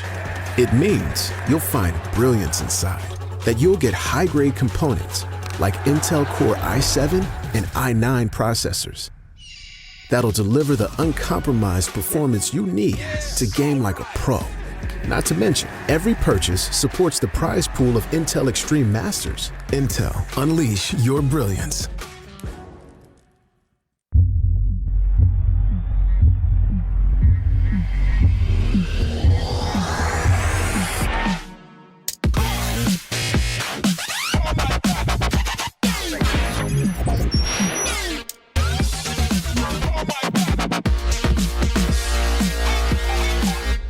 For them, to simply exist is not enough. They must strive for more. They risk everything to build a legacy, just to have it torn down. Many have tried to reach the unobtainable, but only a few achieve greatness. They have many names. We call them stars. Euronics, a human touch in a digital world.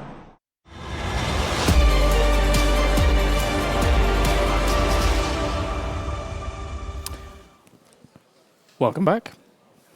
I see you. I see you. We're ready. It's getting into the final series here for bracket 3, and it will be that PvP. I have to my right-hand side Maynard, DeMuslim, and Wardy. You know what? I'm going to mix things up a bit. Wardy, I haven't talked to you straight away on these panels just yet. Talk to me about this PvP. It's Hurricane, and it's nice. It's really interesting because I think Nice is one of these players who can throw out a bit of everything, and in PvP, that's kind of a great thing to have in your arsenal right now. Yeah. It's kind of crazy because if Nice wins this, he's qualified, and that's just an insane result for him, but a very well-earned one. I was just saying this on the cast. I really think he's a player who online has delivered a lot of good results. And as he's delivered those results, it's really nice to see that transfer into some more offline results because he's been building up over the last year or so, getting a bit further in WCS events and so on.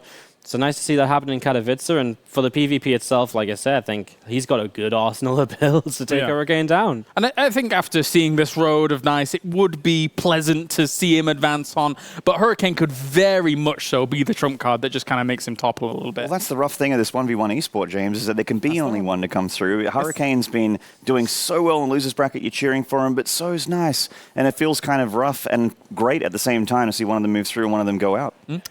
Ben, thoughts about this PvP? At this point, I'm just going to stop doubting Nice because any player that he played against in the lower bracket, I classed him as the underdog, you know? Like, all of those players were really good. We were talking about how good Clem was, took him out 2-0, how good Bunny is, took him out 2-0. The fact, like, he's just playing out of his mind. I do think Hurricane, though, he's been looking extremely solid and consistent. And the only game that, like, he fell to was a special that seemed to be out of this world. I think this, well, every game has been a true test for Nice, but this is a tough one for him. So Hurricane's favored, which means Nice wins. There you go. Well, I appreciate that. Deep analysis. Let's head over to the commentary team here. It's ZG and it's Rotti. Hey guys, we are once again bringing you PvP because apparently these guys don't even like it. But I am really excited for this one. We're just all very impressed with Nice. And then Hurricane had a super impressive PvP versus Hearthstone. Yep, it's just like, if you would have told me that I was going to cast Nice against Hurricane a couple days ago, I'd be like, yeah, I like PvP, it's fine. But now I'm actually like, man, I actually really like the story that both these guys are bringing to this qualification round. Hurricane was always a guy that I felt like, yeah, he's a good Protoss, but there's a lot of good Protosses, right? Like, give me something more that I can really get behind. But then I see some of the calls he made today in the heat of the moment, you know, there's so much, obviously, honor on the line, prestige on the line, and he just makes all the correct calls, not even like the most, I would say, traditional, where you be like, your army should be here, X, Y, Z, etc. You're supposed to do this. He's like, nope, I'm doing it my way, because this is going to work, and it does work. And I love it, I can get behind it. And I mean, the Taiwanese guy, we just praised him for a couple minutes straight, and he deserves all the praise, because he's been looking like a man on fire. Kind of like the Protoss version of Bonnie, just never a boring game with Nice. Yeah, apparently not. We are starting off on Nightshade for this best of 3 in the top left. As the blue Protoss, he is very nice. Very nice. In the right bottom side, we're looking at main base of the Korean Protoss, who's been looking good in PvP. Can that continue? It is Hurricane. I mean, he talked about Hurricane kind of like apt to his name, how he plays PvP. Wax Angel made a actually very cool tweet where he was like, Nice plays like a guy who, like in boxing, who doesn't feel the punches. He doesn't feel the pain. He just actually goes through it. And it's like, how are you going to go through a Hurricane? Is that going to work out?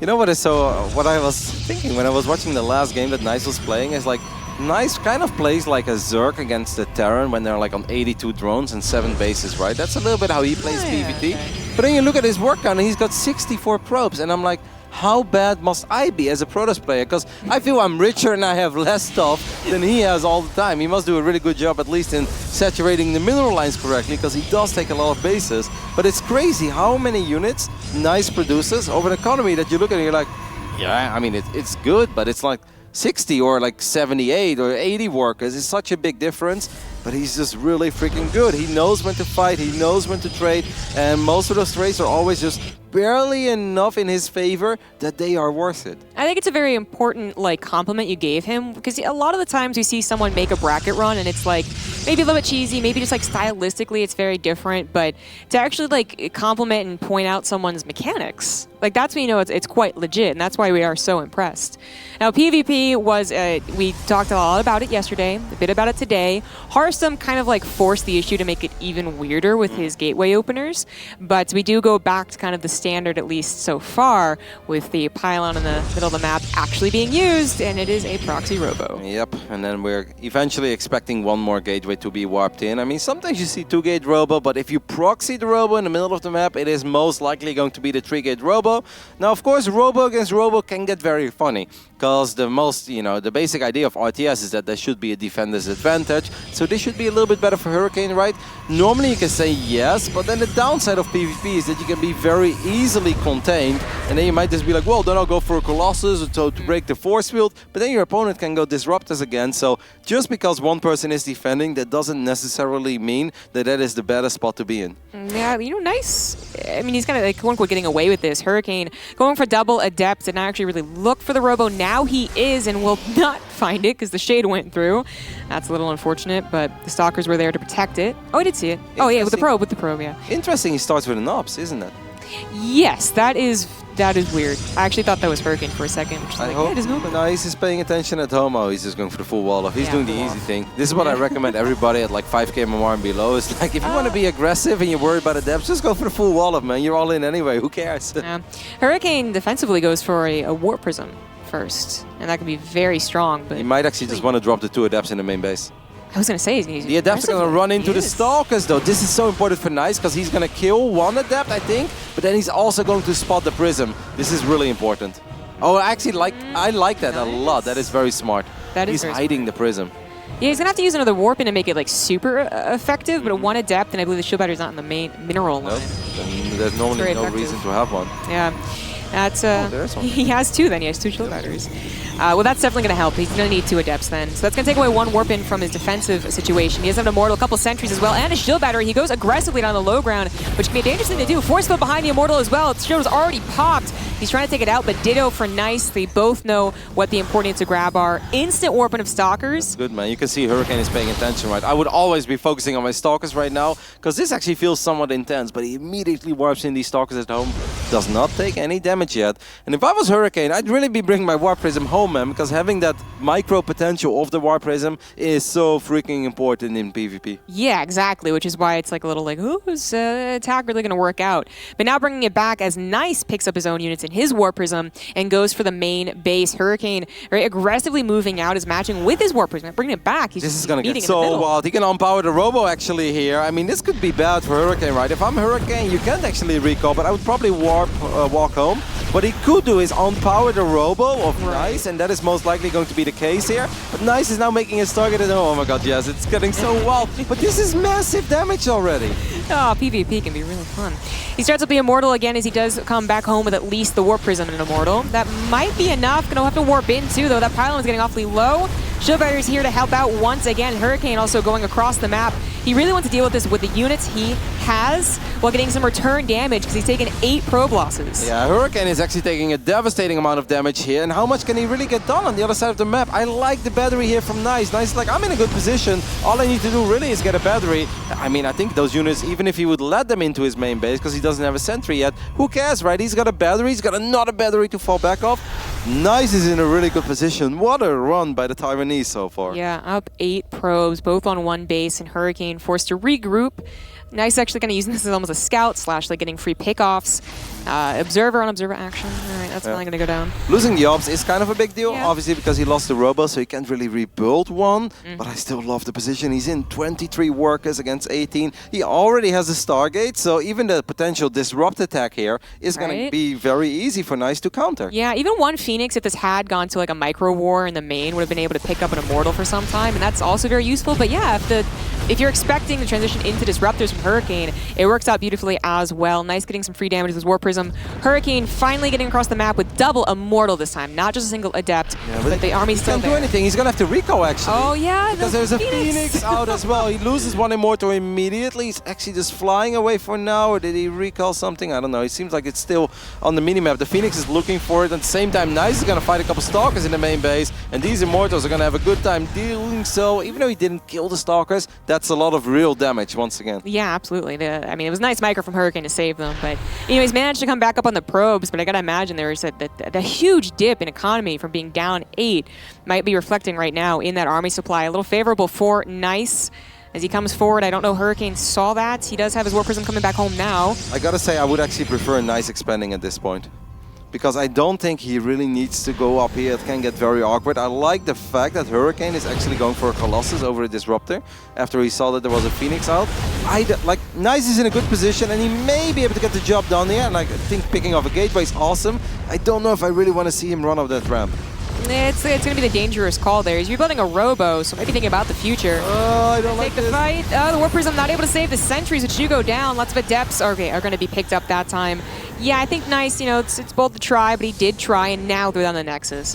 Yep, but he actually took a lot of damage already. He has to be a little bit careful, but he does have the Phoenixes for some constant DPS on the Colossus as well. The Immortals want to get in range of the Phoenix. Don't forget, the Phoenix can also work on the War Prism. This is such a bizarre fight. I really don't think Nice has to take this fight, though. I don't think he had to take it, but apparently he saw something that we didn't. Well, it was wrong. He's actually forced to retreat, does not grab the Colossus, does not grab the War Prism, and is now going to have to go back home. He's expanding. His supply did dip, certainly there. Phoenix have to try and do something. He got a little over-eager, but he still has the Phoenixes. He wants to get the Prism. Can he get the Prism and the Colossus? I think it's actually okay to suicide the Phoenix here. Well, he just gets the Prism for now. Hurricane rebuilds the Prism immediately. Ooh, it's going to be tough for Nice to defend on his side of the map, though. He's down like 12 army supply. That's not going to be easy. Yeah, I think ultimately taking that fight, especially with the Colossus around, it actually might throw the game for him here. Upper ramp near a shield battery as well. It's like, you don't have to, my friend. He actually had all the tools in the right place. He had the right tech already. The only downside is that he lost his robo and he had to rebuild the robo. But he's not down and out yet, especially once he snipes this Colossus. He can actually lift the Immortals with the Phoenixes. Yeah, there's something that to actually be saved. The War Prism on the way probably would have died as well, even with target fire from the Stalkers. And now the Phoenix absolutely can lift up those Immortals. Nothing to block those Adepts is annoying, but the Phoenix, I mean, the guys had to pick and choose, actually. Either defend, help with the Immortals, or deal with the Adepts. The Adepts didn't even go through. There's the pickup on the Immortals. War Prism a little late here for Hurricane. Nice taking an okay fight to start things off. He's got to keep picking these up. Yep, Hurricane doing a good job at first sniping the Phoenix, but the second Phoenix does not actually get sniped. And now the Immortals of Nice actually allowed to do a lot of damage, but the Adepts are so annoying. They've been soaking up a couple of these shots as well. And it seems like Hurricane just barely has enough units at this point. Nice, oh nice. Why did you make that attack, my friend, on the other side of the map? Yeah, I imagine if you had just a few more units to help out here, like it really was a dip down in supply enough to the instant counter. You know, the War Prism bought him like maybe a couple of seconds. It bought him the Colossus snipe, but ultimately he should have just pulled back. And now he's forced to pull back into a main base. I mean, both of them are running out of minerals in the main, but now Nice is down 10 army supply. He does have another shield battery actually in the mineral line to try and help out. Should be that desperate of a fight. But even having to micro the sentry here, he does get the force field, saves it for another day. I thought this was a little ambitious by Hurricane now, actually, because he's fighting the one near shield barriers. Good saves on those Immortals. One Immortal's so low in HP from Hurricane, actually. Oh, he's not a second Phoenix to take it out if he lives it. But an Immortal pops out from Nice. He's going to lift that one to try and get the shot on it, but the recall is good. Nothing's attacking the Immortal.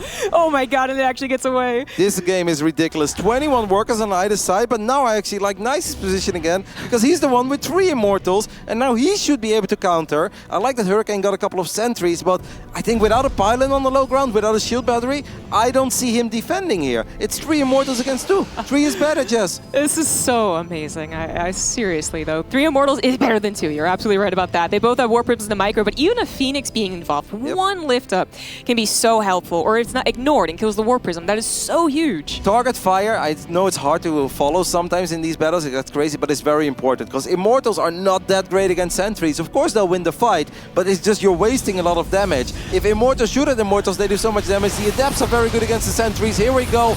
Nice wants to win this fight. The force fields are good. Nice is really going all in, dropping Immortals on the other side, but that didn't work out, and Hurricane defends for now. He absolutely defends. He actually made that look very easy. I mean, the Phoenix was maybe a little bit wasted. It could have maybe tried, but it was so easy to target fire. But those force fields, I mean, they just completely blocked him out, and now Hurricane has a Nexus and had a Disruptor on the way, and he finds the Warp Prism, which is forced to unload. It should be able to escape, but now it's injured, and the Immortals are injured. Yep, 21 workers, but Nice does not have an expand. Hurricane does have an expo, so he can actually start mining quite a bit more.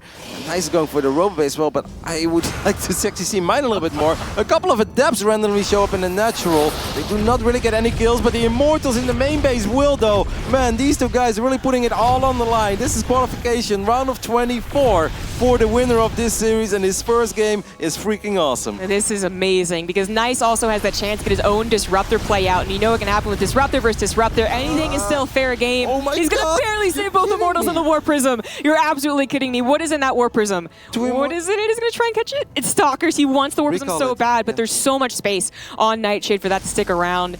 That is so amazing, but Nice is still down in Nexus, but he's... How do you fly back? That is so easy. He didn't even have vision. And he's winning the fight against the Stalkers. Oh my god, Nice, you are ridiculous. You are ridiculous. I cannot believe he did that, and he saves the Warp Prism once again. He has managed to, I mean, he doesn't have a Nexus, but he's managed to keep the probe lead, but eventually he's going to have to start long-distance mining. That will always be an issue. But is he getting to his own Disruptors? Can he barely afford? Yes, the first one pops out. Disruptor versus Disruptor. Who has the better shot? Oh, but yeah, look at the amount of sentries he has, by the way. So if he lands one Purification Nova in the middle of those sentries, the Warp Prism is going to spot the armies. Here we go again. They just keep on fighting. Oh, yeah, the Immortal was so weak already, but his Disruptor is his Warp Prism is going to go for the fight. He does grab, no, he grabs an Immortal, not the Sentry. That was the pickup. Was that the right pickup, though? The Force Fields are coming down from Hurricane. This is such a messy battle, but Hurricane just has so much more. This game was ridiculous. I think the Disruptor of Hurricane was pretty good as well in the beginning of the fight. Nice now needs the absolute biggest hit that we can imagine, as Hurricane obviously is up a base. Hurricane is going to run just straight into the main base of Nice, and that is going to be not it yet for the Disruptor. Oh, he's just not save. He's not going to save it. One more shot. There it is. And there's the tap out for game number 1. It does go to Hurricane, the PvP beast, but oh my god, that was so close. This game was insane. There were so many close moments. Both these guys, they play with so much ambition, I would almost call it. They show a lot of courage. I really do think that Nice almost had it in the bag at one point where I was like, I would like to see him expand, and then he did expand, but he expanded after he dropped like 10 supply for no reason. I was like, mate, you have the same units, but you have him contained, you have the better tech because you have a Stargate as well, and you have the bigger army. There's no need for you right now to fight up a ramp near a shield battery of your opponent, because these guys are so good that if you give them a shield battery and you give them a Warp Prism, Immortals will actually live up to their name, and they are truly immortal. And you just don't win those kind of fights. And what's so funny is that the reverse happened immediately after you went over that. Then Hurricane did the same thing to Nice. Nice's immediate counterattack was not as impressive, though, with the force fields coming down. But I mean, his Warp Prism usage was amazing. Yeah, but if you talk about clutch calls again, Hurricane warping in 4 or 5 sentries there, thinking that sentries are the right choice to save your game. Like, imagine if you messed that up. Then suddenly you're standing there with 4 sentries. They don't really do that much in the battle. That was an insane call by Hurricane again, and it was the perfect call because he actually defended convincingly after that wave of force fields. Oh my goodness. You know what, Jess? All those nerds that didn't want to cast PvP, they're missing out, okay? Look how jealous Wardy is. Even James wants to cast right now. Yeah, exactly. Exactly, guys. Oh, I can only hope Game number 2 is just as good. In the bottom right, as the blue Protoss, the Madman who comes in with like a 10 HP Warp Prism. It is nice. I've never seen him having a Warp Prism with like 10 HP, 2 immortal service. He's like, yeah, I think right now is a good time to go back into the naturals. Like, what the hell? Oh man, and this man on the left top side is one map away from making it to the round of 24 here at the Intel Extreme Masters Katowice for the second time in his career. It is Hurricane. I feel like that's the type of game you really hope for when you talk about like, yeah, it's not a very good matchup right now. It's kind of silly. It's a little random. You're hoping at least it's a fun random. Yep. When so often it's like, oh, actually you just died to the proxy robo. Like super cool. I have to say I've been positively surprised by the PvP so far in this tournament. I really feel like I've seen a lot of awesome games. I thought Australia Showtime was cool. We had a couple of like DNS against Hearthstone earlier today was cool. Yesterday we had a couple of really cool and outstanding PvPs as well. Like I was actually worried for like worst case scenario was like 3-gate robo every game, and then it's like 7 minutes either win or loss, you know, with like no back and forth scenarios, and I hate those kind of games. Like last game, yes, it starts out with 3-gate robo, but it's like Hurricane is winning, Nice is winning, Hurricane is winning. Like that's the kind of stuff that you hope for when you watch StarCraft 2. Yeah. I know you were actually kind of lamenting that you haven't gotten like the sickest series, right? Like I got Hero in Showtime, and I'm like, I want that. Yesterday, my second series was Innovation against Skillus, and I am a big fan of my Bratan, but that wasn't the best performance with Skillus. Then I had Bly against Inno, well, also not the greatest best of 3 of all time. Bly against Has. You know, I've been luckier as a caster in my career. But today is actually, today I can't complain. Today's pretty amazing. Yep. I think they're actually doing this for you, Roddy. I hope so. Yeah, I mean, you know what? If you sign up for PvP every now and then, you get rewarded. Yeah. No proxies, not even the fake pylon coming down. Hurricane putting his third on the natural, so as nice. You know what I have been noticing, that especially Korean Protosses, but also the Taiwanese, of course, they really seem to be quite fond of the 2 Adept opening. And I don't want to say that there is no European Protoss that opens 2 Adepts or that you rarely see it, but I really see a lot more Stalker openings or the Stalker Sentry opening from like the defensive kind of guys in Europe. The double Adept, I don't want to say it fell completely out of fashion, but it's a lot less common than it seems to be for these guys, because these guys are doing it every single best of 3, either both of them or at least one of them. Yeah, actually like 4 Adepts here from Nice. There was like a build that was 6 Adepts, wasn't it? Trying to just bust through. Yeah, the pylon block. Yeah, you kill the shield battery if they do it in the last moment. It's actually pretty good against heavy sentry openings. Yeah, that's not what Hurricane's doing here. He does have a probe in the middle, just chilling.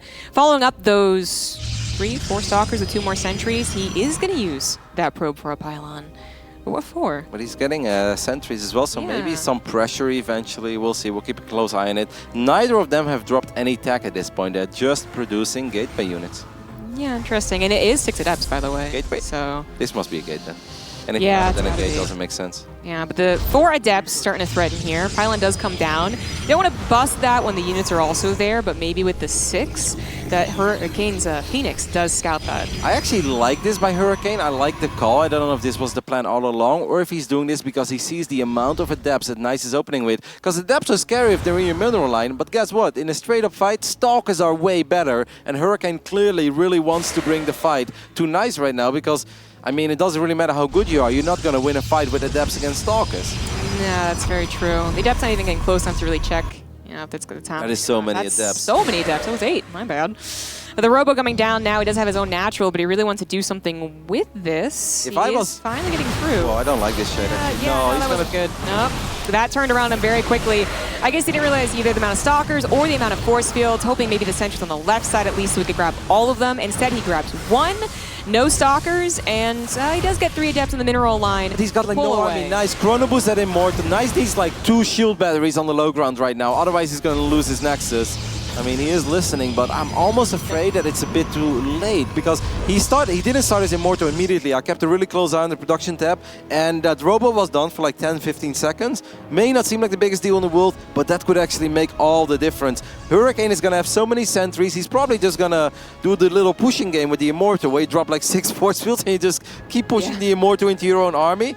I'm worried here for Nice, man. I'm worried that he just threw away a few too many Adepts there a little too early. Yeah, I mean, he probably felt the pressure to actually do something with them, but that is 3 shield batteries, an Immortal, his own couple of sentries. He's gonna play like Scorpion. He's like, Immortal, get over here, and he's gonna like force field it. Oh, actually, well, it's safe at least for now. Yeah, it is safe for now. Like, the SimCity outlook is as bad as it can be on this map sometimes. This is good for Nice. This could have been so much worse. Imagine if force fields start landing behind that But Immortal. exactly, like, it is still in a location where one force field would boost it forward with no escape, so it's very scary. But force fields come down from Nice. He is definitely holding on. Another Stalker's gonna get kicked off. Nope, save. Thank you, shield battery. His energy is, Sentry energy is getting very, very low, but these are just, shield batteries are just lasting forever. And now Warp Prism is out. The Adept's gonna try and shade through here, and they might get some damage in the main base, or they might just stay here to help out the attack now. Shade through for sure. And a response Adept warp in, but 3 against 2. Probes are being pulled away now. But Hurricane, he was shoot away. He did not win right there. Nope, that was incredibly well defended again by Nice. I am so impressed by Nice. Even if he goes out there in the final round of this offline bracket, I think he played so freaking well in all of these games, and I rate him so much higher at this point than I did before this tournament. I was like, yeah, he's good and he's dangerous, but I was like, if you're a good pro, you're supposed to beat him. I really don't see it like that anymore. Nice is just one hell of a player at this point. Even if he were to be, you know, theoretically 0-2'd, he's actually in a really good spot right now. Yeah. Like, even then, I'd just be like, well, that's because Hurricane actually is amazing at PvP. Yep. This is very bold. Very bold indeed. I guess predicting the army from behind was on a force field. He has his own shield batteries finished up though and his own Immortal, so I think this will be a very similar situation. Please stop throwing to each other. I feel like we've seen this before. This is Nightshade all over again, but now just with different army composition. At this point, Hurricane is like, yeah, you were doing good on the other side of the map, but that's because you had shield batteries. I can have shield batteries as well, but look at that Immortals in a vulnerable spot. There are Adepts in the main base, but let's take a look at the fight, please. The Immortal of Hurricane goes down, and I actually think this means that Nice can win this game. I think so. The probes did okay initially, but now they're going down. They did pop the shields of the Immortals as well, but here comes the Warp Prism and Hurricane down to 4 Stalkers so quickly. Like, yeah, I think he's lost this for sure. Like, the Immortal pops out, but Nice, he should have a couple more Warp-ins soon enough. He apparently cleaned up the Adepts. No, actually, they're still running around. They just weren't target firing the probes because they were pulled away. So there was actually a lot of lost mining there. But that army supply certainly is telling a tale. Some of it's on other sides of the map, but ooh, this is a very small army right now. Unload, please. Scary for both players, but definitely unload those Immortals. Yeah, I actually think he could have taken that fight, but maybe he didn't know if he had barriers. Yeah, that's a good point. Yeah. So I guess he was waiting. Now there seems to be at least one Stalker going down. Both are going Glaives, but obviously this is a lot better for Nice. After picking off 16 workers in that exchange, I love the dodge run by Hurricane though. You may as well at this point. Absolutely. You need something crazy. Yeah. I mean, those probes really did an amazing job for the first like 10 seconds, but eventually they're gonna start losing their lives. And now down by 13. That's nasty. All the difference though, like we called it in the previous fight, like if the Immortal gets force fielded out, it can actually go down. It doesn't really matter. And that's what happened to Hurricane here, right? He had an Immortal, but that Immortal was in the wrong position. Nice capitalized on it. He force fielded that Immortal in, and there was 0 save potential for Hurricane because he didn't have a prism there. And the moment you lose that Immortal, you're like suddenly like, oh my god, I actually can't win this battle right now. Yeah. Ooh, okay, another pylon is going down since the gateway was found out. He needs something to warp in those DTs, and that could be what changes things up. Nice. I mean, do we have an observer? Same question. We have one, but the question is always where is it? It's going to be on the offensive, so no defensive DTs, but then maybe like a weird base trade, or he forces Nice to pull back. He's got to buy a little bit more time though. That Dark Shrine is not done. I like that as well. He's just gunning down that shield battery. That's a lot of Adept showing up. Resonating Glaives is done. The Dark Shrine is not done yet.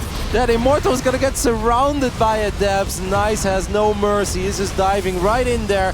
Do we have a couple of DTs being wiped in? Yes, and they are being wiped in on the other side of the map, I believe. No, one defensively, one offensively. But there is an observer. GG gets called. What a series. Nice ties it up. I'm like starting to actually like have trouble remembering what map was what, but like Nice also again falling down a bit, like wondering is he going to be able to make it. His force field's fantastic. He doesn't take that much damage from the Adepts that could have been brutal, and instead he absolutely puts it back on Hurricane and does exactly what he was supposed to do by slicing that Immortal off and taking the victory there. And such a great victory. Ended up propelling him to the actual taking of a map finally. So map number 3 it is. It's so crazy, right? Because if you would talk about this game to your friends and somebody's like, hey, I missed Nice against the Hurricane game 2, what happened? I was like, well, Nice opened up with 8 Adepts and then he kind of just threw him away and then Hurricane attacked him, but he somehow couldn't kill him. And because he couldn't kill him, then Nice killed Hurricane. You're like, what? What? Yeah. And you're like, what? And then you just look at each other and it's like, yeah, let's move on and talk about game 3. Like, it is wild between these two, but Man, I just love both of them at this point. Like, I'm so impressed by their run. I love the games that they've shown. I love the decisions they've made in the heat of the moment, being under a lot of pressure. And it's a little bit similar to the feeling that I had with Hero Marine and Showtime, where it's like, man, it's so sad to lose one of these two right now. Obviously, that was slightly different because I felt like those two were just pushing each other to the limit. And with this series, I feel like we've just got craziness going on, and it's awesome, and I love it. It's a perfect best of 3, in my opinion. I mean, maybe not perfect yet. Game number 3. I don't think it's going to be lame, guys. I think you should still be tuned in for this one. In the top right, as the blue Protoss, he is Nice. On World of Sleepers, for all the marbles, the winner will move on to the round of 24. The loser is eliminated of the Intel Extreme Masters Katowice. In the left bottom side, the main base of our Korean Protoss player, Hurricane. I need another game where one person gets ahead and then throws, and then the person gets ahead and then throws. I need it. That would be the perfect best of 3 for me. But we have seen some funny games here. I mean, the Proxy Robo really started things off with Hurricane. Then we actually got kind of a stable opener in the second game. It was just the choice of the gateway units, what popped out of those gateways, kind of throwing back to an old thing I brought up. I mean, when was that the 6 Adept, 8 Adept thing popular? A while ago at this point. But Hurricane was able to read into it and react quite perfectly. You know what would be crazy? Let's say Nice makes it here, right? And we have 2 Taiwanese players advancing into the group stage. There is a very big possibility that we won't have 2 Europeans advancing to the group stage. Imagine a world where we had more Taiwanese players making it into the round of 24 than Europeans. Wouldn't that be something? That would actually be pretty crazy. I mean, if there's a non-Korean representation, it is almost always Europeans, unless it's the the region-locked IEM, which was, they're Korean, but they're also adopted Americans. No, it's always been Europeans. Now, of course, a couple of Europeans are already seeded into the round of 24. I know people are always like, where's Cyril, where's Reina? Don't worry, guys, we're going to give those nerds some love. Elaser, of course, as well. Those 3 are already in the round of 24.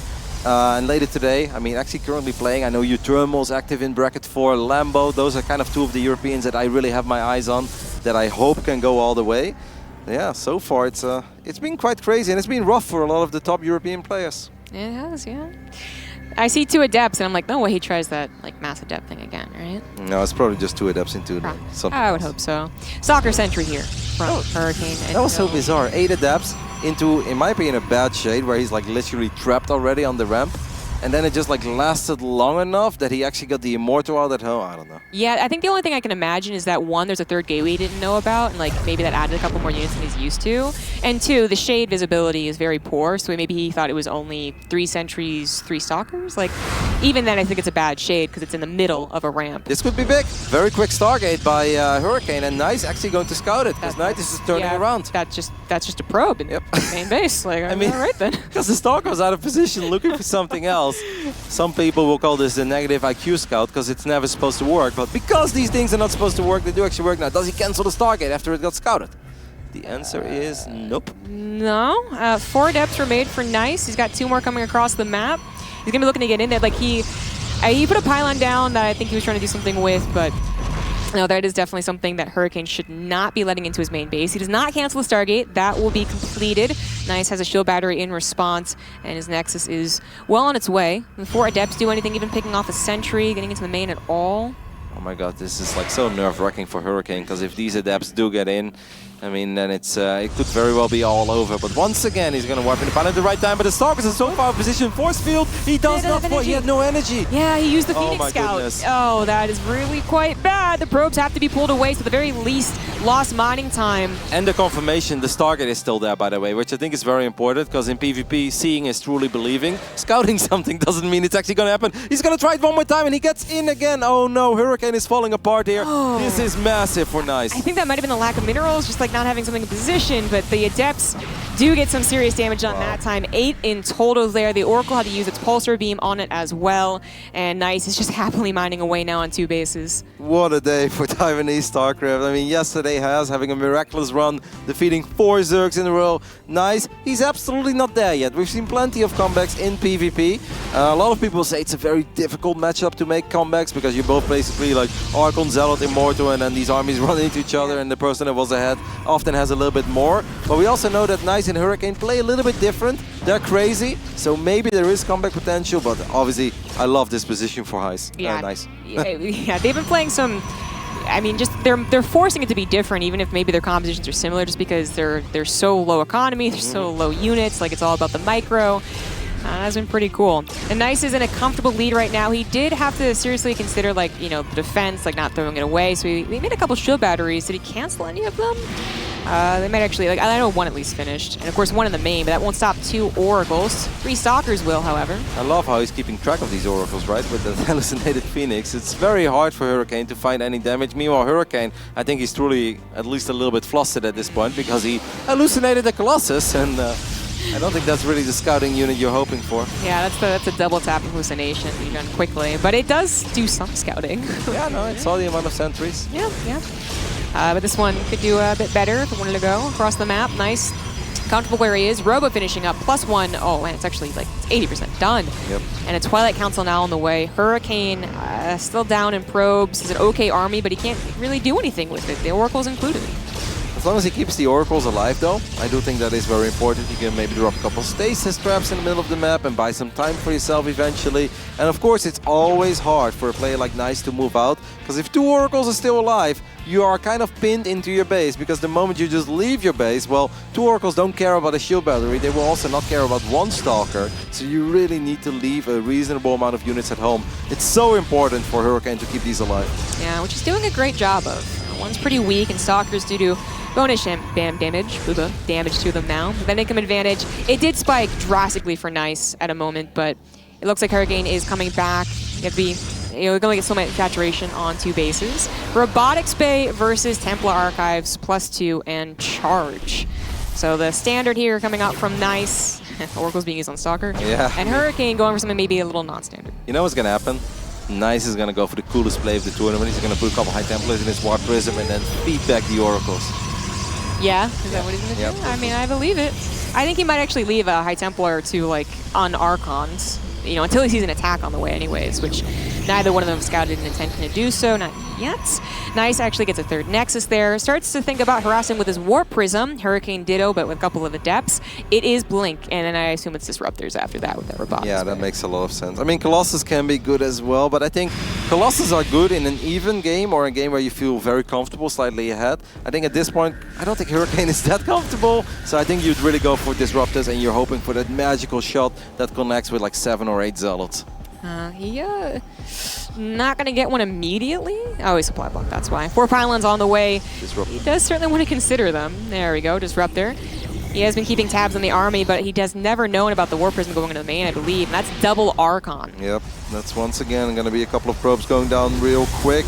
How quickly can Hurricane take care of this? I mean, Nice actually is going to wipe in 5 Zealots as well. He's like, this is going really good. Slow Zealot weapons look so funny, but they will have charge within a couple of seconds. Oh, careful with your probes. Archon should be able to escape. You see the Disruptor. Disruptor's going to try and get a hit, but that really should never happen. And it does not. Archons are going to get away. Hurricane, I believe, is his own on their side of the map. At least the Oracles? Both, I think. Yep. The Oracles come in. The Adepts, that's what we're waiting.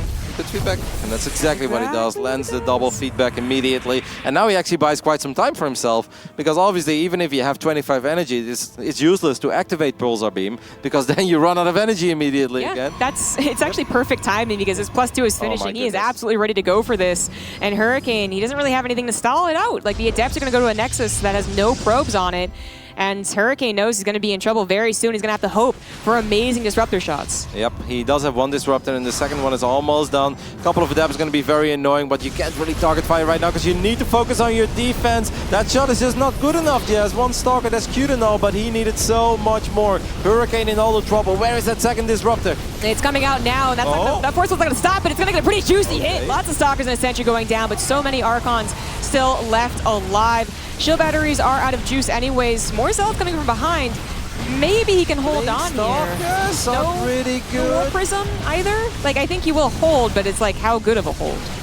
I mean, he actually didn't really lose that many workers yet. He's going to end up losing his Oracles, right? Unfortunately, I don't really love that Stalker warping, but in the end, he's doing a good job in saving at least a couple of them. Hurricane doing whatever he can. He's going to gun down 1 more Archon, and he wipes in a few more Stalkers. Hurricane is actually going to defend here. Okay, apparently that's going to happen. I mean, 1 Disruptor shot was very, very good, but also Nice able to like quickly reinforce. Kind of hurt him as well. Hurricane going to try and do something because he absolutely is in the right to do so. He has Blink. He has that map control. control. They should always survive, even when up against a couple charge left. They'll just blink back immediately. And now he can get his own third Nexus. He can build up the disruptor count as well. So 1 was not scary, 2 was scary, 4. That's when you're like really have to consider what do I do against disruptors. And for Nice, he goes for his own blink. They both go for Dark Shrines. Wow, that was bad actually. -2 Stalkers almost immediately. I can't believe the range that Archon had. Dark Shrine at the same time. These two guys really brothers from another mother, man. Like they really play quite similar actually. They have the same ideas very often. Nice in a good position, up a base, up a couple workers. This is a little bit frustrating for him because he doesn't have the same micro potential as Hurricane has with those Stalkers, but it doesn't really matter, right? You have to work so hard to get, what, 1 or 2 Zealots? That's not gonna win you the game. Yeah, and Nice is about to have the same micro potential with Blink finishing up.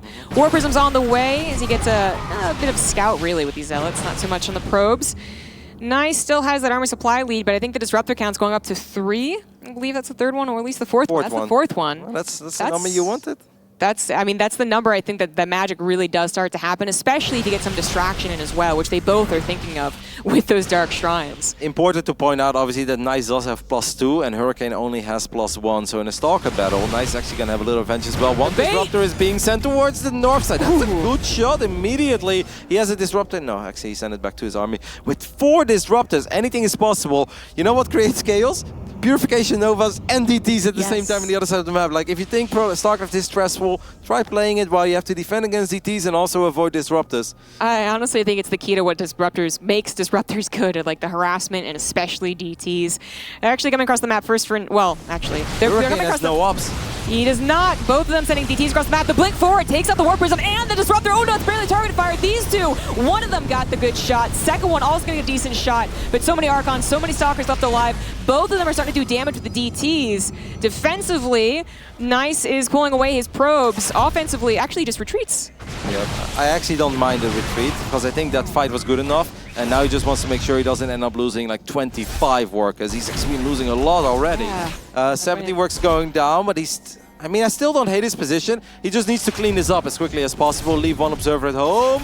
Oh my goodness, he's struggling with this. Yes, this is taking a long, long time. Like, Nice was using his DTs. Obviously, he had to come across the map with them, and then they used kind of like on the army, not into the economy. Hurricane, though, with that proxy, with the backstab, you know, Nice thought he had to push. Hurricane is up 15 workers at this point, so you could say every second that goes by right now is in favor of our Korean Protoss. This would truly be a magical comeback. Nice is like, where's that pylon? I need to find that pylon. I don't want to deal with more DTs running into my bases. And Hurricane, even though he lost all of his disruptors, he's like, I'm going back into it. Yeah, I mean, I think he's still at the point where he has to do that.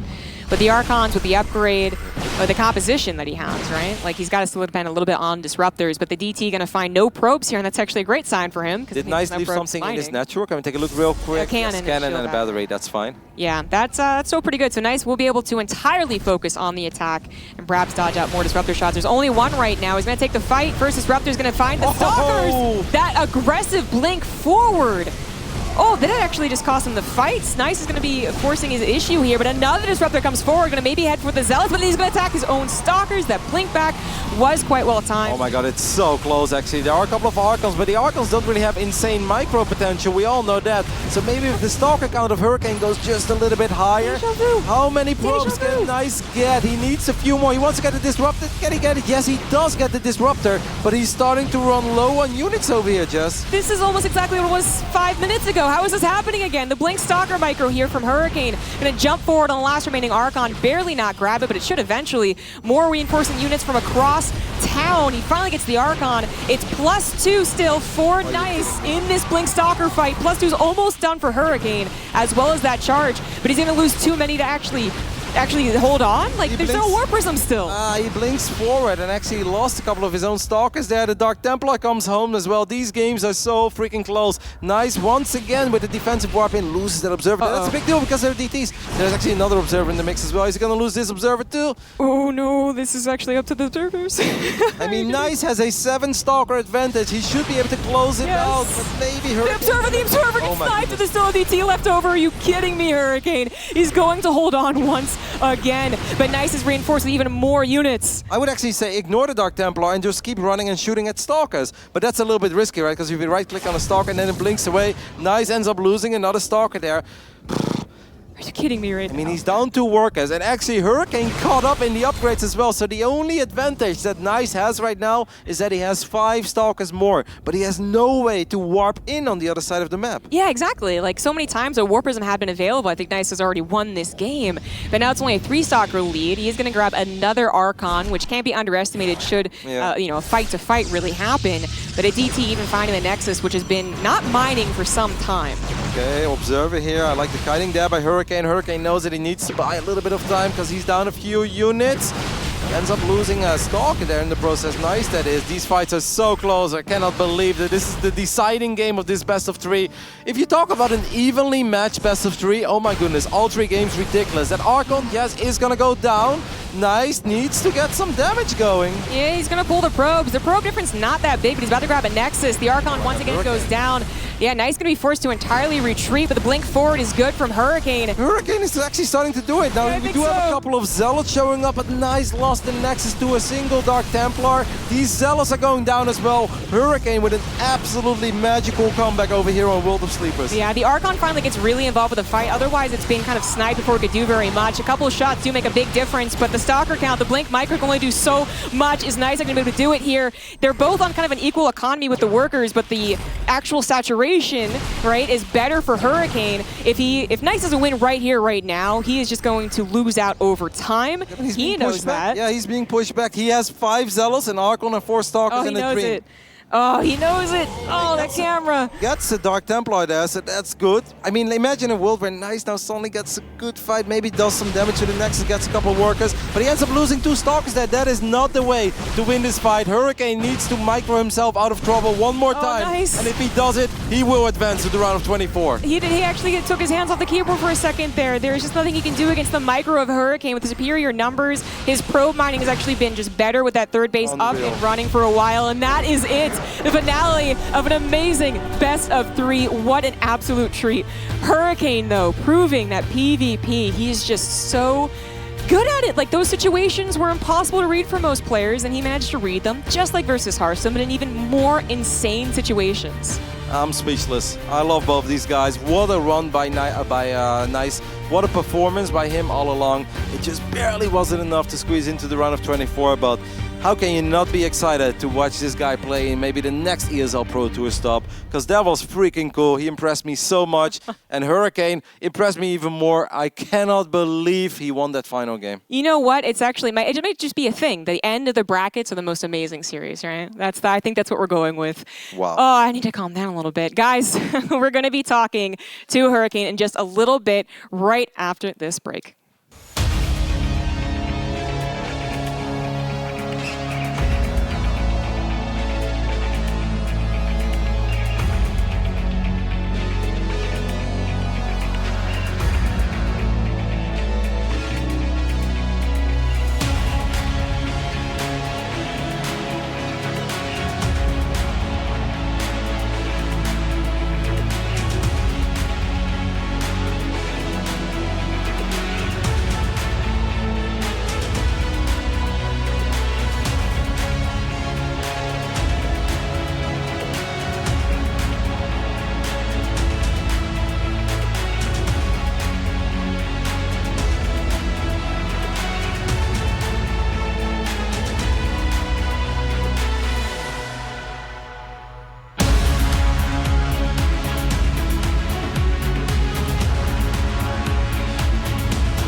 Welcome back, everyone, to the Intel Extreme Masters Katowice. We just came back from watching a ridiculous PvP, and it is finally Hurricane that is the person to move on out of bracket number 3. Hurricane, you have had quite a busy day, but finally you are advancing to the round of 24. Last year, you had made it just this far, but unfortunately back then, you had lost. Today, however, you're able to win when it mattered most, and finally you're moving forward. What does it feel like to be able to do so? 일단 축하드리고요. 작년에도 여기까지 왔다가 아쉽게 졌었는데 올해는 그거와 달리 진출할 수 있어서 소감 한마디만 해주세요.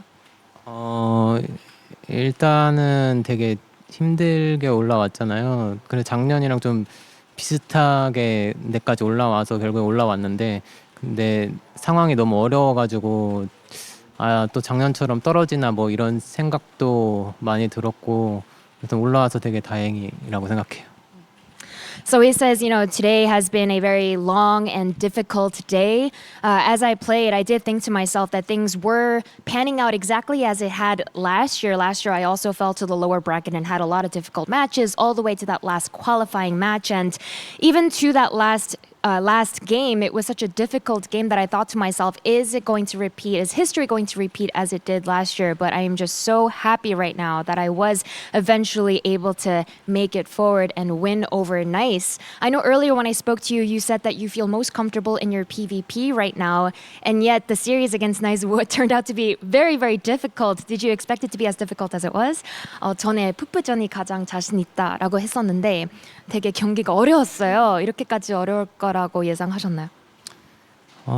전혀 생각하진 못했고 그냥 어느 정도 힘들 거라고 생각했는데, 이게 2세트 때 제가 한번 병력을 잡아먹고 좀 무리하게 그냥 끝내려고 하다가 게임이 완전 넘어가 버렸거든요. 그래서 그때부터 스코어도 따라잡히면서 저 스스로도 심적으로 좀 부담이 되기 시작했던 것 같아요. 그래서 그때부터 손도 꼬이고, 아무튼 뭐 되게 생각보다 너무 힘들었어요. Definitely not. I did not expect it to be as difficult as it turned out to be. I think what happened was on that second map, after I was able to block a lot of his adepts, I sort of pushed and countered, and I think I overextended for sure, and I think I was a little bit too hasty and just trying to end the game there. And so I just let the game slip away, and I think at that part, when the score evened out 1-1, I started to feel a lot of mental pressure at that point, and I think that's when the entire series started to feel a lot more difficult. And what a crazy third game that was. It was so exciting for us to watch, but I'm sure it was really stressful for you to play. Walk us through why you think at the very end you were finally able to win. 이제 3세트 너무 재밌게 봤지만 하는 사람은 너무 힘들었을 것 같아요. 정말 정신없는 게임이었는데 결과적으로 뭐 때문에 이길 수 있었던 것 같으세요? 제가 경기하기 전에 이제 하스 선수가 뭐 다른 선수랑 하는 걸 봤는데, 좀 이기는 상황이 됐을 때 되게 급해지는 것 같더라고요. 다른 사람이 하는 거 보면. 그래서 딱 근데 상황이 제가 많이 불리했고 상대가 좀 그런 생각을 할 수도 있을 것 같아서 그때부터 상대가 뭘 할지 계속 생각하고 또 어떻게 하면 제가 이길 수 있을지 계속 생각했던 게 결국 승리를 만들었던 것 같아요. So he says, I took a lot of the games, I took a look at a lot of the games that Nice played, and what I noticed was that every time he was in a good position in the game and he was at an advantage, he started to get a little bit impatient and he looked like he just really wanted to end the games. So in that third game, what happened was that as I realized I was at a disadvantage, I thought to myself, okay, probably the same thing is about to happen. He's probably going to be impatient to close out the game, and I just kept thinking to myself, okay, what can I possibly do to get back into the game and try to win myself? And I think that sort of level-headed thinking was what helped me eventually win and come out on top. But for now, congratulations once again, Hurricane. You're back in the round of 24 after 2 years. Katowice, back to you guys. A hard-fought game for sure. Congratulations to Hurricane for being able to advance on into the group stage. That was ridiculous. I do not know what we just witnessed. What a game 3. I mean, what a series as a whole, guys. But game 3 was mind-bogglingly good. That was very good. It's one of those rare PvP. Well, for starters, it's a PvP. Yes. And it went all the way to the last match, and the games got better and better and better. Game 3, of course, being the marquee one there. Absolutely blinder of a series, and I cannot actually wait to rewatch it because it's just an entertaining battle between the two of them. It's actually one thing to segue from that series there, as we got Bracket 3 concluded, is that Bracket 4 is in Bizarro land. Yeah. It's in the Upside Down. Yeah. Rail 2-1 uThermal. Kelazor currently 1-0 up on Deer and looking pretty good in Game 2. Yes. What was it? Damaga's just won Game 1 against Sort of. And then going into number 2. Yeah. Do any of these series make sense to you? As you say, a bit of Upside Down land. It's, we're in the Upside Down. Yeah, it's kind of crazy, Watching out for the Gorgon. But overall, guys, I just want to kind of focus on what we saw here from Hurricane, asking you guys your opinion on this overall. It was a really fantastic series. Hurricane fully deserves this victory, but we can't really take away too much from Nice at all. He played his heart out to try and move through to the next round. I think this was one of those really cool situations where you have two players that are so similarly matched. It's like fighting a mirror of yourself. And like the way that they would all in each other almost, and like it would be back and forth, and it's like, okay, we're 20 or 12 minutes into this game. They've both killed each other, and they're both on 32 workers exactly. They both threw down the Dark Shrines at the exact same time as well. Like, they were totally fit for like fighting one another, and it was beautiful to watch. Phenomenal series, Waddy. I mean, how do you cast that? Roddy and ZDG did a pretty good job. It's like, you go this way, you go that way. This happened. It's like, hitting from the north, hitting from the south. It's actually crazy. It's when two analysts become play-by-play casters. Yeah, that's when you know how crazy it's getting, right? Yeah, it's absolutely ham. Well, let's check in with the bracket number 3. That has concluded everything that is going on in bracket 3 right now, which means we have our 3 advances. We have Sue and Special up towards the top here, as they were able to move through in pretty decent fashion with quite a few 2-0s to say the least. And then moving down to the lower bracket, a fantastic run from Nice. It was great to see him fight all the way through the lower bracket up until the very end, where it was down to the absolute wire there against Hurricane. Hurricane now advances through into the group stages, which means we are on fully to bracket number 4. And we've already concluded, I think, the first round entirely of the matches. Now we're kind of getting through the momentum and the moments through that round number 2, where, as you've previously mentioned, there have been some quite weird results so far. So let's look at bracket 4 just to re-jog your memory as to how that is going so far, and as well as the players that are going to be representing there. So Trap versus Hellraiser, Lamba versus Blue. Was Cuddlebear just not here? Ragnarok versus Rail, and Kelazor versus Dia, which you already said was underway. So it looks like the matches we were following on the laptops were all the Bizarro Land Upside Down ones. Everything else, honestly, looks pretty normal at the top side. Sure, yeah, sure. I can take that. And down towards the bottom here is the lower bracket. Holy Hit versus uThermal, Vindicta versus Insane. Crazy that uThermal's in the first round of the lower bracket. That's nuts to me. Yes, very much so. What are your thoughts, Ben, so far? I mean, it's been kind of nuts. Like the fact that Verdi made like a quitting StarCraft 2 to go back to Warcraft 3, then recently came back to StarCraft 2 again. So the fact that he was able to take down uThermal, that we all have thought was in really good shape, it's definitely been an upset day for Terrans, like the foreign Terrans. We thought Clem was going to do really well. You know, he kind of bombed out a little bit. Thought uThermal was going to do really well. In fact, he still can. Like, these guys are all still in the tournament. No one's out of this bracket yet. Wardy, a question for you. How hard is Rail going to win this tournament? Wardy TV's Super Rail. hard. Super hard. I mean, he's got Wardy TV in the name now. Do you know what happened to Wardy TV in this year? Everything exploded, including Rail's MMR. There you go. Was it down to the pickup, or...? Obviously. Yeah. Clearly. I've been coaching him, so... I told him, play Protoss. You got this. Right. He was already doing that, so... Sometimes the best coaching is leaving what the players have already figured out for themselves. I'm going to be honest. If you end up casting him, I want to see blatant bias. It's going to be disgusting. It's going to be utterly gross. It's not even going to be fair to the other guy. Bring me that commentary. Anyway, thank you very much, guys. We are done for now. We're going to go to a short break. And then when we return, we're well underway with bracket number 4 here to find out the final 3 spots going into the group stage.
To be brilliant is to defy convention and challenge expectations. So Intel will bring the processing power for when it's time to go.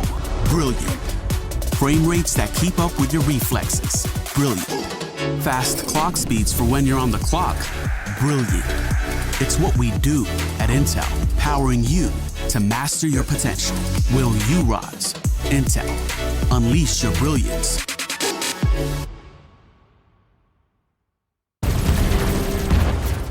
Everybody loves an underdog. Who needs to be liked? Mountain Dew Amp Game Fuel. Victory in a can. What's your style?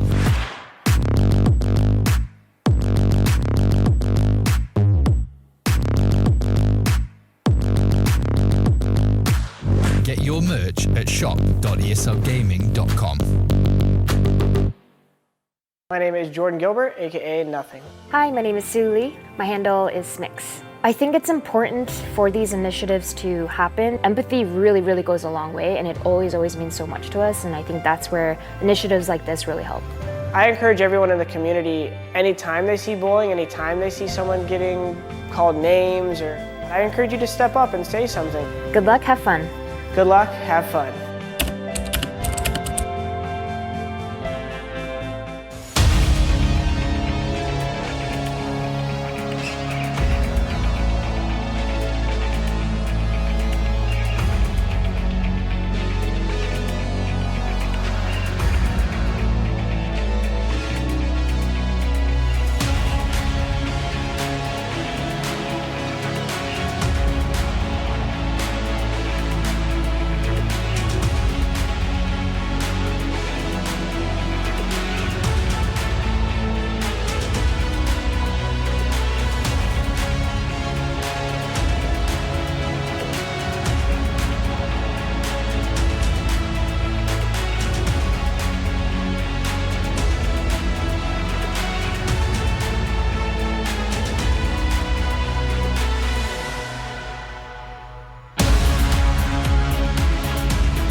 Ooh, some spicy stuff already from bracket number 4. Welcome back here as we are almost completed with our offline qualifiers. Joining me, I have Rotterdam, I have Zombie Group, and I have Wardy. And of course, before we get all to those updates, we're going to have a little bit of a check-in on what happened in bracket number 3, of course, because one of our players advancing had a few words to tell us here at the Intel Extreme Masters Katowice. It is special.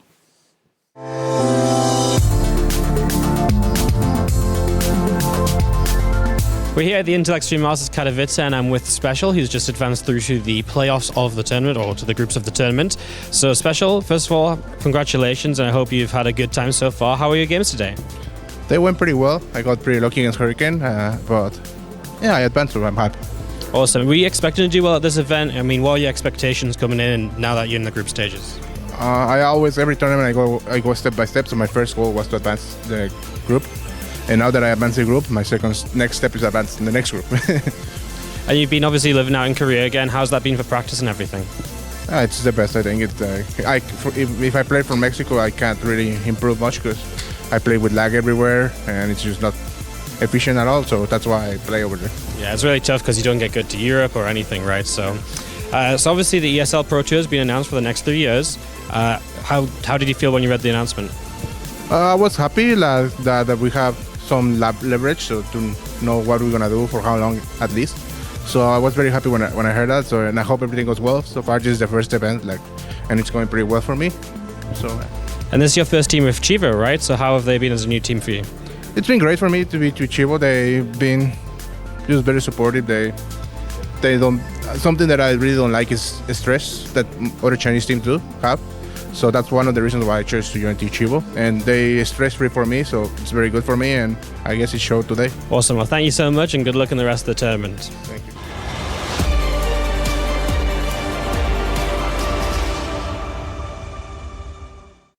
Hello, thank you very much. Oh, jeez. What were we saying? Sorry, what was that? Nothing. No, okay, all right, that's fine. All right, so of course we are back, as you may have already guessed. What, you didn't ask him about his Pokemon keyboard? What on earth? What's going on? I mean, he has like 4 Gengars on there. You guys have no idea what it's like down there in the interviews. You know, they grab you off the chair, trying to have a break, and they're like, here, ask this. And I even had to ask one question myself. I had to make it up. It was tough. Oh, that was, it was real tough, yeah. To be fair, if they briefed me, I just want to ask any of the questions they told me to ask. I'm just like, so your Pokemon keyboard, it's quite nice. Yeah. To be honest, I don't think we should really be talking about that keyboard in public because, like, James, if you would be walking around with a suitcase with like $60,000 in it, we wouldn't be talking about it either because that would make you a victim. Do you know what the value is of that keyboard of Special? Of those keycaps? Yes. Yeah. He spends a fortune on them. So Yeah. Are they really that expensive? You can buy a couple of nice jackets from those keycaps, believe it or not. Yeah, no, he's crazy. Bloody all right. Yeah. All right, well. Okay, back on to bracket number 4, of course. And we actually do have some updates from that. We've already had quite a few of the games conclude, of course. But I want to come to you first, Rotterdam, as you had Dimaga versus Sortov, which was down in the lower bracket. I have a crazy update. Let's just go ahead. I don't want to spoil it, but maybe by the fact that I say it's crazy, I'm already spoiling it because I'm not good at this. But anyway, let's go ahead and hop into the laptop. I mean, Dimaga, we love Dima. He's a super OG guy. He's been around since day one. You go back to the very first Go for StarCraft 2 ever. Dimaga was there, winning it. The second one, I think our boy Ben beat him, but he was in the final back then. So Dima is as old school as they get, but he's good, but he's more of a streamer these days. And it's nice that we see him at tournaments, but we don't expect that much of him. Well, let's go ahead and hop into the game because he was 1-1 with sort of living over in Korea. Guess what, James? Game 3, Dimaga is going for the drone link. Yeah! Pulled all the drones, by the way. Sort of saw it immediately with this Overlord. I checked his vision, and because Sort of saw it, he sent 2 drones to the low ground, right? Like, that's kind of cool. And Dimaga is doing what I love the most. When you're this all in, it is no time to waste. You go for it immediately. He gets right in there, does a really good drone drill, gets a good fight against the drones at first, but it's all about those spines, right? Well, Dima sends the next 2 links to the low ground, and at this point we're like, oh my god, is Dimaga doing this? We're like, well, it's never gonna be that easy, right? Sort of tries to buy some time, sort of has a queen on the way, sort of traps a couple of links there, actually gets a cancel on the spine, so we're like, maybe sort of does have this, but then Dimaga actually gets some magic done. Gets a little surround on the queen at first, eventually gets it, gets a really good fight.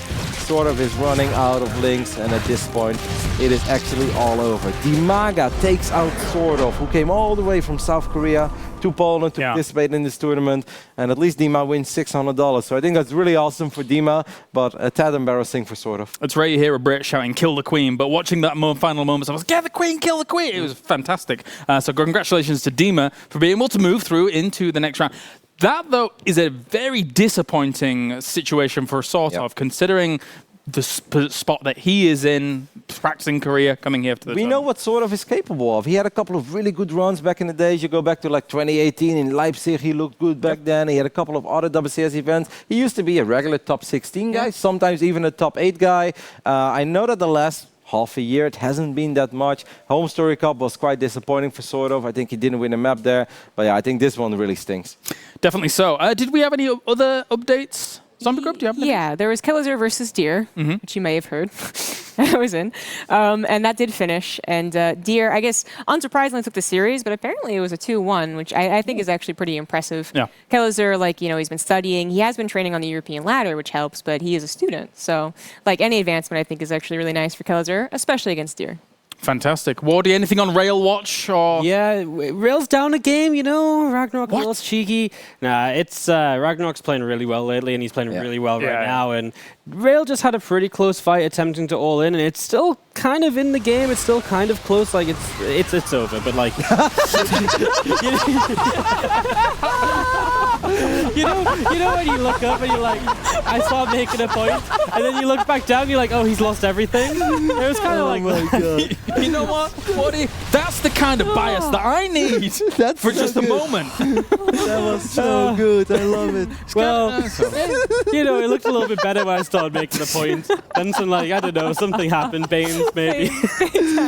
Oh my goodness. So yeah, not looking so hot for Rail. Ragnarok looking pretty good to make qualifier round. I'm just going to take a minute to soak that in. That was fantastic. You know, we haven't seen like much of Ragnarok yet, right? Because in the first round he played Holy It. Obviously, we all expect Ragnarok to win that. Sure. In this one, he's clearly looking pretty good to take that 2-0. But I actually think he's one of those guys that could do very well here. Like, I'm really keeping a close eye on Ragnarok. Last year, he looked good in this tournament. Didn't really go all the way, but he did have a good showing. Even in the group stage, he had a couple of good games. I think this time, maybe even a top 12 finish for him.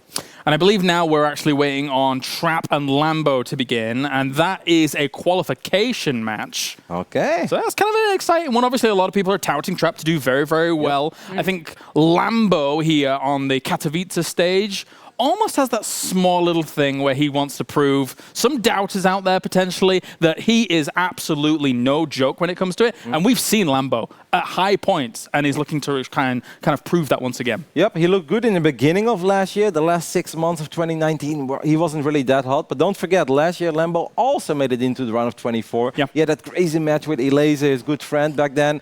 I think Trap is the favorite here, but I'm definitely feeling good about my Cloud brother. And I think that Lambo can potentially get it done and join his teammate in the round of 24. Maybe. Other thoughts, Wardy?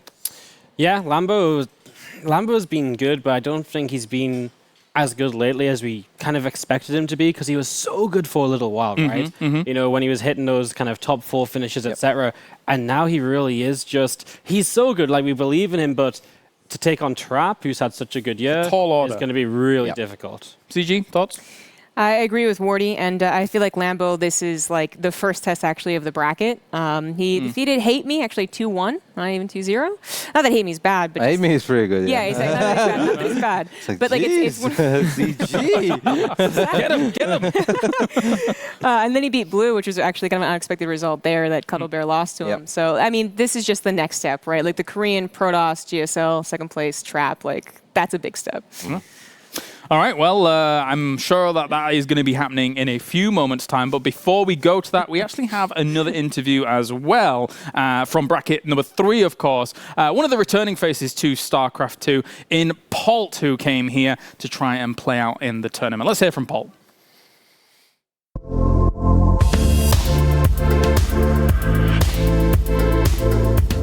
Hello guys, I'm here with Polt, who's just made a pretty miraculous return back to StarCraft 2, and he's already starting to look pretty sharp. And Polt, I just want to ask you, like, how does it feel knowing that you have 3 years guaranteed of tournaments and just getting back into the flow of things? Yeah, including myself, everyone was worried about like future of SC2 and like everything like that. But yeah, guaranteed 3 years. We are all so happy, including myself. And after knowing that motivates me so hard. So I'm gonna keep trying harder and harder. That's great to hear. And within regards to the circuit and like Katowice in general, like what's it like being back for you personally? There are multiple feelings. First, it's really good to see familiar faces. I mean, some people are like changed, but most of them staying here, and I really like it. And I'm so glad that I'm back here. And second, I really enjoy this game. So, like the games are a little changed, so I'm struggling, but I'm gonna figure it out, and we'll be able to play well like back in the days. And one more thing is, I realize that there's still a lot of fans who remembered me, like still staying here and cheering for me, and I really appreciate it. Awesome, and it's great to have you back, Polt, and I believe in you. Captain America once, Captain America again. Thank you.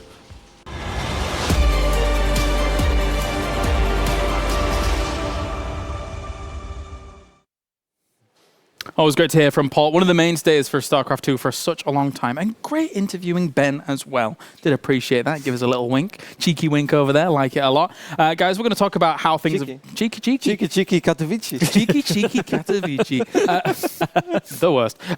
We're going to talk about bracket number 4 here and how it has gone on so far, because now not only do we know what our next match is going to be, we also know our next qualifying match after that as well. So Ragnarok and Dia have now advanced to another qualifying match. So that's a big match, actually, to be honest. Personally, I would give Ragnarok a little bit of favor in that. What are your thoughts? Yeah, I'm with you, but that's obviously a very big one for both of them. I mean, there's easier opponents to get there, but I feel very good about Ragnarok. But I've also been wrong a couple of times because I felt incredibly good about uThermal, and I did never expect him to lose against Real. But I would give Ragnarok like a 60-40 advantage, maybe.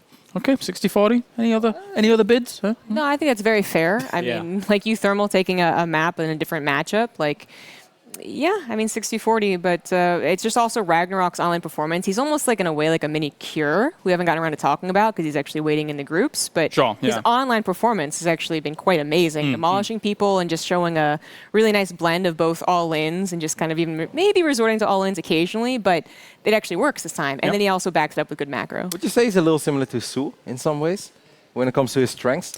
Yeah.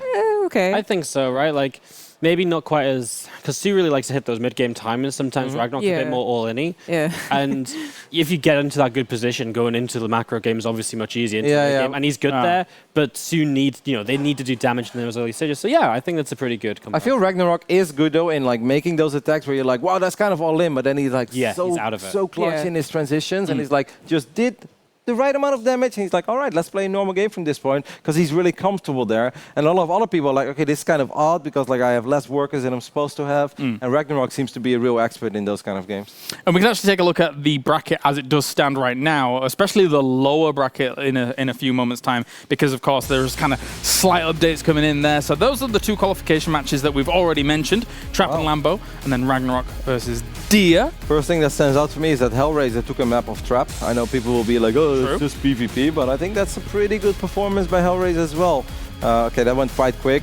I also want to say, since I'm not biased, uThermal really cannot complain about this lower bracket. He got wholly hit in round 1, and he's getting blue in round 2. I don't think it's going to get much better than that. Obviously, you don't want to be in the lower bracket, but if you have to start there, those are two opponents you can't really complain about. If I look at like Christiana getting like Gerald in lower bracket round 1 and stuff like that, or Polt gets Harstem in lower bracket round 1, you can't complain about that bracket. Kalazor going up against Dimaga, and Rail is waiting for an opponent down there. I suppose, Wardy, Rail's just kind of making it interesting to then go on into the final match to then qualify for that final spot, right? More screen time. More screen time. Marketing strategy. You've taught him well. Yeah. I like this a lot. That's very good. We've got the business end of things on lockdown over here.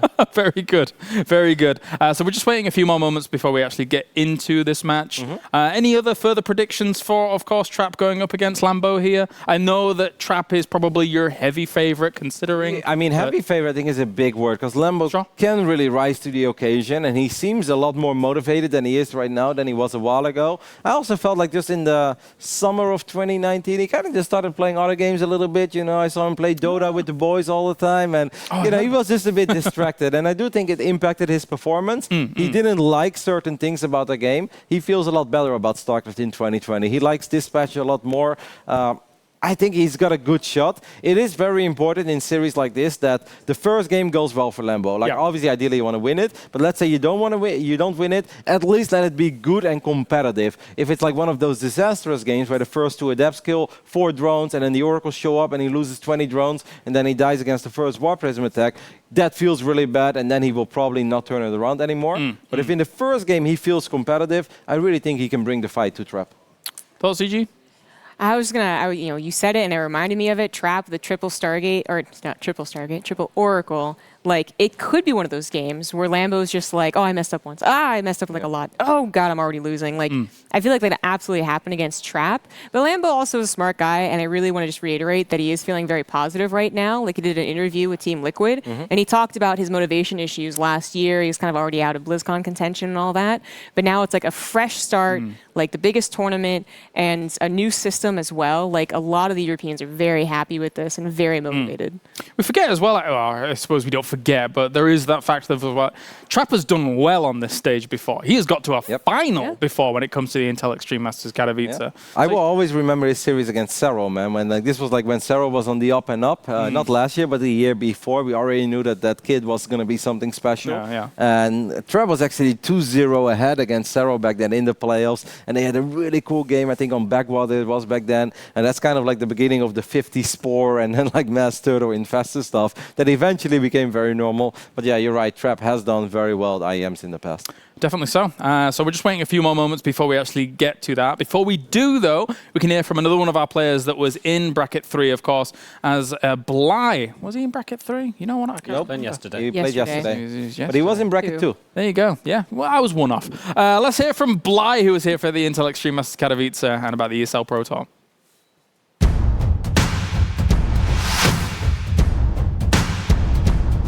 Bly, it's great to have you here, of course, and you're having a great run. I just want to ask you, I mean, how excited are you about the future of the ESL Pro Tour now that it's confirmed for 3 more years?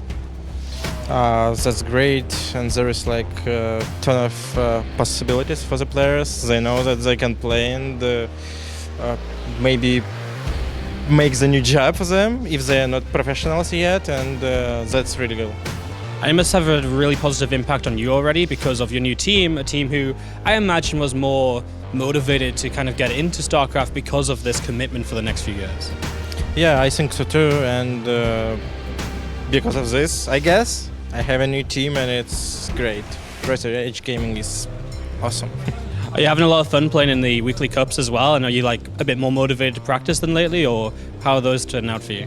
I was the player who was playing all the online cups just in case, so it's even better for me because GoFus SC2 is back again and I can play. I'm playing every Europe and NA Cup.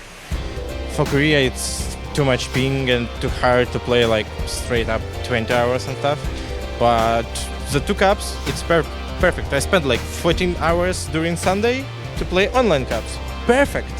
Sounds like a Bly's dream. Well, that's us from Katowice 2020, and we'll hope you enjoy the games.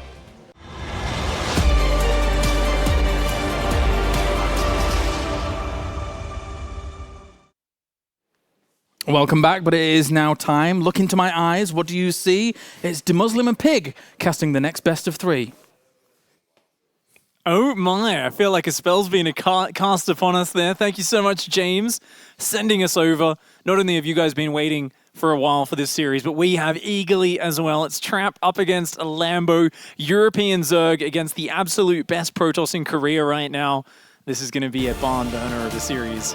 This is going to be insane. Like, a lot of players can go up against a guy like Trap and think like, oh gosh, he's so good, he's a Korean, like, how am I going to do this? But yeah. I think Lambo's one of those guys that's so confident in himself, like, that going up against anybody, it's just a chance to prove himself. And yeah, this is going to be a cracker of a series, I do believe. And to get on with it, spawning in the bottom right as our blue Protoss, it is Trap. That is Lambo. And there he is. And of course, here he is, the guy we just saw on camera up in the top left representing Clash. It is a Lambo.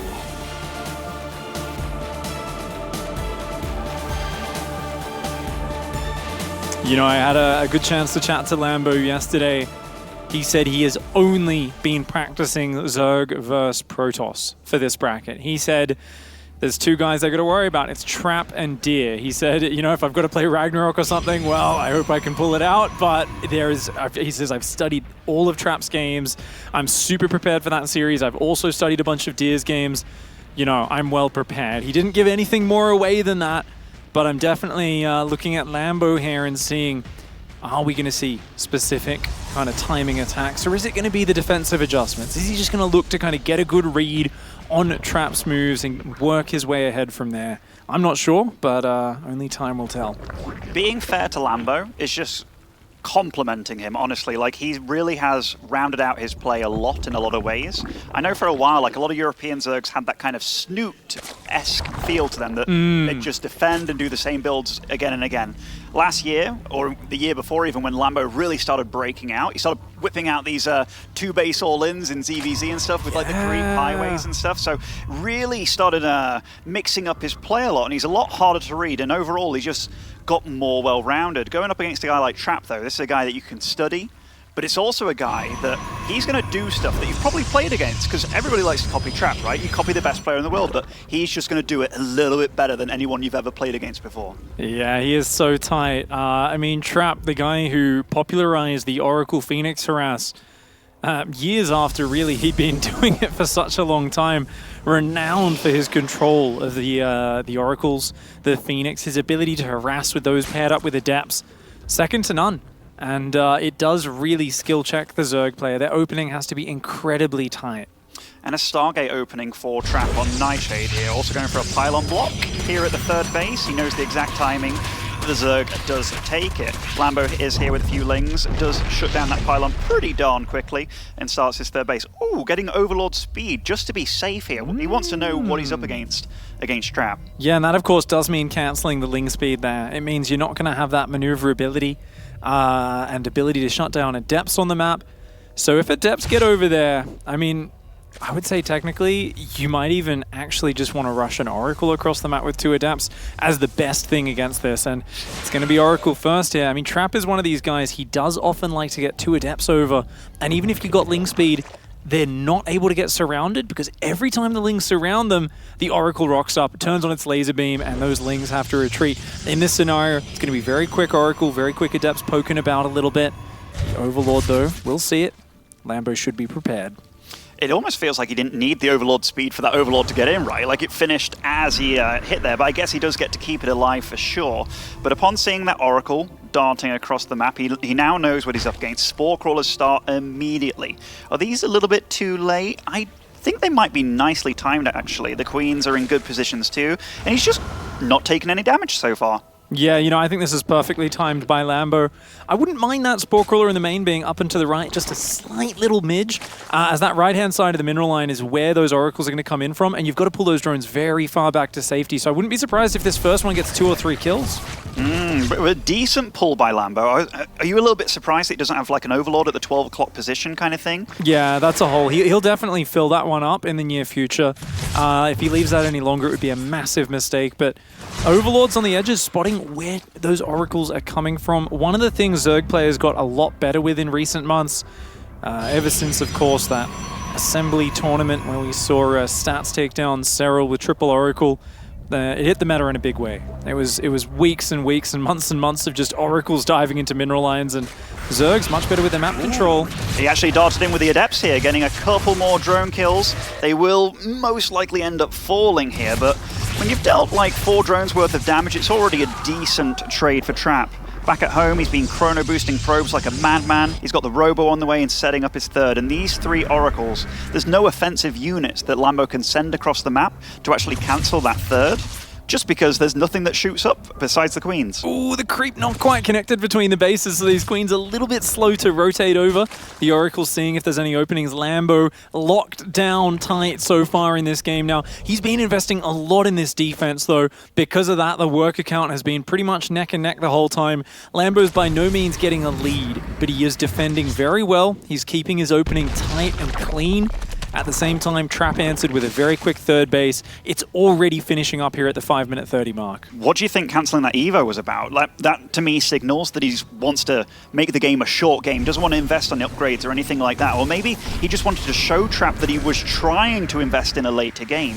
And right now, he's piling out a lot of Roaches. I mean, he's got a Ling drop getting ready as well, I believe. We're going to see exactly what he has planned. It's a lot of queens. They are going to start marching across, but I think Trap has a head start on this. With that revelation, he sees queens start to walk across the map. It's just a mass Roach Ravager Ling queen attack. And look at all the overlords. They're getting into position. This is the creep highway that we were talking about, like before this game even started, in a totally different matchup. But this is going to be a pretty strong push. It's so fast. Look how early it is. I mean, that Spore Crawler at the third going to hang on there. Good pullback on the drones. The Oracles, they haven't had a chance to put down any stasis traps. And this is all going to be about buying time for Trap. Where's the shield batteries? He's got a few sentries, shield batteries at the third base, but none at the natural. And it's going to be a push into the natural. I actually don't know if that's the right position to put those shield batteries. But, I mean, Lambo, he can't really run up that ramp. He doesn't really have... If you run up it, 2 force fields and you're done. But these are nice starting force fields to this fight, even picking off the high energy queen here, so that limits the transfusions. But the shield batteries, they're not all done just yet, and that is a ton of Zerg. Oh, 2 Immortals in the back dishing out a lot of damage. The Oracles come forward. Some of the queens are in range of them, though. The Ravagers and Lings desperately trying to break forward. There are so few units. If either of those Immortals go down, Trap is going to get smashed out of this game. He's got to keep those Immortals alive. Really good bios by Lambo. He mainly focused the force fields and the shield batteries and takes down Trap in game 1 with a pretty insane push. Like, if there's anything that I can say about Lambo, these creep highway strats, like nobody else I see does them.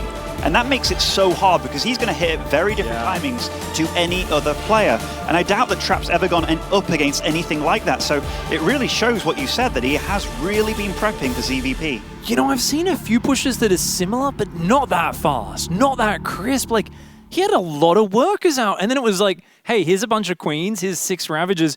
And then the flood behind it is just insane. The preparation coming in big there, Lambo. He had his eyes on the prize. He knew this was the match. And that's the problem that you have. If you're coming in as Trap, everybody says, oh, I know you're going to the qualification match. You're the guy that I'm going to have to prepare for. Trap, on the other hand, I don't think he was sitting there studying Lambo VODs for the last week or 2. It's just...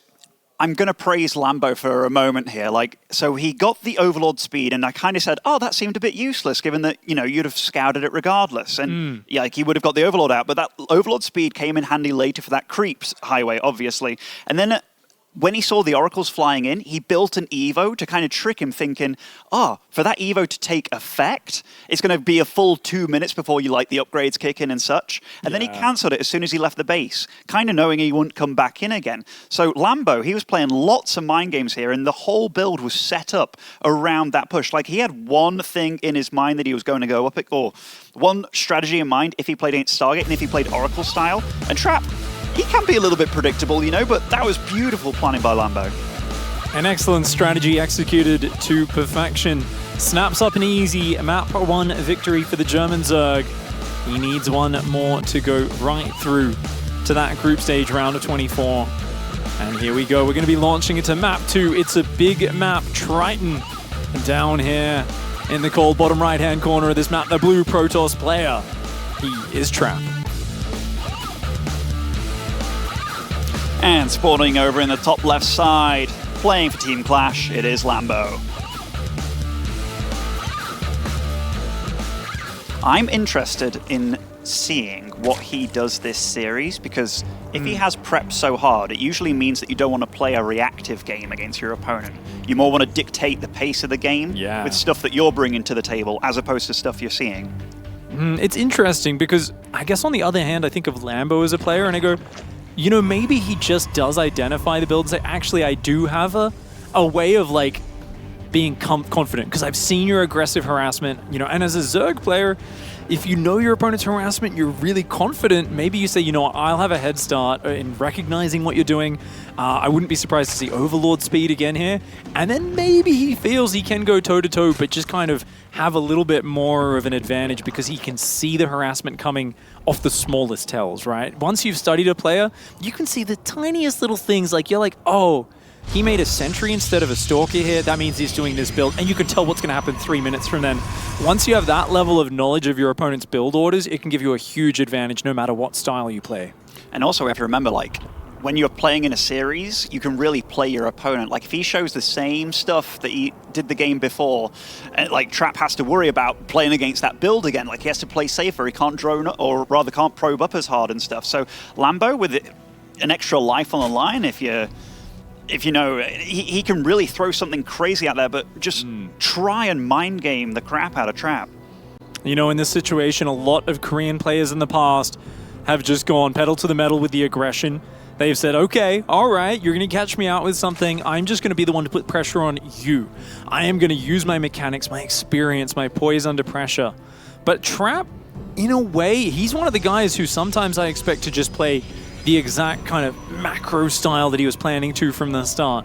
I see him as a player who's very confident, making some adjustments as things go on, and already a different tech choice here on this map, Ben. So Trap put down that Twilight Council after scouting the spawning pool, not getting speed. So I don't know if that's something that he's just like, okay, if I can hit a timing, or maybe he's just gonna do the same thing as before. But right now we have Twilight Council, Robos, like, what kind of opening do you think this is going to be, Pig? Like, he's also getting I think Glaive Adapt. Yeah, I wouldn't be surprised if this is Glaive Adapt. Of course, there's a few options. It can be a DT drop. A little bit out of style at the moment at the highest levels.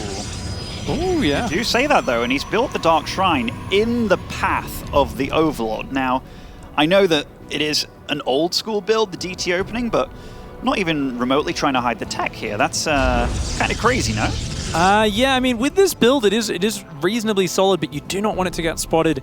It looks like it is going to be the 3-gate version, so he's got to chrono boost a Prism out as quickly as possible, get that across the map, and he will be hitting with very quick DTs. On the other side, did Lambo cancel OV speed? I was just about to bring that up. So upon scouting and getting a full scout off, not having any stalker to really thwart that Overlord, he cancels the Overlord speed, which is really cool. It's really smart. Why upgrade an upgrade that, like, you know, just isn't going to have any effect? You already got the knowledge and the power of knowledge, and that's really a big deal. So now he's droning up. He's getting the link speed. He's getting the Spore Crawlers as well. Just paying respect to the DTs, because, I mean, they can ruin you pretty damn hard depending on how the Protoss wants to use them. Yeah, that Prism is now coming across the map. He's looking for a very quick warp in with those 3 Dark Templar. The DT Shrine already done. 16 Zerglings in production at the perfect time, though. Lambo seems like he has ample preparation for this build. Yeah, and even the Zerglings just kind of darting around the map, seeing no third starting yet, but 3 DTs do warp in pretty aggressively. And Lambo hasn't sniffed this out just yet. Oh, seeing a creep tumor attacked, though. That could have sparked Lambo's alerts on the minimap, and now he knows exactly where the DTs are. Indeed, does get a quick surround on the DTs. They try to take a bit of a fight, but they do have to pick up and head on to that main. I want to see a lot of droning and a lot of Overlords out of Lambo in the next minute or two, because he did cut a lot of workers. He's down 10 workers now because he built such a big pack of Zerglings to defend this. Could argue this is even slightly overly safe. But I like the micro from Trap. Does just kind of take out a few Zerglings, picks up and leaves. He's got a 3rd Nexus on the way very quickly. A Dark Templar going down to try and defend that. Lambo sending a few Zerglings to harass, but I think the Dark Templar will keep that Nexus alive. Yeah, and that's really nice by Trap, even having the sentries there and the nice pylon placements by those that probe there. And these DTs are just being annoying. If he can limit the creep, it stops the counter-attack potential of the Zerg player and just makes him feel a little bit less safe with that vision being everywhere. Here we go, the Overseer's now morphed. Wouldn't be surprised to see a morph of the DTs into the Archons in the near future. We'll have to warp in one more to make that one work, of course. And Archons, fantastic against Zerglings, not so good versus Roaches. We're going through to the mid-game stage now. The worker lead finally starting to kick in here for Lambo. What do you think about Blink for the Protoss here? And a Spire starts for Lambo as well. This is... Yeah, I mean, a lot of people like to swap into Mutas against Archon drop, right? Because there is no Stargate.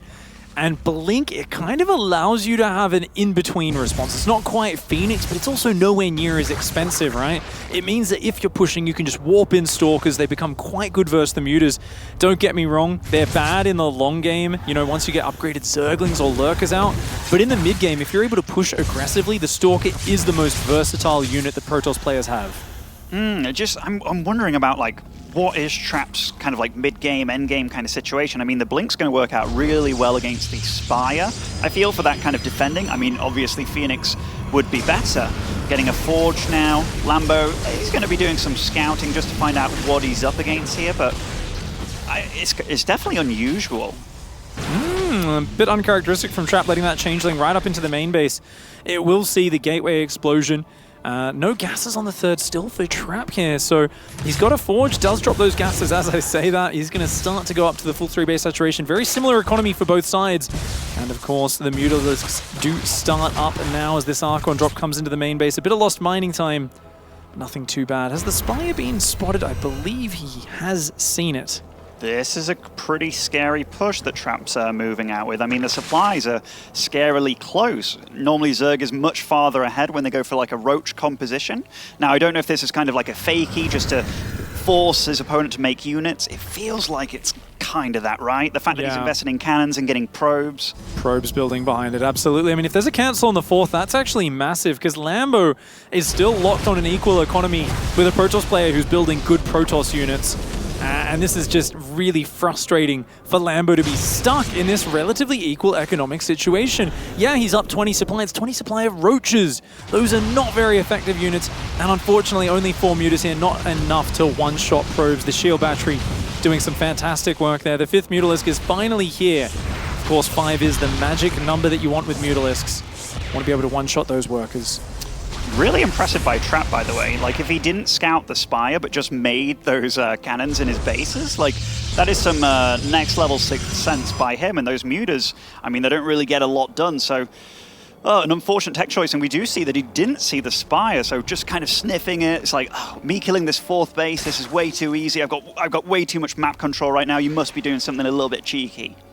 No more upgrades on the way for Lambo. That has me a little bit worried. It makes me feel like Lambo is set on the idea of doing an all-in. He just started a Mutalisk, by the way, and then immediately cancelled it. Obviously, he also is aware of the fact that, I let that 5th Mutalisk rally through the Archons and it went down. It's not quite as threatening, but I think he's realizing, you know what? I'm almost maxed. I don't have a great economy. I got a ton of Roaches and Ravages. I need to do something, and I need to do it soon. I think Baneling speed is the real power point here for Lambo. He can definitely buy time before then, but I think it's got to be a big Ravagerling Bane surround. If he can catch Trap out on the map a little bit, especially before these Colossus come out, that'll be huge for Lambo. I love the choice of Colossus, by the way, against all this like light units and such as Lings and what have you, but 34 Banelings on the way. Baneling speed is just finishing now. Lambo's army doesn't get any better than right now. That is a lot of Banelings, and he's setting up a flank from 2 sides here, but Trap, oh, if he stays here, he could be in a lot of trouble. Oh, DT's going to go up and spot it. That's really important. It's going to give him warning. He's got to land good force fields here. And I love the pullback to the left-hand side. Lambo not going to find the angle. Great force fields there, zoning out. The Banelings working their way through, though. The Protoss player very clumped up. Those Immortals falling. It might just be too much Zerg. Oh my gosh, even the Colossus on the right side as well falls very, very quickly. He's microing with the Warp Prism, keeping that Archon alive with barely any shield, but is Lambo going to be able to do it? He's still holding down the Roach key, still making Lings. Trap there, realized the situation he was in. That was a ridiculous amount of units that all got spent on that attack. And Lambo, remember, he's on an even economy, and even though the supply advantage is there, it's all Roach advantage. When you lose those Banelings, you spend a ton of money that is not reflected in the supply count. The units lost is just going to get better and better the more fights like that happen for Trap. So Trap here knows he's just got to hang on. He's just got to avoid letting the Ravagerling Bane smash through his defenses. What do you think about the Infestation Pit? Like, is that Lambo going to be just denying a 4th base, but teching up behind this? But teching up for what? Yeah, I'm not 100% sure. I think he might be preparing for Broodlords, but that's so far away. That really isn't something he should be thinking about for quite a while. It's all about Banelink count at this point, and he's coming in. It's the same angle again, but a lovely DT backstab that Spore Crawler, not in the correct position. And now Lambo's attack gets a little bit disjointed. Half of his army goes in ahead, does manage to dodge the Disruptor shot, but a big Forcer Zerg trying to force the way in. Oh, and that Disruptor shot and all those Banelings definitely melting them down. Nice blinks away from the Banelings as well. Trap is handling this fight beautifully. The Immortal at the front, just tanking so much damage in the Disruptors. Lord! Devastating Disruptor flank there. Wow. Very nice holding by Trap, honestly. Like, that was some pretty good crisis management by him, and he's just tied up the series against Lambo. It almost feels unfair in that moment when you see there is just, it feels like an endless wave of Banelings coming in. But he did what he needed to. He spread backwards, he let the Immortals and Archons tank the waves, he did a really good job of kind of steadily falling back behind his structures, reinforcing. And the moment the Banelings were gone, the Roaches are not a very impressive unit. They're very short range, they all get stuck behind each other. Their damage output isn't great, so Trap weathers the storm, manages to tie up the series, and brings it just a little bit closer. But I think he's realizing that he's definitely got a player who's got some very cheeky attacks on his hands, and Lambo, it didn't work out that game, but it was still very close. Lambo's lethal, man. Like, we've seen it. And we know his plan for this series. It's like doing these kind of acute timings and what have you. But one thing that Trap really changed that game, he was the one that went for like a way more aggressive build. It wasn't just a harassy, oh, I'm going to take a very safe third and stuff. It was, I'm going to do this very, very fast DT drop, and I'm going to dictate the pace of the game, which kind of threw Lambo off guard a little bit. It did feel like that early drone count, like 36 against the 45 probes, those kind of things. It sucks when you let the Protoss get away so hard, and then Cayman cancelled his fourth. He got the Mutas that didn't get anything done either. Yeah, just a different style of game, and it was Trap was the one leading it. Yeah, I think if we look at that as well, if Lambo had delayed those Mutalisks and got his fourth base up, I think that would have been really nice. It was an odd fourth base position because that Prism was so threatening with the DTs. It was a bit too exposed, and when Trap sniped the fourth, Lambo got kind of just shoehorned into this all-in version of the Ravagerling Bane. Trap was able to read it because of that. You know, you've got to keep things flexible, keep your opponent guessing, and this man up here managed to just force his opponent into a corner in that last game. Let's see if he can do it again. Up in the top right-hand side in the blue, representing Chinair Green Wings, he is Trap. And spawning in the southwest side of Eternal Empire, it is Lambo. Looking laser focused there. Oh yeah. He's got a bit of an axe to grind in terms of, you know, everyone's been doubting Lambo and saying, you know, oh yeah, Lambo, we know he's good, but, you know, his performance hasn't been... That's not the talk Lambo wants to be going around, you know. He wants it to be the same thing from a couple years back, 2018, I think, when he really was kind of taking his performance to a new level and made it to those global finals for the first time. And he's capable of doing it, so I think he's just been preparing so hard for this. He's got a lot to prove. And you know, Lambo's a very competitive guy, as is everybody, but the fact that Clash just picked up Raynor recently as well, like, vying for the best Zerg on the team, like, right now, Raynor definitely holds that throne, but Lambo's not the kind of guy that will just sit and take that. So if he can go through and beat Trap here and get himself into the group stage as well, that'd be a very, very impressive performance. Trap here going for a very standard expand opening. It's nothing crazy in the openings. This probe, of course, just looking to occupy these mineral patches for a moment and force Lambo's drones to go mine elsewhere. If you can disrupt that, it will cause inefficiency. Your opponent's drones will naturally go and stack up on the wrong patches that are a bit further away. Lambo, though, microing against it, and this is just that little skill check that players will do at the very high level. And you can see a player like Lambo just counters it with his own stacking of the drones, making sure they stay on the correct patches. Both players just going to continue on with their game plan. And of course, the question with Lambo's build, Overlord speed, Zergling speed, it seems like he wants to have that information. He's loved the Overlord speed up to now, and I wouldn't be surprised to see it start up one more time. Is there anything that you find as a Zerg player, or when you play Zerg on this map, that can be a little bit cheeky? Oh, Twilight Council pops down again for Trap. I wonder if that's just like, okay, the game that I played, Stargate, this guy just leapt on that, so I'm going to stick with what worked in the previous game, and we're going to go from there. Might just be. Of course, there are some very good Glaive Adept builds that have recently come back. A lot of ones after Stargate, you know, after 1 or 2 Oracles with really quick Adept follow-ups. Always been very nice. But, I mean, that DT build, it's solid, the one he just used. It's not bad to use that exact same opening again here. It's definitely an option. And a fairly quick Robo follow-up as well, so it could be the DTs, could be the Adepts, we'll see. I mean, practically at this point, the Protoss can throw anything at the Zerg, and that's why the Zergs often get that Overlord speed near the start of the game, just to know what the Protoss is actually going to throw at them. Ooh, 2 more gateways before any tech goes down, really. Yeah, okay, this is a mistake. Okay, Glaives, there we go. I was going to say that Glaives needs to start up. Okay, yeah, he's pulled 1 worker off each gas in the main base. So he's going a lot more mineral focused. We are going to see a big Glaive Adept timing, a Warp Prism coming out, a very mineral focused. Overlord speed, spotting this will be huge. That Stalker does not want them to see it, but 2 Overlords coming in, 1 from the main, 1 from the natural. Stalker goes to defend the natural, and that Overlord sees it. 2 workers on each gas, 4 gateways. Lambo knows exactly what he's playing against. Immediately, he has a Roach Warren down.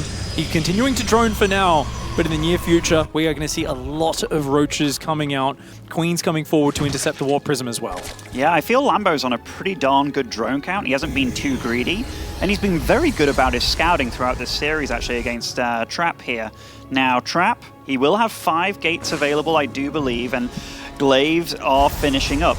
About the Observer afterwards, is that just for clearing up the creep after the push happens? Yeah, I mean, it gives you a lot of flexibility as well, right? You can see if they're counterattacking with a lot of Roaches.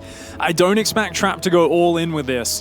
You know, there's definitely players who do that, where they just build Immortals, sentries behind the initial, 10, 15 Adepts, however many it is, and try to do a follow-up push. It's always an option, but I think Trap is going to want to take a 3rd base at some point. He's just stopped on 41 probes for now, just restarts it after warping in those Adepts, and that's a lot of Adepts with Resonating Glaives. That gives them a big boost to their attack speed. They are shading forwards. Wow, a DT follow-up behind this as well, so Trap is definitely going to be piling on the pressure. No sign of a 3rd Nexus yet. It's a very aggressive commitment here. It's flexible. It allows you to skill check your opponent. You can see those Adepts continuing to finish their shade. Lambo okay with that, since there was only 1 worker on that base. Will take out both of those Adepts. In return, good Overlord coverage. I mean, if we just look at Lambo's vision. He just sees these Adepts so far ahead of time. He sees the Prism. Those Queens going to go down to the edge. He's going to rotate the Queen in the main base as well. This Prism, it's going to take a lot of damage if it wants to go through there. Lambo's definitely playing better this game than he did when he let the Warp Prism pass. And right now, yeah, he's taken some hull damage even, and that makes the Warp Prism significantly worse later on.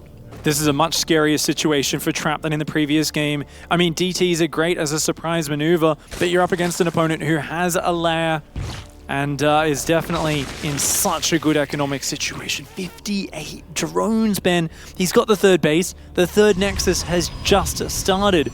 Trap's got to make something happen. He needs to do something to damage Lambo and slow him down, or that Zerg is just going to get out of control. Lambo's seeing everything right now, and he's making all the right calls. I was a bit scared with how much he's droning up, but Trap's still making probes. So Trap wants this game, or I don't think he wants it to go on longer, but he has to. He's just been scouted on every front. I'm still wondering how he's going to use that Dark Shrine in the bottom right side of the map. Yeah, you could argue it was slightly greedy from Lambo to go up this high in workers so quickly, but I mean, it's for a moment. There was only really 1 attack timing that could have punished him for it, and now it's just non-stop Roach, Ravager, Ling, Bane. Lambo's got a 4th base up on the way with a much more timely fashion than in the previous one, and this is just Lambo in his comfort zone. Tons of Overlords coming out. He's adding the gases, building up the army. Trap is going to be fighting with a much smaller force, and he's going to need to have some elite micro.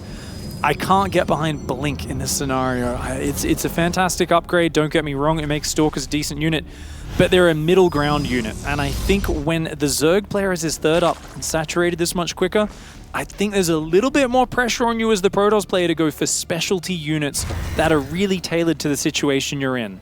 Did Lambo just fly his Overseer over a Dark Templar, like while trying to scout across the other side of the map? Because he's so well prepared against these DTs, or in fact, he just moved his Overseer away. Oh, good cheeky maneuvers with these DTs. Going to try and find the drone line. One gets into the third here. Another one is making its way into the main at the same time. One has already hit the natural mineral line. The Prism is there as well, being annoying, ready to extricate some of these from harm. Really good play here. Look at that. That Prism is even being micro. Trap exercising his mechanics and just exerting that power and control. 11 worker kills for a couple DTs. Not bad. A massive disruption to Lambo's economy. That was really good by Trap, and he even got a scout on the Spire there in the main base with the DT, so not only economic damage, but he knows what he's going to be up against, and now throws down a few cannons, a few shield batteries. He's ready for a counterattack by Lambo. I'd love to see Lambo get an infestation pit and work his way up the tech tree. I'd love to see a second Evo chamber as well. He's making a ton of roaches though. Lambo looks like he wants to finish the game in the near future. The problem here on Eternal Empire is it is just hard to get through those choke points. It's very difficult to clear out the rocks blocking your opponent's natural. There's already shield batteries going down. I mean, we've got a Trap here who is looking to just hang on for dear life on 3 base. No sign of a 4th base for a very long time. 8 mutas on the way for Lambo. He's getting the upgrades as well. +1 for melee, +1 for air weapons. 10 mutas now, so that Warp Prism will be able to be shut down, but I wonder how he's going to utilize the mutas. Disruptors as well from Double Robo. That is a great unit against this kind of stocky army by Lambo. Trap's playing so flexibly right now. Don't get me wrong, he's still behind. He has less raw material out, but he's playing very careful, very defensively. He's countering Lambo's options. You can tell here, all series long, Lambo has been wanting to get the jump on Trap. He keeps trying to counter Trap almost before he goes down a certain path. But now Lambo going across the map is going, where's your 4th base? You know, what can I do with this gigantic roach army I've invested in? Trap has said, mate, I'm not giving you any openings. I know I'm behind in this game. I'm going to turtle up on 3 bases, and it's going to be about building the right army to counter yours. And these DTs continue to sneak in, despite Lambo having like an Overseer and a few roaches waiting in his mineral line, but he just sneaked on by and gets more damage done, and this is nice, because now Trap, he's accumulated a little force of these disruptors, soon going to be up to 4 here. Gets upgrades continuing, and these mutas so far not doing that much. Indeed, cannons in the main as well. A couple of workers will go down. Any trade is a good trade for Lambo at this point. Just going to take some out. Those Stalkers, of course, hot in his tail. He's got to stop turning to fight. The thing with Stalkers is they can blink very frequently, so you can't really afford to keep going back in and out, and losing 3 or 4 Mutalisks does lower the threat level. More drones on the way for Lambo. At this point, I think he's got to split off a lot of roaches and throw them away in a backstab, because he is hitting up against his supply cap hard. And that money in the bank might look nice, but I tell you what, his ground army is trash, and it's going to get destroyed if he fights Trap in a front-on fight. He really needs to find a way to trade out part of his army and replace it with better quality units. I was just about to say, the longer this game goes on for, even though Lambo is obviously mining quite a bit more and he's got a big bank, Trap's army gets significantly better. It is just being it's just getting better, higher tech units added on. Colossus are joining as well now. We're going to have Archons, Immortals, Disruptors. It is a crazy amount of AoE damage. I can't believe that DT Shrine still hasn't been spotted down there. That's actually just a little bit unfortunate for Lambo. DT's continuing to trickle in. But the Roach Ravager Bane finds the exposed 4th base. Ooh, the Baneling's going to go into the units there. Disruptors, of course, very threatening. Is not going to be able to snipe the Nexus. And that is an incredibly scary army to go up against. It seemingly has the counter to everything, at least on the ground. The Immortals as well. And a nice DT warp in, just stopping those roaches from marching forward into the base.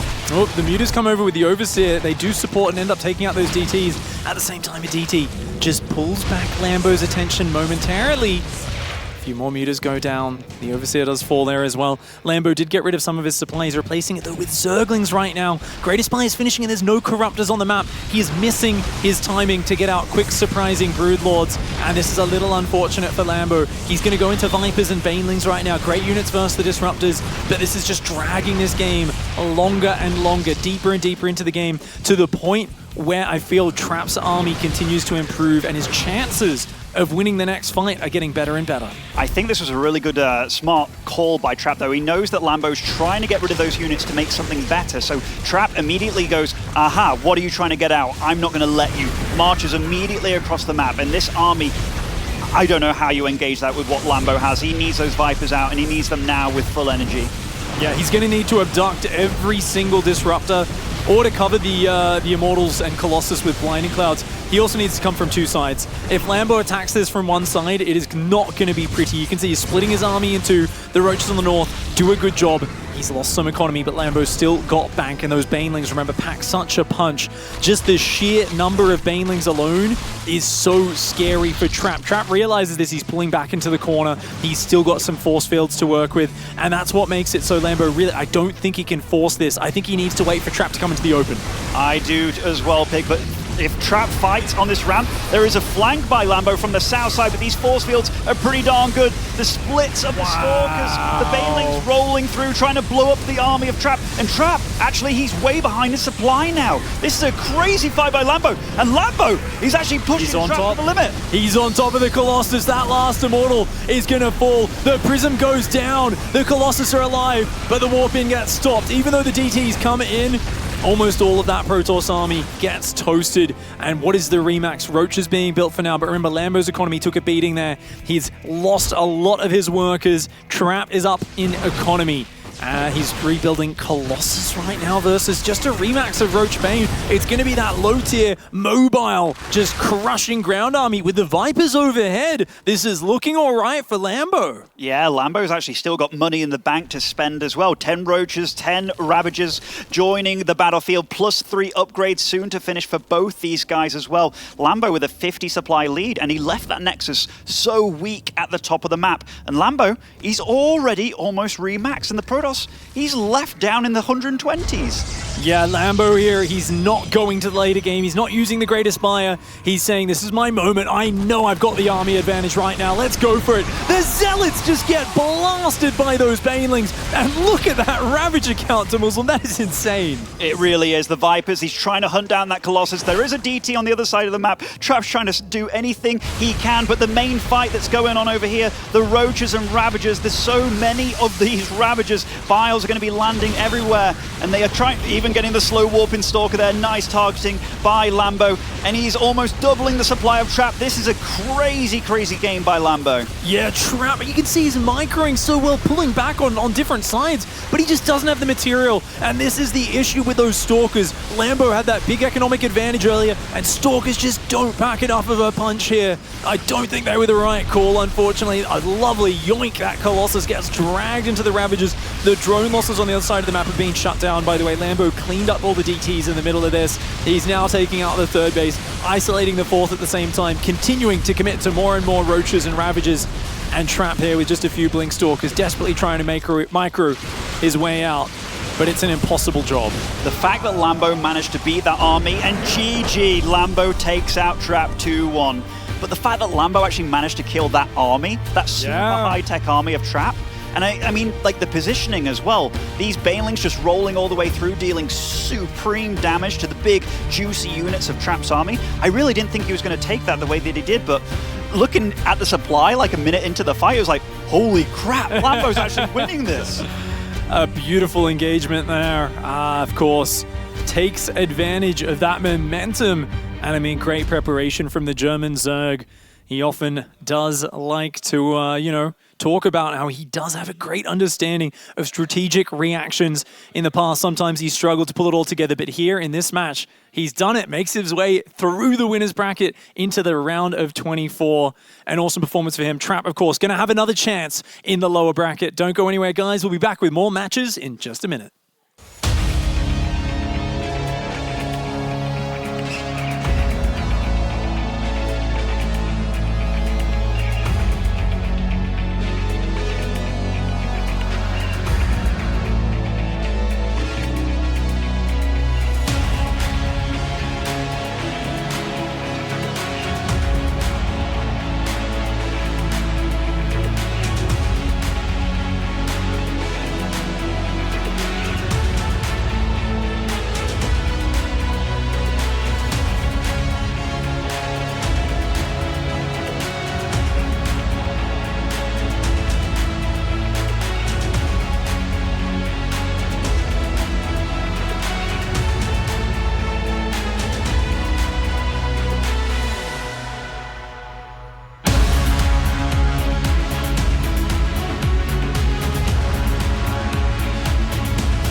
Welcome back, everyone, to the Intel Extreme Masters. It was Lambo versus Trap as a qualifying match for that round of 24.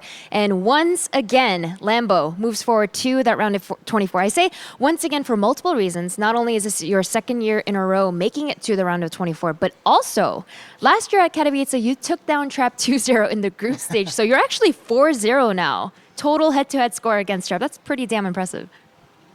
Yeah, last year it kind of didn't really matter the series anymore because I was already out, but that was actually the first series ever where I played Swarmos Nidus, which I think a lot of you know and love from last year.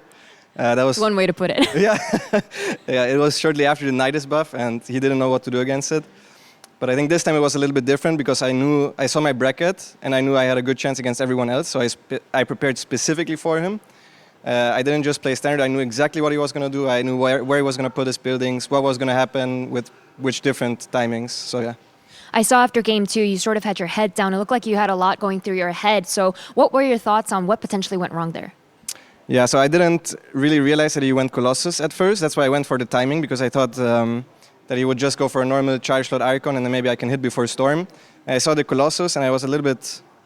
Yeah, I don't know. I was just a little bit sad that I didn't go for Hive because I think that style is really bad if you just go Hive and make 80 drones, like I did in the game after. So I was like, I really should have scouted better, but then I was like, okay, whatever. I still have one more map to go and recollected my thoughts and it all went well. Game number 3, you had such a huge economic advantage and then the DTs came. You know, what was your reaction when the DTs came in and got so many drone kills? Yeah, I actually thought I had everything covered because I had an army at my natural and overseer and an army at my third base, but somehow the DT went into my main.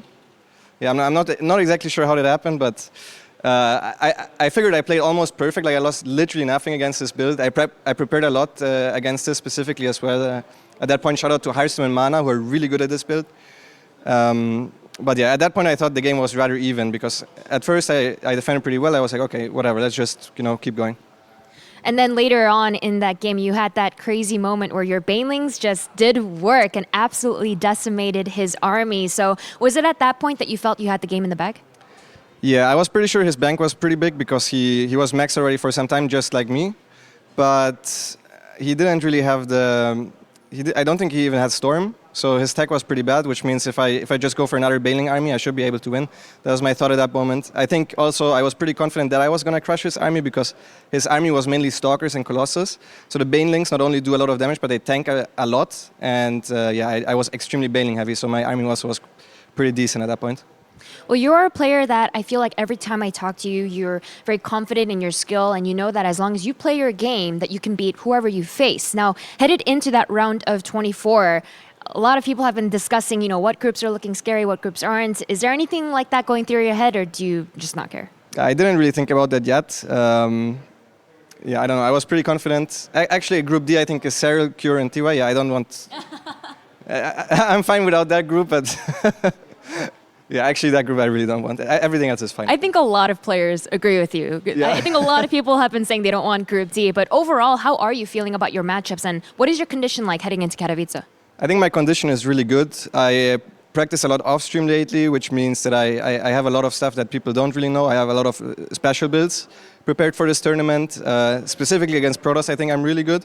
I did not practice as much against Terran, so I would like to avoid them. I think against Zerg and Protoss, I'm good. So we can look forward to even more cool things in the round of 24 is what you're telling us. Exactly. Awesome. Well, thank you so much for sharing your thoughts. Congratulations once again on making it to the round of 24 2 years in a row. What are your thoughts on that, James? I got to say, a brilliant performance by Lambo there as he advances on. Very, very cool to watch. A very good best of 3 indeed. Maney Banani, bring me the analysis. What have you got for me? Sure thing, cheeky Kalaris. Let's start that button right there. This is the last engagement in that deciding match from Lambo, coming in from the north and coming in from the south. From the north and the south. Now, the big news here, we have some Vipers yoinking these Disruptors. The Disruptors were basically trapped. Well, I mean, obviously he has Colossi as well and Force Fields, but to deal with the Banelings, that's what he really needed. Kind of needed every shot to connect. Those Banelings +2 attack, a little bit more deadly than you would expect against a lot of Stalkers. Normally Banelings suck against these units, but they are just crashing through from sheer amounts. The army supplies were so similar, and normally in that situation you think that the Protoss has got a pretty good edge up, right? But the splash damage, everything's so clumped, everything getting muscled back to the side of this map here, and we're actually seeing Trap try try to get reinforcements to just break through this Road Ravager line. Prism gets biled down, Warpin's denied, Colossus have got no ticket home. And the real story here is after this engagement, the dust settles, Lambo's economy is still not amazing, but he has this bank still. So the income doesn't really matter. He can remake, and he even mentioned in the interview with Smix, remake a ton of Banelings because there's no Storm to worry about. And Trap at the moment, he's on repair duties. He's trying to get his army back up. And as we saw a few minutes later, didn't make enough to handle the sweep through attack from Lambo. No, indeed. Great breakdown. Thank you very much, Maynard. It's time to go back to the Nexus as we move on. Look at him. Great guy. Great guy. We are here. We have Rotterdam, we have Zombie Grub, and we have Wardy. That was quite the series. Lambo really pushing Trap to the limits there, to the point where he knocks him down to the lower bracket. Yeah, I think multiple really cool things about that final game. Like, you could really see he was looking for that engagement, and then at first the army suddenly wasn't there anymore. He's like, well, it's still there somewhere. And then eventually he got that really good engagement he was looking for. And what I also liked is that, yes, he had a great Aspire, and yes, he had a big bang, but since he didn't have that many workers anymore and his army was a bit basic, yeah, you can make like 3 or 4 Brood Lords, but you just change the entire pace of the game. Your army is suddenly slow. How much of an impact do 3 Brood Lords really have? He's like, nope, I actually think this is the army comp I got to make some magic happen with. Yeah. He didn't see any High Templars to feedback those Vipers, so he got a couple of great abducts off, and then he was just like, all right, this is it, pedal to the metal right here, right now. Really well done. I think that's awesome, man. I mean, obviously, all the hype right now around Clash is like, Raynor joined Clash, and Lambo's like, what's up, guys? I'm still part of Clash as well, and I can do it, so that's awesome. It's got to feel very vindicating, I think, as well for Lambo after going through this bracket and taking out someone like Trap in the qualifying match, in the upper bracket. I mean, that's an amazing result no matter what day or know, meta or tournament or whatever. Like, it's just a really good result. And I think it is actually like a really good feeling because honestly, even I was counting him out a little bit. You know, there's so many heavy hitters in this bracket. It was kind of like, oh yeah, and Lambo can definitely like, he can be there, right? And it's he just was like, no, I'm more than there, right? Like I am out. I'm already into the groups. Like that is I'm very happy for Lambo. Yeah. Second year in a row as well for Lambo. Let's not forget about that. And also, like, I know that we're like, yeah, Lambo makes it, that's awesome. It's actually really cool because the Europeans have been having a pretty tough time so far. Yeah. I feel like the greatest news when it comes to foreign StarCraft up to this point was, besides Showtime making it, with the run of the Taiwanese players. I mean, Has crushing it yesterday, and Nice is having a fantastic run today. But yeah, we actually kind of need a couple Europeans making it through as well. So I think Lambo's kind of saving the honor of Europe here. Definitely so, and Trap is now going down to the lower bracket.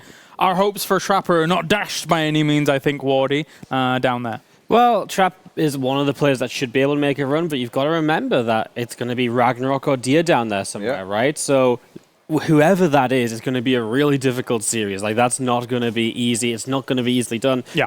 It's really, really tough. So I fully believe Trap's the strongest out of those three, but not so much so that he should always take it, especially coming off a loss against Lambo. And don't forget that uThermal is still in that lower bracket as well. I know that he had an upsetting defeat in the first round, but just because he had one really bad series, I didn't even see the games, or like Rill just played out of his mind, I don't really know what happened. I don't want to count him out. I know that he's in really, really good shape right now. And sure, it's maybe unlikely you're going to beat Trap if you lose to Rill, but that's not really how StarCraft works, right? It could be just a clash of styles, stuff like that. So let's not count my Dutchie out either. Let's not. It's break time, and when we return, we have more PVZ on the way. It's another qualification match to find out our second to last player moving through into the round of 24. See you in a sec.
He wasn't the classic nerdy computer kid in school.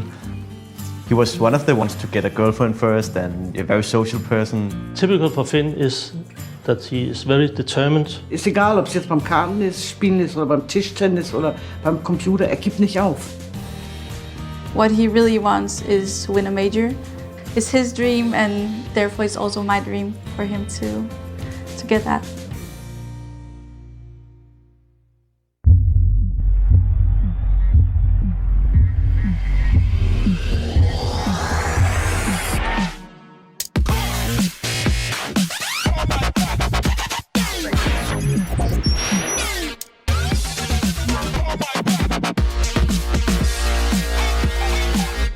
For them, to simply exist is not enough.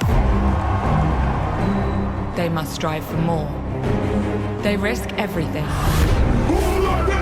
to build a legacy, just to have it torn down. Many have tried to reach the unobtainable, but only a few achieve greatness. They have many names. We call them stars. Euronics, a human touch in a digital world.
More StarCraft here for bracket number 4 for the Intel Extreme.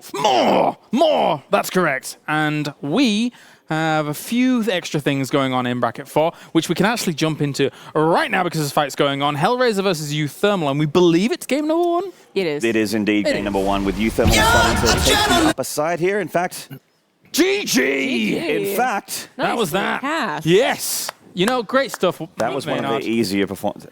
Thank you. Thank you. Love it. That was definitely one of the easier casts that I've had to do. uThermal, 1-0 up on Hellraiser right there, slogging it through that lower bracket. Bit nuts that he's down there, thanks to Warty TV's rail. But definitely keeping the hopes alive for Team Liquid, who have had not as many players go through as they would have hoped.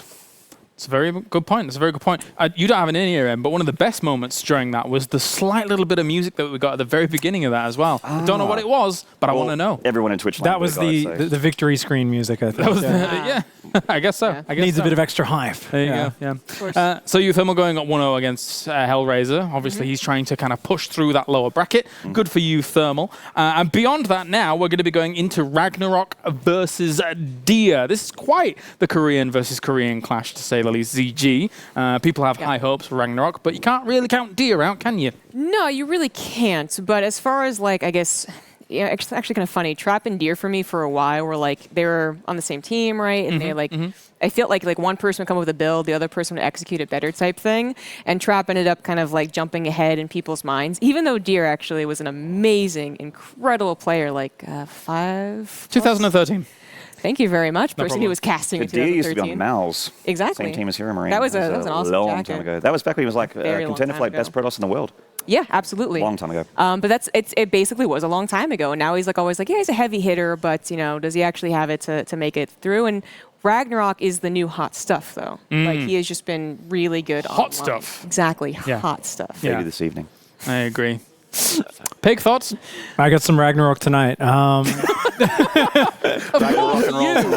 all the people would say this about Zerg. Ragnarok's on fire. He's been really good lately. He keeps getting better. He let a few series against like Maru and stuff slip away from him about a year back in GSL. I mean, he's improved since then, and it's like versus Maru. It's like okay, that's excusable. He's just an awesome player. I think Deer obviously is a threat, but I'd actually heavily favor Ragnarok in this one. I tend to agree, and actually, don't forget, it was actually right here last year where Ragnarok kind of made his name for the community. Like the community was like, "Yeah, Ragnarok's good, but how good is he?" And then he just cleaved through that open bracket and actually made it to round 24 last year. Really excited to see if he does it again here in 2020. Well, let's see if he can bring him the Cataclysm for our next match. Let's head over to the commentary team for our next qualifying match. Okay, here we are for Ragnarok versus Dia, another qualifying match. One more player to join those group stages. There's only 2 slots left, so, well, is it going to be Dia? Is it going to be Ragnarok, Roddy? What are you thinking? You just left me hanging, man. Like 2 seconds before we go live, I'm like, come on, mate, let's make it a good cast. And Waddy just looks and like, hey guys, welcome back to the Intel Extreme Masters. I had no idea. I'm hurt. I'm sure it's on camera somewhere. Production was laughing at me. No way. I'm the worst caster ever. This is why I solo cast on my stream, Leave everyone hanging. No, I think it's going to be a fun series, man. I'm kind of agreeing with the analysis on the desk. I am also leaning towards Ragnarok, but I'd love to be wrong. I am also still hoping for that resurgence of the Deer of 2013 to make a big comeback. But anyways, let's just see what this PvZ series has in store for us on the right bottom side of Triton. We're looking at the main base of the man who was awesome last year. Can he do it again? It is Ragnarok. And he is taking on the red Protoss player, recently joining Kaizi Gaming, Dia. I really like that logo, man. Yeah, it's cool, right? Especially when they had 2 players. Yeah, like the Mega Lightning. Yep, in the bunny against Nice, it looked very oddly satisfying, I would say. Yeah. I mean, we just saw a pretty cool PvZ series. Obviously, Lambo bringing out a lot of aggression. I don't expect things to be very different from Ragnarok. He's not the kind of Zerg that just sits there and makes a bunch of spore crawlers and static defenses and tries to win with like these complicated spellcaster armies and brute lords. Can he do it? I'm sure he's somewhat capable of it, but I don't think that's really like his go-to, right? Like where he really shines. Well, his favorite are just making an insane amount of units in certain phases of the game, and after that he can always transition. But Ragnarok is the kind of Zerg that's always looking for an opportunity to get ahead. And I feel like Deer as well, just coming into this series and into Katowice in general, has been a player who I never really wanted to believe in for a little while because he came back and then he just flopped and he flopped. But recently, online in the off-season, he's had some good matches, he's had some good games, he's pushed some limits, he's hit some finals. He's really one to watch out for, and took Rogue to 5 games a couple weeks ago, and in a very fun, crazy series that you kind of expect from Dia, because he's always typically been a bit of an aggressive Protoss himself. Yep, and I do agree, by the way, with what Maynard pointed out before as well, I think, that this match suddenly has even more value, right? Like, I think you could be like, Dia or Ragnarok, even if they drop to the lower bracket, they'd have to win 2 series, and that's tough for anyone, don't get me wrong, but there's still a big chance that they make it out there. Now, suddenly, it becomes so much more terrifying, because you've got a beast of a player in the name of Trap, sitting there as well. But I'm also very worried for Trap, man. We have seen fantastic Protoss players fall in the open bracket in the past. If I recall correctly, Stats got eliminated like the year after he got second place, right? In 2018, that must have been in the open bracket. It has happened before. Things definitely looking pretty rough for Trap, but what an amazing victory that was for Lambo. Yeah, I mean, it was great to see Lambo just kind of exuding confidence again, you know. Went out to get some food just before this cast, and he's there surrounded by everyone. He's like, yeah, man, I played well, I felt good, I'm ready for it. You know, it's really good to see him being happy again, because when he doesn't perform, he's, you know, it gets to him a little bit, right? Yeah, of course. He's someone that really expects a lot of himself as well. He even says it right in his interviews. He's like, yeah, I know that I'm a confident player and I'm a confident individual, but that's a good sign, right? He knows what he's capable of, and you're not going to win them all. And I think most of the time, actually, I think Lambo's a very reasonable person. Like, if you lose against Zero or something, like, he'll just give you some clear-cut analysis of, like, I think I could have won that game, but in the other end, like, Zero's just an animal and stuff. Like, he was just better. But I think I think he's very reasonable most of the time, and it's awesome to see him play such a good best of 3. Anyways, let's focus on this one. Like we said, even has more value than it already had. The winner of this series moves on to the round of 24. The loser, well, you have a couple of very tough matches waiting for you in the lower bracket. Oh yeah, you really, really do. So right from the start, he obviously Stargate opening, Phoenix into an Oracle, and a second Gateway. To me, a lot of the time when I see this setup, you see that second Stargate coming down pretty soon afterwards. He is making quite a few Adepts as well, so maybe some potential to go Oracle Adept combo, but nope, that's quite a cancel, so we will see exactly what he wants to do soon. Maybe like a Glaives follow-up? I know that's not that just because he's going for quite a few Adepts, right? That's the interesting part. And I feel like this Twilight, like, it's not the quickest Twilight ever, but it's still somewhat quick, and it's not going to get scouted. And we all know what Glaives can do, and I have the feeling that Dia kind of likes that kind of stuff. Glaives, he's pulled out a gas in the main. I like it. I like it. +1, by the way, Glaives are very good against Zerglings, even if they have +1. If you get your Adepts in the right position, right, between those choke points, between, like, I don't know, if Vespian guys are in the mineral patch, Adepts can do very well, even if the Lings have upgrades. So yeah, as this Oracle comes in, looks for a Stasis Sword, we do see Ragnarok a little late to respond, so he does lose 4 of them. There's that Glaive starting up. A lot of Protoss players like to follow this up with the Dark Shrine as well afterwards, so you get the Glaive aggression, and then you go into the Dark Shrine. The DT show up when the Zerg's been running around already. Maybe you snipe a Spore Crawler down in the Chaos. So there's a few different things to look out for here from Dia. As for the moment, that third Nexus is really not looking to be used too much. What is very important, mate, is that Ragnarok starts getting a Baneling Nest. I know Roaches obviously can be the way to defend against Adepts as well, but I almost feel like that would be too late. If you throw down a Baneling Nest right here, right now, I think you're going to be okay. He makes 16 Lings, but just Lings, he's going to have a tough time, man. Like, yeah, he will deal with like 6, 7 Adepts, but imagine if you're looking at 10 or 11 Adepts and they get in a mineral line. How do you engage that with just Zerglings? I mean, you really just don't once that Surround comes down. This is nice if you catch 2, because it immediately lowers those numbers and makes the rest of these fights more engageable. He's going to get 1 of the kills, but even that is a positive. No, you're very spot on. Every Adept counts. He's going to try to get 1 or 2 more. This is actually so important. It's even more important than Ragnarok is aware of, because now he's going to see all the other Adepts. Please throw down a Baneling Nest, like, immediately. I would even say maybe a Spine. Oh, man, he misread this. Because he has 2 spores. I wouldn't mind a Spine per mineral line, or at least 2 Spines.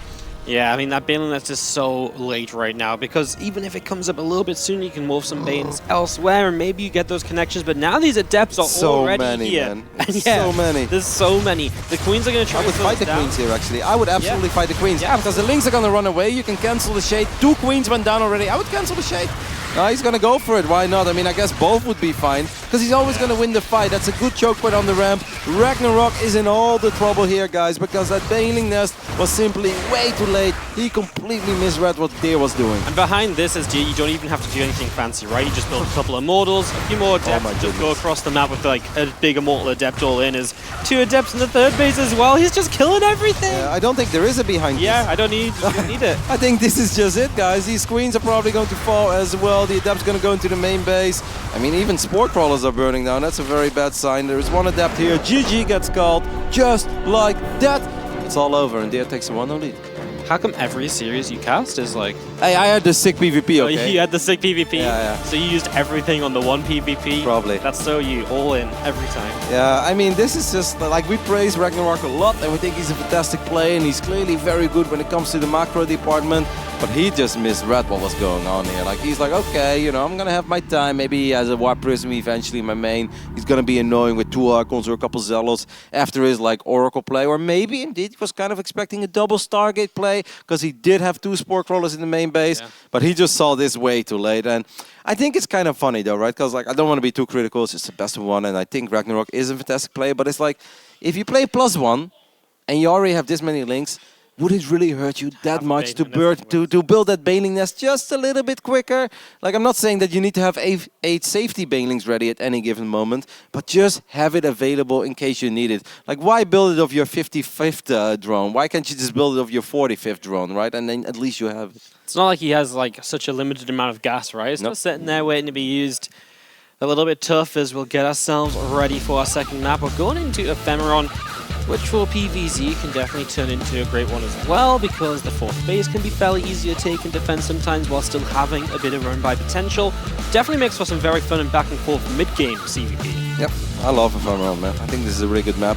I do think, I guess, with the next map, it's time to go, because it's been around for a little while, but yeah, I like it. It gave me some Ascension to Ire vibes, which is a map that I also absolutely love. Yeah? Yep. Anyways, here we go. This man is down 0-1. And it probably feels like he didn't even really get to show anything. So I'm sure that he's eager to get his first point on the board as well. It is Ragnarok. Greedy boy. And he's taking on our Red Protoss player. 1 map away from the round of 24. This is Deer. You know, I actually felt somewhat promising for Ragnarok, even though he didn't have his Baneling nest. When he called that first Adept in the middle of the map, I think you make a super important point that some people think, like, well, it's just 1 Adept, but that really makes all the difference whether it comes to like 8 or 9 Adepts and they have a whole bunch of links with +1 melee and Queens. It's like, actually, I can fight this. I don't need Banelings. Or you don't get those pickoffs, but he didn't get both. He got 1, then he got 1 more, and then suddenly he was like, oh my goodness, that's so many Adepts that he already has. And when he got that 1 more, though, he also lost so many links coming back through the center because he didn't know the Adepts were there till he was running away. So it was almost like, you know, it fell apart real quick. Started promising, didn't really turn out all that promising. And you know you're in a good position as a Protoss when you play with like Resonating Glaives Adepts and you see 5 Queens and you're like, yeah, let's fight it. You know, that's normally you want to avoid the Queens, but if you have Adept in those numbers and the links, they have to make a decision, right? Like, do they defend or do they actually like all chase the Adepts, and then you have absolutely nothing in your main. But and without any Banelings there, with that many Adepts showing up at your front door, it's an almost impossible hold. Well, as Deer comes down the bottom Proxy side. Stargate? Yeah, he is setting up something, isn't he? Must be a Proxy Stargate, I guess. What else do you realistically proxy against Zerg? Unless you're like hiding the Twilight, the Fast Dark Shrine. Yeah, but that'd be so risky, especially there as well. Like this only Stargate actually is the only thing that really makes sense. It's not even a prediction, guys. You guys can make this go. You guys got this. We believe in you. You watching that StarCraft? All the people at home is like, yeah, it's totally Stargate. We're like, damn guy in the chat, you're so good. I'm so proud of you. Down that ladder. There it is. Stargate dropping down here. So yeah, just spicing it up a little bit, right? Not keeping it the same, and then even, you know, ramping up that aggression slightly. Maybe you catch Ragnarok a bit off guard after he's already a little bit shaken. Yep, a lot of Zerg players will have it in their mind that they need... Well, that's a fantastic scout. Because it's like, what do you do right now? Do you let it finish up? I don't think you can let it finish up, because that pylon is always going to go down. You need to cancel the Stargate. If I'm Ragnarok, I don't attack, actually. But he has revealed it. You got to cancel this, man. You think you don't even get 1 Oracle out? No, I don't think so. Because, like, if the links start working on that pylon right now, he's got 4 links out. I mean, it didn't do it, so I guess he gets 1 Oracle out. Yeah. I don't know, I find it risky, but... Maybe he's really afraid of the Adept showing up in the natural. Actually, there is an Adept that was going to save it, so he does not cancel it, but obviously it's a lot less likely now. that this Adept is going to do a lot of damage. Normally it would have really caught Ragnarok off guard. That's not going to be the case. I mean, he knows exactly what is happening. We're expecting queens in the right position. That spore is actually a tiny bit late, but there should be a second additional queen somewhere, right? Yeah, then there's one more building too. There's a couple at the front. I mean, it's not really the best location. Fine. Perfect timing, actually, on the spore. Well done. Yeah. I do like that Deer's at least going to try to get one Phoenix out of it as well. That's like the big downside, I think, as his Oracle is actually going to dive in. It's going to eat a lot of shots, but somehow still gets pretty good damage. I think 4 drones, considering the fact how quickly this got scouted, I think that's almost the best thing you could have hoped for. Yeah, now he's going to get the Phoenix out, so he's going to get an Overlord, but Adept really trying to protect that pylon. So Overlord is going to go down. With the Twilight Council coming up behind it and already 3 extra gates, kind of feels like a Temple Archives. Maybe moving towards some Archons, although no Robo for Prism. Yeah, I don't think you can go Glaives again here, though. Like, No, you need to I do don't think so. something else, even though he's wrapping in a few more Adepts. Maybe he thinks he can. Yeah, don't fix it unless it's broken, right? Apparently not. Should normally be. Okay, the Zerglings are going to take care of this. It is. Well, he's going to go Glaives again. Well, fair enough then. If that's, I mean, it did work real well in game 1, but surely Ragnarok is so much more prepared this time around. And also, Ephemeron is quite a bit larger than Triton is, so it takes a little bit longer for these Adepts to make their way to the other side of the map. Stalker holds the wall off. Yes, yeah, it's going to be Roachron, but the Roachron's in plenty of time here to set up Roaches against it, and while Roaches are obviously a bit more immobile, when you've got them up in advance, you can set them up, split them up a couple different groups, and so it does just make it difficult for the Adepts. But good Adept player can still work around Roaches. Yep. Well, what you can also do is just make Resonating Glaives Adepts. It's kind of as a safety measure, right? It's like, I'm going to expand and I'm just going to play a very economic game at this point. But in case my opponent does make those 28 Zerglings with +1, I have defensive Adepts with Resonating Glaives, because it's not the most expensive upgrade in the world. I don't think just because you have Glaives, you always need to, like, here we go, 15 Adepts to the other side of the map. Sure, you want to get some value out of it, and it's quite a few Adepts, but this is nowhere near as crazy as in the previous game. Yep, unless he needs a couple defense.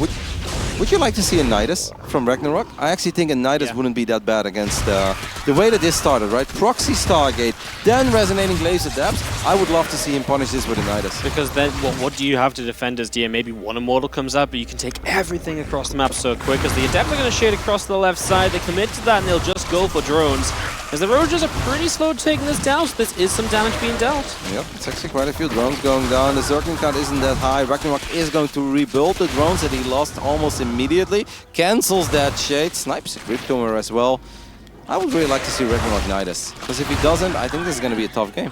Especially after losing 7 workers here. You know, now Immortal's coming up, Charge on the way, Forge coming down. And what's he doing? He's building into Roaches. You know, no upgrades already. Fire. Okay, Fire. I mean, it is nice, right? Because don't forget that the Stargate in the beginning of the game was proxy. That Stargate is unpowered and will most likely go down. And it's actually important, I think, that you kill it. Because let's say you want to build a lot of Midas, right? Which not a lot of Zerg players do. But it's super nice to be able to prevent the Protoss from building a Fleet Beacon, right? Because let's say if I know my opponent has like 12 Midas, I'd be building a Fleet Beacon immediately and let's get some Phoenix range. Yep. I mean, just whenever you kill that Stargate, in general, it takes away the chance to build Phoenix preemptively or to instantly go into it when you scout it. Look at the worker counts. Deer is just up by 10. Yeah, that's crazy, because it really didn't even feel like the game was that fantastic. I mean, losing 4 drones in the beginning of the game does sting, but that's like the only thing that's really happened. Yeah. And then, I mean, the Adepts did pretty good, right? And you obviously took those Adepts out for economy, but at the same time, he's had 3 Overlords off that Phoenix too. But it felt like he saw the Adepts early enough, he had the units in the right place, so, I mean, maybe, I just think a little bit of damage here, a little bit of damage there, it does really start piling up at a certain point. The Ling is finally going to take care of that Stargate, as Ragnarok is going to go up to 4 bases as well, but it's pretty much at the same time as Deer goes up to 4 bases, and, well, let me just tell you guys, it's not very common in this matchup.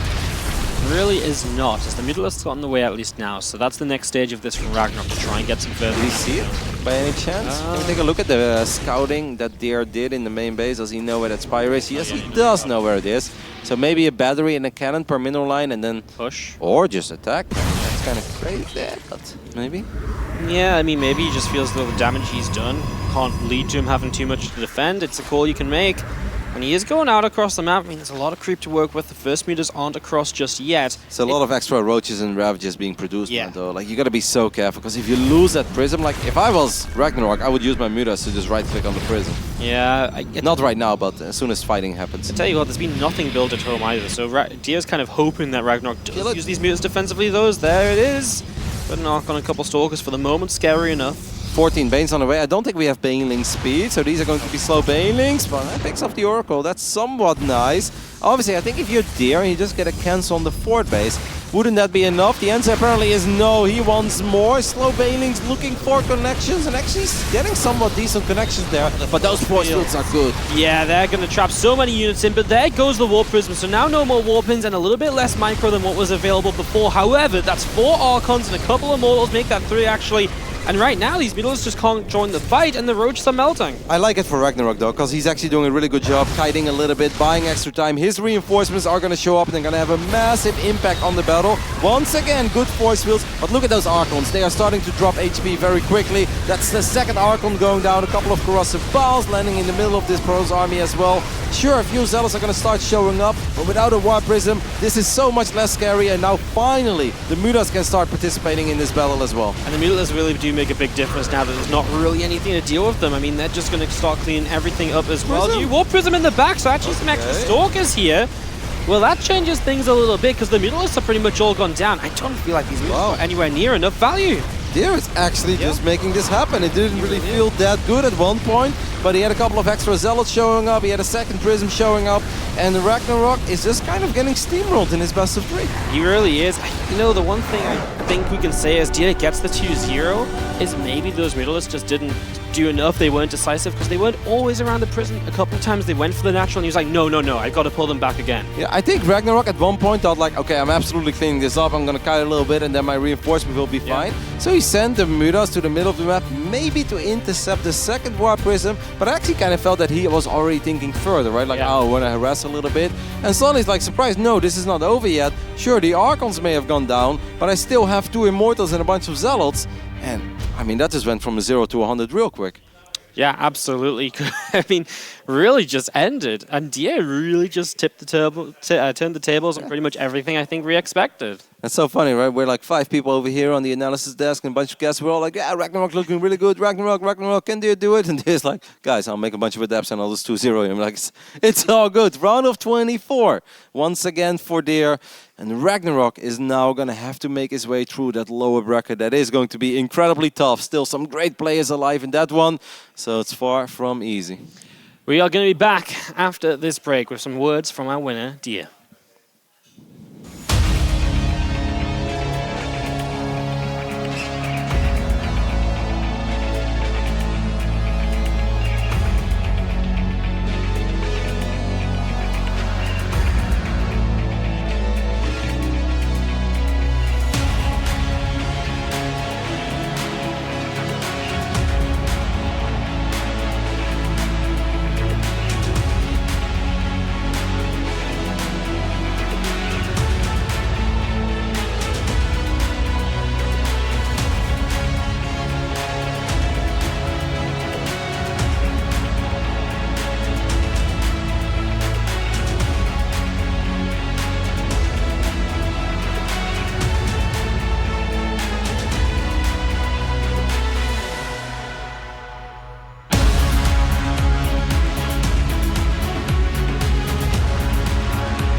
For bracket number 4 of the offline qualifier, we just watched Deer taking on Ragnarok, and Deer secures his spot in that round of 24 for the 3rd year in a row. So first of all, congratulations, Deer. 3 consecutive years in the round of 24 is no easy feat, but most importantly, you avoided falling to that lower bracket and having that difficult road to that round of 24 like you did last year. So what is going through your head right now?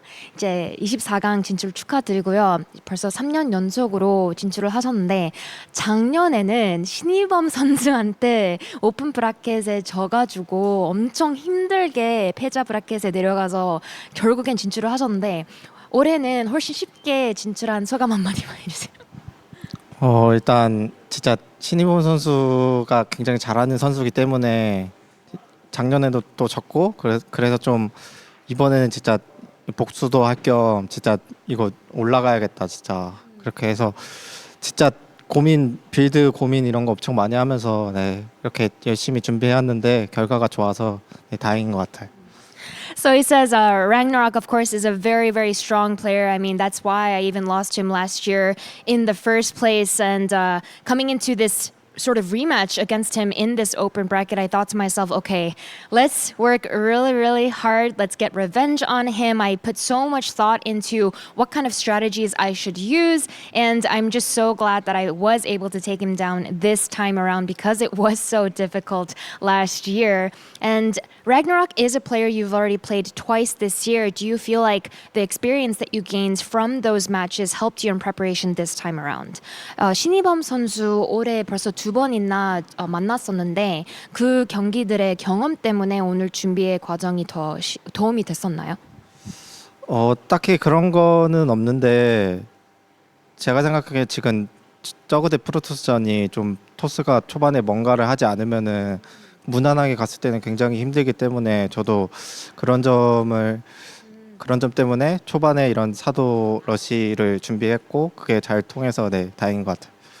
So he says it's not anything particularly about what I learned from the matches I had with him earlier this year. That being said, I feel like when it comes to the PVZ matchup right now, the matchup is in a state where if the Protoss doesn't do something in the early game, then it becomes a lot harder the later the game goes. So with that in mind, I really thought about what to do in the early game, and that's why I decided to use Adepts and act as aggressively as I did, and I think that worked out very, very well and was helpful in me winning against Ragnarok today. And you've had historically a great result at Katowice. In fact, you got round of 8 both last year and the year before. I'm curious what your goals are for this year. 이제 작년과 재작년에는 이제 8강 진출을 했었는데 올해의 목표가 있다면? 진짜 당연히 목표는 우승인데 우승을 하기 위해서 열심히 준비해왔고 이런 막 판넬 같은 거 보면은 막 역대 우승자 이름이 적혀 있는데 저도 저기에 꼭 이름 한번 새기고 싶다는 마음가짐으로 이번 대회 진짜 열심히 임해보도록 하겠습니다. Of course, when it comes to goal, I have only one goal, and that is to become champion. And with that goal in mind, I've been practicing very, very hard headed into Katowice. And I've been looking around here and on the walls and, of course, on trophies, I've noticed that the names of the previous champions are listed in all of those places. So I would absolutely love to become champion myself and have my name listed amongst all those other previous champions. So hopefully I will be able to do so and showcase everything that I worked hard for. For now, congratulations once again, dear. You're back in that round of 24, 3 years in a row. Back to you guys at the desk. They're just chatting. They're having a right time. Welcome back, ladies and gentlemen, here as we have finished and concluded. That's so rude. Okay. With Dia now advancing through into the next round. What do you make of that? I mean, it appears that the big question out of my brain was, is Ragnarok going to be able to repeat the performance of last year? Clearly, the answer is no. Deer stopping him dead in these tracks there. I mean, Deer, it's really cool to see such an old name guy that kind of built his name back in Wings of Liberty to be this good again. It's really, really exciting. Obviously, he has been this good for a while, but it's been in front of everyone at a big stage like this, the biggest stage even. Yeah, kind of finalizing it in everyone's mind. Yeah, so no one can just sit there going, yeah, but is he though? Is he good? It's like, shut up, yeah. That's actually kind of like what this tournament is about, in my opinion. It's an off season, you know, like, and for some people it's been like 6 months, right? Because they maybe got knocked out before the global championship. That's right. So it's always like, yeah, but is he right now? Oh, okay, he is. And I feel like Lambo just had that moment, and Deer just had that moment. Let's take a look at the bracket then for bracket number 4. We only have a few more series to go, in fact, down towards that lower position, as we do have Lambo and Deer moving through in the upper bracket. And then down towards the bottom on the lower bracket, we have just a few players remaining. Ragnarok is going to go up against uThermal, and the Trap is waiting for the winner of Killazur versus Hate Me. And I think, if my memory serves me correctly, they're still in game 1. Still in game 1. It's a long one. Yeah, it's a big old mech battle. Yeah. And we can actually hop in and take a look at it since the action's going on. Laptop 3 over here. Killazur opened up real nice, did some good battle cruiser harassment. There's been Hellion run-bys. We've seen probably 3 max kind of Cyclone Hellion battles. And once again, just phenomenal stuff, Pig. Yeah. Thank you. Just like Maynard before, the Oz is bringing the heat to these casts. I feel like we both deserve a raise. I think it was like a few years ago where the same thing happened, and someone was messaging on Reddit, and they're like, "Can you guys like actually show us the gameplay and stop just screenshotting the victory screen?" I was like, hard. We're trying so hard. These aren't pre-recorded. It just happens to end every time we go to the laptop. Guys, this is just proving that they won the game, right? Like, that's about it. Yeah, so, of course, Deer there in the interview, Pig did mention that his lofty goal for all of this is nothing but the championship. Do you think that someone like Deer can attain those heights, or do you think it's going to be a tough road considering what we've got in the groups for him so far? Winning this tournament is so hard for anybody to do. It's the gauntlet. You know, it's one of those things where if you say, oh, this person can make it top 4, that is super high praise, right? We don't really say anyone is a favorite to win this tournament. Even we talk about, oh, Cyril's maybe the favorite. It's really, really hard to close out IEM Katowice. So can he do well? Yes. He's proven he can get past the first step. He did it rather smoothly. He's going to have a tough run in groups. Everybody does. I mean, there's even moments in the past, if you're unfamiliar with the Intel Extreme Masters Katowice, where Cyril or something will go out in the round of 8, and everybody's like, last year. Is it a slump? I'm like, it's the round of 8 at Katowice, the hardest tournament on the planet when it comes to StarCraft 2. It's just ridiculously high level. So you make a very, very good point. Kind of an unfortunate matchup as well for Ragnarok, I think. His ZVT, I think, is his specialty matchup, to be honest. And of course, he's going to, go down and wait for people like Trap and so on to come forward. So for Ragnarok, I think a little bit unfortunate, but I mean, there's no ways to word that matchup any differently. Deer stomped. He just absolutely crushed. Tight build orders, perfect play. Definitely so. Our few remaining players that we do have, Ragnarok, uThermal, Trap, Killazur, and Hate Me here. 2 big names from the Korean scene still in there. uThermal is still alive as well.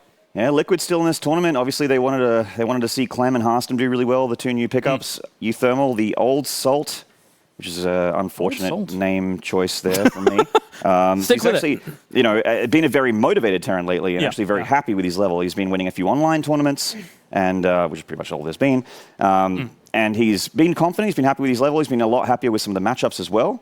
And even though he's in the LB, and his upcoming match is going to be against Ragnarok as well. This is something that I think would have been a lot easier to call last year, where uThermal was having a lot more trouble in this matchup. This time, I actually am very excited for the series because I think it'll be quite close. And I do believe that is going to be our next match here on the main stage as well. Time for a short break. When we return, we have about 2 more series left here to conclude the offline qualifier to be able to move into the group stage. We'll see you in a sec.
On Intel Extreme Master Certified PCs, you'll find a gold badge. It means you'll find brilliance inside, that you'll get high-grade components like Intel Core i7 and i9 processors that'll deliver the uncompromised performance you need to game like a pro. Not to mention, every purchase supports the prize pool of Intel Extreme Masters. Intel, unleash your brilliance. Everybody loves an underdog. Who needs to be liked? Mountain Dew Amp Game Fuel. Victory in a can. What's your style?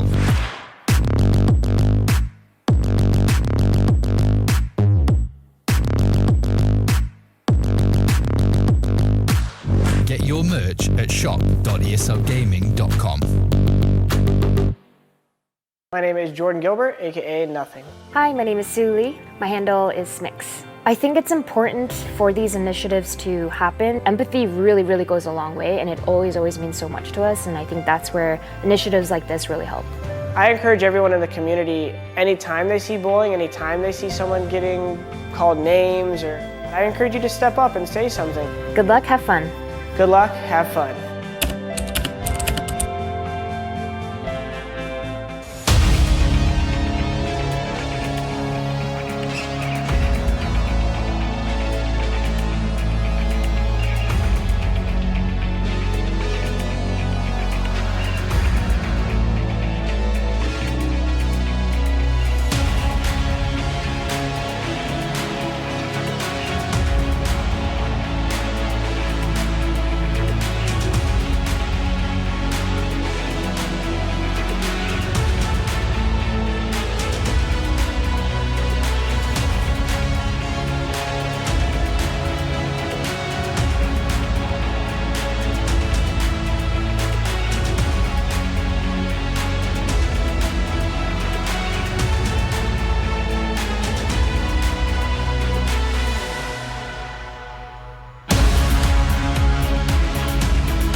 Only 2 more series remain here for bracket number 4. I made Roddy jump out of his skin there for a moment, but we're here. We're ready to go.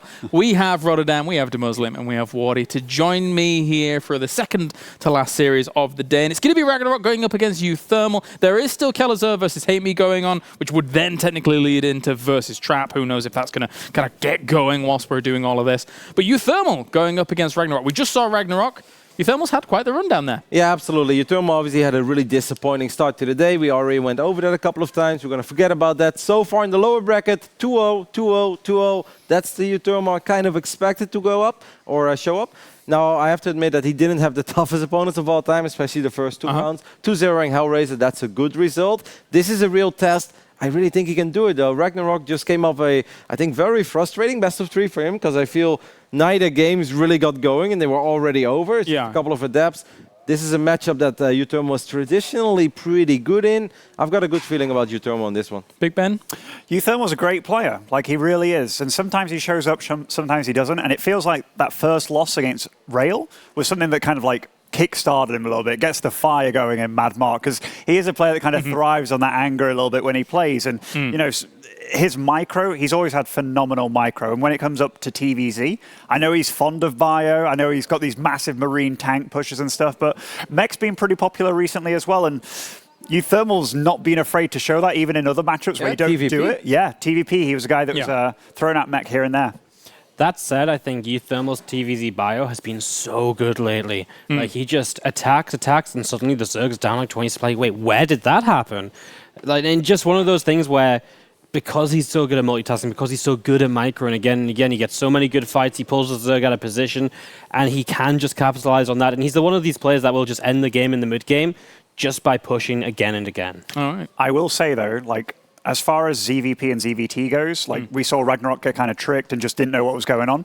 ZVT is a way more straightforward matchup for the Zerg. And when it comes to raw mechanics, Ragnarok, he has an abundance of those. So it's going to be a close match. All right, well, thanks very much, guys. Let's now skip on over to the Aussies as they bring us here this series. Thank you, Kalaris. G'day, StarCraft fans. The Aussies reporting in. I am Maynard, with me is Pig, and we got a TVZ, my favorite matchup between uThermal, one of my favorite Terrans, against Ragnarok, one of Pig's favorite Zergs. That's right. I mean, Ragnarok didn't get a chance to show exactly what we were hyping him up for in the last series, but I really do hope we get to see that Ragnarok that's on fire here. I think he's so good at this matchup. I think uThermal versus him, it should be dynamite, man. Yeah, very excited, especially considering I sort of mentioned it on the desk earlier, but uThermal has had struggles in this matchup before. I mean, every Terran kind of struggled in this matchup last year, but things have changed a bit. There's different styles that have come on the table. The meta has shifted somewhat as well, and he is actually an absolute bio monster. He used to be the best in Europe at this matchup, I feel, a couple years back. In the top left here, though, from Chivo, he is Ragnarok. Really crushing face last year in that open bracket. And down here in the bottom right-hand side, representing Team Liquid, a fiery Terran player, it is uThermal. That's right. I like the way De Muslim was describing describing the energy there, kind of saying, you know, uThermal sometimes thrives on his anger a little bit. And I got to agree. I think if there's one player out there who really, I think when he's at his best, is embracing the dark side of the Force and just kind of accepting the hatred and utilizing it, it is definitely uThermal. He can find a rhythm sometimes, and he just gets explosive in his play. Some of the best Marine focus fire, some of the most dynamite multitasking and aggressive play out there. So yeah, we'd love to see him play some bio here, but you know, Mech is good at the moment as well, as they were saying. Either way, I think we'll get an action-packed game. Certainly. I remember back in the day when uThermal and Snoot rivalry was kind of kicking in as teammates, but also kind of rivals at the same time. They would hit each other a lot in a lot of the big Premier tournaments. uThermal kind of reminded me of who Time is considered to be right now, like a very, very great bio-controlled Terran, splits unprecedented, multitasking unmatched. It was just so sick to see a Terran, a foreign Terran play that well, and he is actually, I believe, the last non-Korean Terran champion of a Premiership event from the IEM way back in the day. Wow, from IEM China, right? Back in 2016. A bit of time between drinks for the foreign Terrans.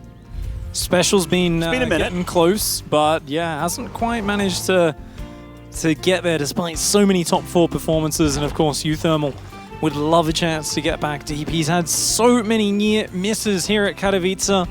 It's a tournament where he has for the last several years, though, always made it through to the group stage. So it would be a big disappointment if he doesn't make it through today. Certainly. Ooh, Ragnarok with the spicy early Roach Warren here. Looking to be cheeky. This is the Reaper needs to see this, and Ragnarok needs to stop it from being scouted. Yeah, this is going to be hit very, very early. I mean, it's such a fast Roach Warren. It almost looks like a bamboozle when it's this early. Like, you want the Reaper to go scout it so that the Terran Rover reacts and then you just drone. But it's like just not a good thing. Like, it's not a good strategy to do, though. So the way I think this is going to work is it's going to be a 5 or 6 Roaches, a few of which will turn into Ravagers. I think they'll try to sneak past the Reaper. I think he's hoping the Reaper will be occupied, blocking the 3rd base or something like that. And the idea is simply to put on some pressure as early as possible and drone hard behind it. But I don't expect any more Roaches. I really do think it'll just be drones there. Remember, no Ling speed started up. You cannot reinforce with speedlings here. Well, 7 Roaches, wow. I mean, as uThermal, you've got to be concerned here. It's 10 minutes past 3. 10 seconds past 3 here, and there's not a 3rd base to be seen for the Terran. So this is very, very concerning. You've got to know that the Zerg's up to something on 2 base here. So the Reaper is there trying to body block it, and Ragnarok's showing signs of wanting to get it. And yeah, I mean, he is still droning, so he is going to get it. Oh, this but there are Roaches going through the middle. Yeah, this is too good to be true. I mean, when you've blocked it for that long, you've got to ask yourself why you've been allowed to do so. And he does spot these units coming. He's got to get a Banshee out as quickly as possible at home. It does start up. The Hellions are going to try to dart past the Roaches. He wants to punish. He says, okay, I'll take some damage at home, but you know what? I'm going to inflict some damage on your worker line as well, and your economy is already quite small. So all it's going to be here for uThermal, the name of the game here is to mitigate the damage, just try and take as little as possible while buying time for that Banshee. If Ragnarok can get on top of this starport, maybe pick off Cloak or something like that, that'd be a nice pick-off. He's only got the 1 Ravager in this push at the moment, but a lot of Roaches, which are really powering through that wall in.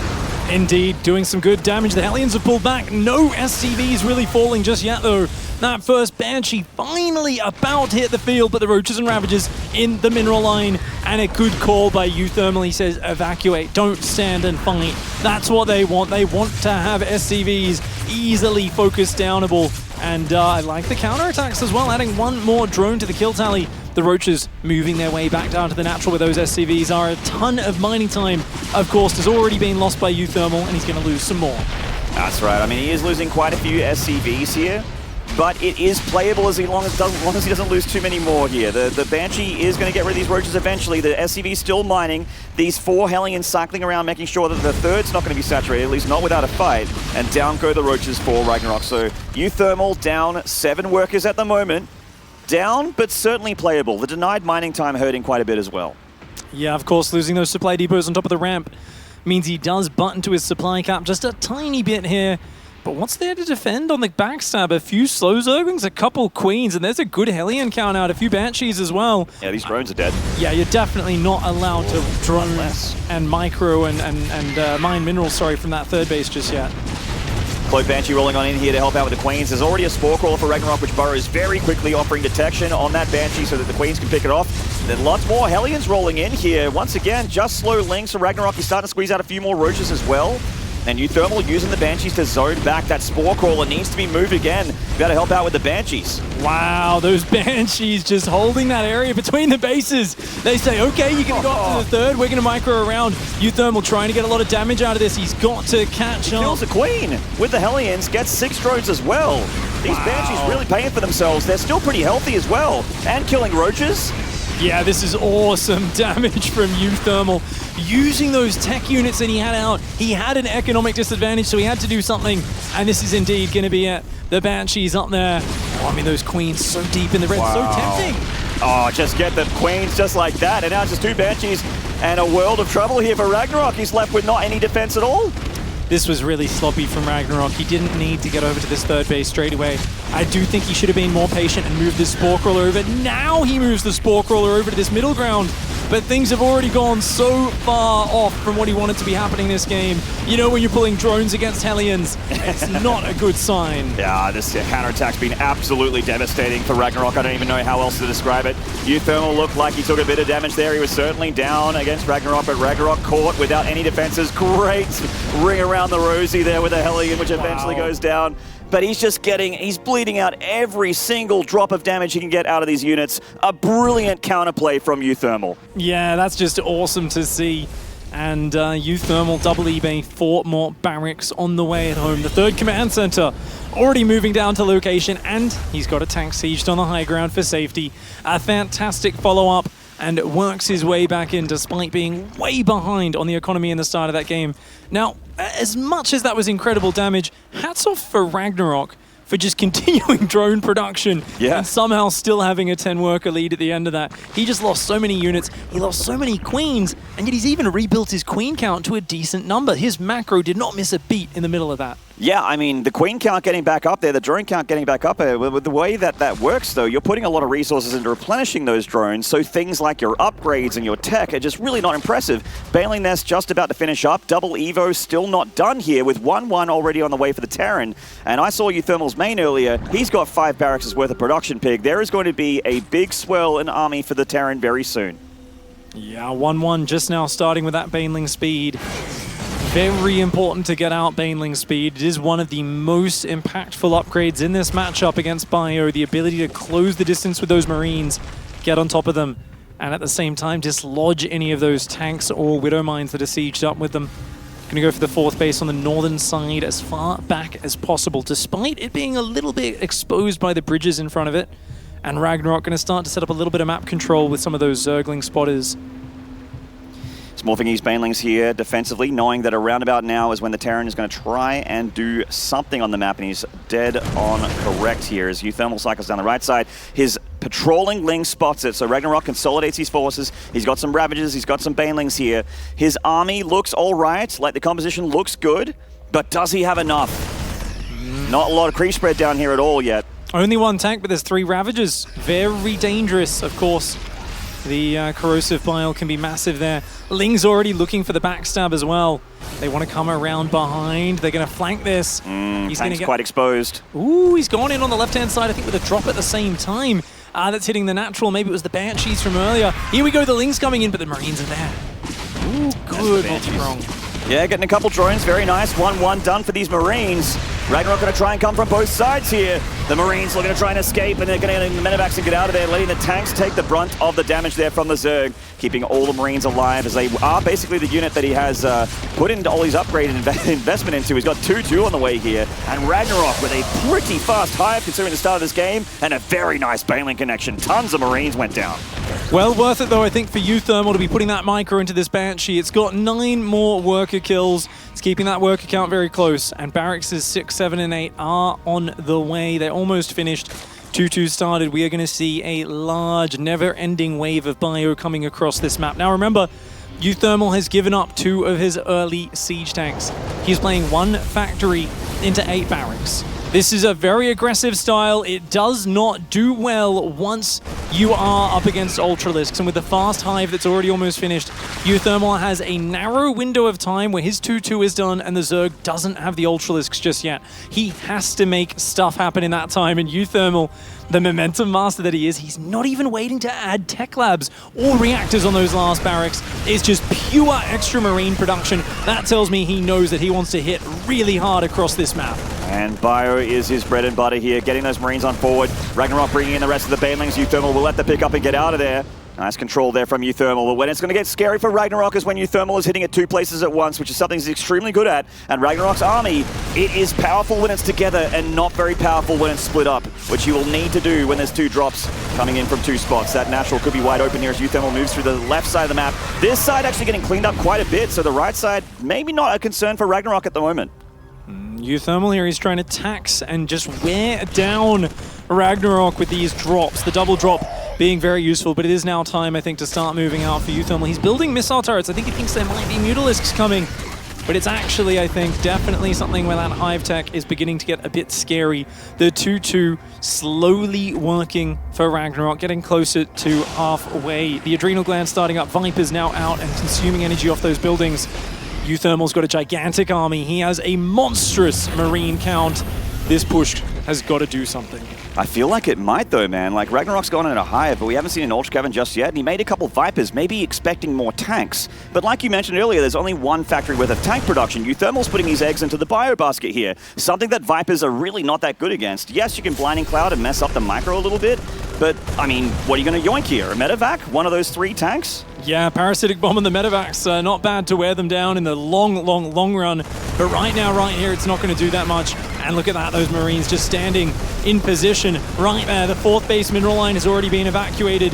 uThermal's push moving forwards on this right-hand side. That's a big, massive Banelings. But the Marine firepower is so deadly here. And he's got a big pre-spread of a ton of bio units as well. Ragnarok's angle trying to pick off a 3rd base, but the wall-in is good. Sensor Tower for uThermal means he can react very quickly. That 5th base on the high ground for Ragnarok went down. This 4th here is now in the sights of the Terran. This ball of bio trying to bait those units to get in range of those tanks. He's got a bit of a spread of tanks, not that many, but there's so many Marines here with this push. Nice Blinding Clouds coming down to start off, but those Marines are great Blinding Cloud on the back as well. A beautiful flank of Zerglings coming in from all sides. That was about as perfect an engage as Ragnarok could take. So much for doubting Blinding Clouds against Bio. It actually messed with the Marines quite a bit there. They're trying to A-move, they're trying to stutter step, but then move commanding basically through Blinding Clouds into Banelings and Lings. And still no add-ons on these barracks either, so just going to be pure Marine here with tank from uThermal with 3-3 on the way. There's that Ultra Cavern, so that clock is ticking here for the Dutch Terran.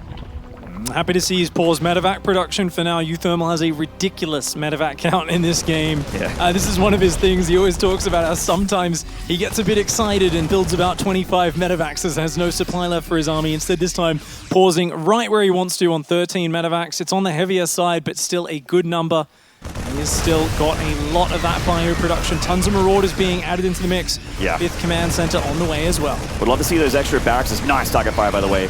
So to say, would love to see those extra barracks drop some tech labs, and they have. There we go. Great move from uThermal to get that Marauder count up and high. That's going to be his only chance, really, of taking a dead-on fight against the Ultralists of Ragnarok, which are being thrown in. A pure melee army here of Ragnarok. Maybe there's some Ravagers remaining, but it's mainly Ling Bane Ultra against the ground-pound army of uThermal. But he is starting to make some of those scary air units for Tier 3 Zerg. The Liberator on the way here.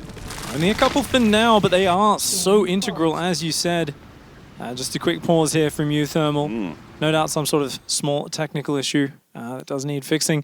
But yeah, as you said, the Liberators, of course, very important against the Ultralisks. We just saw 4 Ultralisks start up for this man, Ragnarok. And those are a big power spike. Marines do not do anything to them.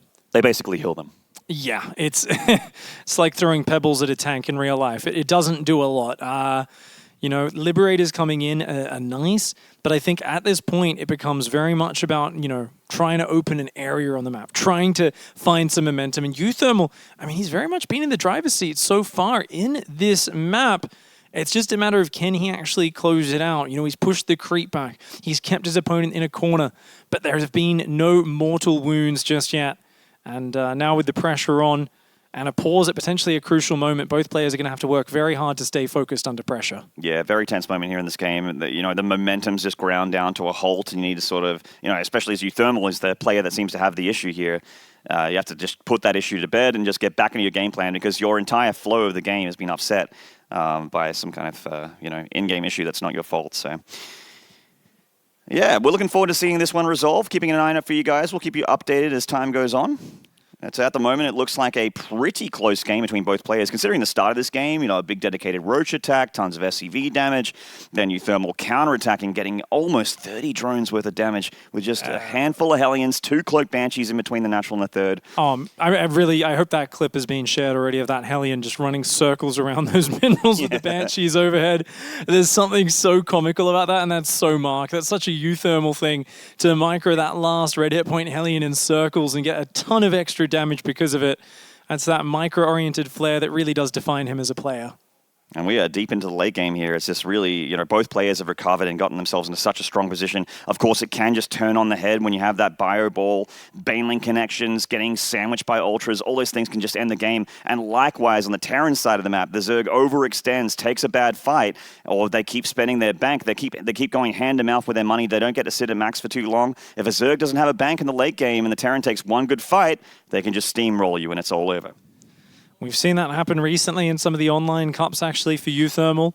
Players like Bly bringing it back after just kind of running him around the map. And we see the kind of weakness of a very marine-heavy army. Because of that, uThermal was swapping into Marauders, still continuing tank production all game long.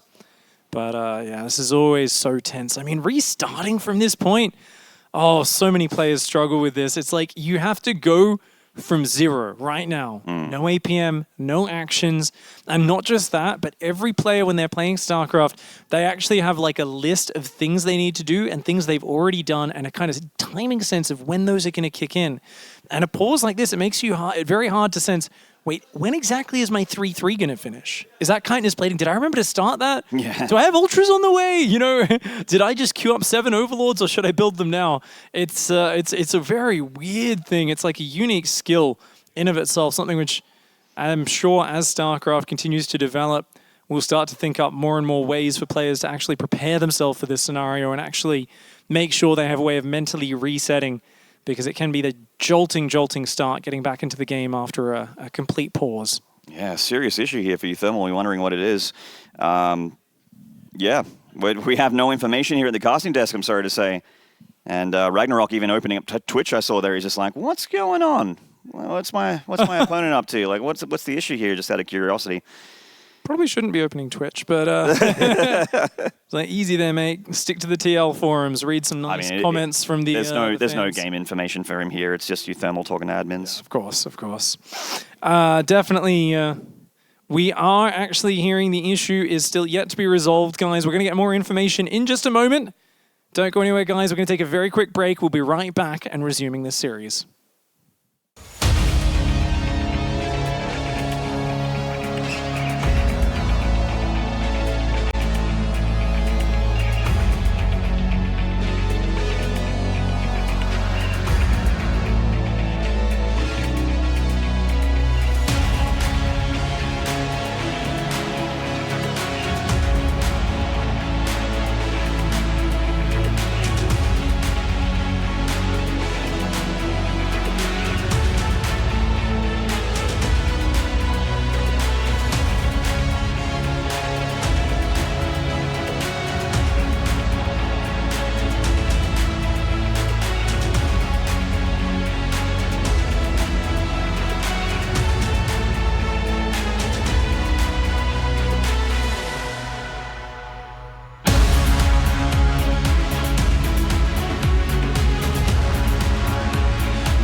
G'day, StarCraft fans. Welcome back. Sorry about that break there. uThermal had an FPS issue, which seems to have been resolved. So we're pretty keen to get back into this one, as I'm sure you all are as well. And Piggly Wiggly could possibly be the most keen person to get back into it. I'm very excited. We are at a very crucial point in a Terran vs. Zerg match. uThermal's had momentum all game long, and whilst he's got a good expansion number, he's pushed the creep back. He has not hurt Rogue's economic core or his tech. And Ultralisks can sweep this away pretty quickly. We're going to dive straight on in-game. Ultras are about to hit the field. Chitinous Plating still about a minute away. uThermal needs to keep trading. He needs to keep denying bases. He's got to keep Ragnarok small because we don't see ghosts. We don't see multiple starports. We don't see range liberators. uThermal doesn't have any of the super late game tools. He's got skirmish power. He's got mobility. But he's still going to struggle in a pitched battle. If those Ultras can flank him, if those Banes can find the Marines, we could see his supply drop drastically, very, very quickly in a fight. Yeah, he's got that fast, backstabby kind of army, but until he has like either a high Marauder count or a high Liberator count or a high Ghost count, taking a straight-up fight is going to be very, very tough. He's also gotten this far without any Widow Mines, by the way, to deal with this much Ling Bane, which is impressive in itself. Fusion Core on the way. He starts a bunch of command centers as well, because it's late game. He's maxed out. Time to spend that Mineral Bank on a little bit of CC power so he can get those scans for days. Yeah, nice drops coming in there. Is going to try and do some damage. Oh, his hatchery's so low. Ooh. Wow. Nice big off there. Damage from earlier on in this game. He's going to start pushing in and branching into these bases as well. The Banelings, the Ultras starting to come forward. The Vipers dropping some Blinding Clouds, a couple of Ducks on the libs. The Marines on the right-hand side getting a bit broken by the Blinding Clouds. The Marines and Marauders stuck on the right side. They can't escape. The Ultras trying to close that distance. The Liberators trying to help out the Bio here so they can win the fight. Stacked up Biles there on those Liberators, taking them down. Ragnarok takes a pretty good engagement there. Yes, he lost a few Ultras, but uThermal lost his whole front line. Yeah, uThermal there losing a ton of supply. The Ultras able to close their way in. No anti-Ultralisk power. It really is an almost pure Bioforce. As I said, not only do we not have multiple starports, there's no ghosts, and there's only one factory building tanks one at a time. There's no way to quickly reproduce that splash damage to deal with the Ling Bane, not to mention tanks nowhere near as good as something like Widow Mines for dealing with mass Ling Bane. This is an odd position for uThermal to find himself in. What's also slightly odd here, Pig, is that we're not seeing advanced ballistics here, we're seeing Yamato. So uThermal may be looking to go to BCs, maybe a misclick, but I doubt that. Banelings rolling in for the right side, killing a few of them there with the Marines and the Marauders on the low ground. Trying to get those Ultras split up, the attention of Ragnarok split up. That Planetary gets busted down from Zerg power here. By pure Zerglings as well, he was just too slow to repair. If he got that repair up, he would have been able to limit that Zergling surface area. But instead, we saw Ragnarok Slings take out the Planetary. Great pullback micro here for uThermal. He's bleeding out a lot of units as Ragnarok. That last Ultra goes down this little bastion of Terran units. Does survive. Ragnarok pushed back. 67 drones versus 59 SCVs. uThermal's got a base up in the bottom left-hand side. He's got a lot of command centers. He's landing a command center in the middle as well. I'd like to see mostly orbitals from uThermal in this game. I know it's risky, but in this kind of low-economy, scrappy situation, I think that might be the best way to do it.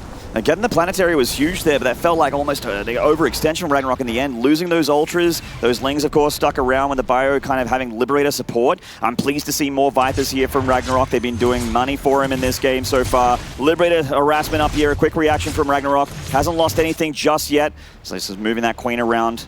It's such a shame about that Yamato. That's got to be a mistake. I'm quite sure he thinks that's the Liberator range upgrade. It's a one starport on a reactor. And no doubt he is hoping to, of course, increase the range of those libs, get a few shots off against the Ultras before the fight even starts. That is not the case just yet. Nice little Marauder drop. Can take out a couple of workers. Not quite the high damage impact of an 8 Marine drop, but it can snipe tech and hatcheries a lot quicker. Yeah, it doesn't do well against a ball of Zerglings, but that's exactly right. That's what it's for. It's not for trading against Zerglings. It's for picking off structures, for picking off static defense, and not too bad against drones. A lack of lib range, definitely a nuisance here. Luckily, this Liberator does find the opening where the Spore Crawler is not. Going to cause a bit of a nuisance on this base. But, I mean, the problem here is that there's a good chance uThermal doesn't realize that lib range was never upgraded. And that's one of the problems, because you're not going to realize until there's a huge fight and you go, wait a second, why did all these Liberators siege so close to their targets? And that's where it'll suddenly click. and things do come crashing down around you. uThermal, not the highest SCV count, but a great base count. He's maxed out again.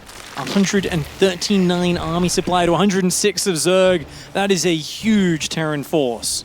Certainly is. Going to catch a few of those banelings as well, so a good start for this fight for uThermal, coming closer to that hatchery. Ragnarok needs to respond. He does not want to lose another hatchery here. It is a pretty tense, close game at the moment.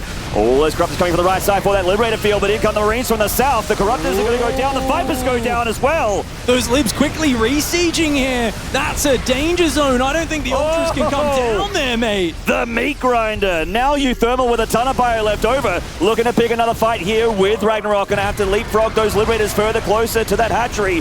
The Ultra's getting right in those lib fields. The Marauders doing some great tanking up front. The Banelings do all go down. That tank on the left-hand side did so much throughout both of those fights. Ragnarok, he's running out of steam. He's only got Ling Bane in the production tab. One Ultra, a handful of bruised Corruptors. That's not enough to deal with these libs. Once the Lings are done, the Marines have got the Corruptors next, and uThermal takes game one there against Ragnarok. Well played from the Team Liquid Terran, and a great start to the series.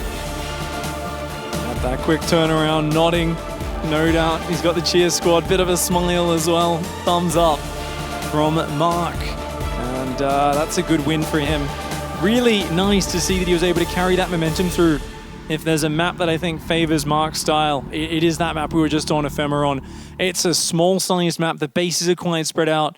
The mobile style drops, just getting those quick pushes going, and always focusing on having an overwhelming number of bio. A lot of players like to up that factory count. They like to up that starport count quickly, but uThermal knew the secret to success was in having a ton of Marines and Marauders. I'm getting so excited, I can't even speak anymore. That is definitely the secret, Big. I've never had more success in that area until I started throwing a lot more Marines and Marauders. But yeah, game two coming up next. It is going to be on Triton. Certainly a much different battlefield than Ephemeron. You're quite right. You know, bio pushes, braid pushes on Ephemeron are a lot stronger. Triton's one of those maps where it could actually go in the... Like, I actually wouldn't be super shocked to see mech, but uThermal just seems like so much more of a bio guy, and it really is in the meta right now. Yeah. Just to avoid mech at the moment. There are some Terrans out there. Obviously, Bunny did a little bit earlier in the tournament. Yeah, I think this is one of the maps where you can still make bio work. Like World of Sleepers, I think you're mad if you do it. Cure, I hope you prove me wrong in the group stage and once again try to make that work again. But I basically think we are going to be seeing that bio style quite likely here. We'll have to, of course, keep our eyes open. There is a beautiful tank position in front of the watchtower. So if you can control the center of this map, push the creep backwards, you will have a good way of doing that. And looks like there's a little bit of chatter going on there. Yeah, Marpu was just chatting to uThermal saying, check your hotkeys, mate. You accidentally got Lib Yamato last game instead of Lib Range. uThermal didn't notice. So, whoopsie daisies. It looks like he's still got, you know, a pretty low FPS on a pretty high speed monitor. So he's, you know, finding it a little bit tough to play. And you need optimal, you know, even though it might delay the second game here, you need to have optimal conditions. This is an elimination match here. We are in the losers bracket. Ragnarok and uThermal's tournament lives on the line. And I know we say that a lot, but it is really the case. It's so important to have everything perfect. Yeah, I actually hope they do just restart the computer quickly because it was an FPS issue. And if there's one thing that's sure to fix a random one-time issue that's just popped up in a single game in StarCraft, it's restart your computer, turn it off and on again. Yeah, so many PC or technological issues that we've ever had in our lives have just been, well, just turn it off and on again, mate. And then there you go, and the problem's gone. Yeah, it's magic. Don't even get me started on audio issues. Those are a special kind of logic-defying problem. But for now, obviously, both players having a moment to regroup. Ragnarok, I think, it's probably not a bad thing for him to have a moment to kind of process that last map and think about everything that went on there. The double drop from uThermal, I think, really pulled Ragnarok around. And it felt like he did jump into that first engage almost too quickly. I looked at the supplies at the end of it and went, no, that was a great win for Ragnarok. And yet it was the follow-up pushes that started to really just unwind things, where Ragnarok's army got pulled apart. It was when that Liberator count grew to an even higher number. So we'll have to see exactly what's going to happen next. They are quickly just rebooting that PC, getting it going, guys. We'll be back very quickly after a quick fix.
Holden wrecks, rotting in the sun. Throughout the plains, the earth, the barren desert, wasted land. The time has come, we're taking back what's ours. The skies will overflow with vengeful crimson red. Ooh, the war has just begun. Stirring lust for blood that peace won't overcome.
Welcome back, ladies and gentlemen, to the Intel Extreme Masters Katowice, and we are in the midst, of course, of this series, just trying to solve some little issues as they do stand, but they should be sorted quite rapidly. For now, though, what we're going to do is we're going to check in with one of our resident players that was playing in the offline qualifiers, of course, in Harstem, to see what he thinks about EPT.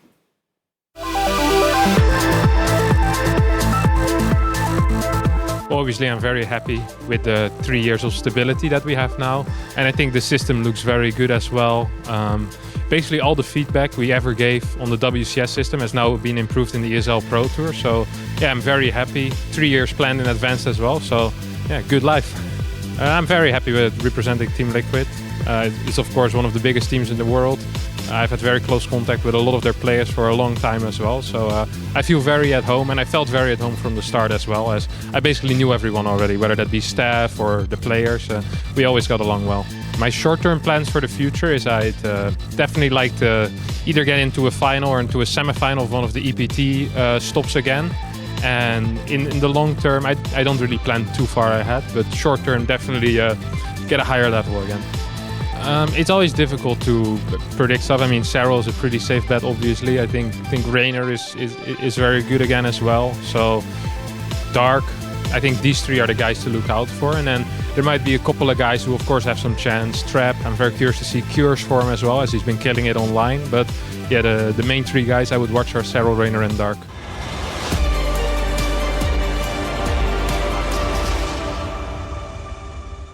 Great to hear from Harstem, and also representing those colours. It looks a little bit too perfect, I think. Harstem really does suit those Team Liquid colours. Joining me here, do have Rotterdam, I have Mr. Muslim and Wardy.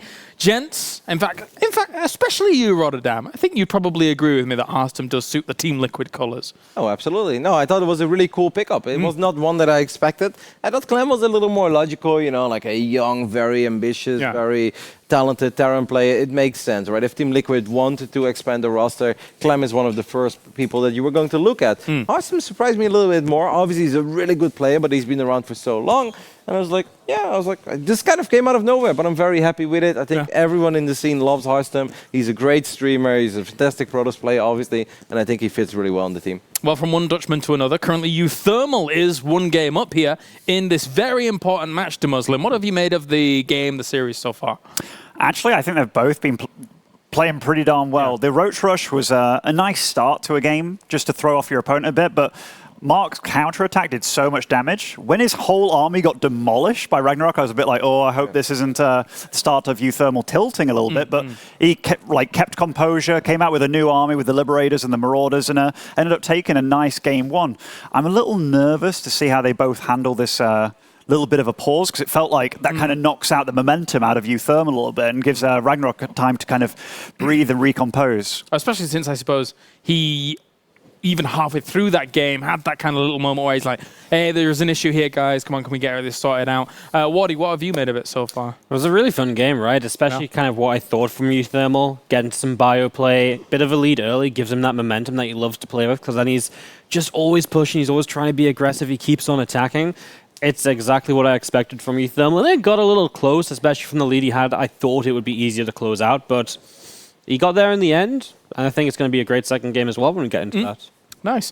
Did you actually catch any of Killazur Trap Horse that was going on? But I think that maybe Wardy has a little clip as well, and he's got a game one clip, and I've got a game two clip, so it would make a lot more sense if Wardy does it first. You're welcome, James. Roddy the host. Yeah, so I've got a little bit from game one of Trap Killazur on the laptop, so if we can jump into this, we'll have a little look through and see kind of just what happened there. Any second, we're going to have some glorious TVP on the screen. There it is. So this is just a moment I picked kind of 7 minutes in, its first real push of the game. So Killazur's coming up, and you can see Trap is so ready to kind of just meet him here in the center, and a couple of good force fields, and Killazur is bringing the SCVs as well, so he's really trying to commit in for this. And yeah, you drop down the tanks, you siege up, but obviously this is going to buy Trap so much time. So Killazur finally gets up, tries to push, has to siege the tanks again, and this is just so much time lost at this point. When you've pulled SCVs too, it feels pretty devastating, I think. And you finally get up, you get in position, but again, extra warpins, zealots come from the right side, and The units get on top of the tanks, and don't get me wrong, it's not clean, but there's also stalks from the bottom side.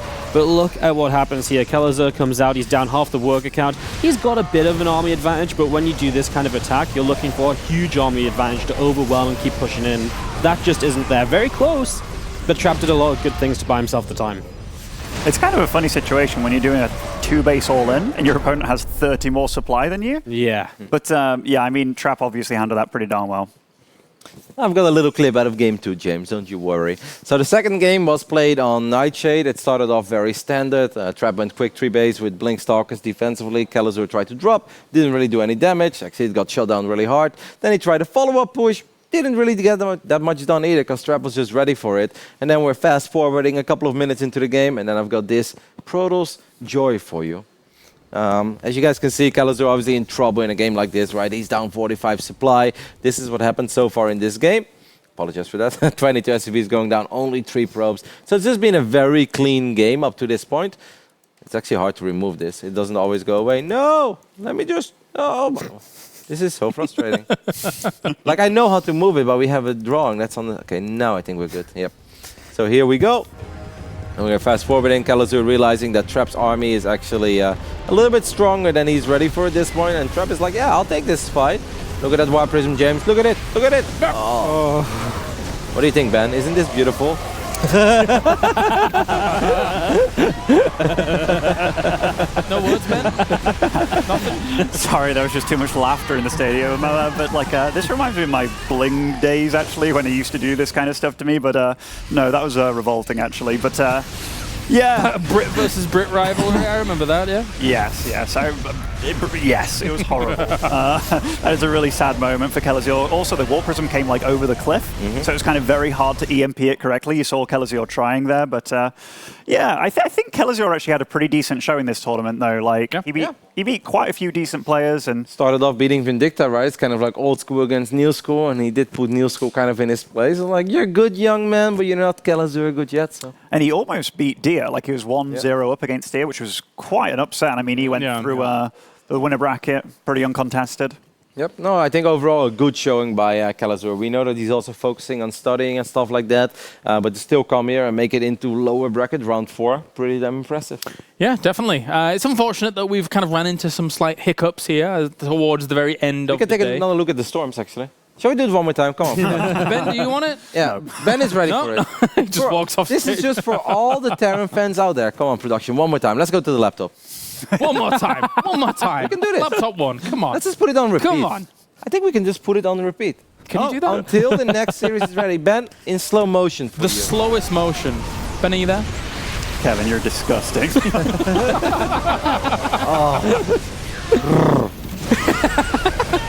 Beautiful. that was pig level of excitement right there.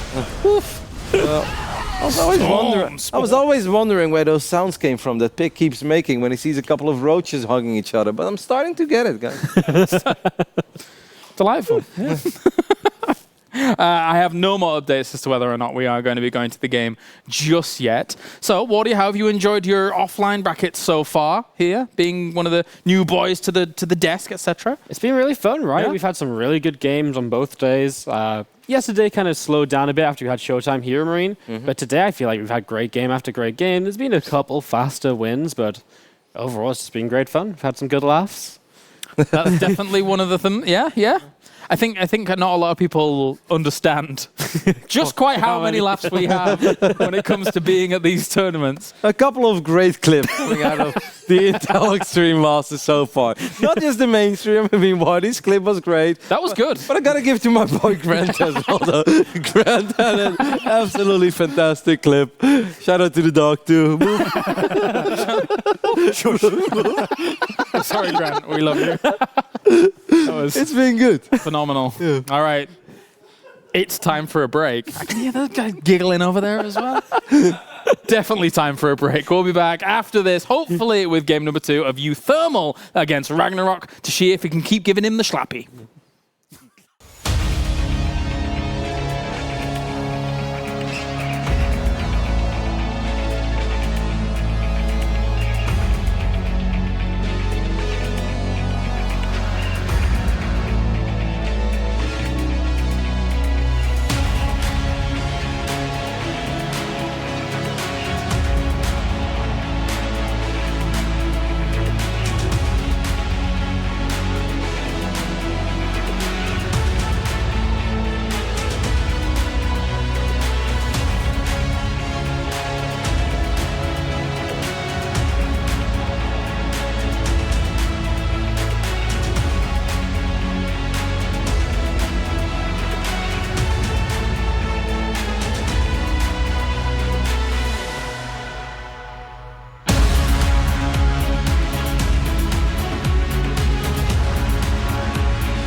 golden wrecks rotting in the sun. Throughout the plains, the earth, the barren desert, wasted land. The time has come, we're taking back what's ours. The skies will overflow with vengeful grills and red. Ooh, the war has just begun. Stirring lust for blood that peace won't overcome.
G'day, StarCraft fans. Remember us? Believe it or not, I'm actually the son of the commentator that was here before. He started a family in the studio during the downtime, and I've grown of age and become a commentator myself. We look very alike. And with me is Pig, also son of commentator. 2.0. Thankfully, our parents raised us to understand this game that is now ancient, yet we have memorized the names of the units, the players, and we are very excited to be hopping into the second map of this best of 3. It was an action-packed game 1, and we are going to be launching right on into map number 2. He's got to win the next 2 in a row to keep his chances here at IEM Katowice alive. In the bottom right in the blue, he is Ragnarok. And the top left, everything's fixed and he's ready to play again. It is Team Liquid's uThermal. A big break in the momentum for both of these players. As it's basically like starting fresh again, basically, after all that time. Yeah, well, and it's a best of 1 if you're from uThermal's perspective. But Ragnarok, unable to lose a map, has to win 2 in a row. And it is, of course, Triton, a large map. One where, as we were talking about what feels like eons ago... Our fathers were, at least. We're going to keep it going? All right. He ended up being really disappointed. He's like, maybe my son will be a really good player because he never made it. Yeah. And unfortunately, just not, again, a second generation in a row, not good enough to play the game and commentate. Yep, that's what they say. Those who can't play cast. Yeah, exactly. Those who can't cast, type in Twitch chat. Let it be known.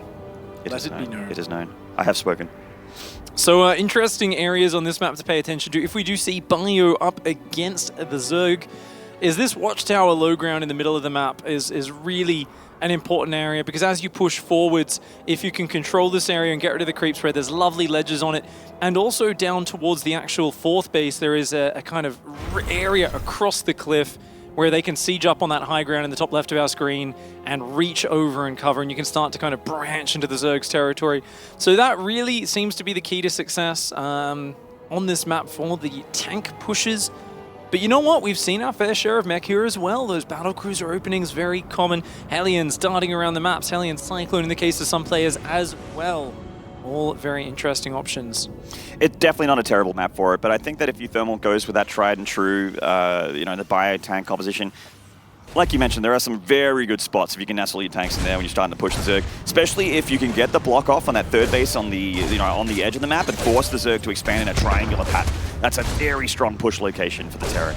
All right, the Reaper coming in, looking for some pickups here. It's going to take out a couple of Zergling hit points, a couple of drone hit points. One Zergling going to work way down to the 3rd. It does want to get rid of that SCV that's blocking the 3rd base. SCV going to start to retreat home. The Reaper going to come back. Tries to get the Zergling tax. Will he get one? No! Great micro from Ragnarok. Not a single Zergling. It does go down. Very well played from the Zerg. Very nice indeed. uThermal just going for a very normal opening here. A pretty conservative opening, actually. Just going for Hellions and getting a tech lab on that barracks so you can go switch it over with the Starport, go towards Viking and Banshee. It's usually the case here for the Terran. This Reaper continuing to lay that hatchery. It's a solid 40 seconds late now. And Ragnarok didn't start off with an early Roach War in this game, so it's not like he has a, I'm going to punish you for delaying my hatchery play like he did in game 1. And all the Zerglings survive once again. Man, they've seen some stuff. That Reaper has done a lot of damage. Hasn't really got any kills, though. That is a creep tumor. Exposed on the low ground, though. Bit of a mistake there from Ragnarok. Nice snipe. Yeah, getting a little bit fresh with that creep tumor. Nice pick off there for uThermal. And we do have Cloak on the way, Banshee on the way, directly into Banshees, by the way, not buying any time for a Viking. And another creep tumor pick off. Always nice to get that in the early stages for the Terran. Really does slow down the defensive line of the Zerg. Banshee follow-up is what we're going to be seeing here from uThermal. Reapers and Hellions just poking around, trying to keep up the pressure. Doesn't want to let Ragnarok sneak anything away here in this map.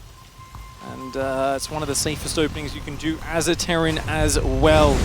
As that just continues to move into that quick 3rd command center. Cloak now on the way, as well as that Banshees finishing up. Spore Crawler's going down well ahead of time. That's a bit of a risky Spore Crawler placement, though, from Ragnarok. It's right on the edge, so the Banshee can work its way around the inside and find surface area on those drones.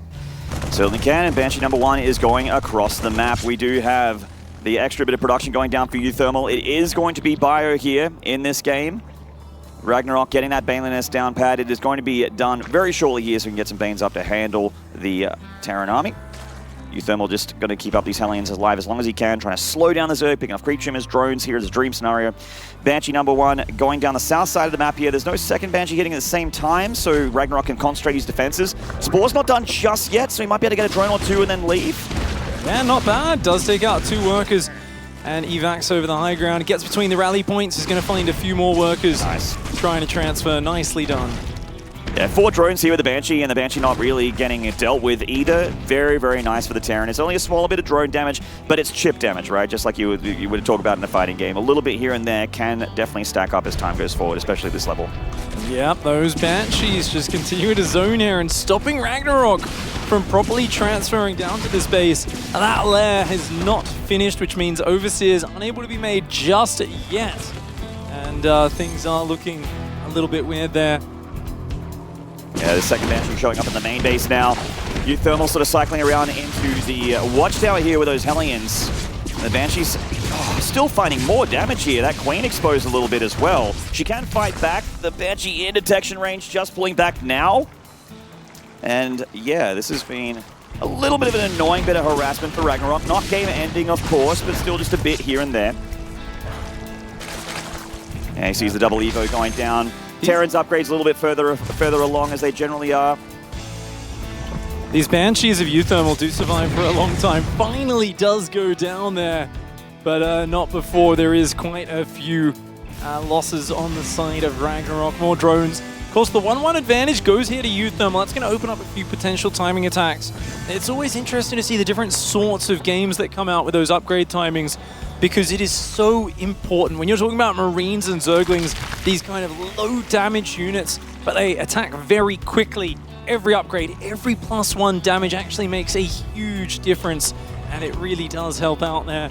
The Spire is now on the way, so it's going to be Muto, Zergling, Baneling. Ragnarok, normally a player who loves rushing to Hive, but he is going to be going towards those Mutalisks this time around. I think it's a good choice, since the drops did so much damage to him in that game #1. Yeah, if you skip Hydras or you skip Mutalisks, you are kind of, relying on just sheer amounts of units to deal with the drop play, which Ragnarok, to be fair, did pretty well in game 1 for at least a while. And Marines drop here, and he is right on top of that with the Lings and Banelings. uThermal picks up the Marines and gets on out of there, only loses a couple. Banshee does finally get dealt with there between the natural and the third base after getting a couple more drones. uThermal's worker count is actually quite solid here versus the Zerg. Obviously, Ragnarok's getting closer to that point when you don't really want any more drones, which you get in the mid-70s or even into 80 as he did last game.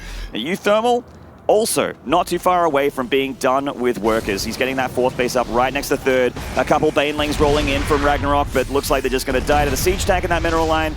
Nothing really effective at all for the Zerg there. And I think we might actually be seeing a swap into Widowmines. Very quick second factory here for uThermal, as well as a fast 4th command center. And his Marine drops just looking to pick off units where they can. And the creep spread is really not that impressive for Ragnarok. I mean, this series, it's been good aggression from uThermal, but nowhere near as much as in that map #1, yet still Ragnarok's creep spread not really blossoming out into this map as much as you might want it to.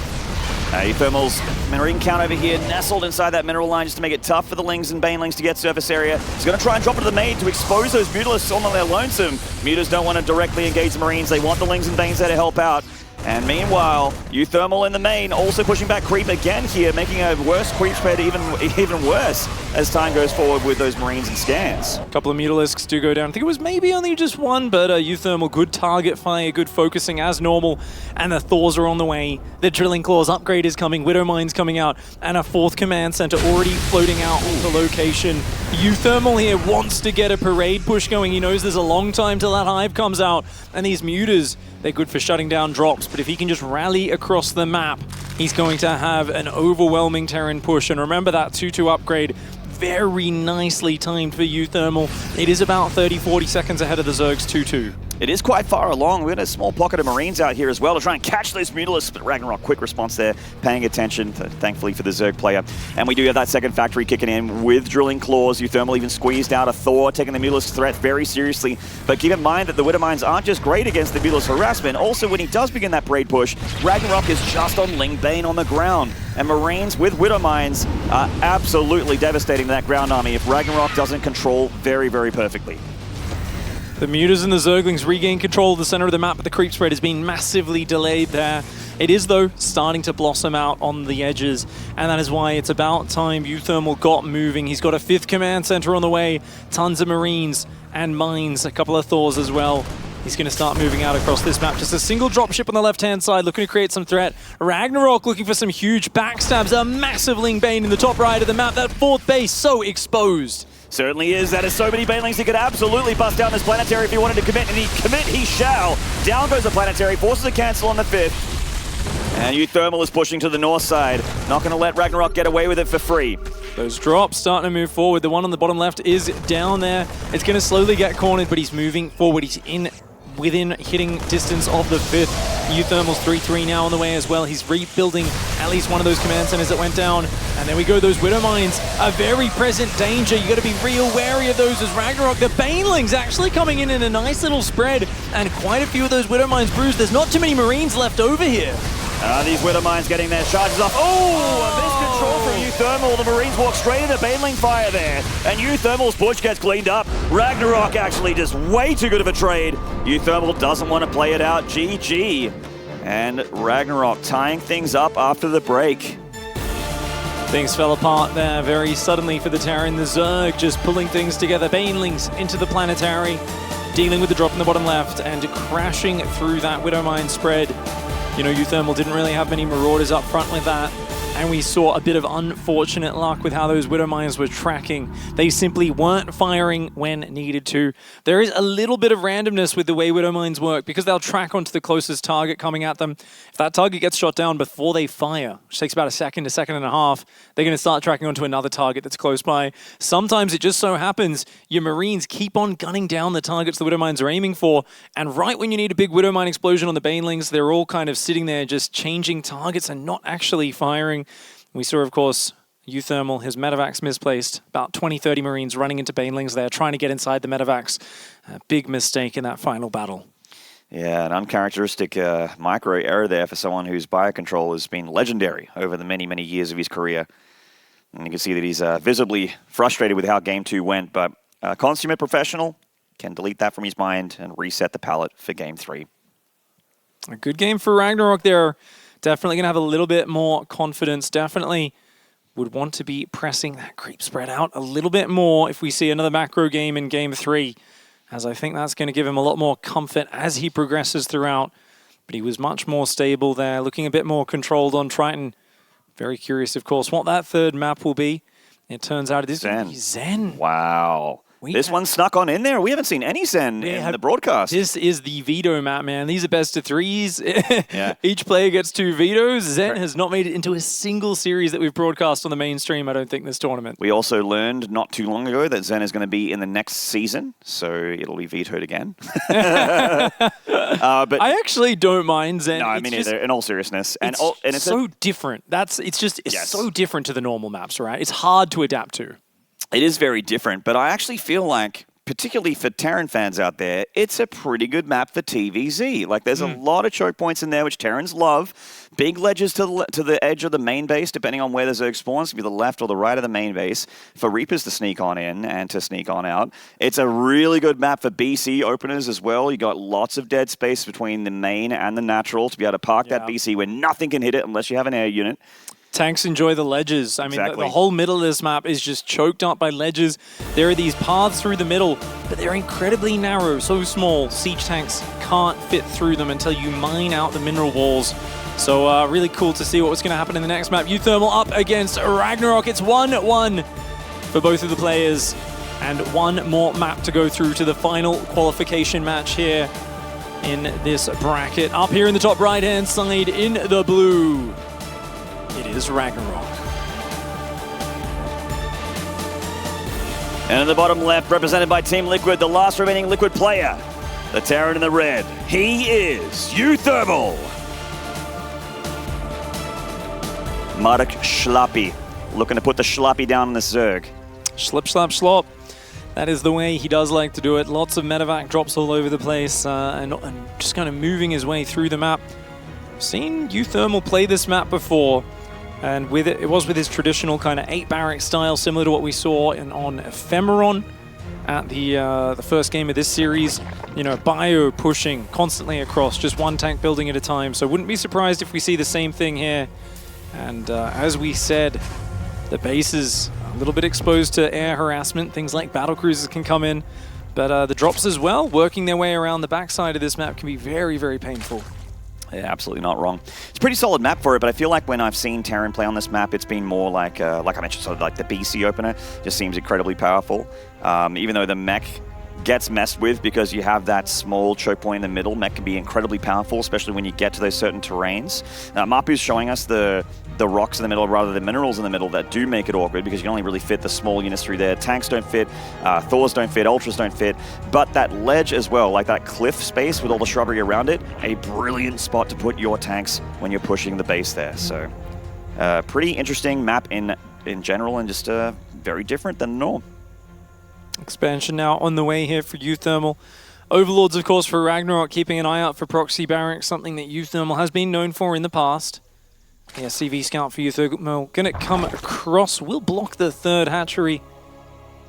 Interesting to see, Ragnarok really has never wanted to run the Zerglings across the map to try and punish this if the Reaper does head over there.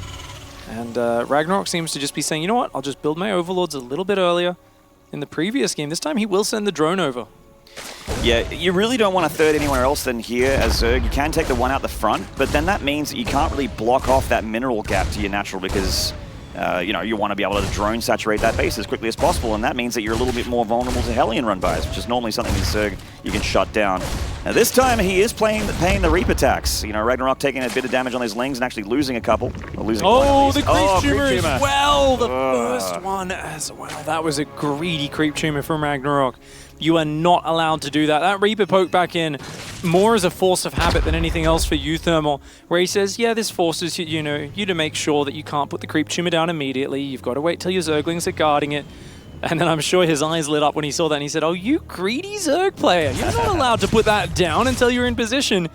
Got a nice snipe, slows down the creep spread, and that's very important in this matchup. We always talk about creep spread because you just can't engage a Zerg player with their fast melee units on that creep. They simply close the distance too quickly. Terran units, long range, high firepower, but very fragile. They just can't stand up to the Zerg once they're in melee. Ragnarok not taking any chances here on this map.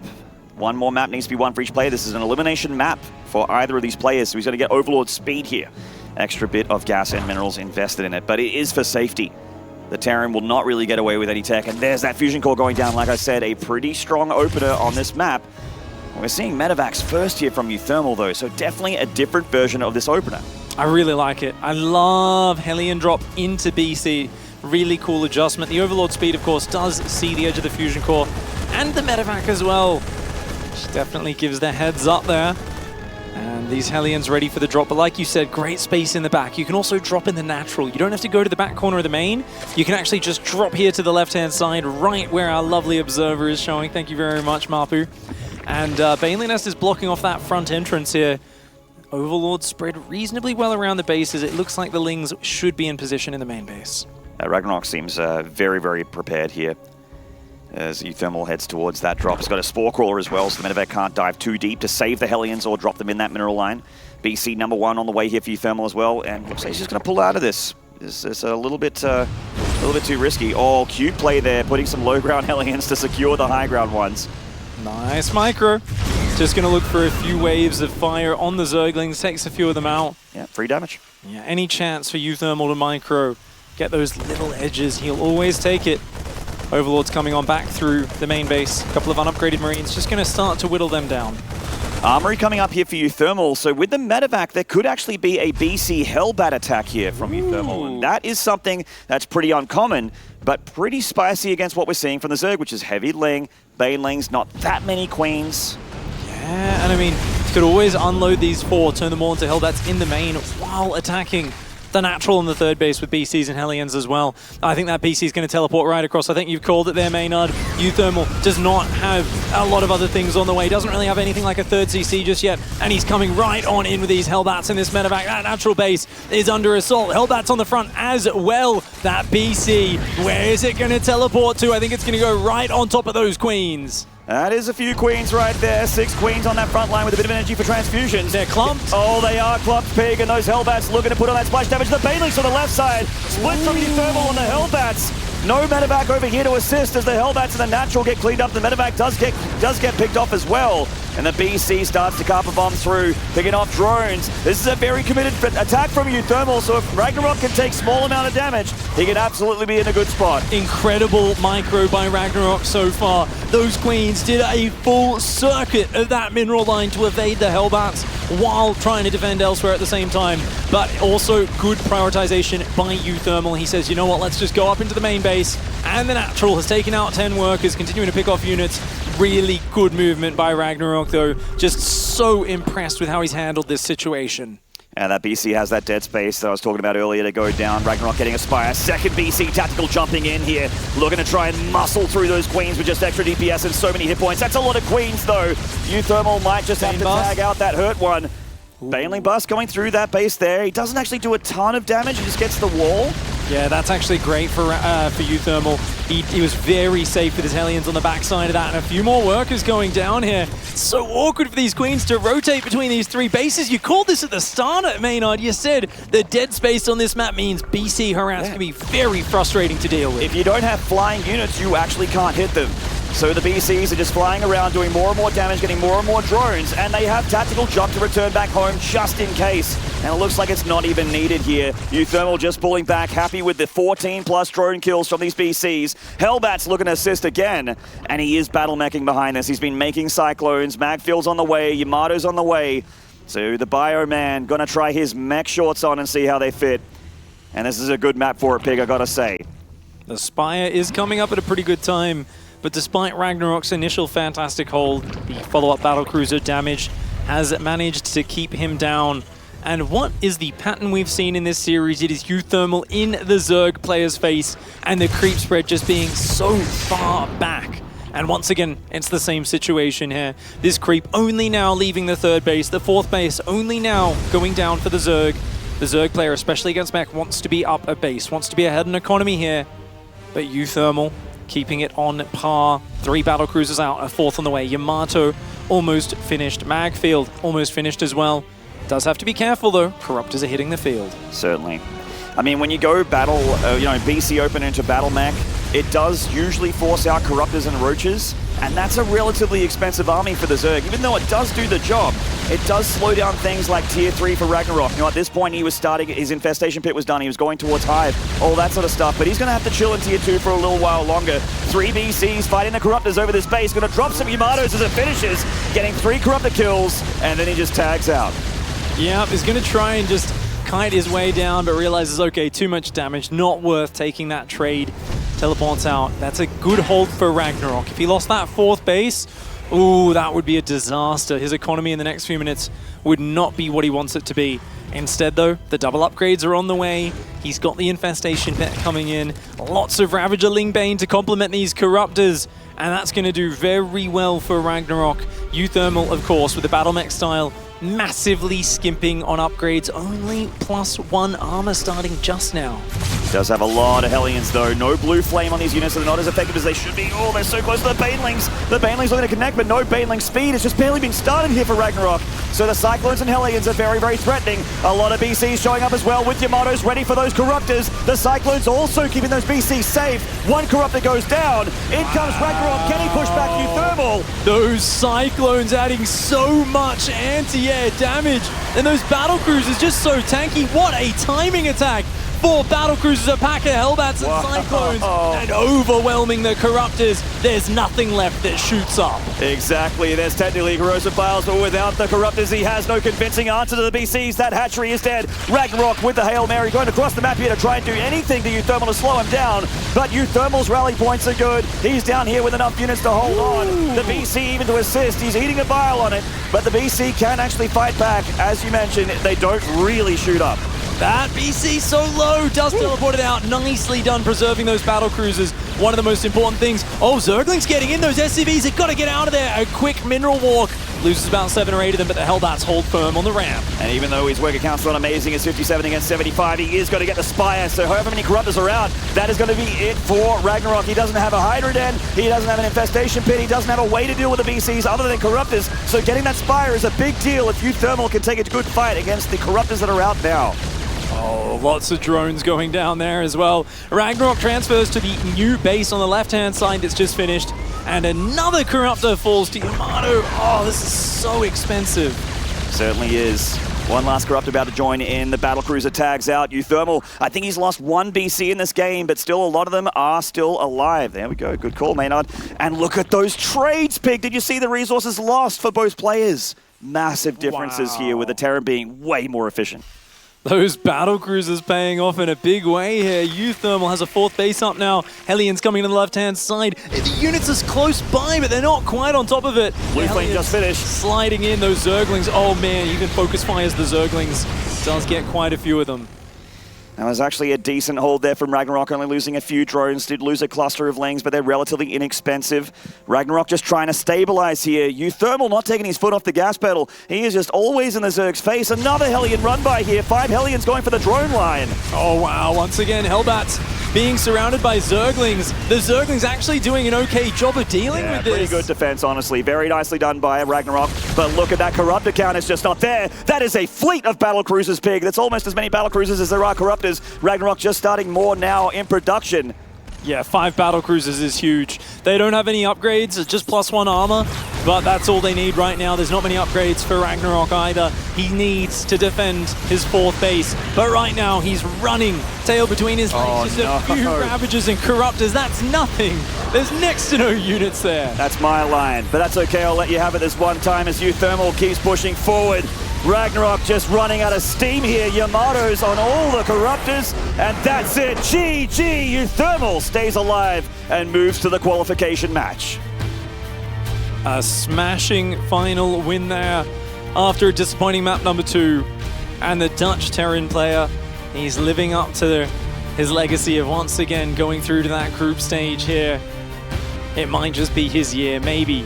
Finally, after so many times barely missing out, he might make it through to that top stage. It's fantastic to see him go here against Ragnarok. Of course, he does have one more match ahead of him. And what an opponent. A big one.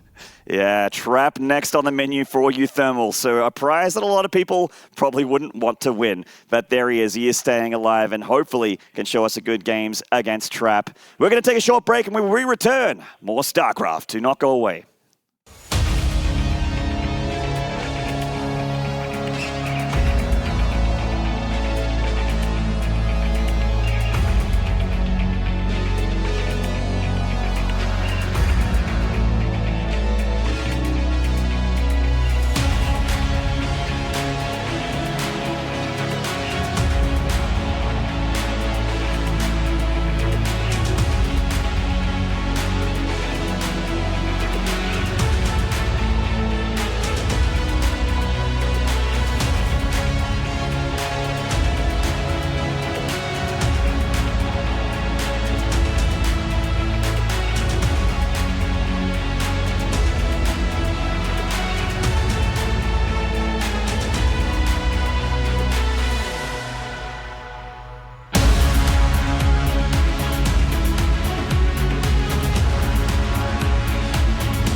It was a Team Liquid player taking on a very formidable opponent in Ragnarok, but it's uThermal who lives to move on to that final qualifying match. So first of all, congratulations, uThermal, taking down Ragnarok for that last match and last spot. What are your initial thoughts after a very long series?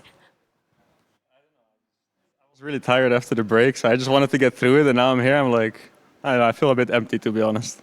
I still have a match to go, but I'm like, I think that's absolutely understandable, especially considering it wasn't like the first game was a short game either. It was on Ephemeron. I think there was a point in the game where it was starting to get a little bit confusing as to who would come out on top, especially as we saw Ragnarok have the sick blinding clouds with his Viper. So walk us through what was going through your head during that game. yeah, so it was kind of a back and forth game. Like, I thought I was supposed to die to the Roach All-In, but then, I don't know, I feel like I outplayed him a bit with the Hellions and the Banshees. I got back into it, and then I thought I was ahead until, like, I had this fight at his base on the top right, and I thought I was owning him, and then I checked my supply, and it was like down to like 116, and I was like, oh shit, I'm dead. But then I still feel I had so many bases up, I was richer than him, so I felt like as long as I don't die, I'll probably end up winning, and there we go. And then after such a long break, you ended up losing game number 2. And I feel like the combination of those two things can cause any player to tilt. You know, what was your mindset like heading into game 3? Were you able to sort of focus and get it all together? Yeah, so I thought I was feeling great going into game 2. But then as I was playing, it wasn't it, you know. So yeah, I got owned, and I was like, what the hell? And then, you know, I turned on my music a bit. I was like, let's give it one more effort, because, you know, it might be the last game of the day, even if it's been hard. So yeah, I just tried my best, and I had this meme build prepared. I did it a few times in practice. It looks dumb, but I never lost with it. So I was like, no better time to use it than now, I guess. So worked out. Worked out indeed, because now you take him down and you have just one opponent left if you want to make it to the round of 24 for the 4th year in a row, which is absolutely insane. It's Trap, who you've played actually quite a few times in the past, but it was around a year and a half-ish ago. You do actually have a winning record against him, so knowing that you have that experience of having taken him down before, does that make you feel a little bit more confident going up against him? No, no, it doesn't. No, he's the favorite. I think he's really good against Terra, and he beat Diego pretty fast, I think. Like, you know, as we were dealing with the issues, their series was already over. Like, he started somewhere in between. So, and yeah, Kalister is around my level, I think. So it's very scary for me. If I have some builds prepared, I play different than him, so you never know. But I know I'm the underdog, and we'll see what I can do. We'll see. I know that there are so many uThermal fans and Team Liquid fans that will be rooting for you. So for now, I'll let you get ready for that match. Katowice, let's head back to you guys. Thank you. That's right. One more series to go in just a few moments here. But however, we do have ZG here to break some of the things down that we had in that slightly extended best of 3. Yes, it was a little long, but I do want to call attention to the first game, which was very back and forth. But that's, you know, that does describe it. It was very momentum based. So there was a lot of cool action around this bridge, which is very common on a map like this. But there was a really, you know, this momentum that uThermal was rolling with. It was interrupted by this very sick flank. 3 banelings is all it took to get him to lift off and actually evacuate. His style that he used here, this 8 racks that he's very popular, well, I feel like he's popularized, but he's very fond of, relies a lot on momentum. So when this happened, I was like, oh, that's not really great. And then this bridge fight also happened, and I was like, well, that just feels like really not great. I think we remember that Ragnarok went into a planetary and kind of basically like gave momentum back to uThermal, right? And then we all know that there is a very long break between map 1. Extended break. Yeah, extended break. Yeah. But he actually talked about that in an interview. And I think this, like, we have that sum of just him going perhaps a little like, oh, this was tough. He did miss micro in this battle, if we recall. And I was wondering if it was because of the break. It apparently was. And I think it's the best thing to do ever, to go back into maybe a bit of a meme build if you want to get your energy back. And apparently that's exactly what he did, which did work out very well. So, and battle cruisers are never really a wrong answer, right? In TVZ? Yeah, that is not. It's also the first time I believe we've seen Zen on the mainstream cast, if I'm not mistaken. So, usually a good Terran map. Surprised Ragnarok let that through, but uThermal's happier for it, and he moves on. Fantastic. Well, thank you very much, DG. I'm glad production called one of these clips Star Wars while all this was going on in the last game. All right, well, thank you very much. We're about to head over back to the Nexus once again. And of course, in that series, there were the trials and tribulations that you have to overcome sometimes as a pro gamer, where you know there might be a tech issue here and there. It happens. You've got to get through it. uThermal has so far. However, he now faces potentially his biggest test, which we just heard in the interview. He's a little bit fearful of the potential of Trap. What are your thoughts and impressions, Roddy? Yeah, I mean, that makes a lot of sense. Especially since he obviously lost against the Protoss in the beginning of the day. Yeah. After that, he did defeat 3 in a row, so that's got to feel good. But Trap is a whole nother beast than, you know, guys like Blue and Holy Hit. Even though they're good players, they are obviously no traps. But I think overall, really good series. I think that final game, I really started to become a believer the first time he got that Spire cancel. I was like, the damage so far was like, it was all right. You hope for a little bit more, but it was like, okay, this is playable. And I was like, oh, he's above a Spire. Oh, he gets the cancel, because you know, like, once you get a cancel, then you have so much freedom to do so much more damage with the VCs. Surely it was a bit bold to throw down the Spire where it was. Yeah, but to be honest, the way that Zen is designed, there aren't that many safe spots for a Spire, though, because like the Queens have kind of an awkward time going from the main all the way towards the third. So there's pretty much always going to be a spot where the Spire could be a little exposed. Fair play. Ben? I think one thing that I really liked about uThermal in this series in particular was the fact that he wasn't stubborn. Like, very often in the past, I've seen him stick on just Marine and Tank. Yeah. And kind of when he sees one Ultra get on the field, he's just like, GG's out of the game. But here, he was like, no, I'm going to go into Marauders. I'm going to get the Liberators out. Like, he really advanced, and you saw him keep his composure. A break like that after you're 1-0 up can really, like, stump your momentum. But the fact that he got back into the series again after that second map loss, it was really nice. And he did it in uThermal fashion. Threw out something a bit wacky, but did it excellently. So I'm really impressed by him. Final thoughts, Wardy? Yeah, execution was absolutely on point, especially in that final map. Different build, change up a little bit, because obviously, you know, Ragnarok got a bit of confidence back, but it didn't last for long. All right, well, thank you very much, guys. We're in for one more series here for the main stage for the entirety of our offline qualifiers. Make sure to pull out your game fuel and get it drank up, because we are going to be going a little bit longer here for day number 2 of the Intel Extreme Masters.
To be brilliant is to defy convention and challenge expectations. So Intel will bring the processing power for when it's time to go brilliant.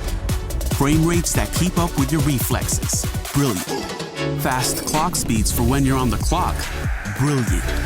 It's what we do at Intel, powering you to master your potential. Will you rise?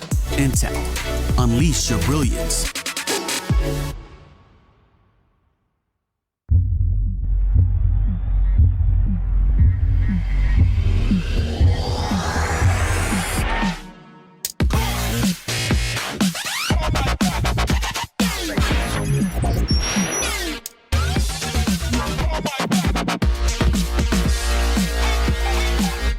For them, to simply exist is not enough. They must strive for more. They risk everything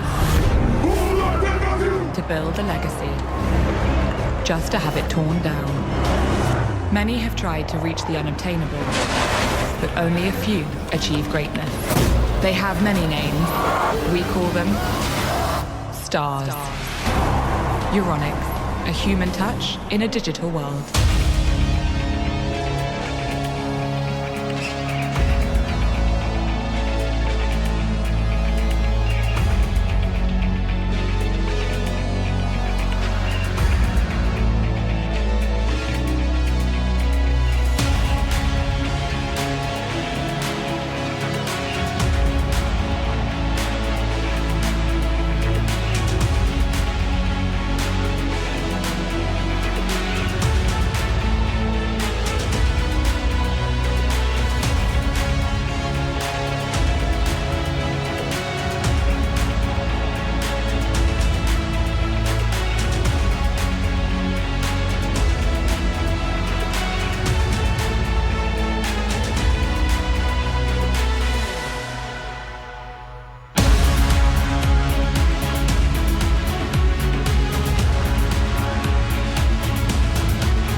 It's been a long day.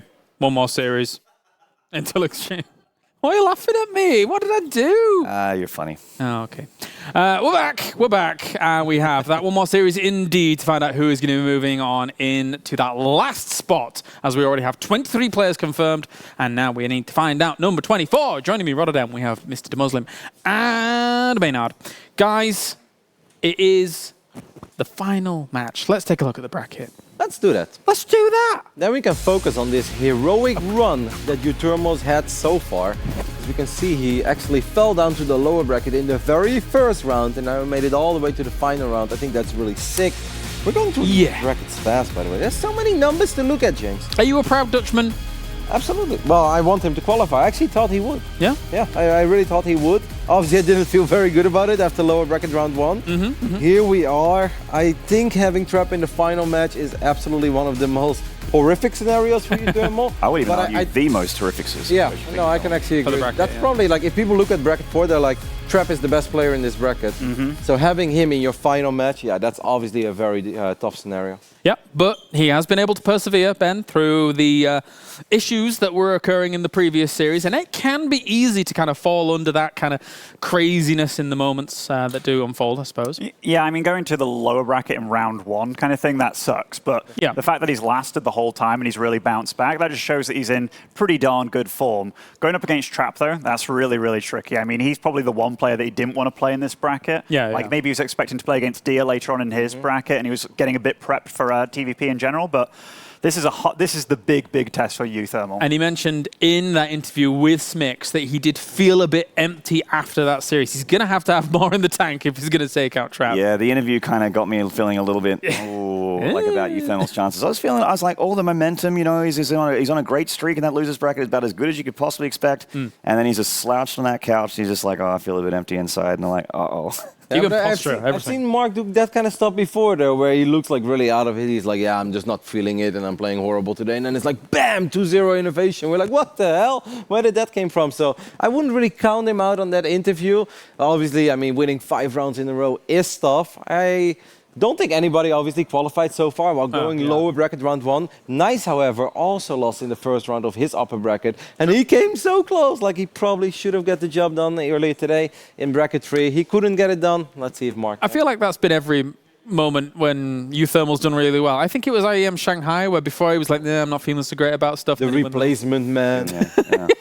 Anyway, we are ready for the commentary team, guys. It's our final series of the day. And then after, do not forget that we will be showing the groups, which will be going on not tomorrow, but from the day after, and then all the 4 days coming up, and then obviously leading into that final bracket. So we will reveal those groups right after this, so stay tuned. Let's go to the commentary team for our final series. Hey guys, it is our first cast together, Wardy. It is. Oh my god, is it your first IEM too? It is not. It is not. But we pretend it is. No, we're super excited to be bringing you the finale of the day here, bracket number 4, finally finalizing uThermal versus Trap. Yeah, I actually really agree with the desk. Like, uThermal does seem to do a bit better when he's just like, oh, I'm not doing so well, or oh, I'm really tired, and then boom. You know, for me, it will always come back to that time uThermal showed up to Leipzig 2016. He's like, oh, you know, I'm done being a pro. I'm just a streamer. Terrans hadn't won a map against Protoss in years. At least that's what the Terrans would lead you to believe. And uThermal destroys every top Protoss on the way to a semi-final run where, honestly, he was like pulling his Cyclone away from an Oracle lock-on away from going to the finals and maybe winning the whole thing. So when uThermal says he's not feeling it, do not believe him, because he will show up. At least let's hope so. In the top left-hand side from Team Liquid, this is uThermal. And in the bottom right for Jin Air Green Wings, he is the red Protoss, Trap. So outside of Creator, everybody else from Jin Air is already in the group stage, if I'm not mistaken. Singling out Creator like that? Come on. Come on, what do you know, we're trying to support these Korean Protoss players, and you're just like, you know, throwing them under the bus over here. I know. Actually, Creator had that run last year, wasn't it? Last year? He did have something sometime. Something sometime. In the last 8 years of him playing StarCraft, he did win a map once or two in the last 8 years. He has been overshadowed by his brethren, because Junior Green wins actually it's just an amazing team. Like, It's I'm a joking great a team little still bit. be honest, Creator, right? Yeah, like Creator can have his runs and can actually have very like solid performances on online cups especially, but he is just usually overshadowed because he has like Maru and Trap on his side. And yikes! But you're right. Like if Trap were to make it, were to not to make it through uThermal, and that'd be a pretty heavy blow. Certainly the Gemini, who's definitely watching on Twitter. So, I mean, it would be, I think, a very cool storyline, but we also know that uThermal has his own cool storyline. This would actually be his, I think, 4th IEM.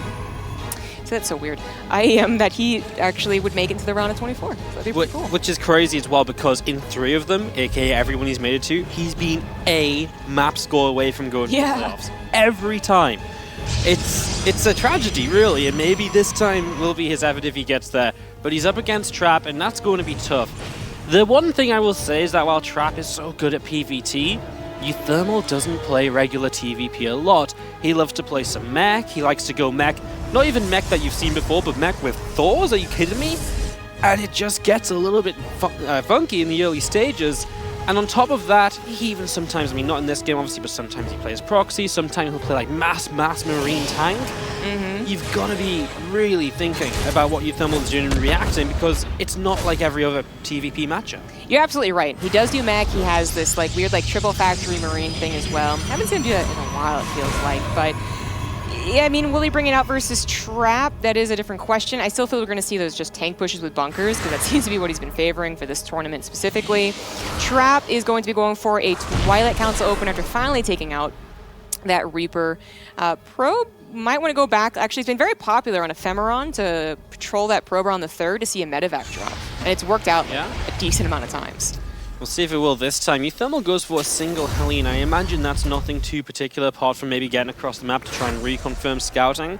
He did already see the Twilight though, so let's see what else he's going to build after the Hellion finishes up, straight into a tech lab, so yeah. Maybe just get across the map, try and do something. A couple of Adept Shade buy it, or at least the Shades will see it, and they will actually commit into the Hellion comes back to help defend. I mean, that's an extra bonus of having this Hellion here. Yeah, and they can kind of chase down things as well that try to escape. So in this case, a 3rd Adept shows up. More Marines are on the way, but nothing from that factory because he's building a tech lab with it. So this is getting a little dicey for those SCVs and the natural. I mean, worst comes to worst, he does lose the units. He does pull back the SCVs, but he's trying desperately not to have to do that. Unfortunately, repair does not work out. They do 2-shot it, and that is going to be 2 Adepts still alive. Trap's control, pretty insane here. This will be the end of those SCVs' lives, but he's got to leave, and now the question is, can he get any scouting? Okay, he does not have to leave. A Stalker actually comes forward. He's getting Blink behind this. He's grabbing a Robo, another Gateway. Playing what could have been a faster 3rd in favor of aggression, and actually uThermal lets it into the main base. It's devastating not just for more SCV damage, but more so because he just got that scout what the Starport was doing. This is actually just the exact opposite way you ever wanted this series to start if you're a uThermal fan, because he's losing so much, and you know uThermal, 1,000 resources lost, all of that for 1 Adept. This uThermal is not thinking much about this game right now. He might even start thinking a bit about game 2, unless these Banshees do miracle damage, which with the shield battery on the way up, a scout may be about to happen. Ehan timing? Nah, he just doesn't get there. But I mean, he's already got a shield battery coming up, he's already got an observer coming in, so you have the tools to defend this as Trap, and uThermal needs so much to make this work now. Yeah, that would have been a perfect timing if it would not have been for the Adepts getting into the main base and getting that 10 HP. Oh my, look at that. So that's all shields right there. Jeez Louise. It was disgusting. And now the Banshee is instantly denied, and this is just this just does and really feel. On. Oh, that I was actually gonna say, if this was not a best of 3 at the IEM, he might have tapped out, but apparently he still does that. That might be the best thing to do though. Just get rid of that game. An opening like that when it goes like that is just right? So like we far watched it, he had to deal with it. Yeah, you are so far behind. It doesn't feel good mentally at all. And well, he readily admitted that this was just like him being low energy, and we were hoping that meant that it was actually just the uThermal thing, but he might actually be right this time.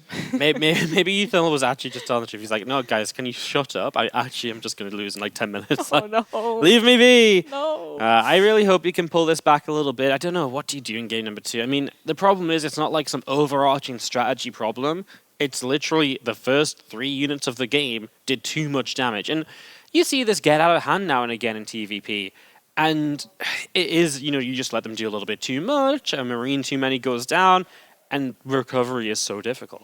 Yes, it's something that I think he did consider. Could it sometimes gets out of hand like a tiny bit, and that's where the Hellion is supposed to really help out. But the third Adept was just the spanner in the works. Even the Stalker coming in to like make sure that it's continued just a little while longer, and then he was trying to go into Banshees and I assume tanks, but that took up time that even one Widowmine could have tried helping out, and instead it was just not really any production. Trap taking huge leaps forward in just the first 3 minutes of that game. Not a great start for our non-Korean here, but I think that everyone knows that Trap is a very difficult opponent. Just that uThermal's on such a run, but it has gotten real late. He's on low energy.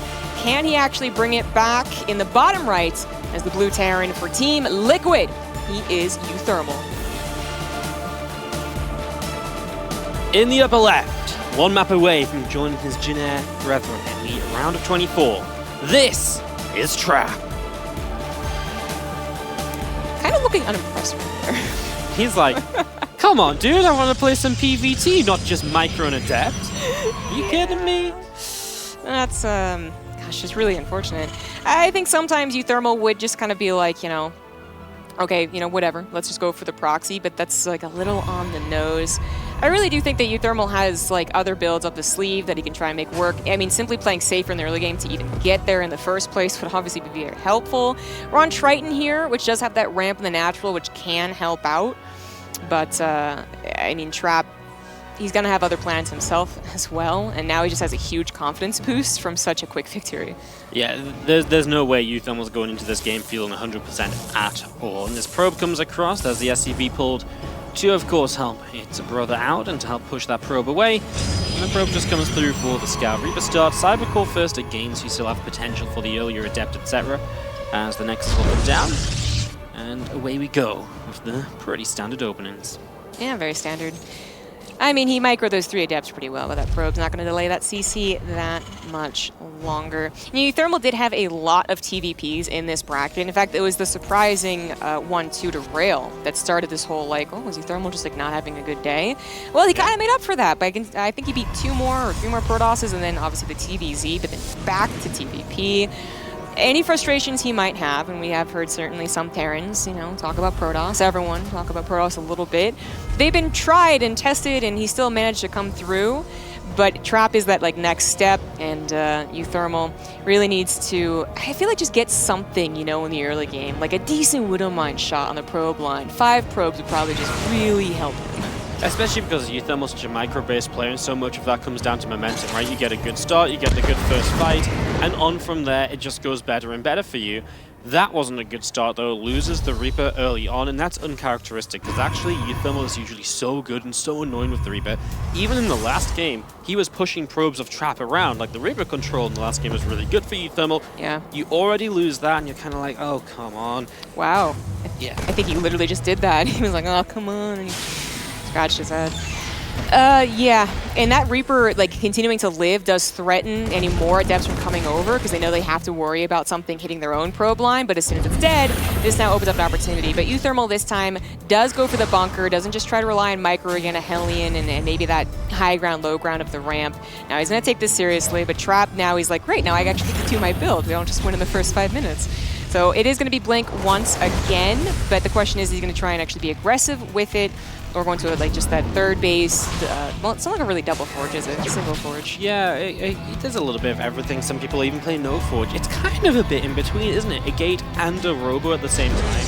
Usually you go robo double gate if you want to just sit back defensively. Right. But you can go double gate robo. This is I'm going to take 2 gateways. And I think what that really means is you're just going to keep on building Stalkers kind of progressively, but also you're still interested in taking a third base because you're kind of building up units, but not as many as you could be if you really wanted to push out and go super aggressive across the map. So expecting that third base soon is just going to be 3 gases. I think the biggest question right now in this sort of build is how many forges do we see? And that really tells how much aggression comes off the third base as well. Absolutely. 0 forge is going to be a lot. 1 forge probably means macro. Double forge, definitely macro. Go back to the death. Double forge, building up my walls, my shield batteries. Let's get ready to rumble 5 minutes from now. Thank you very much. It's double the macro. Raven follow up to this medevac drop, perfectly placed pylon. Pretty common tactic here. uThermal is going to see it, know that he can't really just surprise Trap. Not that it's ever really a surprise anyways. Widowmines are the typical TVP opener, although last minute we had that Banshee that didn't end up working out. And Trap is in position, he's even further in position, seeing it, and now it's one of those things where it's like, well, maybe if I just go like a lot later, he won't expect it. There's no way he uses this Widowmine drop in the next minute or so, unless Trap for some reason moves out. It's much more likely he pairs it with like a tank push and the Raven somewhere, and then the Widowmines go in. But yeah, he's just going to sit there, because nothing can kill that unless Trap builds a Stargate. And he's not going to build a Stargate and a Phoenix just to get rid of that one artifact. That would be crazy. We did see the one Forge, and it is going to be armor upgrade, so it's going to be focusing on those Zealots. And as we get a couple extra gateways in here, we're even going to see an extra gas. So it's not even masses of gateway units. This is going to be teching up, though with the armor upgrade probably into Templar Archives rather than saying time for Colossi, time to get those Colossus up. You know, it's kind of funny though, like Templar Archives, first of all, fast Templar Archives, actually not, I feel like it's not particularly effective against the pros. But then even just like Templar Archives as the choice, oh man, it feels like it's been out of favor, right? We've seen like more than a couple of games where people just skip Storm entirely. Sure, they get maybe Archons, but yeah, Storm comes in later and later. He does that on a second Forge fairly quickly. All the gas is now taken. uThermal adding on factories, never actually transferred over onto a tech lab for Stim. He is really mixing things up. Trap's first Observer was back at home, you know, scouting that medevac, and then there was a Raven now for uThermal anyways.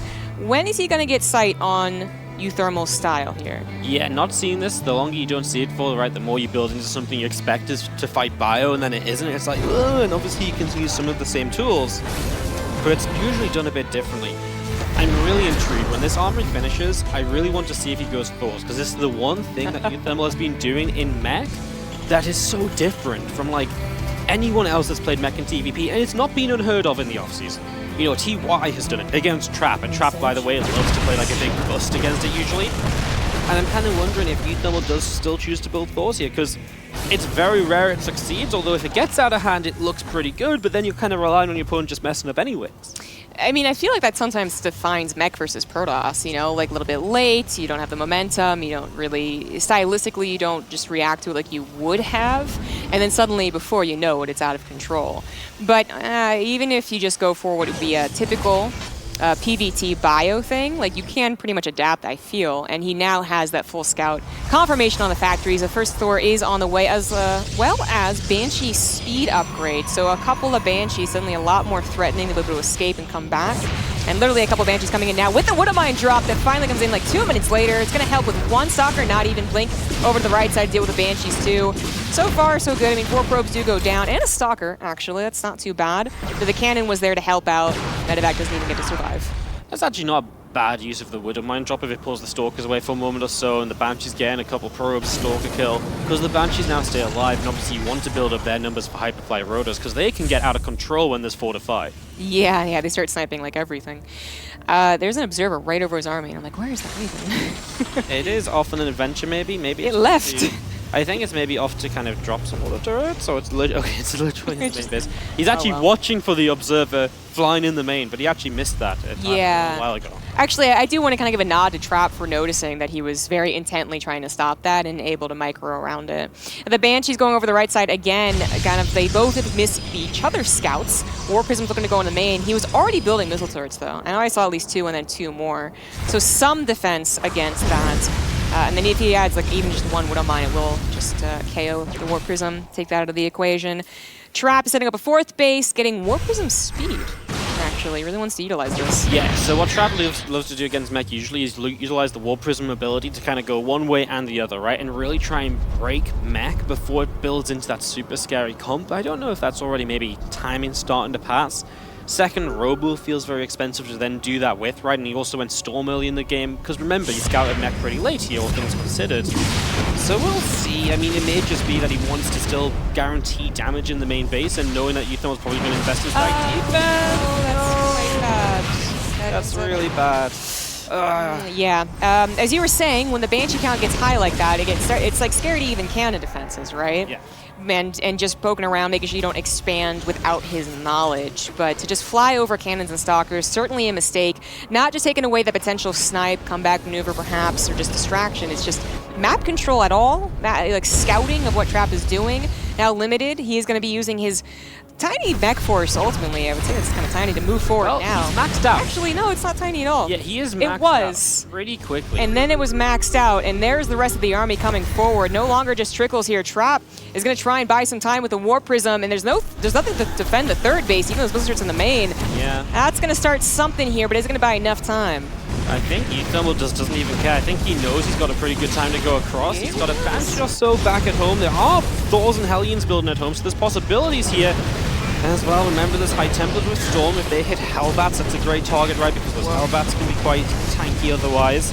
Because yeah, this is just taking a little while to clean up, and that's the issue. 25 SCVs down. uThermal has to strike now, and he is going to get between the bases of Trap as he pushes down between the third and the natural, and he finds the Disruptors. Yeah, 2 Banshees finding the Disruptors. If this was the 5, man, they're already dead, but just taking out 1 from the equation, it was already a bit questionable. Like, will the Disruptors really change the flow of things? But now, only 1 available. 2 more on the way. Zealot's still continuing to ensure that uThermal does not have a follow-up plan to this, and Trap is trying to build a better army, waiting for his upgrades to finish as well. But uThermal, I mean, he's now down to 43 SCVs. It's still not, you know, the worst. He's actually trying to rebuild right now.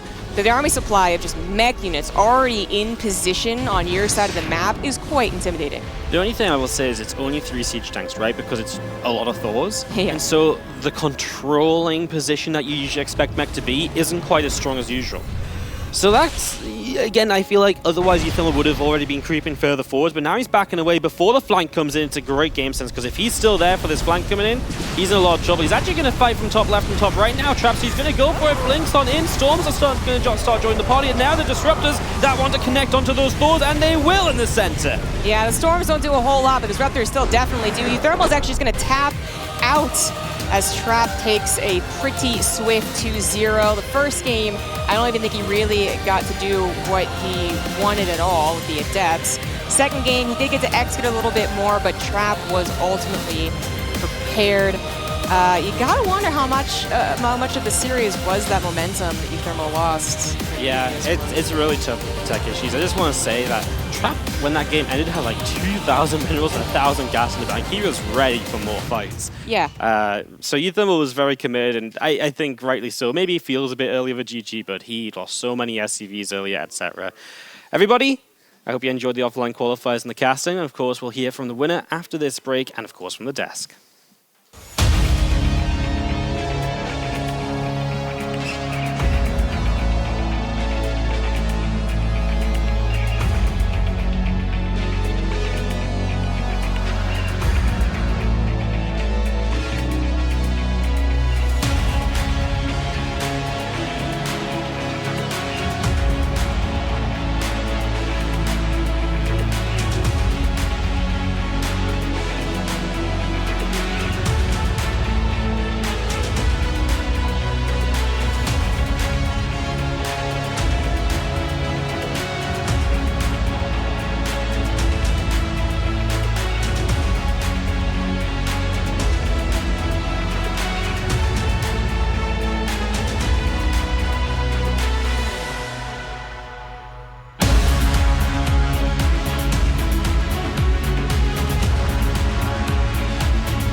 It has been a long day full of StarCraft 2, everyone, but finally we have our last player to move forward from the offline qualifier in bracket number 4, and it will be Trap.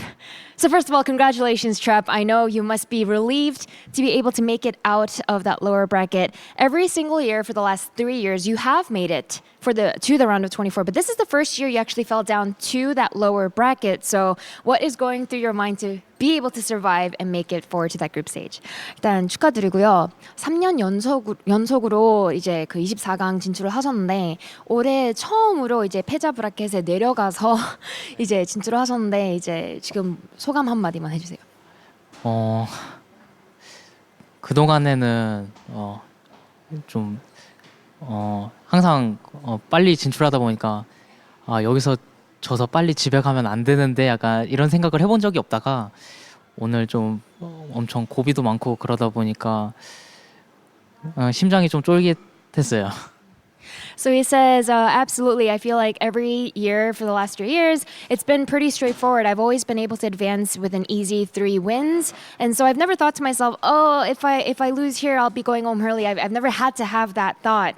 But today, as I fell to that lower bracket, I did think to myself, oh, God, okay, I really need to pull it together. I can't lose here and fall out of that open bracket. So I was a little bit nervous there, but thankfully it was for naught, and I was able to advance. I want to speak briefly about the series you had earlier against Lambo because he was that third match that brought you down to the lower bracket. What was it like going up against him?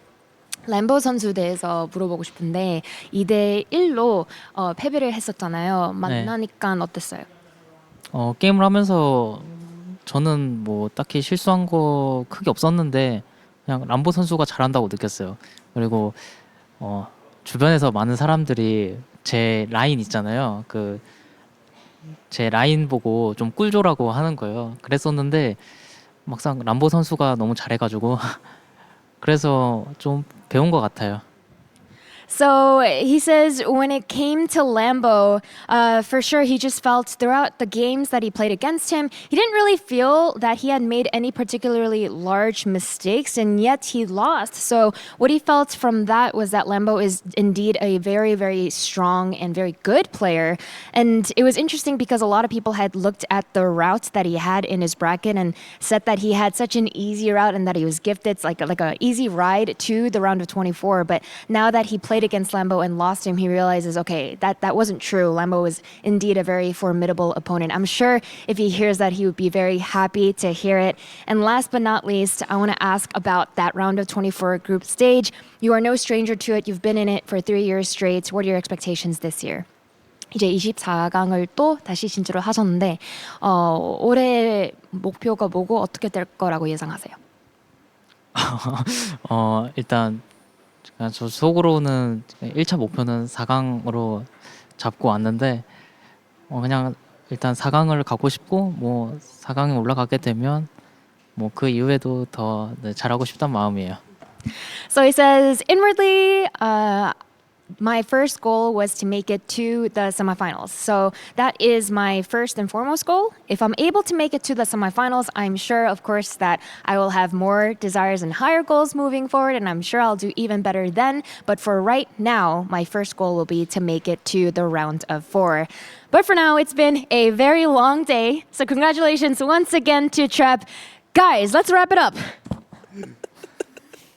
Let's wrap it up. Yes, congratulations to Trap for advancing on into the next round. I have with me Rotterdam, De Muslim, and Maynard. We've had a lot of fun here throughout the day, especially listening to Trap there in that final interview, being able to move on in quite convincing fashion. It did look like there were potentially some fatigue factors for uThermal and some of the mistakes that were happening. I mean, you can focus on that, but let's just give it to Trap, man. I mean, for sure. Let's not forget that this guy finished second last year in the WCS ranking when it comes to the Korean WCS points. He had an incredibly good year. He was a heavy favorite to make it out of this bracket. Yeah, those weren't the best games, but Trap just did what he had to do, and we do kind of expect Trap to make it into the round of 24. So it's awesome, but also to be expected. Let's take a look at that bracket whilst we continue talking about this. Let's take a look at bracket 4, the players that have been able to advance on. Ben, your thoughts overall, maybe on that series? Whatever you want. Well, first of all, I'm really impressed by Lambo. The fact that he actually managed to come through the winner bracket like he did.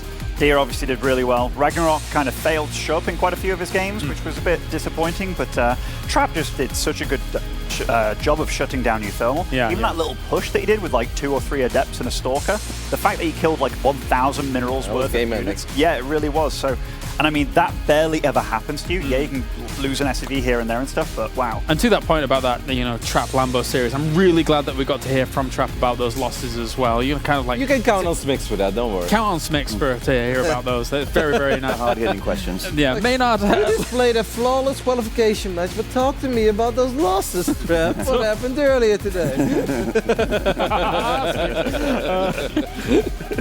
Let's go down to the lower bracket to see how everything unfolded there as well. Trap does get himself the victory here against uThermal at the end. Maynard, your thoughts? It's just like I see these names down here in the lower bracket and where they are and when they got into the lower bracket, and there has just been surprises in all 4 of these open brackets, honestly, James. This one is no different. Like, it's gone on through and through from day 1 to day 2. Just seeing uThermal and Trap face off, a bit of a heartbreaker because I love both these players, and one of them must go and one of them must move on. And I mean, cold Trap to go through, but through the losers bracket, absolutely not. Yeah. It's a massive shock to me, and not a shock at all in particular this series that he won, because he's PVT, he's been legendary, he's one of the best in the world at one point. So yeah, very well played, very solid. Nice, nice. I think we can also eventually look at bracket 3 as well, just to re-jog people's memory at home. The 3 players earlier on in the day, about 700 hours ago, who was able to actually advance on. We have Sue and Special up towards the top with their 2-0 victories over Bunny and Hurricane, respectively. And then down towards the lower bracket as our 3rd player that was able to advance on, we have Hurricane himself up against Nice, but Nice had a blinder of a run. Look at that run. Starting in lower bracket round 1, 2-0 Zanster, 2-0 Clem, 2-1 Namcho, 2-0 Bunny. Brilliant. Really absolutely stunning performance by Nice today. This is one of those runs that you just won't forget.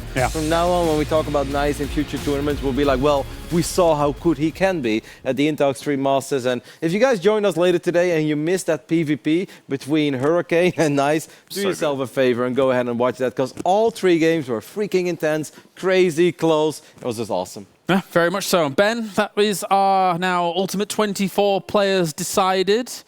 I'm excited to find out our groups, which I think might be coming up soon here. That would be, I'm actually really excited. Yeah, I really. Because like before, we kind of know, like you know a little bit about the groups, you see 3 players, but you can't really speculate much. But now we'll suddenly know it all. This is a really exciting moment for all the players that have advanced too, by the way. Yes. This can really change everything. This is the first reveal. So let's get on with it. A round of 24 here for the group stages. The 4 groups will unfold like this. Wow. All right, where do we even begin? Group A, Dark, Parting, Stats, qualifying through the online qualifiers. Dia, Special, and Haas will join those guys. Thoughts?